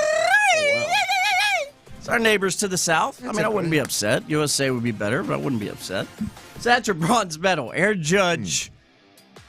That ugly son buck. You get a bronze medal. He's been on the podium numerous times before. Yeah, we know. He's one of the originators. Yes, one of the founders of this glorious turd podium. Silver medal. Silver medal for this week's Tyler's Turds of the Week. Should make Ron the Show Hughley quite happy. Should bring a smile to his face. Real quick, just wanted to play this for you. This is Jim Nance on the play-by-play, if you will, at the Masters last weekend. This is the putt that Rory McIlroy missed on 18, where we all were crossing our fingers and toes hoping he wasn't about to choke this ish away again. Just listen to Jim Nance. All of those moments lead to this. Going to a playoff. That's it, huh? And I thought it. My man Ron the Show said it into that microphone in that room earlier in the week. All BS aside, we got our own drama with Mr. Nance, with Mr. Jim Nance on this show. It's fine. He acts like a jerk. He's losing it, man. He needs Tony. I think he doesn't know it. I think Tony gives him the energy to really mount up. I think he needs Tony Romo to really, like, even just sit next to him in golf calls. I think he needs Tony to give him the energy. Oh, Jim! Watch out, Jim! Yeah, that was not his best effort. We're headed to a playoff. This is the man that's supposed to be the soundtrack of some of the best sports moments in history. And this wasn't necessarily a best one, but it was an iconic one. Yeah, for Rory, and when they were in Butler's cabin, giving him that jacket. Oh, just everything about Augusta and Butler's cabin and everything, the history of it feels uncomfortable for me. But anyway, he's at Butler's cabin. He just did not seem like he wanted to be there for the whole ceremony with Rory. No, and when I heard you say it was on Monday, you said, man, Jim is losing it. I'd been trying to formulate in my mind what I was feeling with that whack-ass call. You hit the nail on the head, Ron. Appreciate the assistance on Turds of the Week. The silver medal is to Mr. Jim Nance. Hello, friends, my ass. Next time you come on the drive, do not be such a jerk, sir. I think he needs a friend. Gosh, man, I'll never forget that. Silver medal, Jim Nance. Sorry, Cougs. Gold medal time. If you're watching with us on YouTube and Twitch, you are witnessing the Turds of the Week on the drive with Stoerner and Hughley, and you are also witnessing me holding the glorious golden turd that we hand out each and every week on this show. Gold turd this week.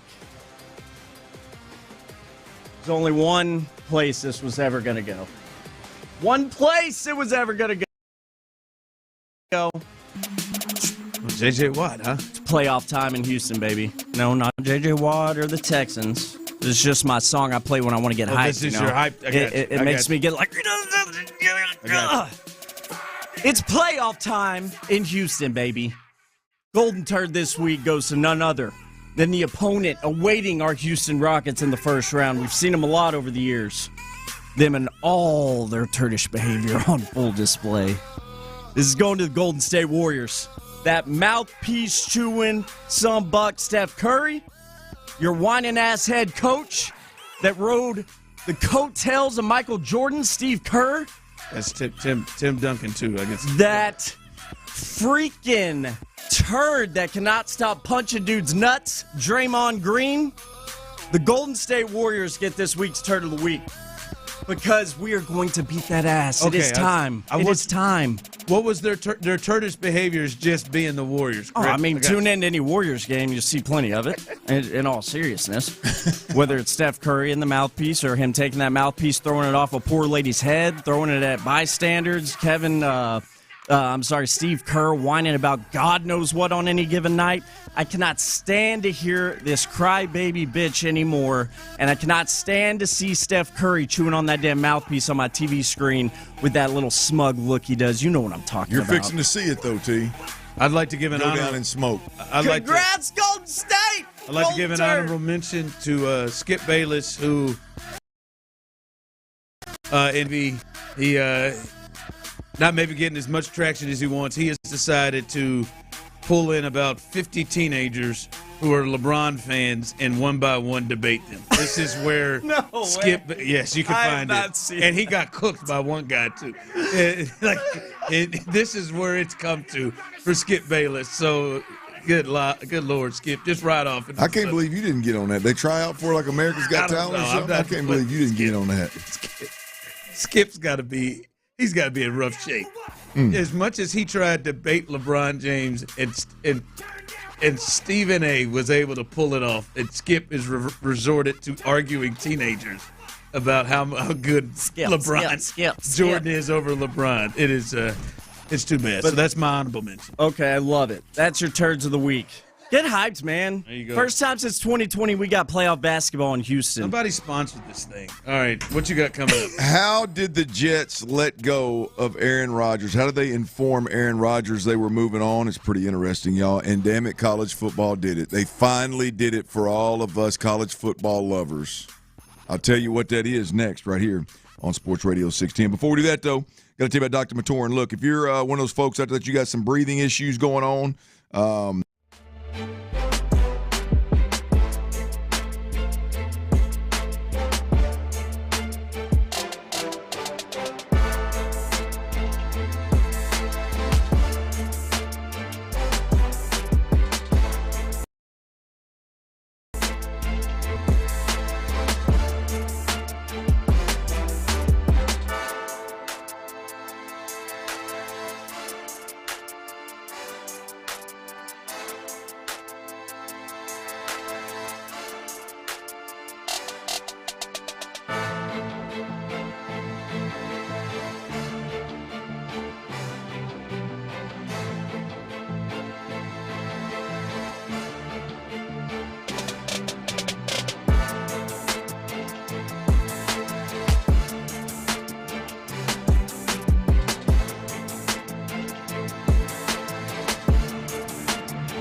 Investing in securities involves the risk of loss.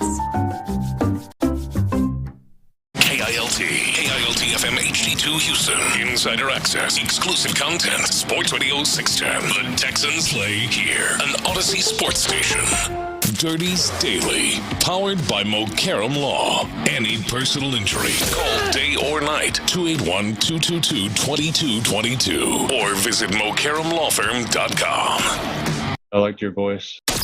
Sports Radio 610 presents The Drive with Stoerner and Hughley. Dive into the mind of former NFL quarterback Clint Stoerner. I like a good time. I like to have a party. I know you do. It's Dirty's Daily.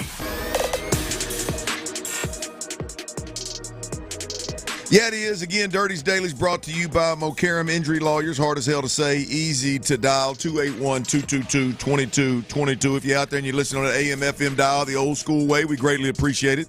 If you're watching on YouTube and Twitch, we greatly appreciate that as well. Thank you for not only listening but watching as well. But the Odyssey app is where it's at, y'all. Download the Odyssey app, AUDACY.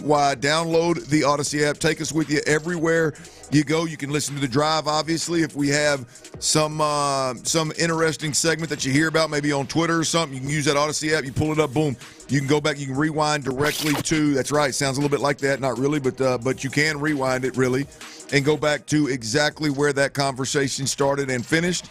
Tyler also. They download and or I guess upload podcast, all the podcasts. They podcast all the segments, so you can find everything on every show, as well as all the podcasts that are generated at Odyssey are on the Odyssey app as well, which includes the Big Orange Wagon, baby. That Big Orange Wagon, everything Astros, all things Astros, Patrick Creighton, Tyler Milner. That is a hell of a listen. Keep up on the Astros. Stay plugged in. Right now, it's a little bit painful, but hopefully the Astros will turn the corner. Not a better time to do it than right now. Starting tomorrow, I think. Is that when it starts tomorrow? Is that when the series against the Padres starts tomorrow? Yep. Off day today? Yep. I appreciate that, Dirty. And folks, can be on the lookout tonight. This day tonight. There you go, man. There you go. We got a lot going on. Like we just talked about, the Astros and the Padres start a series right here at Dyken Park tomorrow. The Rockets, they start versus a playoff series versus the Golden State Warriors right here in Houston on Sunday. Aaron Rodgers joined the Pat McAfee show, and I got a little something that we're gonna bring. We've been talking about that throughout the show a couple times today, but I got a different little piece of audio, different approach to it. And college football has done it. Let's start with college football, boys. College football has finally done it. I don't know if y'all have seen this, but you want to talk about chapping my hide. The old fake injury. I know there's probably a lot of fans out there that at some point in time, either now or in the past, your program has ran an up-tempo offense, and you start playing with that tempo. There's no substitution. The defense is in a bad spot. So what coaches started doing, started telling players to go down, and it's gotten to a point where they are literally just waving and screaming for players to go down like they're hurt at times. Like it's blatantly obvious they're doing it on purpose. And I'm gonna tell you, I don't. Trying to remember, yeah, we had a version. Gus Malzahn was there when the tempo thing really picked up, and we had to deal with the injuries, the fake injuries when Gus Malzahn, Darren McFadden, Felix Jones, Peyton Hillis, that group was at Arkansas. We had to deal with it then. And then we had Kendall Briles, who runs a version of that Gus Malzahn type of offense, at least with the tempo he did. We had to deal with it then. Right now, you see at Ole Miss is in fact Lane Kiffin is the poster child here for it on the tweet that I'm looking at. He both, with his up-tempo style offense, has teams use it against him, and he damn sure, again, is the poster child for using it, having his defenders to act like they're injured. But the NCAA did it. Very rarely do I side with the NCAA. Very rarely do I get to come on these airwaves and actually say something positive. They usually always knock it out the park. No, they don't. They usually screw it up. They usually, to the point of where we go, how did a group of men that run college football, for a lack of a better phrase, that run college football sit around a table and think that's okay? The NCAA. They've announced a new college football rule that's been changed, by the way, to combat faking injuries. If medical personnel are forced to enter the field of play to evaluate an injured player after the ball is spotted by the officiating crew, that player's team will be charged with a timeout. If the team doesn't have any remaining timeouts, a 5-yard delay of game penalty will be assessed. I don't know about you boys, but me, I am stoked. I wonder if you can choose. No. If you got a timeout, the timeout's taken from your ass, which is painful. If you don't, it's a 5-yard penalty. It's got to be one, like you can't. I wouldn't think you could choose. Either way it goes, I don't know where y'all sit with this, but this literally has had me fighting mad multiple times, and not even when it's just Arkansas. Just watching games, and you're in the moment, you're down to the wire, a team's moving a rock, and you're like, "Hey man, we got a shot." All of a sudden, you see two guys go down at the same time. They're confused. Which one of us was supposed to go down? My bad. I'm confused. Right? I remember a game against Ole Miss, and this was Arkansas. A game against Ole Miss a couple years back. Big. It was KJ Jefferson. I remember that. It was a shootout in Oxford. Hogs are winners. And we're rolling. And that was with Kendall Briles. And Kendall Briles, when they started playing with momentum, when they got you in the defense they wanted you in, they just all gas, no break, you tell. And KJ was really good at that. And they did it to us 2 or 3 times in the final drive. Now, we ended up scoring anyway, and I think we went for 2, and we didn't get the 2-point conversion, so we ended up losing. But anyway, I've dealt multiple times, whether it's my squad or not, I absolutely hate it. I tip my cap to the NCAA for making this change. You guys as passionate about this as I am? Our listeners as passionate about this as I am? I am extremely passionate about it. No, I think definitely something needs to be done about it, but that's going to be some real BS. If somebody like tears an ACL or somebody's really hurt, yeah, and you got to drop a timeout. Oh, that's true. Like that. Well, here's the deal. I would think now. Here's where the NCAA hopefully cleans it up. Because you can't judge. It's not a judgment. Like, oh man, I think that guy's really hurt. Well, I disagree. Now, I do think that you can, with doctors involved, you could. If it is a legit injury, obviously he's going to lay there for a lot longer, right? He's not just going to get up and jog off when your defense figures it out. I would think that unless they're really leaning into. Well, I would be okay with that being the side effect, if you will. If you eliminate this bull jive that coaches are doing, once again, the coaches, the adults in the room are screwing it up and putting the officials and the NCAA in a position where they have to do this, right? But I would be okay with if I assess you a penalty, if I'm a coach out there right now and you say, hey man, would you be willing to have no call and let it continue the way it is, worried about a penalty or a timeout being assessed with a player that's really hurt, or would you rather we put the rule in and if a player's really hurt, we can try to work it out, or you just have the bad luck, the luck of say, put the rules in, I'll deal with it if one of my players gets hurt.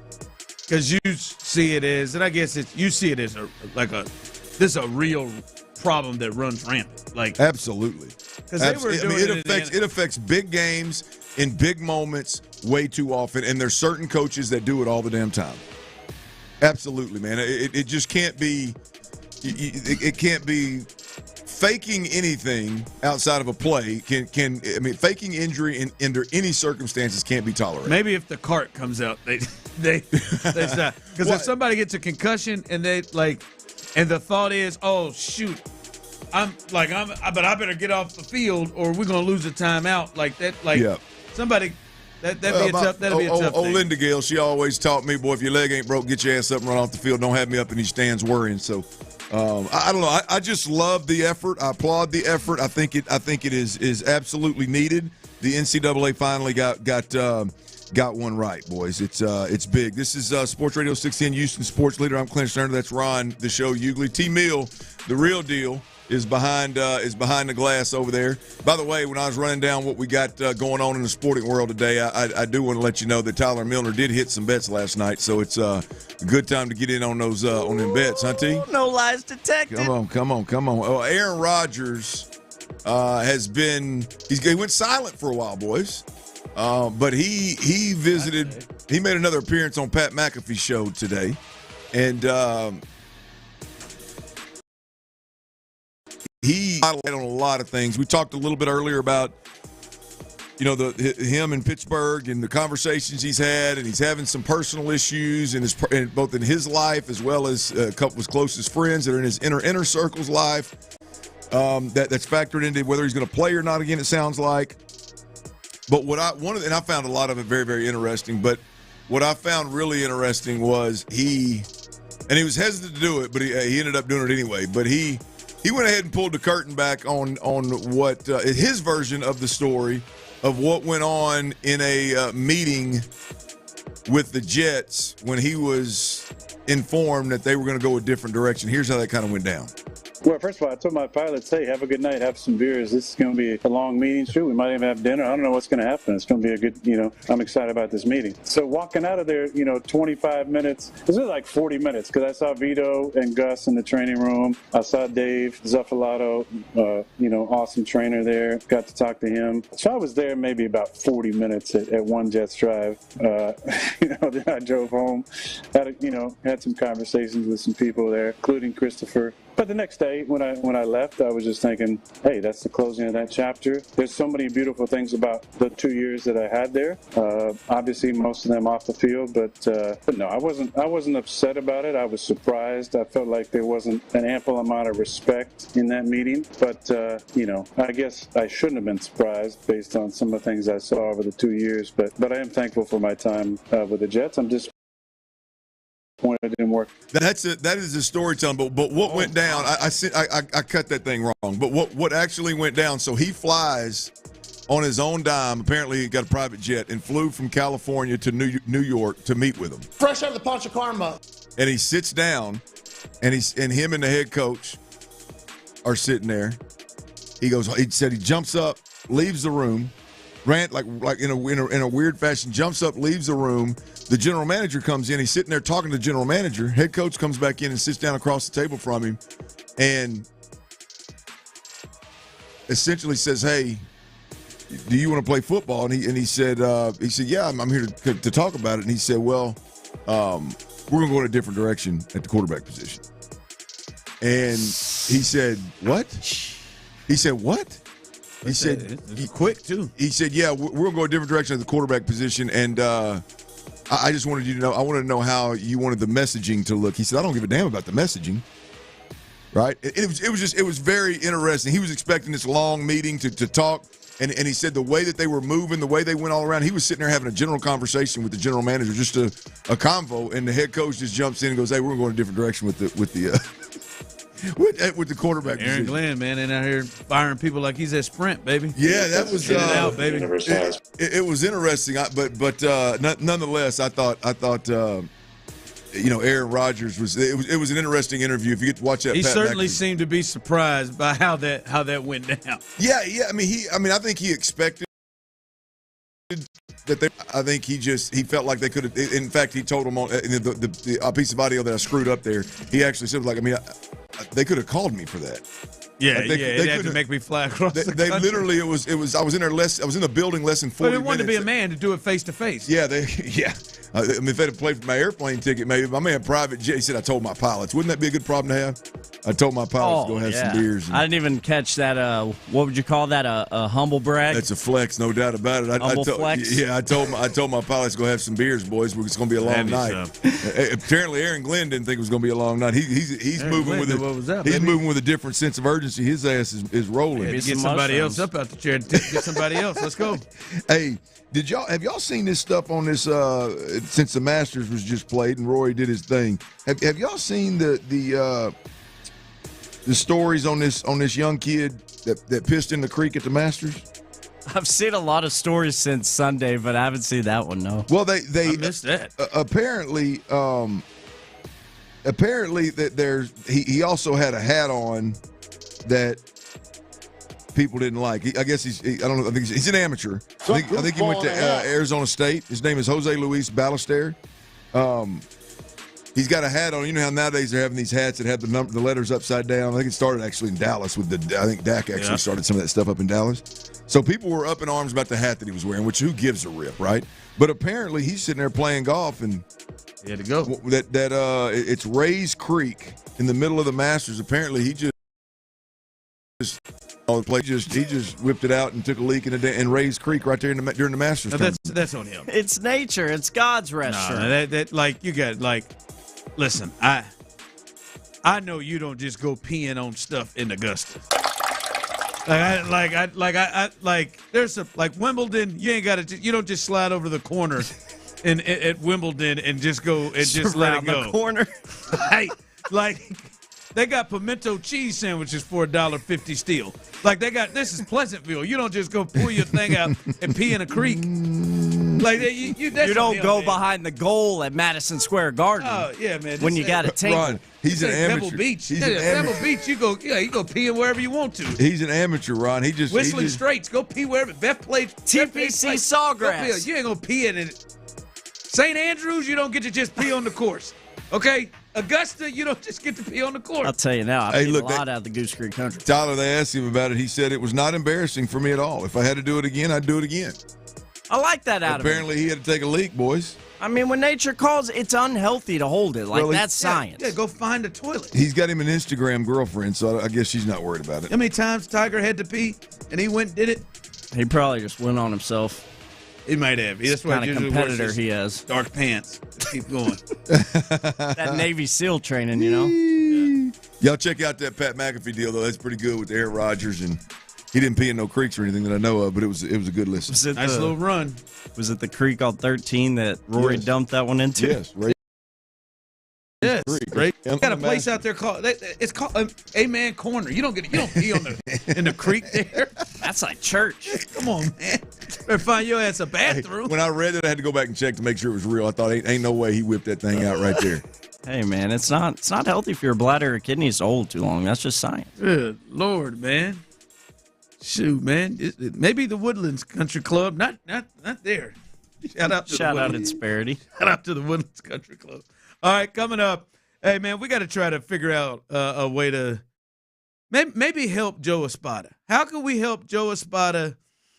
What could be the fix to help this absolutely desperate issue of their inability to swing the bats? We'll do that coming up next. All right, y'all. Look, stop looking in the mirror, man, and not being happy at what's looking back at you. Right? I mean, I'm talking about hair loss issues. Y'all know I'm talking about receding hairline, balding, thinning. It can be addressed, and the best option available is advanced hair restoration. Everybody out there is dealing with that hair loss issue. Listen up, man. The best solution, it's guaranteed to work. It's advanced hair restoration, and I'm not.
weeknight at 6 on Texans All Access. We have the latest on all things draft right here.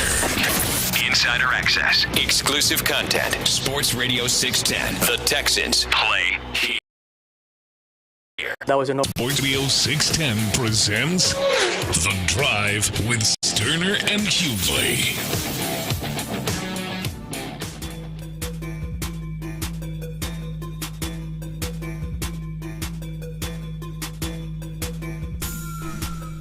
YouTube and Twitch. C. Mallory says, I'm not sure what a spotter can do at this point. Hard to make chicken salad out of chicken-ish. So I'm trying to do the best I can. That's an interesting approach. I mean, I'm not blame or give credit, to be honest with you, either way here. I don't look at what's going on with the Astros and blame it on Espada. And I don't look at when they're swinging the bat well and go, boy, Espada did that. But it is interesting. There's, like I said earlier, I think there's one or two ways to get it done, right? Is that where we're going here? Yeah. What's the fix? Like maybe the fix is but what would you do? Because they're doing a bunch of stuff. They're doing a whole bunch of stuff. As somebody texted in, they haven't had the same lineup 2 days in a row. 2 games in a row, haven't had the same exact lineup 2 games in a row. So they are doing a bunch of stuff, but it's not working. I mean, as I said, man, their slash line as a team, they're hitting 216. And that's what. Could you imagine if Altuve wasn't just going nuts to start? Yeah. They're hitting 216 as a team, 300 on base percentage, and then a 317. It's just rough. They've scored 3 runs or fewer in all but 5 games they've played in, and they played 18. It's rough. What do you think old Captain Joe Dana Brown, who's probably involved in it, can do to you go ahead with your thought on that, Ron? Yeah. My thought is there just at this point, I don't think you need to do more. I think you need to do less. I think you need to come in and say, all right, whether it's Joe or Dana or Alex, whoever, all the powers that be to put this thing together, sit in. All right, guys, this is going to be the lineup. Like the thing that I want to do is I want to put everyone at ease and everyone to at least get comfortable. Let's see what that looks like. Everybody get comfortable and say, hey guys, this is going to be the lineup. Altuve, you're going to be in left field. You're going to be in left field every day unless you got a day off and maybe you go to DH. But you're going to be in left field leading off. Paredes, you're going to be at third. Jordan, you're going to be batting third, and you're going to be the DH. Whoever is, if you're going to stick with Christian Walker, you're going to be at first. All right? Yiner, you're going to be the catcher. You're going to be batting sixth. And Pena, you're going to be the shortstop batting seventh. And Jake, the way you're hitting, you're going to be in center batting eighth. And then Dubon, you're going to play second base. Mm-hmm. Or Rodgers, or whatever. However you want to say Dubon, you're going to be playing second base. That is the lineup every day. Those guys don't have to wake up wondering who it's going to be. And then, yes, Caratini gets in when he gets a day off, something like that. You know where you're going to play in the field, and you know where you're going to hit. Because I think these guys are a creature of habit, and there is no habit right now. They'll have one player play 3 different spots and hit in multiple different spots in a 3-day span. And that doesn't keep up a rhythm or a comfort level. So to me, that you got to do less. Yeah. I agree wholeheartedly with it, Ron. I've been a believer of that for since you and I met. Of like, I mean, until it's win or go home, and a guy just hadn't figured it out. Let's put him in a spot and let him gain confidence. Let him go through. Let him weather some storms, go through some droughts.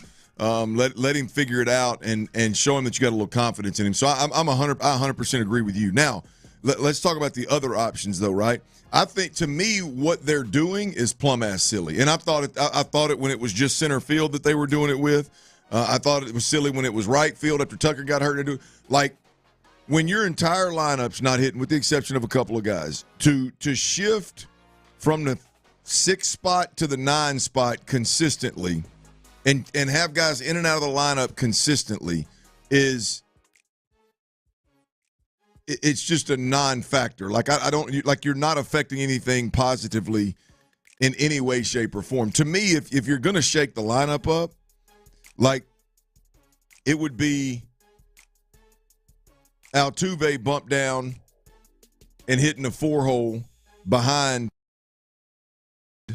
him a little bit of protection, see if he can't see better pitches. That the method to that madness I can see, and if it's not Altuve, it could be Pena, it could be Paredes, it could be. I mean, obviously we're not moving around Jordan, but I'm saying like a big move like that that actually changes the way that an opponent would pitch to a guy that's struggling like Christian Walker, or make the lineup completely different where you got to navigate something a little different with Altuve in the 4 spot or Altuve in the 5. Like now you got some different things going on that I think could literally shift what the opponent's doing and could legitimately get Christian Walker some different pitches, right? But to sit around and slide around Pena or Diaz, whichever one's not swinging it well at the time, and then Jake, and then Chaz, and then Cam Smith and Braden, whatever his damn name is. What's the second baseman's name? Yeah, Brendan Rodgers. Yeah. So just keep shifting those guys around down at the bottom. Like I just, like, to me, that's just silly stuff. That's just like you're just wanting to bump guys around. To have a different lineup on the defensive end as well every night is it's getting to a point where it's silly. Yeah, that is, and it may not be the fix, right?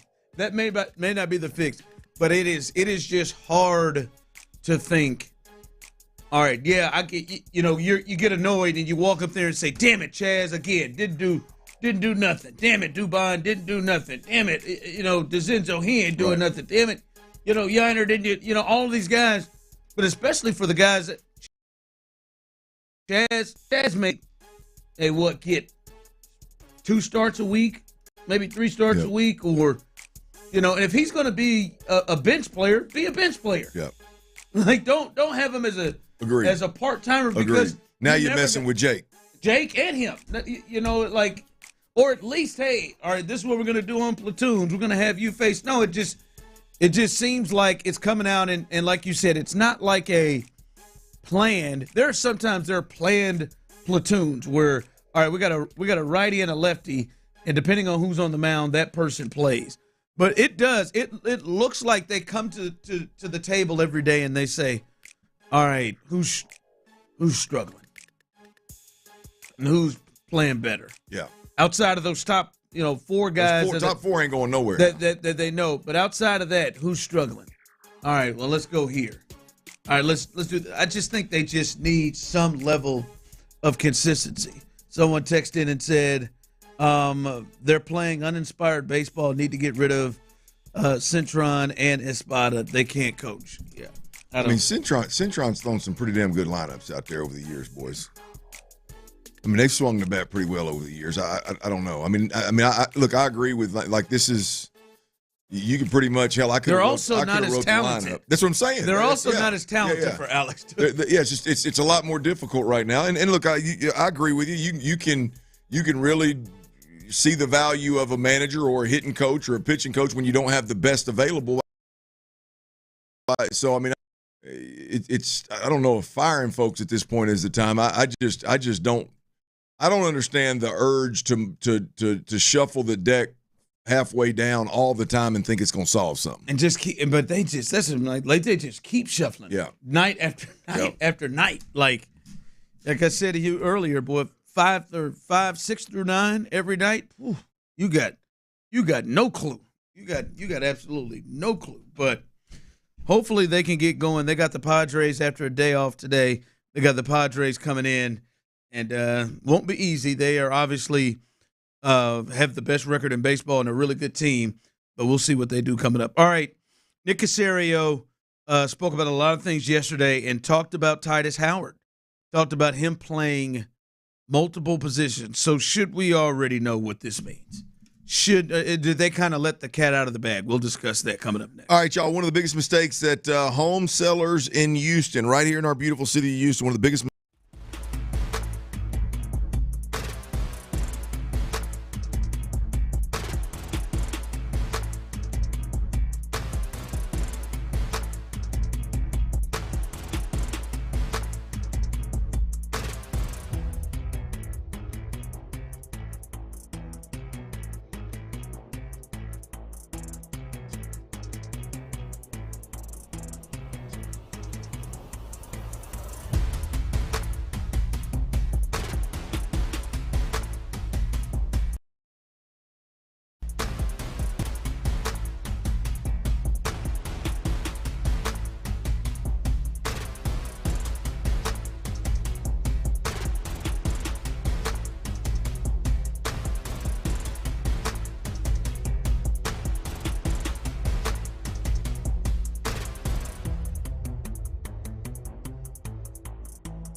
877-WEB-NOW1. That's 877-WEB-NOW1. Get a free estimate from Generator Supercenter, the nation's #1 Generac dealer. GeneratorSupercenter.com. Live from the Mokaram Injury Lawyers Studios, Sports Radio 610 presents The Drive with Stoerner and Hughley.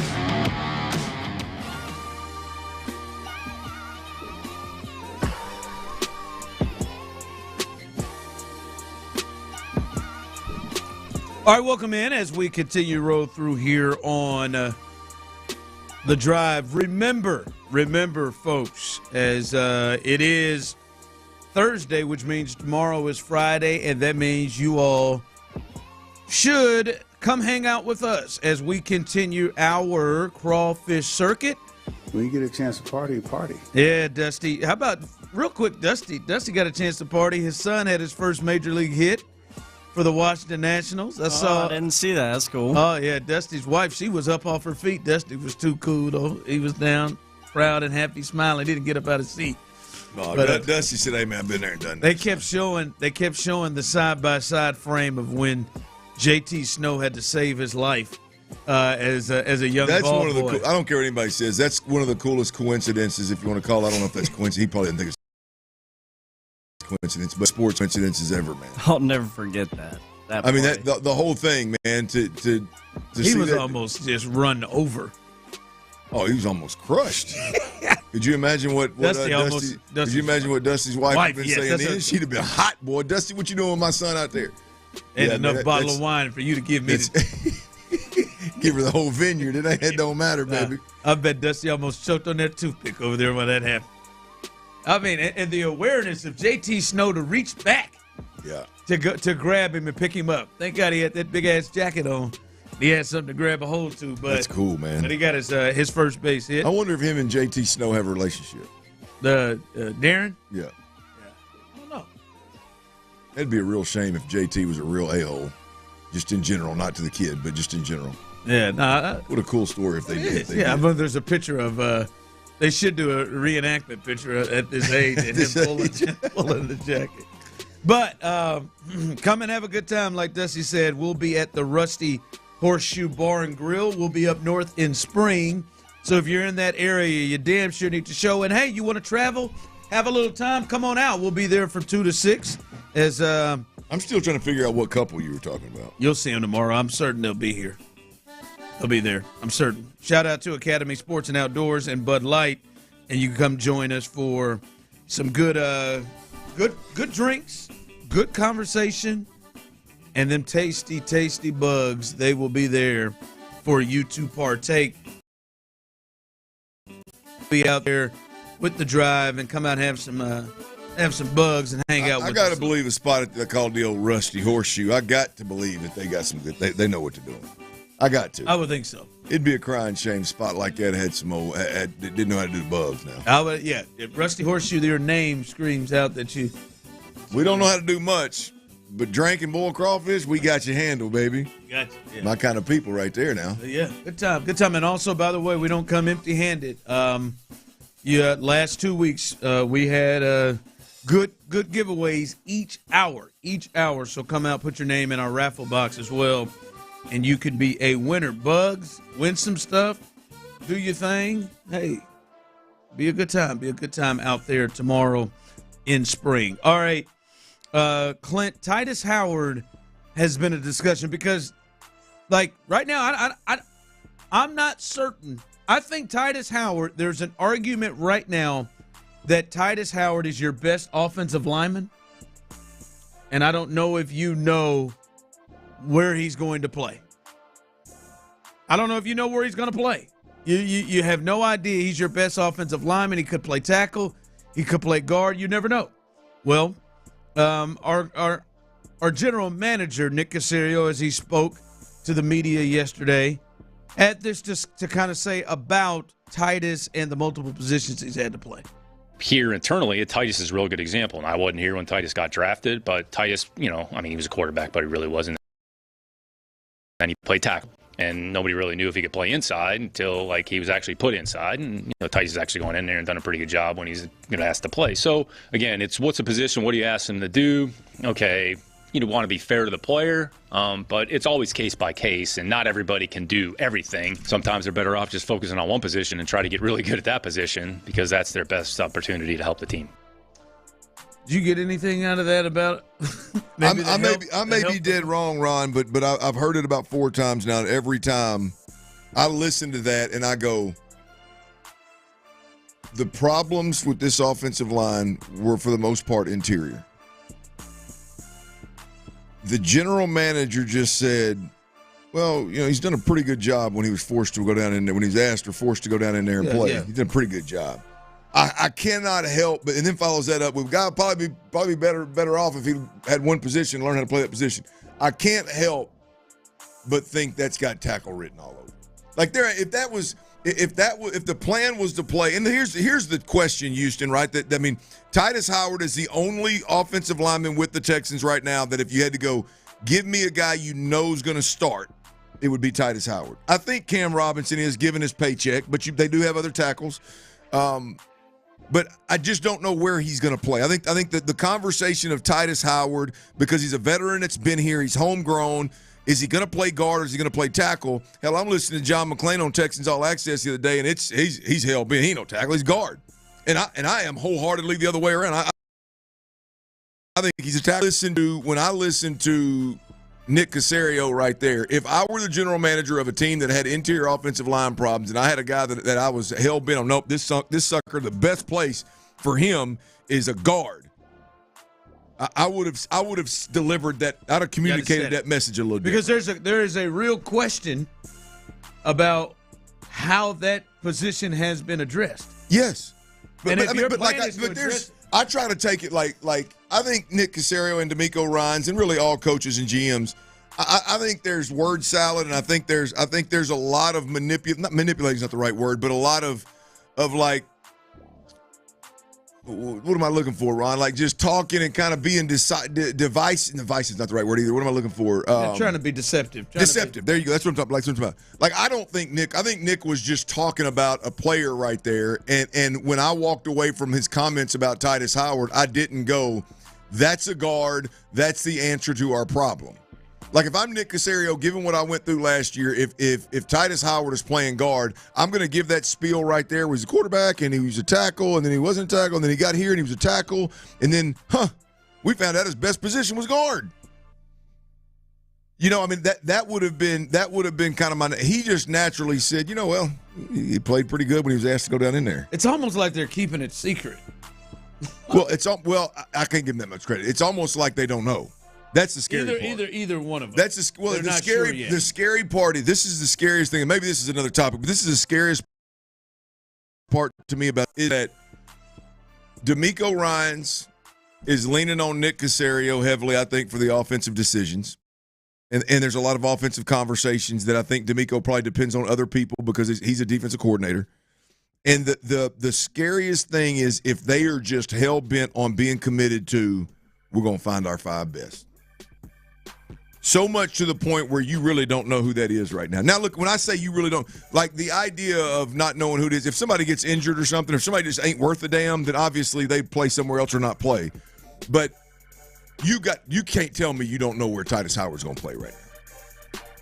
Unless you're just wholeheartedly committed to, we don't know. Titus can play either way. He's done a pretty good job inside, and he's done pretty good outside. We can play either way. I hope like hell they're not as dug in and committed to this, the best 5, as we hear them talk about. They've said it before. Text line comes in, Ron, that means Titus is moving to center. I never thought about that. That's a good point right there. Hold on, Joe. Black Greg said, I think Titus will be the right guard. It's interesting. So he's going to be right guard, the one position he hadn't played. Because you said, I'm listening to that, and I hear tackle. And I can understand where you get that from. But their actions say, right, we don't know.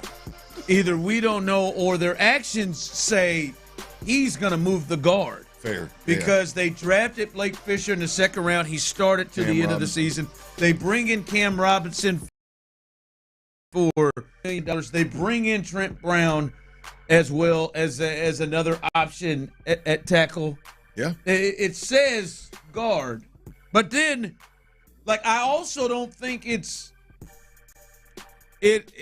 crazy that a lot of mock drafts that we keep seeing from people who generally, I think, make not just total guesses, but they've got a little something behind they've their got some sources, some educated guesses there. We keep seeing tackle.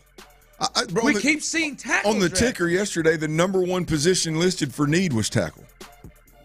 Hell, they got 4 of them. I got to believe that is strictly that is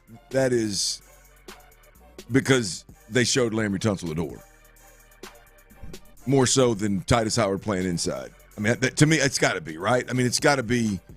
Hey, man, they and the Trent Brown, hell, he may retire any day right now. I got to believe that is more of a future play and more of a, hey, man, Laramie Tunsil's not there. What are they going to do? They released Tunsil and immediately signed a starter in Cam Robinson. Yeah. They have Titus. They have brought in, 2 brand new tackles to go along with the 2 they've drafted with high draft picks. It's just a hill I'm dying on. No, I hear you. Titus is a better tackle. I got no idea. I think Titus is a better tackle. Like, I never did I think that the solve was going to be make him a primary guard. Right. I thought he should have been a guard. Was that? Hell, it took you about 9-10 weeks to come around to that way of thinking, didn't it? Yeah. I still, in my mind, remember him pulling and trying to block Brian, or what was it, Banks from the Panthers. Oh, my God, it was terrible. When he was at that left guard spot and everybody just waltzed around him every time he tried to pull. So, I don't know. I didn't feel any more clarity on where he is going to play, but we'll see. I guess we'll see soon enough. Coming up, 5 o'clock fire. The biggest news breaker in the NBA has some news with a future Hall of Famer and the Houston Rockets. We'll let you hear what he has to say there. And, Deion Sanders came out like a cornered badger today in defense of, come on, Deion, deep down, you know this thing is silly yourself. We'll discuss that coming up next. But before we do that, guys,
Major League Baseball trademarks used with permission. KILT FM HD2 Houston. Insider access, exclusive content. Sports Radio 610. The Texans play here. An Odyssey sports station. Sports Radio 610 presents The Drive with Stoerner and Hughley. It's the 5 o'clock fire. Brought to you by the Insperity Invitational at the Woodlands Country Club Tournament Course. Live on the Drizzide. Hey. We have a liftoff. Sports Radio 610 presents The Drive with Stoerner and Hughley. It's the 5 o'clock fire. It is 5 o'clock. Congratulations. Hopefully you're off work. Luckily for you, Old Dirty Show and Psycho T, a.k.a. T-Mill, will have the latest. We'll get you T-Mill's best bets as he had a good comeback. That's what was needed on a hump day and hump night. Big start, getting 4 out of 5 last night. That was big. Sir. And see if he'll make you a little bit more money coming up a little bit later on. So be sticking forward or sticking to us with that coming up later. But it is 5 o'clock fire, and 5 o'clock fire is brought to you by Insperity Invitational at the Woodlands Country Club Tournament Course. The hell are you guys doing? Oh, no, I was just going to add in to the listeners to also just stay abreast with us. Sorry. You keep leaving that off, man. He clearly is telling you on a daily basis that he wants you to use that in that trademark, bro. I'm not going to give it to him every time. All right? 2 times. Just not going to give it every time. All right. The Rockets, yes, they are in the playoffs, and obviously all of their attention is pointed towards the Golden State Warriors. But that might not be all. There might be another former Warrior that they could be connected to. And Shams Charania, who is the number one, now that Woj is out of here, the number one newsmaker when it comes to the NBA. He is the one that breaks a lot of the stories. He's got connections with everybody. Broke the Luka story in the middle of the night. He said, depending on the playoffs, there could be a serious connection between Kevin Durant and the Houston Rockets.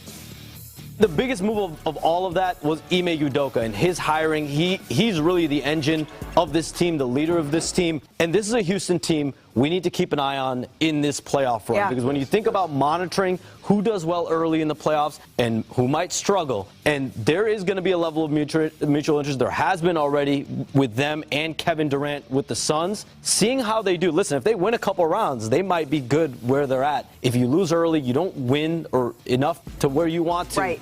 Could you look at a guy like Kevin Durant once again this offseason? Monitor them. All right, as he says, monitor him and monitor them.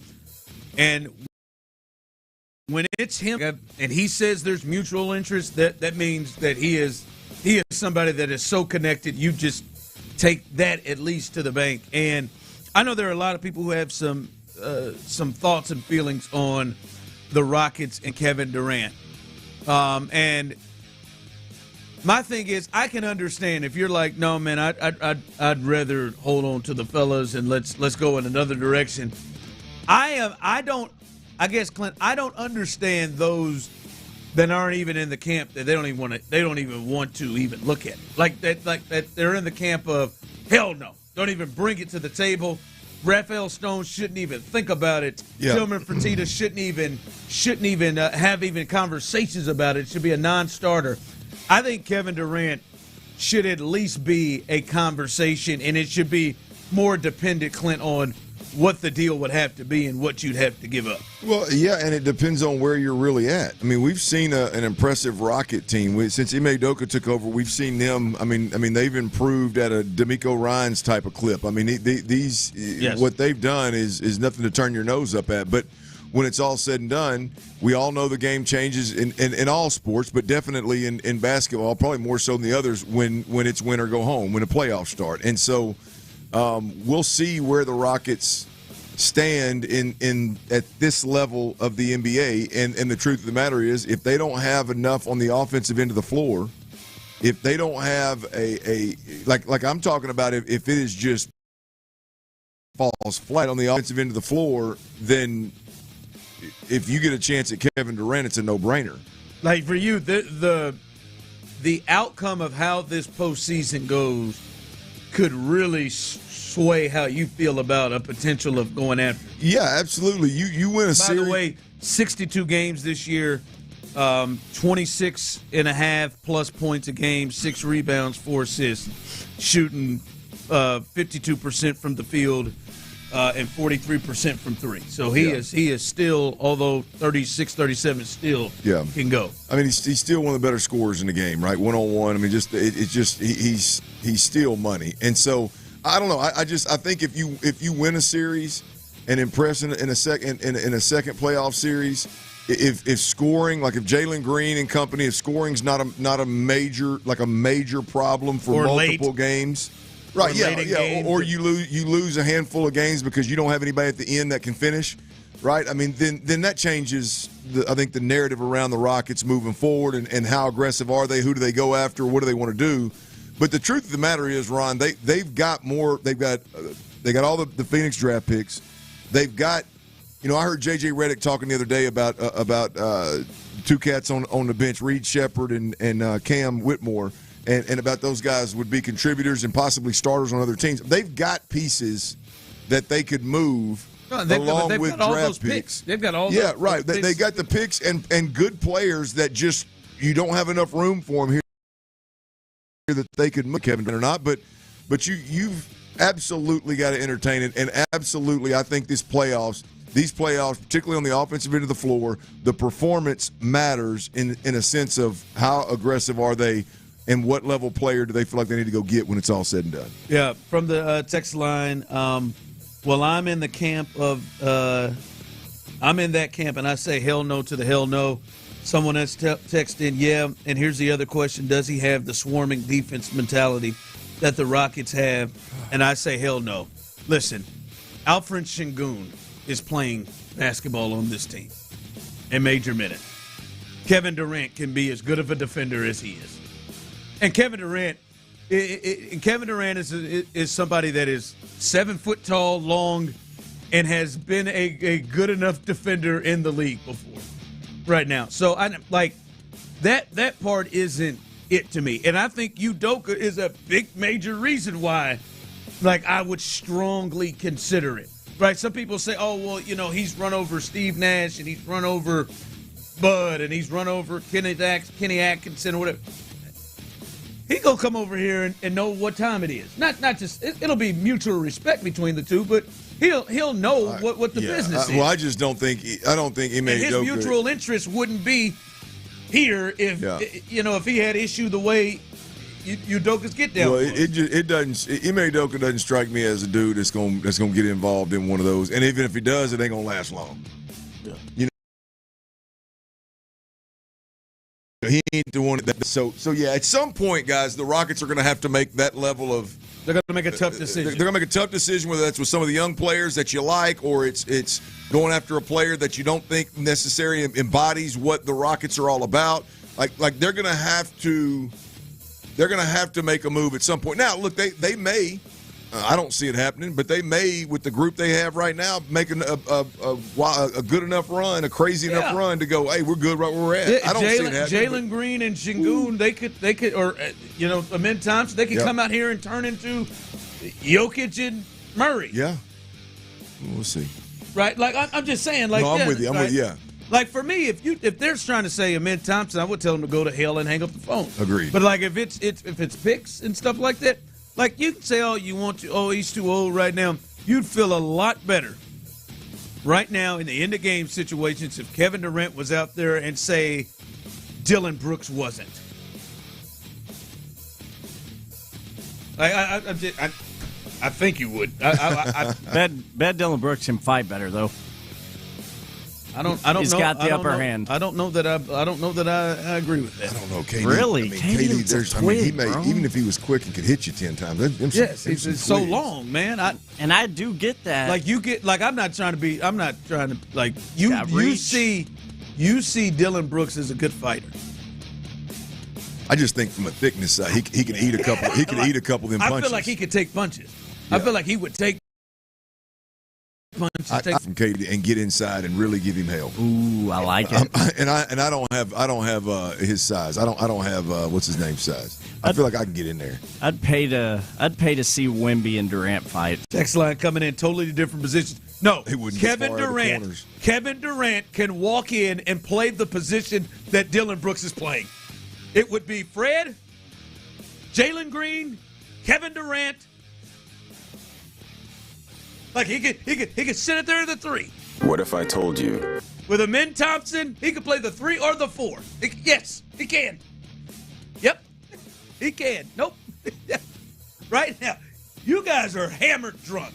Right now, you're telling me you want Dillon Brooks. The guy is drunk. Like you feel better about Dillon right there over Kevin Durant.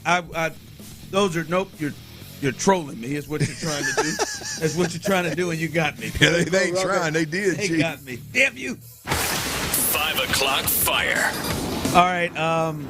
The Colorado Buffaloes, and mainly this is going right to the head coach.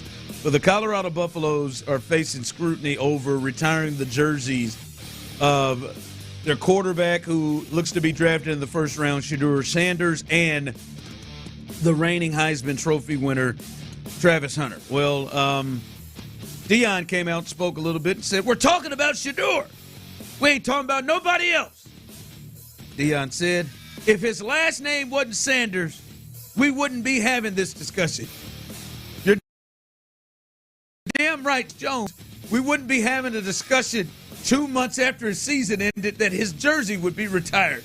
No, Deion is just, listen, I love Deion. I love Deion.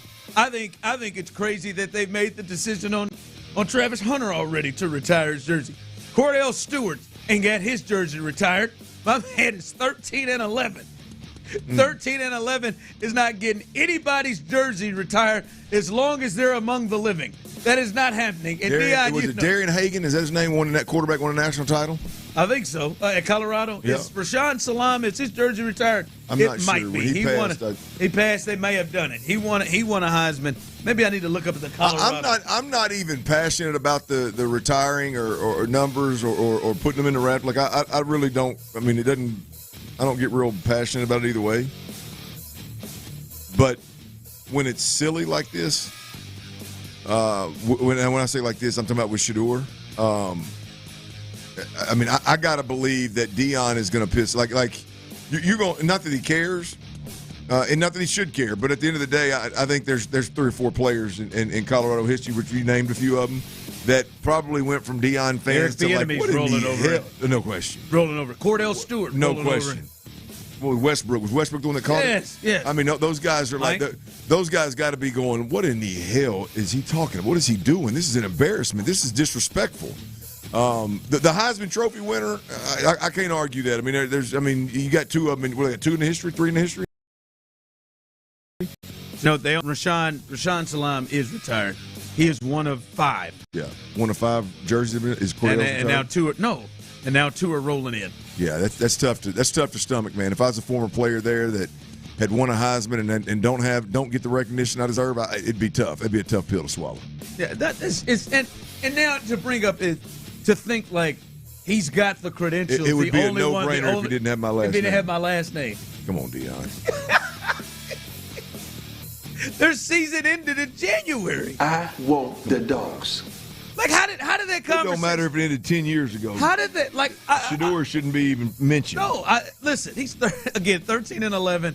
I think he did help turn that he did. Good job. That place around, but good grace.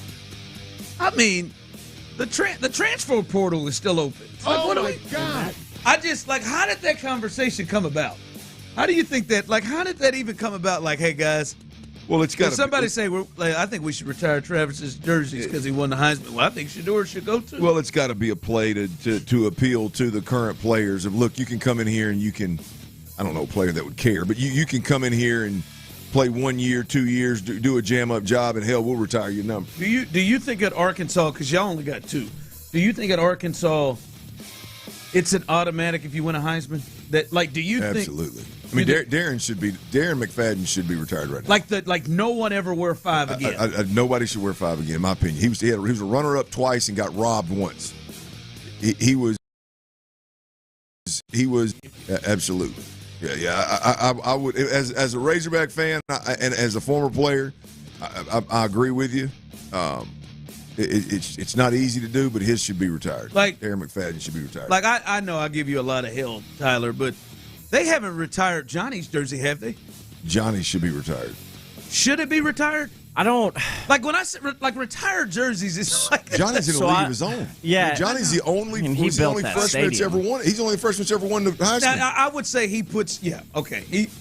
His case is special. I'm not sure if A&M retires actual numbers, but they have like these big banners outside of Kyle Field with just a few guys. That's what I thought most schools did, unless it was like Burrsworth. Yeah, Burrsworth. Yeah, unless it was a situation like that, and then Payton is retired in Tennessee because But I guess Johnny fits in there, as you said.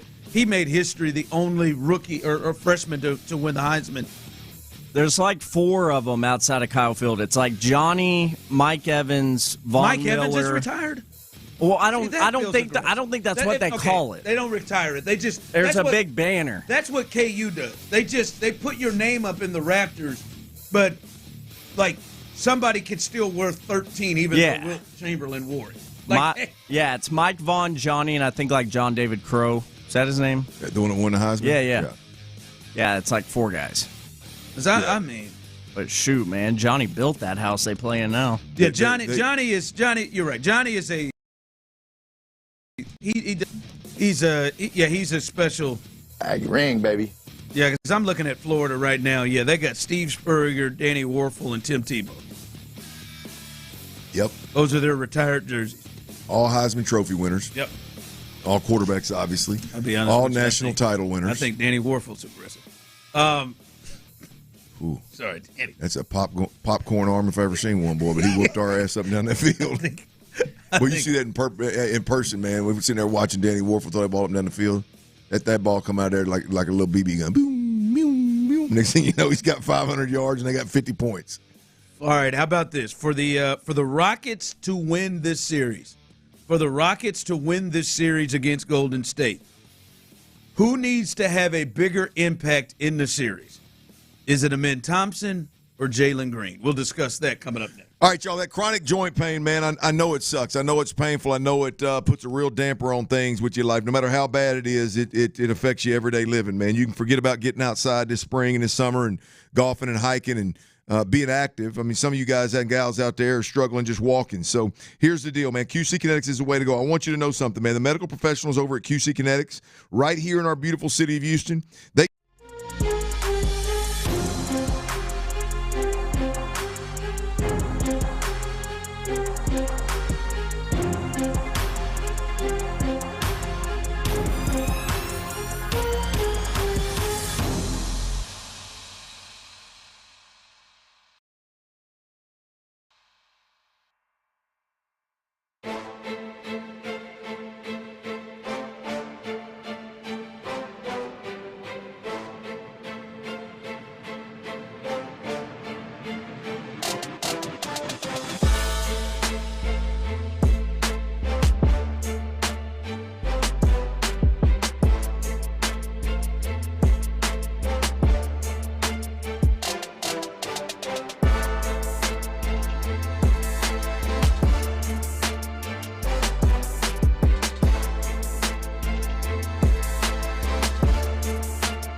is presented by Verlo Mattress. Verlo Mattress, handcrafted for your comfort and guaranteed for life. We're a week away from the NFL Draft. Who will the Texans select? Stay informed with Mark Vandermeer and John Harris every weeknight at 6 on Texans All Access. We have the latest on all things draft right here. Insider access, exclusive content. Sports Radio 610. The Texans play here. Ron's got some juice to him. Sports Radio 610 presents The Drive with Stoerner and Hughley.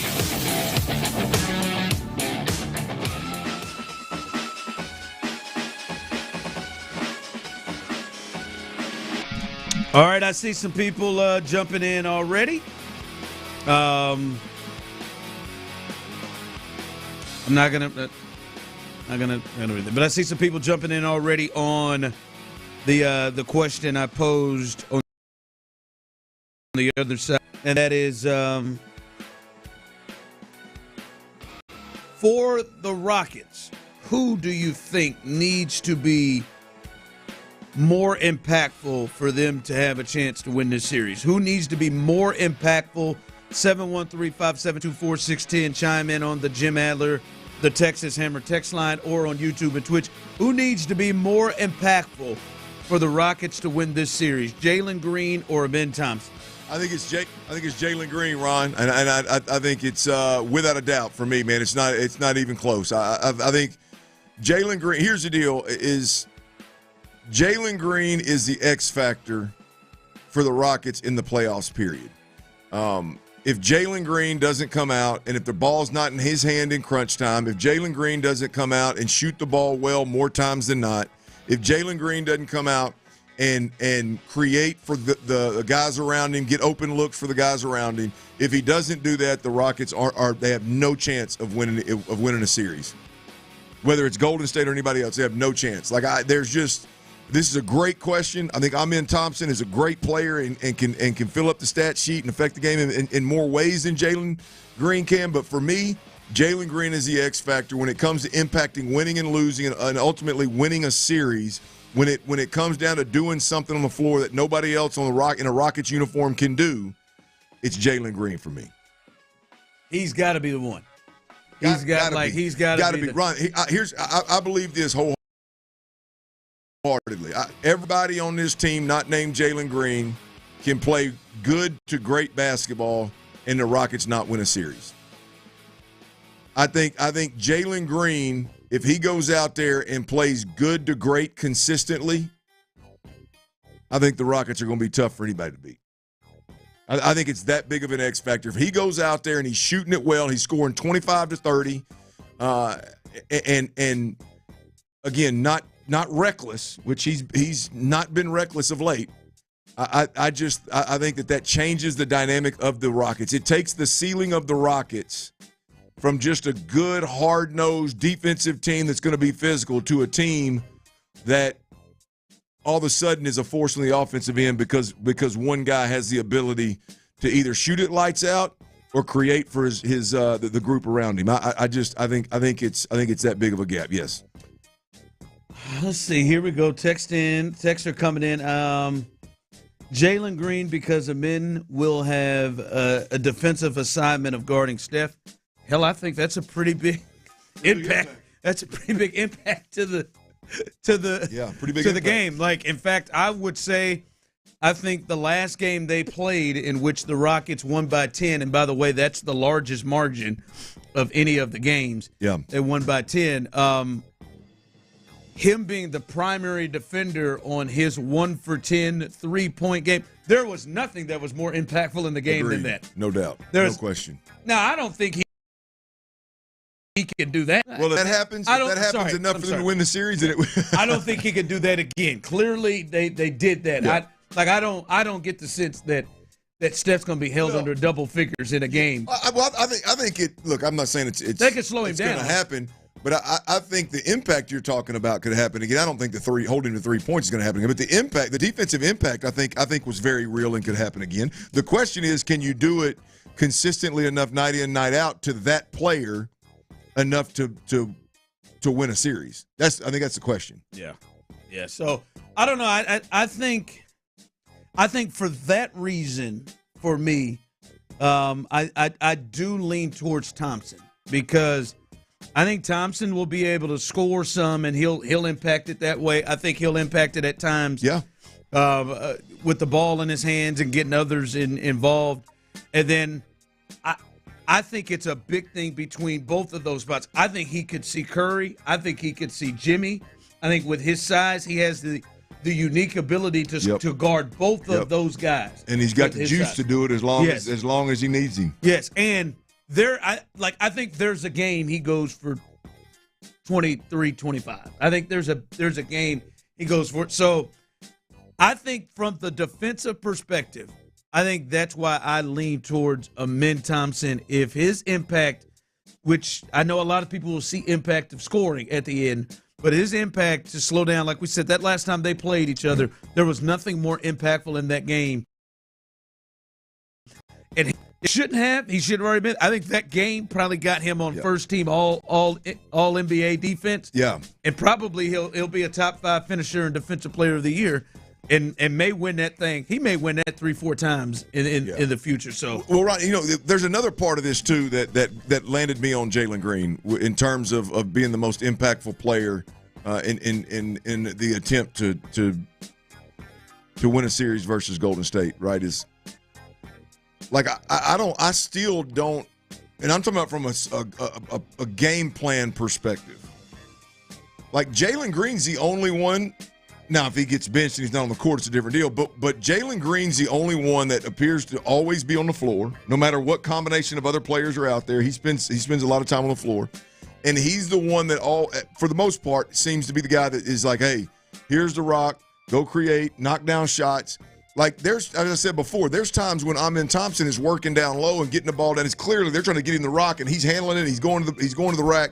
And he's getting points. And then there's times when he just goes and stands by the three-point line, and they kick the ball around the three-point line forever, which it's not his fault. I'm just saying there's a play that's called and an approach to a game plan that kind of takes Jabari Smith out of the game sometimes, takes Amen Thompson out of the game sometimes. I've said it a million times. It seems like there's been times when Şengün was taken out and asked to do something different, which is fine. I'm not saying it's right, wrong, or indifferent. I'm just taking that into account when I say it just seems like no matter what the hell's going on, Jalen Green's going to get his.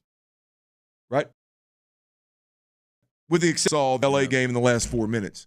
So we'll see. Hopefully that's where he is. Hopefully that's the mindset that he will get his. Yeah. And like I said, I said this a couple of weeks ago, I am excited as hell to see how he is going to be in these new waters in the postseason. Right. I'm excited to see how he is because he's generally not been bashful, but I am really amped to see how he is going to do. Someone texted in, I don't agree with Clint often, but the Jalen take is spot on. Well, I mean, they have to leave with not agreeing with me often. Yeah, that hurts a little bit, doesn't it? No, I mean, I don't give a damn. Because I'm kind of like Aaron. I don't give a damn. I just don't. I mean, it's not true. You could have just led with, like when you lead with I don't agree with Clint often. That you might as well just say Clint never knows what the hell he's talking about, but this time he does. Like that. Like it's not just that word, that phrase. You know what I mean? Yeah. I mean that's Clint's usually a dumbass, but this time he's got something figured out. Yeah, I just leave that, man. Don't talk about yourself like that. Hey, man. Hey, look here. But you're saying when you say I don't often agree with Clint, that's what you're saying. Yeah. You're saying I don't like Clint. I don't like him at all. He's full of crap. He don't know what the hell he's talking about. I'd never drink a beer with him. I don't like him. I think I'm taking it. That's how I took it. I don't like him as a person. You could have just said, hey, I agree with Clint on this. Hope he has a terrible Easter. You didn't have to lead with. Yeah. I hope he runs out of battery on the way home. He probably thinks you poop after your shower. I mean, I've done it before. I don't plan on it. It really don't like having taking a bowel movement after sweating. Learn something new about you every day, bro. That is. I mean, I can't believe y'all don't agree with me. Somebody texted it on me if it makes you feel better. It makes you feel better. I can already feel it. I can't get it out. So you got to stop smoking crack, buddy. Man, you sound like you're taking an S when you laugh and talk every day, like you're in menopause. Also, Kevin Durant WTF, serious. So you want the dude that talks S to everyone that he plays against, and he is as tough as a weight paper towel. Just report the news, dude, and let Clint answer the sports questions. I just got the red carpet. We're wanting to get into a controversy. You know what I text back to him? See, I think that guy's got great taste. You know what I text back to him? I said to him, thanks for the feedback, man. We really love hearing from our casual sports fans who are just learning the game. We encourage it at all ages. That is great. That is great. My man said I sound like a farting and taking menopause. Something about menopause. He threw menopause in there. This drive's all about entertainment. And that's a serious thing going on around there. I appreciate him taking the time. That was a long message. I appreciate that time. The stuff I had to brain was broken up. Yeah, that's the key. By the way, everybody's texting when you the longer your text, it breaks it up in 2 or 3, and it's really difficult to bounce around. Ron's got it perfected. But when he stutters through it, it's the breaker. It's the machine, not him. Sometimes they go out of the order too. Yes, you got to figure out which.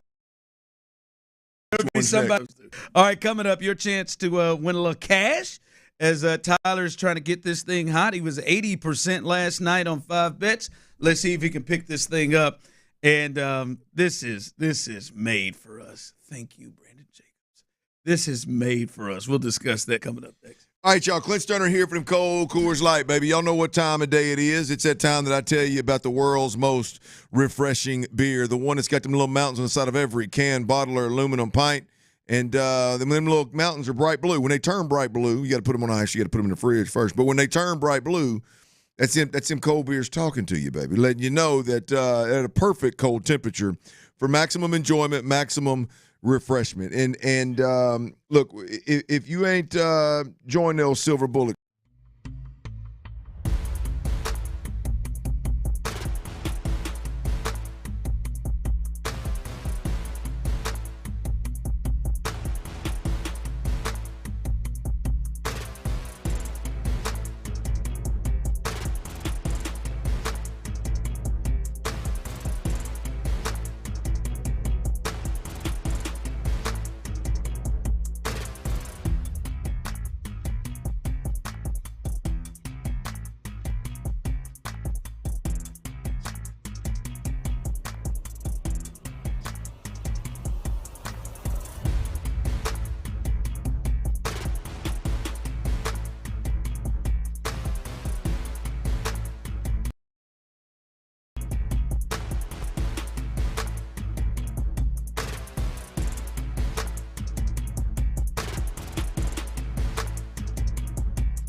Eligible Pick 6 credits that expire in 14 days. Limited time offer. See terms at pick6.draftkings.com/promos. With more than 50,000 active clients today, the market has spoken. Call D&M Leasing before you buy. Live from the Mokaram Injury Lawyers Studios, Sports Radio 610 presents The Drive with Stoerner and Hughley.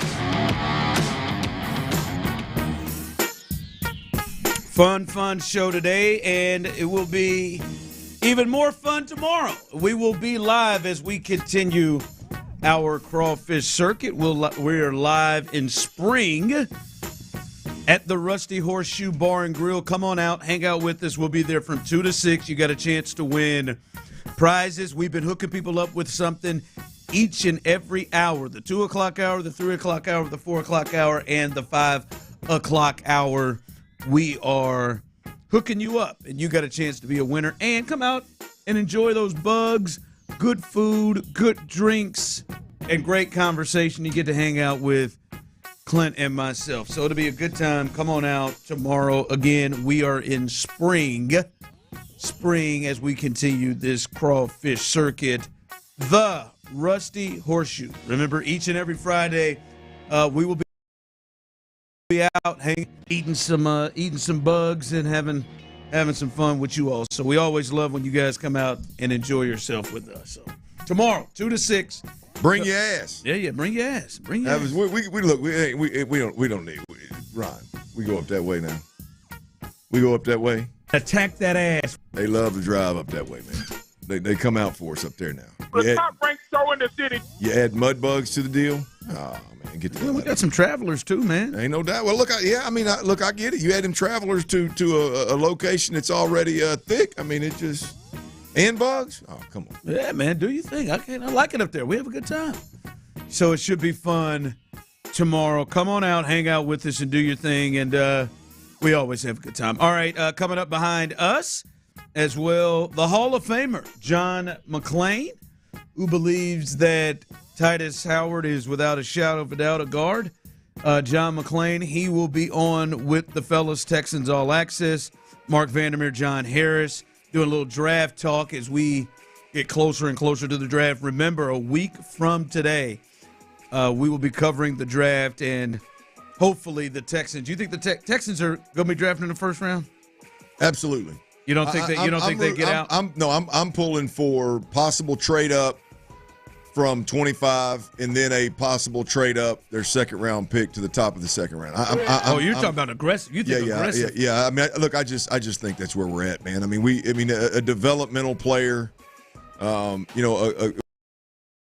which a segment we'll pull up tomorrow with the former 25th overall picks. It's a good convo, but there's going to be a lot of players in the first 2 rounds that are more developmental players. There's going to be a lot of players that are taken by teams that ain't got no business. That you ain't going to find out nothing about them because they're going to be so dysfunctional. Yeah.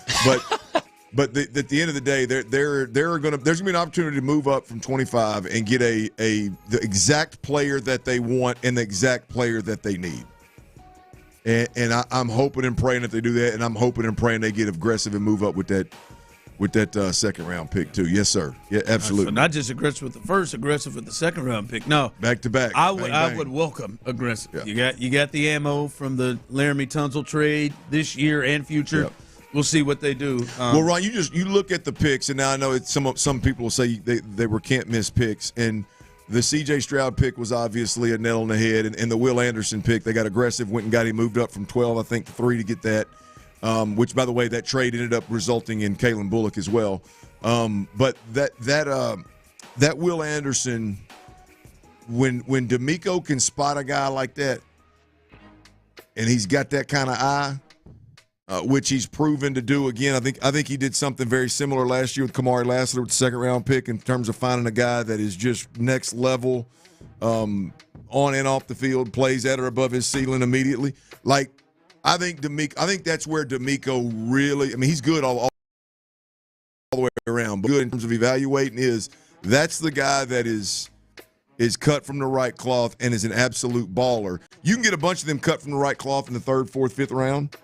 But the combination of cut from this cloth, because this cloth is pretty particular in Houston, cut from that cloth and an absolute baller, I think you got to move. You got to move and shake to get that guy. You can't sit there at 25 and go, well, we'll just take the best one that's there. I think you got if you identify that guy, you can move and go get him. And I hope this year in the draft, I hope that's what the Texans are doing. They haven't made any real aggressive, we're going for it now type of moves in the offseason. I agree. Except, I guess, maybe if you say Nick Caley is. Well, I think the Tunzel move could be. I mean, because I know in the other direction, but the Tunzel move. Yeah, I was going to say, in addition, to your team, they haven't made any. We are going. Well, look, I think the moves that they made on the defensive side of the football when they didn't necessarily need to, I think that speaks for we're just going to win it on defense if we have to. But you're right. The name-wise, the individual move. Like adding EJ Speed, I don't think they needed to do that. Adding CJ Gardner-Johnson, I don't think you needed to do that. I think those are moves that go, hey man, we finna be hard to handle. No, they maybe made some. We about to really put a hell of a defense, but not overall. Like I agree. The name, like last year, Diggs, go for it, move. Daniil Hunter, go for it, move. Mixon, go for it, move. Right, like I agree. You hadn't seen that yet. Hopefully, we see it in the draft. We'll see. We talk about that tonight. Mark Vandermeer, John Harris. And then coming up behind them, Area 45 with Bijani and Creighton. Be cautious with Creighton tonight. That's right. And Chris Santiago as well. So stay tuned for that as the fellas keep it going up tonight. And here in just a few moments, to be honest with you, you will be able to hear from our guy, T. Mill. He'll give you the best bets, make some money. Somebody texted in earlier, said they're on a bit of a losing streak. They need you. Tail these bets I give you in a little bit, friend. 4 out of 5 yesterday. Had a big night. We'll see what he is able to do tonight. One more time, again, just to let you know, come on out with us tomorrow before we get to T. Mill's best bets. Come on out with us tomorrow as we'll be in spring for our crawfish circuit at the Rusty Horseshoe. Come on out, hang out with us. The Rusty Horseshoe Bar and Grill in Spring, and enjoy yourself with us as well. All right, let's hear it, Tyler. What are your best bets? What are the bets, the way that people can get money here now? You started off shaky, 1 for 5. Chris was all right, but still was 50%. Big night yesterday. I mean, you want to make it clear that those were Santiago's bets. I mean, in all caps, very big on the sheet that it is Santiago's bets. It's really no shade. I'm a detail-oriented guy. Make sure we know real. Last night's were Tuesday night's Tuesday night. Tuesdays. Yeah, not last night. You came out in the green. I mean, that was a win. That was Santiago. Yeah, that's what I'm saying. I mean, that was plus 380 something. We just aim for that 60% mark, though. You're just 1 for 1. Doesn't matter how much. Yeah, we don't do units. Oh, okay. All right, what you got with this old? My man got the classic. When you see these, because he always puts the bets out to let you know on Twitter. He always puts them out on social media. You got that throwback Mo Vaughn Anaheim Angels. That's exactly the name I think of. That Anaheim Angels, that old one. That old Angels logo, Anaheim, man. Yeah. It makes me think nothing but big old Mo Vaughn and the cover of one of those baseball video games when I was a kid. I'm telling you, there wasn't enough tobacco for him to use in his mouth. My goodness, man. It could happen. What is Alex Ovechkin still out here playing hockey for? Look how old that man looks, man. I'm sorry. A little salt and pepper. God, salt and pepper, man. He got salt. Go ahead. All right, well, as they say, if it ain't broke, don't fix it, right? So we're going to stick with Major League Baseball tonight after going 4 for 5 last night. Told y'all these baseball bets would come around. Always my strongest time of year betting, not just blowing smoke up your bum. 5 bets. Show mentioned the throwback Angels logo, so we'll start there. Angels +1 tonight in Arlington, taking on those turd-ass Rangers. Next, New York Mets. I'm on the money line for them. I got it at -130. If you can get it around there, I like it. They're taking on the Cardinals at home. They've been playing well. Yep. Yes, I've won some money on them recently. Then I got the Rays +1 as they are going to be hosting those Yankee turds and the Ogre. I got an under for you. Hit a couple unders last night. Angels at Rangers under 9.5. Probably my favorite bet of the evening. And then lastly, I got Cardinals at Mets no score, no runs for either squad in the first inning. So into the first inning, it is 0-0. I really like those odds. There's not going to be a lot of scoring in that game. That one might be my favorite. I don't know. Those are your 5 best bets. Any you love, any you hate, boys. See, that feels enticing right there. It does. That kind of no runs. It feels too good to be true. Minus really? 135? Yeah. That's what I was looking at. Scoreless inning? Them odds are... Who's starting in that I guess you do have... What is that? You do have... Is Soto healthy? Yeah, he's second. Yeah, you got to hope like hell. That's when the old sphincter will pucker up right there, boy. Clench some cheeks. Damn, man, that is aggressive. You want me to throw some on for y'all? I'm good. No, I'm not. Come on, I'm leaving you the rest of the week after this. I know, let me have good, some fun man. with you. I got them floors, man. We got them coming out to price them, so I can't throw none of that. I can't throw those. Speaking of, I got to order some too, man. Texans All Access coming up behind us. Area 45 after that.